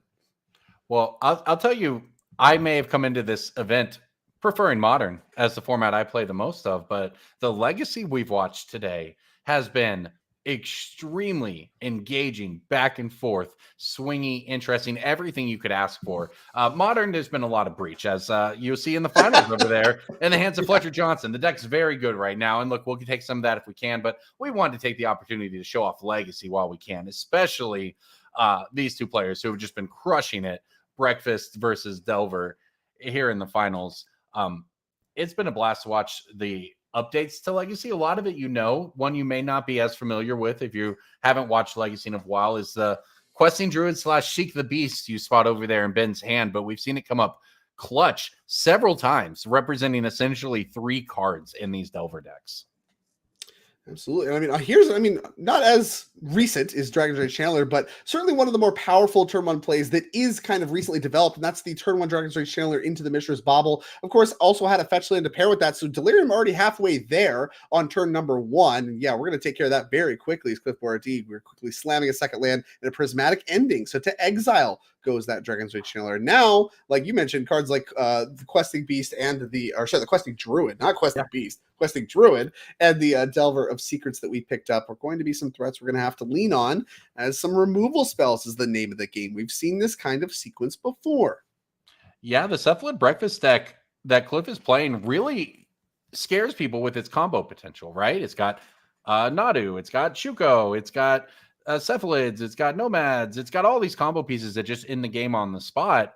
At the same time, it seems like it's just been removal spell after removal spell with the white mana that Cliff has produced throughout the day, which is, I think, a really interesting twist on the deck, right? This is not just the I'm trying to combo you on turn 2 game plan, although that is there. That has not been what has led to a lot of Cliff's wins.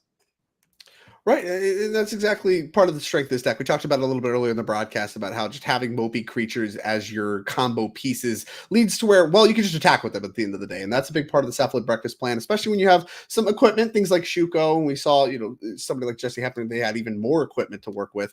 Not as much of that going on in Cliff Boradee's list, just a couple Shukos as far as the equipment suite, and Lightning Bolt away, the Nomads in core, and beatdowns with a 1/1 did not flip. Wasteland's got targets. See if we're interested in activating that now. Oh, looks like, thank you, chat. We'll get the graphic updated here. That is, of course, for the 3 players. Thank you for letting us know. Always appreciate everybody hanging out in NRG chat on Twitch with us. It's been fun hanging out with all of you throughout the day, watching every format, really, but especially enjoying some Legacy on a Sunday evening, right? It doesn't get a lot better than this if you're a Magic fan. Yeah, absolutely. And you don't get as much of it anymore as you used to, especially with the Legacy format. So we're really happy to bring that. At least I'm very happy to bring that to all of you at home. And I don't know if you're appreciative or not. Let Corbin know. He's the Lorax. He speaks for the chat. And I do not watch the Twitch chat. We have people for that. I got people for that. Well, we've all got eyes on this Delver here because it's the only thing going on in this game right now. 4 lands versus 3 lands. We're not even going to use the Wasteland. And that's interesting. I don't know what that's about. Okay. No Wasteland. Does flip the Delver on the Ponder. That's a good flip. I think that has to be a lot of respect for Urza's Saga, is the holding of this Wasteland, saying, all right, like, I think Cliff has a lot of lands. I'm not really worried about any of these lands. Whatever, cast your spells, I don't care. But if you play an Urza's Saga, that's something I'm quite worried about and want to have a Wasteland in order to take that off the battlefield right away. Apparently, we need names updated here. Still on the graphic. I don't know what's incorrect about the names, but my understanding is these are the correct names. Am I incorrect? Figured out. Ben doing.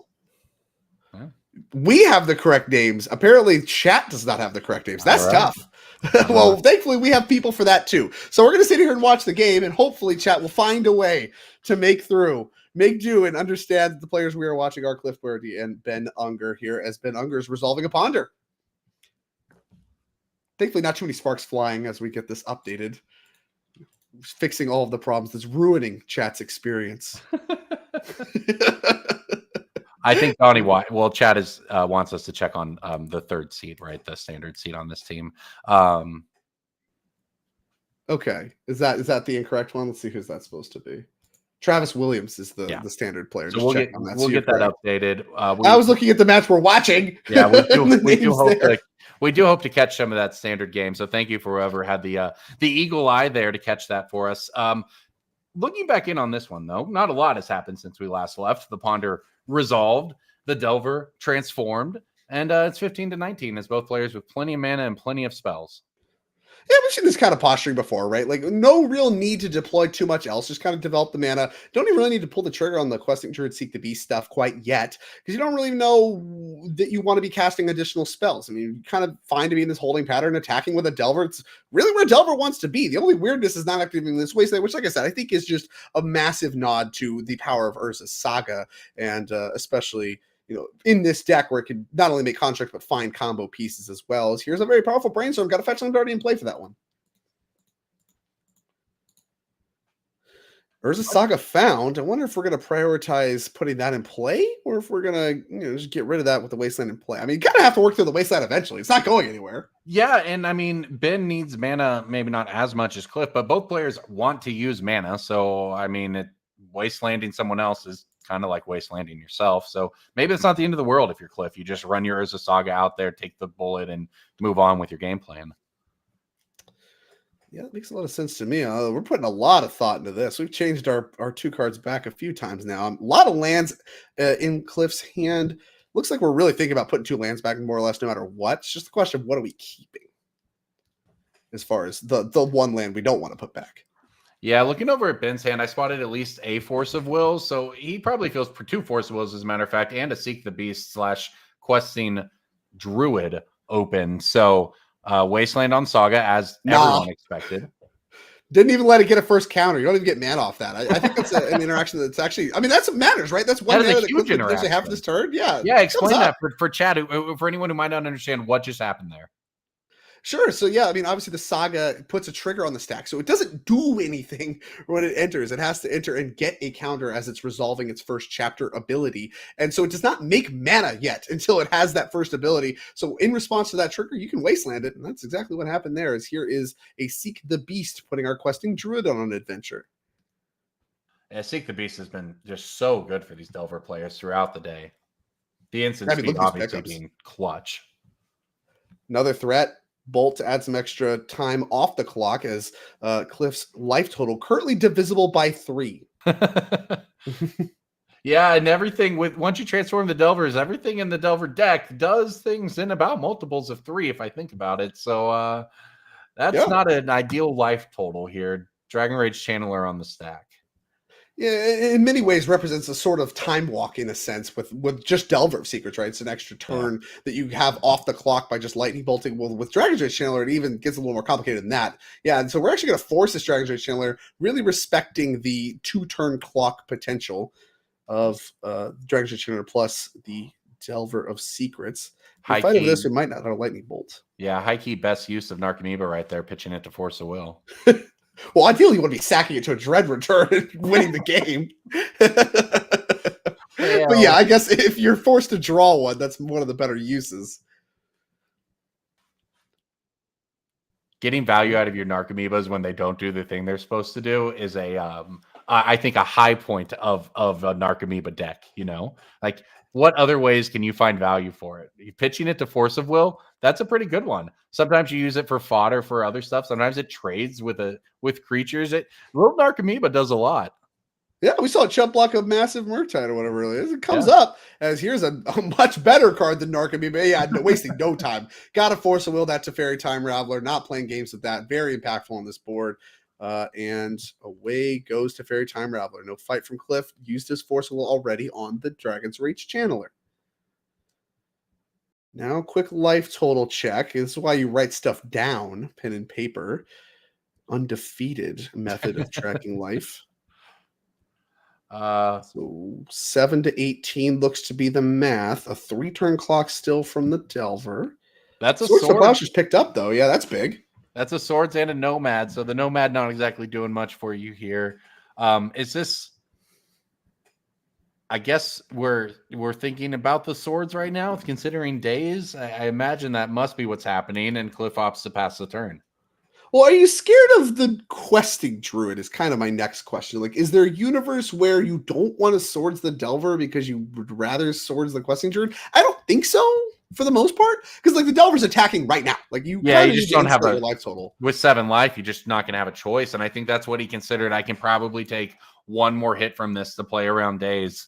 Because if you get dazed on your Swords here, the game's probably just over, right? So All right, so another force. That was an island pickup for Ben.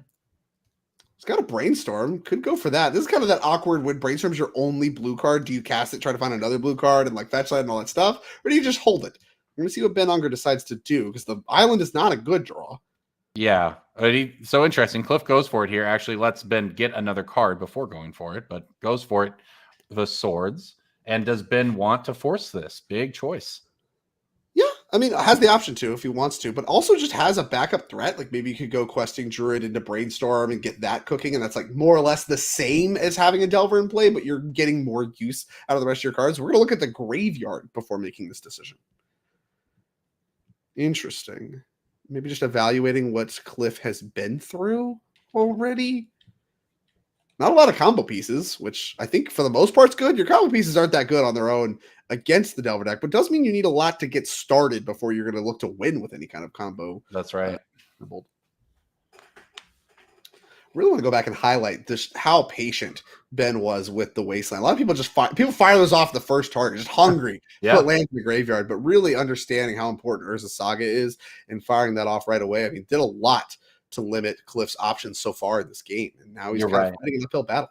Yeah, I mean, I think a lot of people sort of view Wasteland as, I mean, not that it's necessarily less relevant now than it was then, but a very old school play my Ether Vial, play Wasteland, Wasteland your land, Wasteland your land.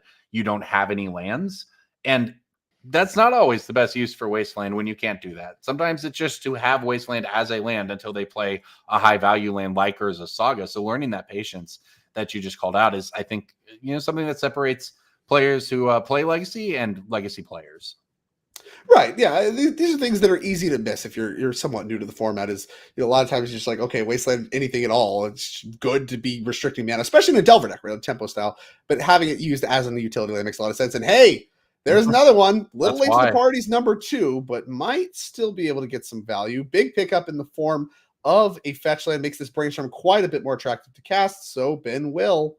I think that was actually a pretty decent draw, though, for Cliff, because any spell was going to run into this Force of Will if it was good enough. Whereas, okay, I mean, whatever this questing druid does to you this turn is not going to feel very good. But I guess at least next turn, you've done something that can get around counter magic.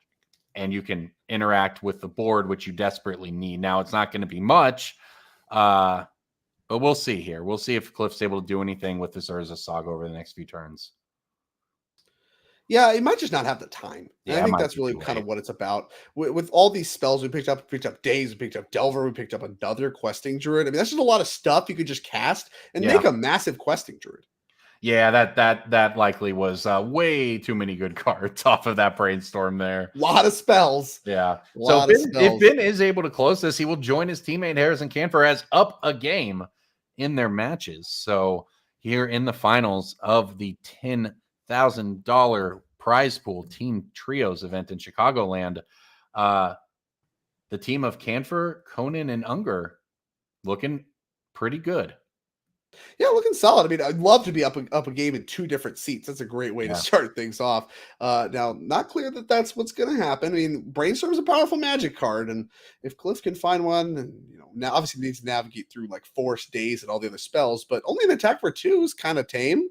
Second chapter coming for Saga. Yeah, Ben holding up another Seek the Beast at the instep there. Also has Daze if you wanted to do it just to get a counter on the Druid. No play. Seek the Beast end step. That's going to grow the questing druid. 2 lands. Okay. Yeah, we knew about those. We didn't fetch after the brainstorm, so that was just to clear the brainstorm. You get to play a land. Oh, Wasteland the draw. Yeah, Wasteland denies, I guess, 1 activation from the Saga.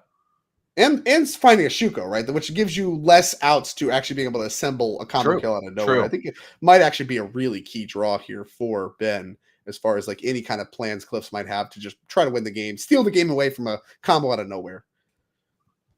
Yeah, very good point. Which we know really wouldn't happen anyway. We got all the things. We got Force, we got Daze, we got all these stuff. It's going to be hard to steal this game in any way. The second questing druid is added to the board state. Wasteland played. Delver deployed. Grows both questing druids. All the threats keep up Force of Will. Force of Will Days are in hand right now. Wasteland the Saga. So Ben feeling like pretty good. He's got lethal backed up by counter magic. Yeah, and land and nomads and Korshuko the draw. Yeah, that is not gonna do it. I think that's gonna wrap up game number 1. We'll see. Okay, gonna deploy that. We have a Shuko. We could draw a brainstorm. We know it won't resolve because of force. We'll see if this Delver flips in the game right now. Does not. So we play on, but I think this is very difficult for Cliff to win. So we're going to see what happens here. Well, doesn't have enough to grow it right now. Now just going to sit behind, I guess, the same thing and pass the turn back. One more chance for a miracle draw for Cliff. Doesn't look Did like not find it. So that's going to wrap up game number 1. Yeah, like you said, great start there for the team led by Jake Conan. And I believe we can actually hop right over to the standard match, which is in the process of starting. We saw Harrison Canfor last round, his take on that Esper Self bounce deck featuring those very powerful white one-ofs, of which you see in play already. This Optimistic Scavenger, one of them already picked off. On the other side of the battlefield, I think we see a Heartfire Hero. I struggle with these frames quite a bit. That's actually the Lizard, I think. The Hired Claw. I see it activated. I think that's true. Yes, it looks like it. 4 1-mana spells played so far in this game, by the way. A lot of really good 1-mana spells. We get a look at Hired Claw, which we actually saw activated in combat there. So as soon as you attack with it, you get to deal damage to your opponent, and then you can activate it, put a counter on it. And of course, only once each turn, only if opponent lost life. And so that's what happens. So it actually gets to attack as a 2/3, which is quite nice. It can deal 3 damage. Like, it's extremely powerful, obviously, as so many of the cards in this Gruul aggro deck are. Although we'll see. This is the important thing. Talents in the end. Well, this is the important thing: is the green source. They're allowing Travis to actually cast it. So that's a big play. Well, the other land's a Rockface Village, which you could actually just activate and get more damage right now anyway. Well, maybe not. Well, okay. We've got the Destroy Evil here by Harrison to fight back. That gets rid of the creature. The talent is still in play, but hey, board clear. If you're Esper Bounce, you've got a chance to try to work your way ahead now instead of just defending. Right, and I think we see a removal spell left over for Canfor. And this is part of the value of this deck, right? You just get an endless stream of removal spells, and that's really the best way to fight through this Gruul aggro deck. I really think Gruul aggro, over the last couple months, really kind of pulled forward. Innkeeper's Talent's really powerful, might be the best card in Standard. There's a lot of these conversations happening, and one of the responses here was, all right, if this aggro deck is that good, you know what we're going to do? We're going to play removal spells over and over and over and over again. And Nowhere to Run has done exactly that. You can just pick it up, remove, pick it up, remove, pick it up, remove. That's what it's been about. We're going to see Go for the Throat. Answer a hero here right now. I believe that's a hero, not an Everheart Challenger. Checking. Yeah, that was a Heartfire Hero. So 1 damage comes across. We're leveling up the Innkeeper's Talents, but still no creatures in play for Travis as we go back to Canfor, kind of in a control role. Well, that's what I was going to say. Canfor is so close to turning the corner right now, but has a Pixie in hand, I think, and hits that Darkslick Shores off the top. That was the window to pull ahead on the board, and he didn't do it. And unfortunately, that means that now it's really well set up for Travis if he's able to untap and find anything. I'm not sure if that's a creature land on the green-red one. Not quite able to. No, I think we leveled up the Innkeeper's Talent to level 3 is what happened there. Yeah, but is that the creature land? Can that fire up for Travis next turn? I don't see any creature lands. Okay. No, that's Carplusian Forest, I believe, is the closest land to the Yeah, my eyes, they get not so good in the old days. It happens when we age. This old Magic players, it's tough out here. But yeah, so you at least don't have to worry about that coming through. But yeah, I mean, if you're Harrison, you have to find something, right? You don't have a lot going on right now, which means as well as you've done keeping the board clear, it can all disappear in an instant. Yeah, you're just giving this deck so much time as we're leveling up the other Innkeeper's Talent, which, I mean, looks bad. I mean, it is bad, but it's not like Harrison's doing anything. He's playing tap Darkslick Shores, and any creature that Travis draws is just going to get instantly supersized. And here it is, Heartfire. And here's one. Yeah, that has to be answered right away. Otherwise, it's going to get huge. So there's a Nowhere to Run. Harrison's picked up. So that's not bad. Nowhere to Run plus the Pixie means you actually have a couple things to work through here. And this believe gets around the extra ward cost too as well, right? So there you go. Yeah, so we're going to go ahead and pick that off. Ward doesn't trigger, so Nowhere to Run, kind of invalidating some of what the Innkeeper's Talent's got going on. And we drew a 3rd Innkeeper's Talent.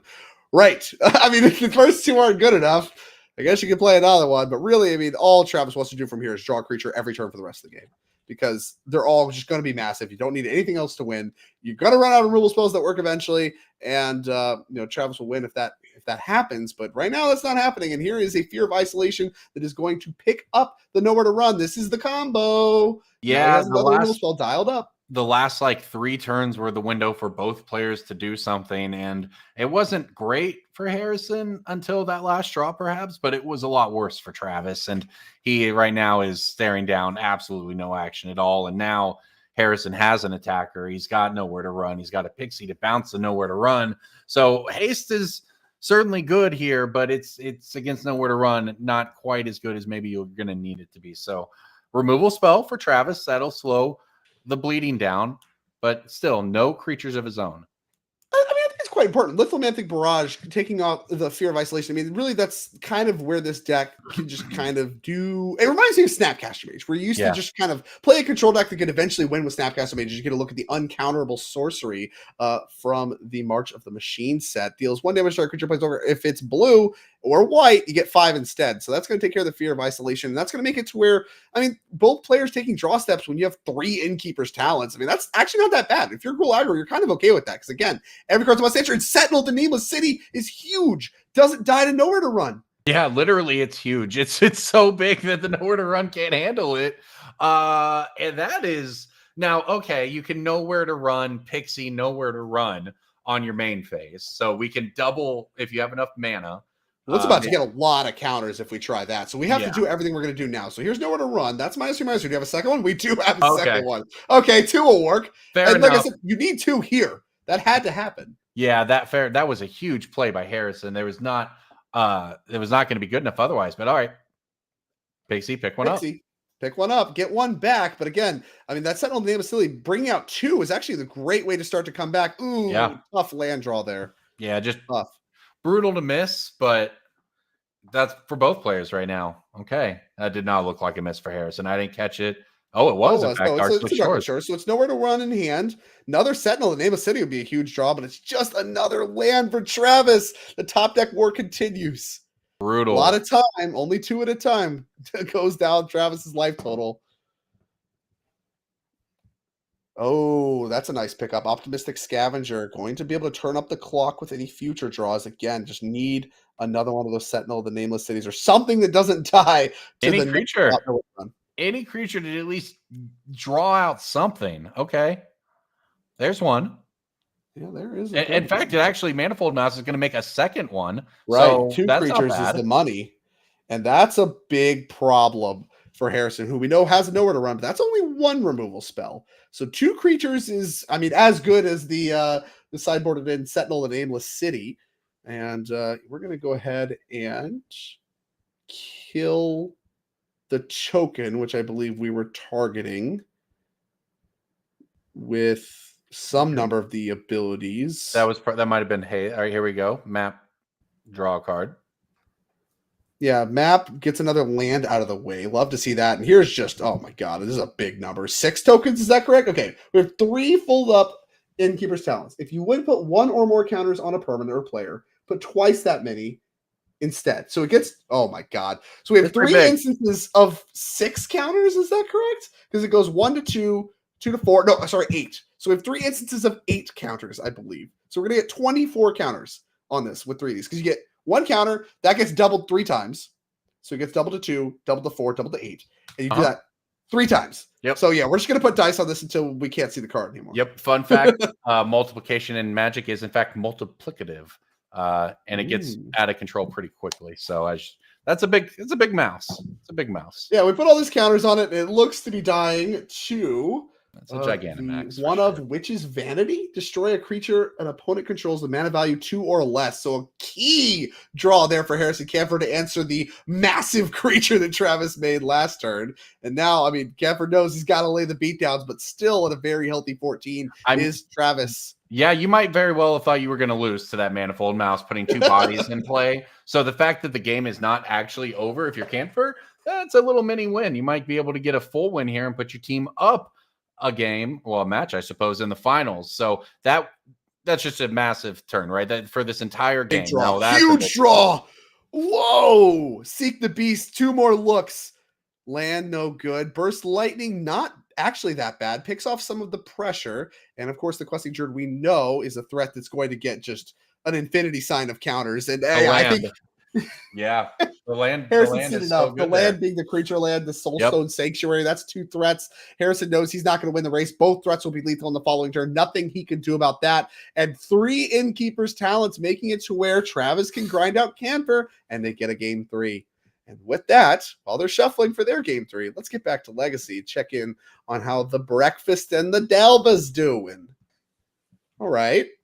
Got Dragon's Rage Channeler. Looks to be either Delirious or close to it. Cliff resolving a Brainstorm, has a Saga with 1 counter in play. This game looks to be going a lot better for Cliff Boyardee than the first game we watched of the game number 1. Almost certainly, because this is a second counter on there is a Saga, has the 3rd land. So you can actually go into the Saga game plan if you'd like. I spotted a Graph Digger's Cage and Unger's Hand there. So your combo plan maybe will work, is maybe not going to work, but at least you have a backup plan if you want it. But instead, wow, look at this, just has the combo. Jam. On turn 3. We have double days backup too, so it's not even like we got anything. And looks like Ben's getting ready to pick up the cards. Yeah, we got 2 do days. Let's Ben see knows it. what's up. Wow. Well, we talked about how many games we saw today from this Cephalid Breakfast deck that were not just comboing. It's about time we saw a combo hand right there. That was almost the nuts. Yeah, it looks like this is a concession, and Ben just wants to look at the deck list to see what sideboarding happened. You see him pulling forward the Hydra Blast there, just getting a look at the deck list, seeing how Cliff Boyardee did do some sideboarding for the Delver matchup, and we jump right over just to see a very quick combo kill to game 3 they go. So assuming we don't have shuffling in the modern seat as well, maybe we check in on that. Yeah, not sure if we can catch some modern when we come back. Oh, no, not a chance. All right, let's go on back to us. And you know what? It's actually a perfect opportunity because as they're shuffling, I want to spend some time talking about shuffling. I want to talk a little bit about how, if you are a fan of shuffling, and certainly a fan of shuffling Magic cards at your desk like I am, I do this during my workday and sometimes even during the show, but don't tell anybody. You're going to want to get some Ultimate Guard sleeves. They're a sponsor for the NRG series. We've been working with them very closely over the last couple of years, and really proud supporter of their products. We carry their products. I use their products. Their stuff is awesome, and you're going to want to check out their sleeves. And the nice stuff with katanas, not bad. Those are some of my favorite sleeves. I use them on my commander decks and all that stuff. And the deck boxes, all the other things that they offer are awesome quality as well. They are a sponsor of the series, so supporting them obviously indirectly supports us, but does support us. And obviously you get a good product for your time, so there's no losing. It's all wins all around. And I know our players down in the feature match are using their Ultimate Guard sleeves to shuffle and play some high stakes Magic, which is the best possible use for Ultimate Guard sleeves. So make sure you check them out. Check out their sleeves, check out all their stuff, and support them. Again, supporting us, big deal. The finals we're in right now have been incredible thus far, right? We saw some great Legacy, some great Standard. What I'm interested in, and maybe we'll get a chance to check in on it or not, the Breach Demir modern match appeared to have gone longer than either of the games in the other 2 formats. And that's not typically something you associate with a Breach deck, especially when that Breach deck wins the game. But we've got some very talented players on both sides of the field today. So maybe not quite as much a surprise to see it happen. Yeah, and that's part of the power of Breach. I mean, you can spend some time talking about that, and that's part of the power of the deck. We talked about this a little bit yesterday when we saw the deck, really make its deep run, and even in the finals, is in the face of opposition, especially in the post-board games. A lot of times you can cut your losses by just doing a Breach, using your Mishra's Bauble, and just drawing a few cards. That's how we used to see it used 2 or 3 years ago in the modern format, really before the MH3 mess started to happen, is you would have these value breaches. Decks would just cast a bunch of lightning bolts, or they'll just use it as like a draw 5. In the middle of the game, they'll play like 1 or 2. They weren't really dedicated Underworld Breach decks, but the card Underworld Breach is so strong that it was just worth playing as a value engine in these random Izzet decks all over the place. And that kind of fell out of favor. We started to see the grinding station builds championed by Jesse Robkin primarily on our series. And now is kind of back into favor with the addition of Mox Opal. And that has really set the deck off. And now you still have the option to do all that we just talked about. You can still do those big draws and then grind out your opponent instead of just leading into the combo in the face of a lot of combo hate.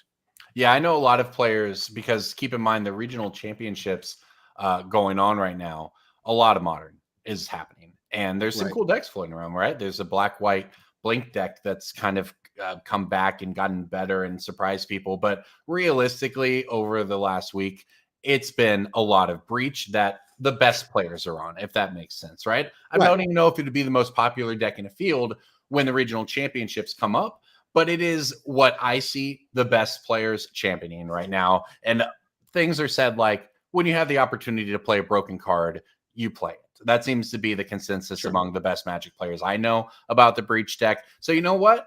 Let's take a look at it. Let's hop in to Modern here. Fletcher Johnson, a master on this series, up a game with Teamer Breach. Jake Conan, captain of the team that has made it all the way to the finals, playing Dimir Murktide. And I spent some time talking to obviously some of the Modern players yesterday. A lot of them really low on this Murktide deck after the rise of the grinding Breach deck and really the big changes we saw in Modern, all the bannings, the unbannings. We talked about those quite a bit both today and yesterday. Really, the reason there's so many eyes on Modern right now really gave people a lot of reason to be excited about this, even though they got their one rings banned. We can play with Twin again. We can play with Greens and Zenith again. More importantly, we play with Mox Opal. And our champion from yesterday, Grayson Nevitz, said, we couldn't even get enough Mox Opals in our house, so I decided to play Eldrazi Rample. No problem. Ended up winning the entire event, felling Breach in the finals. Said himself he would have played Breach if he could not have, and I guess that is quite fortunate for him, although did not have quite as deep of a run today, but still had a good finish today. Here's a Psychic Frog on turn 2 for Jake Conan to face down the Tameo. Now Tameo attacking is a little bit more of a cost than it normally has, because you'd like to block the Psychic Frog, I imagine, but sometimes you just need the artifact to turn on your Mox Opal in this Breach deck. Yeah, I played around the availability issues on Mox Opal by just putting my Lantern deck in a closet when it got banned and not touching it. So now I still got Mox Opals. We did it. That's the Andrea Maguchi, buy high, never sell.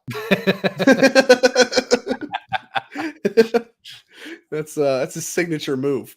Used to see that quite a bit when I was still on the Twitter app, the Bird app. That's great. I like that. There's a Malevolent Rumble on 2. This is something Doomway called out. Really kind of one of the unsung heroes of this deck, really gluing everything together. Cards in graveyard obviously matter a lot. Being able to find your Breach a lot easier matters. And of course, being 1 mana, thanks to the mana rebuy off the Eldrazi spawn, matters a ton as well for continuing to do things on your turn. Now, we'll see what Fletcher does want to do with this Tameo. Are we going to send it in? No. Looking to block with the Tameo. Yeah, makes sense to me. Could set up an interesting decision point here for both players, depending on how Jake wants to play it with the Frog. Now, Jake, knowing that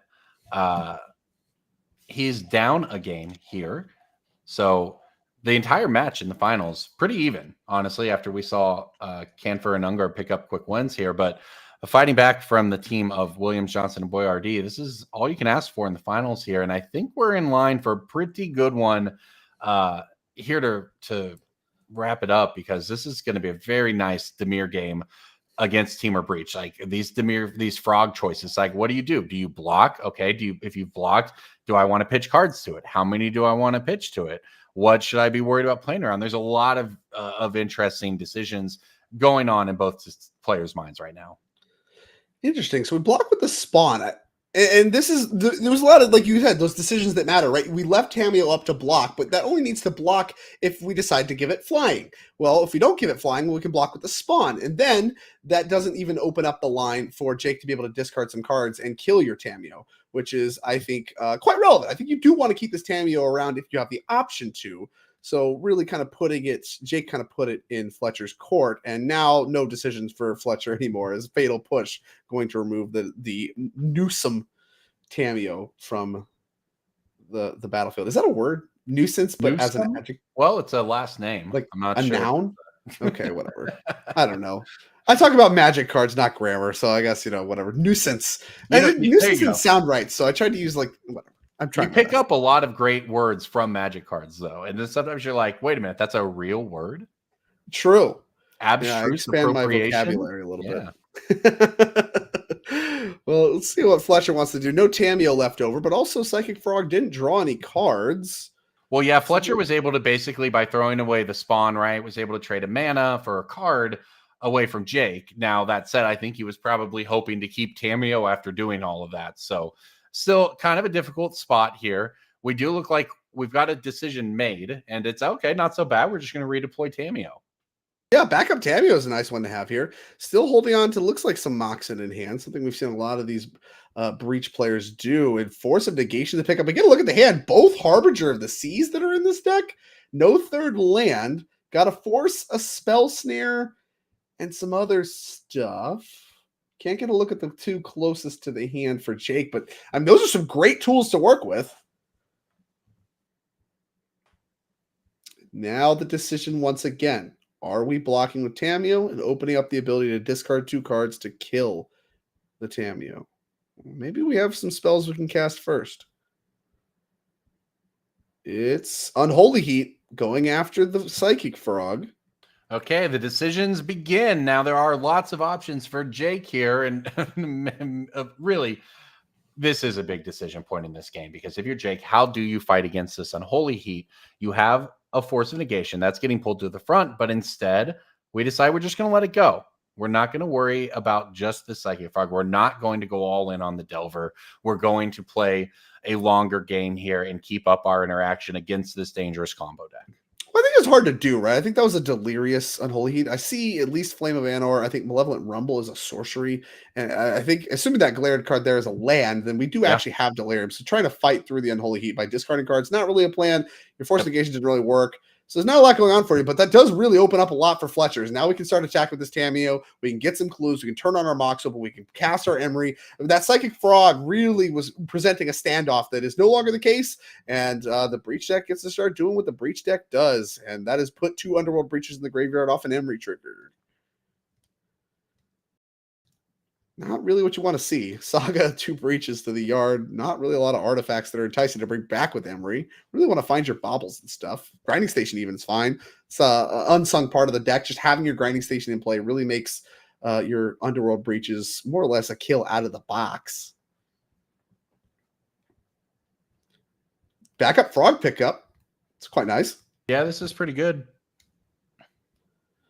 Still no third land for those Harbinger of the Seas and all the other things. They might be a little late to the party now anyway, but I thought that was a main phase Unholy Heat. The Instep Unholy Heat means that Jake could not have protected it with the Force anyway.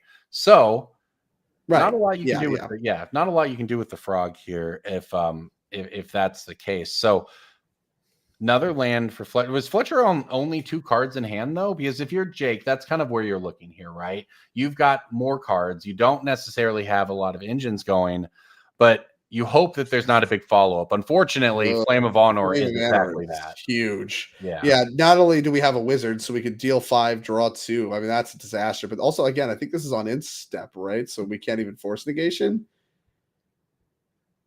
Ugh. Brutal. Yeah, Flame of Honor, obviously a Lord of the Rings edition to Modern, but one that has picked up more play, I think, as time has gone on. It came out a little bit at the beginning, but even more so now, and it just has a lot of options. And when you do control a wizard and get to choose 2 of the modes of drawing 2, destroying an artifact, dealing 5 to a creature, it really starts to become almost insurmountable as the card that turns the corner for the deck. And check that out. Flame of Honor, of course, could be up to a 3-for-1. It was a lot more than that. Had to discard 4 cards to keep this this Psychic Frog alive in the face of the 5 damage Flame of Honor. But we did do so, kind of cashing in. Recognize that was going to be the only chance at this point, right? May as well give it a shot. And it's so tough having to pitch like all your 3-drops, right? You had to pitch the Harbinger of the Seas, you had to pitch your Abhorrent Aculus, so all your powerful 3-drops, have to go to hit the bin, and of course the Spell Snare joined that party as well. We did keep Force Blue card up, trying not to just die and try to sit behind this massive Psychic Frog as a way to claw back into this game, as now we are very, very far behind on card advantage. Oh, but I think we might have picked up an Otawara there, and that is just brutal. Yeah, that's an Otawara. The old uninteractable answer, yeah. Check that out. Jake just cannot catch a break in this matchup. And I mean, Jake's obviously had a great run. He's done a great job on this tournament so far. But really, I think what you're witnessing right now is kind of the reason a lot of people gravitated away from the Dimir decks in this current grinding breach metagame. Is just your cards just don't line up as well as they have previously. And Attack with Tameo. Gonna exile. Yeah, sure. I'll exile 3 cards to block. Oh, yep. Gonna use the Otawara. So now back to hand goes the Frog. Got a big discount on the Otawara as well. Yeah, only 2 mana thanks to the 2 legends in play. Grinding Station, a nice follow-up. Like I said, doesn't really impact the board too much right now, but really makes any Underworld Breach in the future kind of just lethal out of the box. Can even sack our Mox Opal and recast it with Emery, just to have some mana up if that's the thing we're interested in. Can't get a great look if there's any artifacts that ever hit the graveyard. I don't think so. And thought about Force Negationing that one, chose not to. Fletcher chooses not to activate. Back over to Jake we go. Found Counterspell. Very late to the party is that one. And I mean, really, the story of this game for Jake has been just not finding a 3rd mana source. And now, I don't even think he wants a 3rd mana source anymore. Frog number 3. No, I think that... Well, same Frog number 2. That one got bounced by Otawara. Oh, yeah. Sorry. Shook off all those counters. The 3rd deployment of the Frog here with all the counters removed, and it's going to be an uphill battle almost no matter what you do, even if Fletcher has nothing. And as we can see, Fletcher has more than nothing. Well, not that much more. We got a Tameo. That's not great. Yeah, that's not great. We got a Thassa's Oracle. That's also not great. Oh, one of these lands is Shifting Woodland. Never mind. Exactly. We just have Breach, and this is just a kill right now. Yeah, Shifting Woodland has been a massive addition to these decks. Any deck it goes into, it just finds ways to copy things that win the game. This was a big part of the Nadu decks as well. Yes, becomes a copy of target permanent. That means it can attack if it needs to. It can be a combo if it needs to. And most of the time, it's just a land that makes mana, comes into play on tap. But the upside on Shifting Woodland is just massive. I mean, we've seen it come up a ton. We saw it come up a ton yesterday. Just an uncounterable way to get an extra Underworld Breach. It came up multiple times. I kind of wonder if we're going to gravitate to playing even more of these things. It's just so important. And like you said, it can make, I mean, if you're short on cards, it can make a Grinding Station, but more importantly, it can make an Underworld Breach uncounterably. So that Force of Negation is not going to work. We already have the Grinding Station in play. The problem here, maybe we only have 1/0. So if that gets Force Negationed and we brick on 1 on the activation, maybe that's bad. But then we can like go to combat still, make another clue, untap the Grinding Station. We get like 6 cards to find any 0. Seems pretty easy to do to me.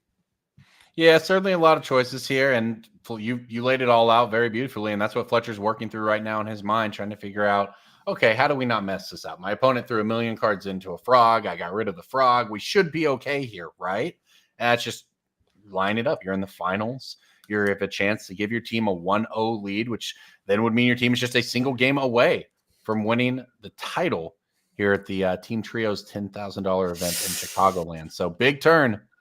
I think we hit Mox and Bobble. So yeah, now I think that's everything, because the Mox is fine. That makes blue mana. The other Mox is fine, and you only have 1 Force of Negation. So yeah, I'm going to start on Emery to use that to recast the Mox Opal. And yeah, you can Force Negation this, but there's still a Mox Amber, it looks like. And if nothing else, that other card is definitely a Bobble, so we can just keep going until we find another one. Right. And that looks like it to me. Yeah, Force of Negation that Jake was hoping would provide some amount of interaction. It did, but probably not enough here. Yeah, so, I mean, assuming this is a breach, I don't know what else... What else would it be? If it's not a breach, that is a Shifting Woodland, right? I mean, we tapped 4 mana. Okay, so it can't be. It's literally not possible for it to be a breach, because otherwise it would be sacrificed right now. So I don't know what it is. That looked like Shifting Woodland breach. That looked like a kill to me, and now we untapped. So it has to be something else. It looks like there's a counter on it. Maybe it's a Saga? I'd like to get confirmation from the table that is, I think, it has to be like there's a Saga. It feels to me that is the most likely. Why would you make a Saga? It's only still in a turn, right? Doesn't stay a Saga? Am I losing? I don't know. We'll figure it out. We'll get updates. Turn it into a Saga again in the upkeep, and it gets the second counter.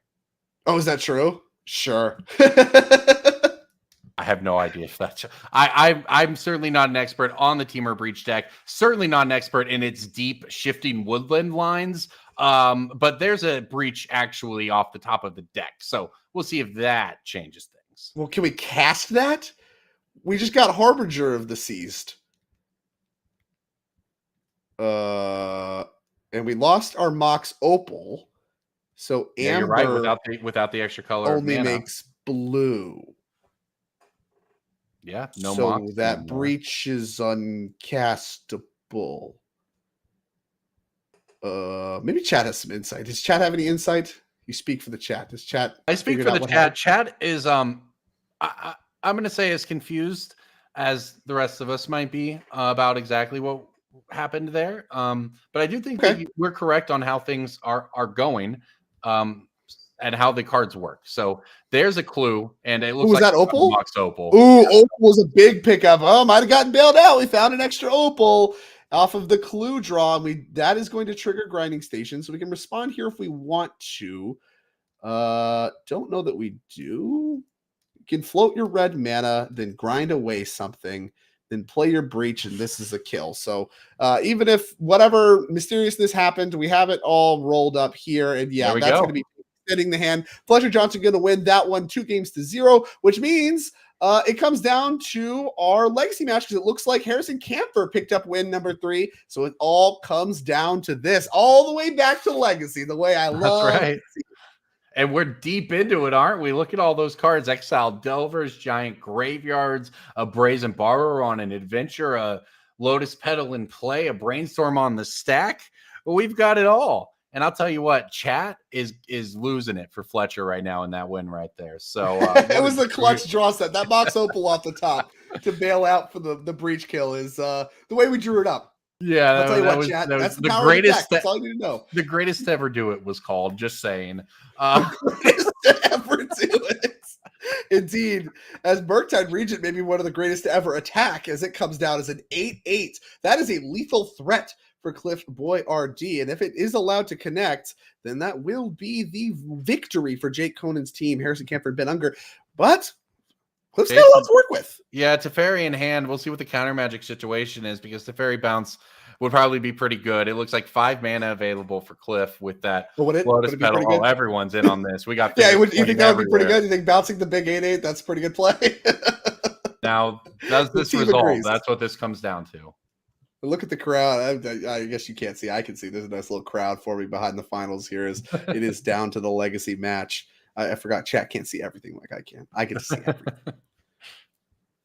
All right, fetch for Ben here. Looks like that Pyroblast is going to be on the table. Yeah.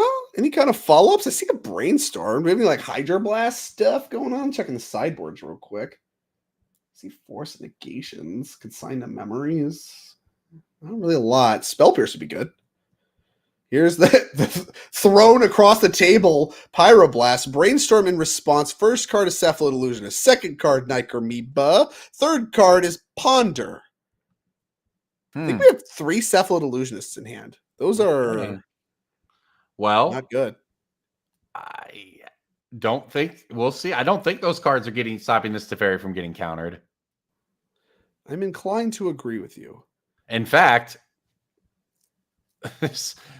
I'm not sure what we'll have to see if they have an actual answer lined up because you said it. That is a truly lethal Murktide. Like, this could just end right now. Right, exactly. And yes, that's going to happen. And now we're pondering. There's the Forceful 1 card deeper. Always. So brutal. Always. And I think you see the frustration there for Cliff Boyardee finding that Force 1 card too deep from that Brainstorm, a pile of Cephalid Illusions in hand. No real way to get this Narcomoeba in play. Could they have pondered first? Yeah, and there it is, the handshake. Ben Unger's going to win it 2-0, and that's going to be the victory for his team. Still had a days. Still had all these, he says. Don't worry, even if you drew the Force, I had the days. What a match. We got to watch Legacy to end it all. We started when we came in this afternoon. We said, you know what? We would love to watch some Legacy, and we got to watch Legacy be the final decider for it all here in Chicagoland.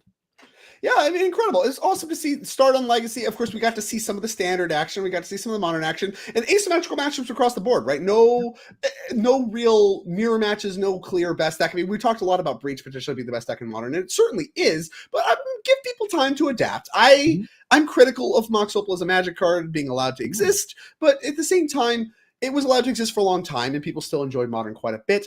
Give Modern time to develop. And like you said, there's a lot of eyes on the Modern format. We talked a lot about that before diving into the Modern match, and we'll just see how decks adjust. The Breach deck's a big problem. That much we know. It is very powerful. If it's allowed to exist unimpeded, it is going to continue to be a problem. We'll see if that continues to be the case as we do get our team sitting down here for the final, I believe, final interview here of the entire, I believe, Handhold is their team name. Had to get that pulled up as well. So there we go. Let's see if they're here prepared to hold hands here. Congratulations, Handhold. I love it. I love it. Living up to your name. Thank you. Yeah. Awesome. Yeah. So, go ahead. No, go ahead. Go ahead. I was going to say, like, while we were preparing for this event, Harrison was like, man, it's going to be a bummer when we win this event and it doesn't qualify us for champs.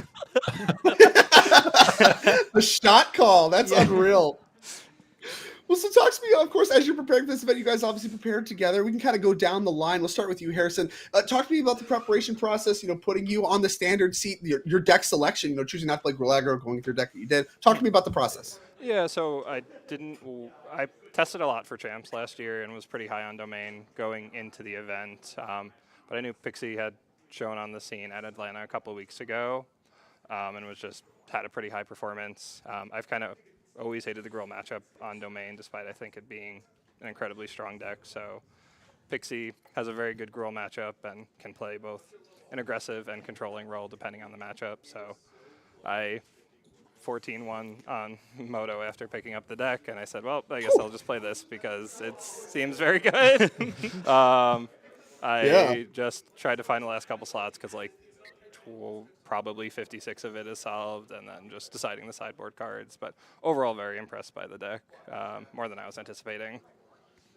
Yeah, likewise. I mean, a very dominant performance. I got to watch some of your matches as well, and like you said, I mean, it looked like it was quite well set up to battle against some Gruul Aggro cards. So obviously a great choice, and obviously led to the victory. So big ups there. Let's move on to Modern. Let's talk a little bit about Modern. Obviously the Breach deck, kind of the deck to beat going in. Just no question, just signing up for Breach. What's your process there?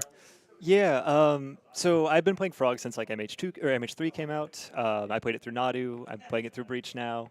When we saw the RC data, I was a little bit worried, but it was a week out. I don't really feel like pivoting at that point is going to be super well, and I'm had about a 70% win rate testing on Moto, top 8 at a bunch of challenges, beating Breach and NRG quite a lot. Obviously, this didn't go great for me. I lost to Breach a ton today, but my teammates made it through. So Fletcher's obviously very good. Knows how to play around my counter magic and stuff like that to make it really hard for me. So, but I beat most of the other stuff that I faced, and I don't know, it worked out.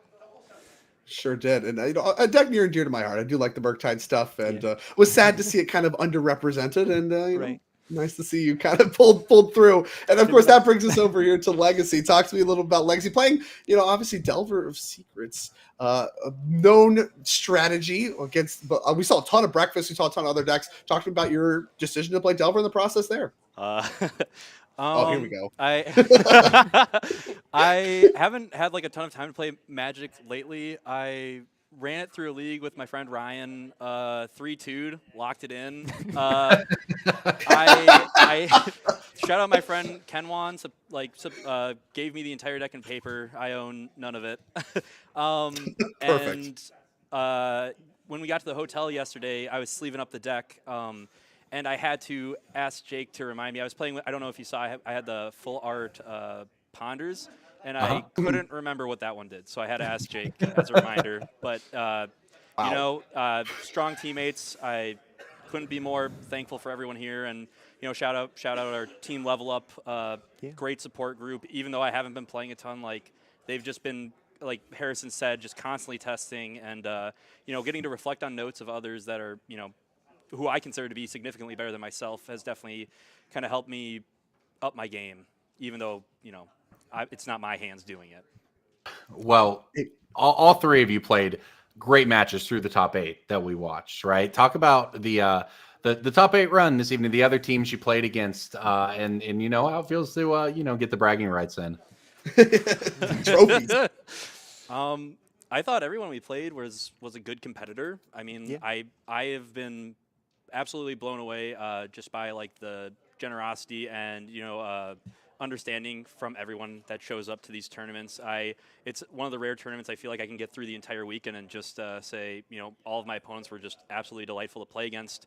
I don't have any specific notes on any of like my top 8 matchups that were super big. Outside of all of my opponents were very friendly, very nice to talk to, easy banter, stuff like that. I don't know if you guys have anything to add to that. Yeah, similar here. I mean, there were a few times going into matches where like you would turn to me, Ben, and you'd say like, "Oh, watch out, your opponent's really good," and because a lot of people. And then we would play, and then usually we would win. It worked out, but it's definitely a nice crowd at these NRGs. It's some of the most fun I have playing Magic, like period, because of how nice the crowd is. So. Yeah. Well, it was a great tournament. Great to watch you all take it down. Of course. Anything else you want to add? Yeah, floor is yours. Any shout outs? Anything you want to add? Oh, shout out Joseph Pio. Yep. Just the best tester / guy around. Yeah. I played some Delvermeres with him yesterday. Obviously paid off today in the finals. Shout out my finals opponent Cliff Boyardee. Just guy who I've been grinding with since day one, and I think is probably the only reason that I've gotten this good. I don't know, my mom. We don't see enough mom shout outs in the interviews. I tell you what. There you go. I respect it. Yeah. That's for me. I don't know. You guys? Yeah, I want to give Pio a specific shout out for telling me to play Dothy Voidwalker in my deck. I don't know if you saw it pay off in the quarterfinals there, but that's like not very stock. And Pio was like, "You should try Dothy," and it's been really, really nice. So, but yeah, awesome. Also, my mom. Yeah, there you go. There you go. We've started the mom shout out meta. How about you, Harrison? Right. You got anybody? Also, shout out Pio and my mom. He has spent an astronomical amount of time watching me play Magic and telling me what not to do. So awesome. Yeah. Well, that's really awesome, guys. I'm really, really easy to cheer for, and congratulations to all of you. Big spring at the early season. Obviously going to set you guys up for the rest of the season. And for now, enjoy your spoils, trophies, money, all the things that come with it. Congratulations. Thank you very much. Yeah. Congrats. Awesome. Love the banter there among that team. That has to be a great tournament, a great one to win. Love the shot call there from Harrison Kemp. We're going to win this. It's not going to qualify for champs. You know what you have to do? Just go win the team sealed one at the end of the season. But that is going to do it for our very first event of 2025. So before we let you guys go, I really want to talk about our next event in Madison, Wisconsin. If we can get that slide up, talk a little bit about the 10K Standard Showdown. You mentioned a lot of eyes on Standard, a lot of developments happening with the self-bounce decks and all the things. We'll see exactly what happens with that, and you'll be able to play some high-stakes Standard and potentially join Garrick Alford and the rest of them in battling it out for a spot in the NRG Champs. And of course, some Pioneer. We didn't get to feature it this weekend. Featured a lot of formats. We're going to have a 5K Pioneer trial on Sunday, that event as well. Mark your calendars, March 15th and 16th. And of course, on the screen as well, brought to you by Ultimate Guard. Got to shout them out one more time. Get your cards, get your sleeves from Ultimate Guard. Show up to our event in Madison, Wisconsin. Take it down. We could be talking to you. You could shout out your mom in the winner's interview. Yeah, check that out. Mark your calendars, and we hope to see you then. And for now, that's going to do it. I've been Drake Sasser. Corbin, I just talked a lot. Right. Send us off. Thank you for being here with me. Yeah, thank you, Drake, for the great work today, as always. Thank you to our behind-the-scenes crew, and thank you to all of you for hanging out with us. Make sure to subscribe to the channel as well, and we will see you at the next NRG. Have a great night.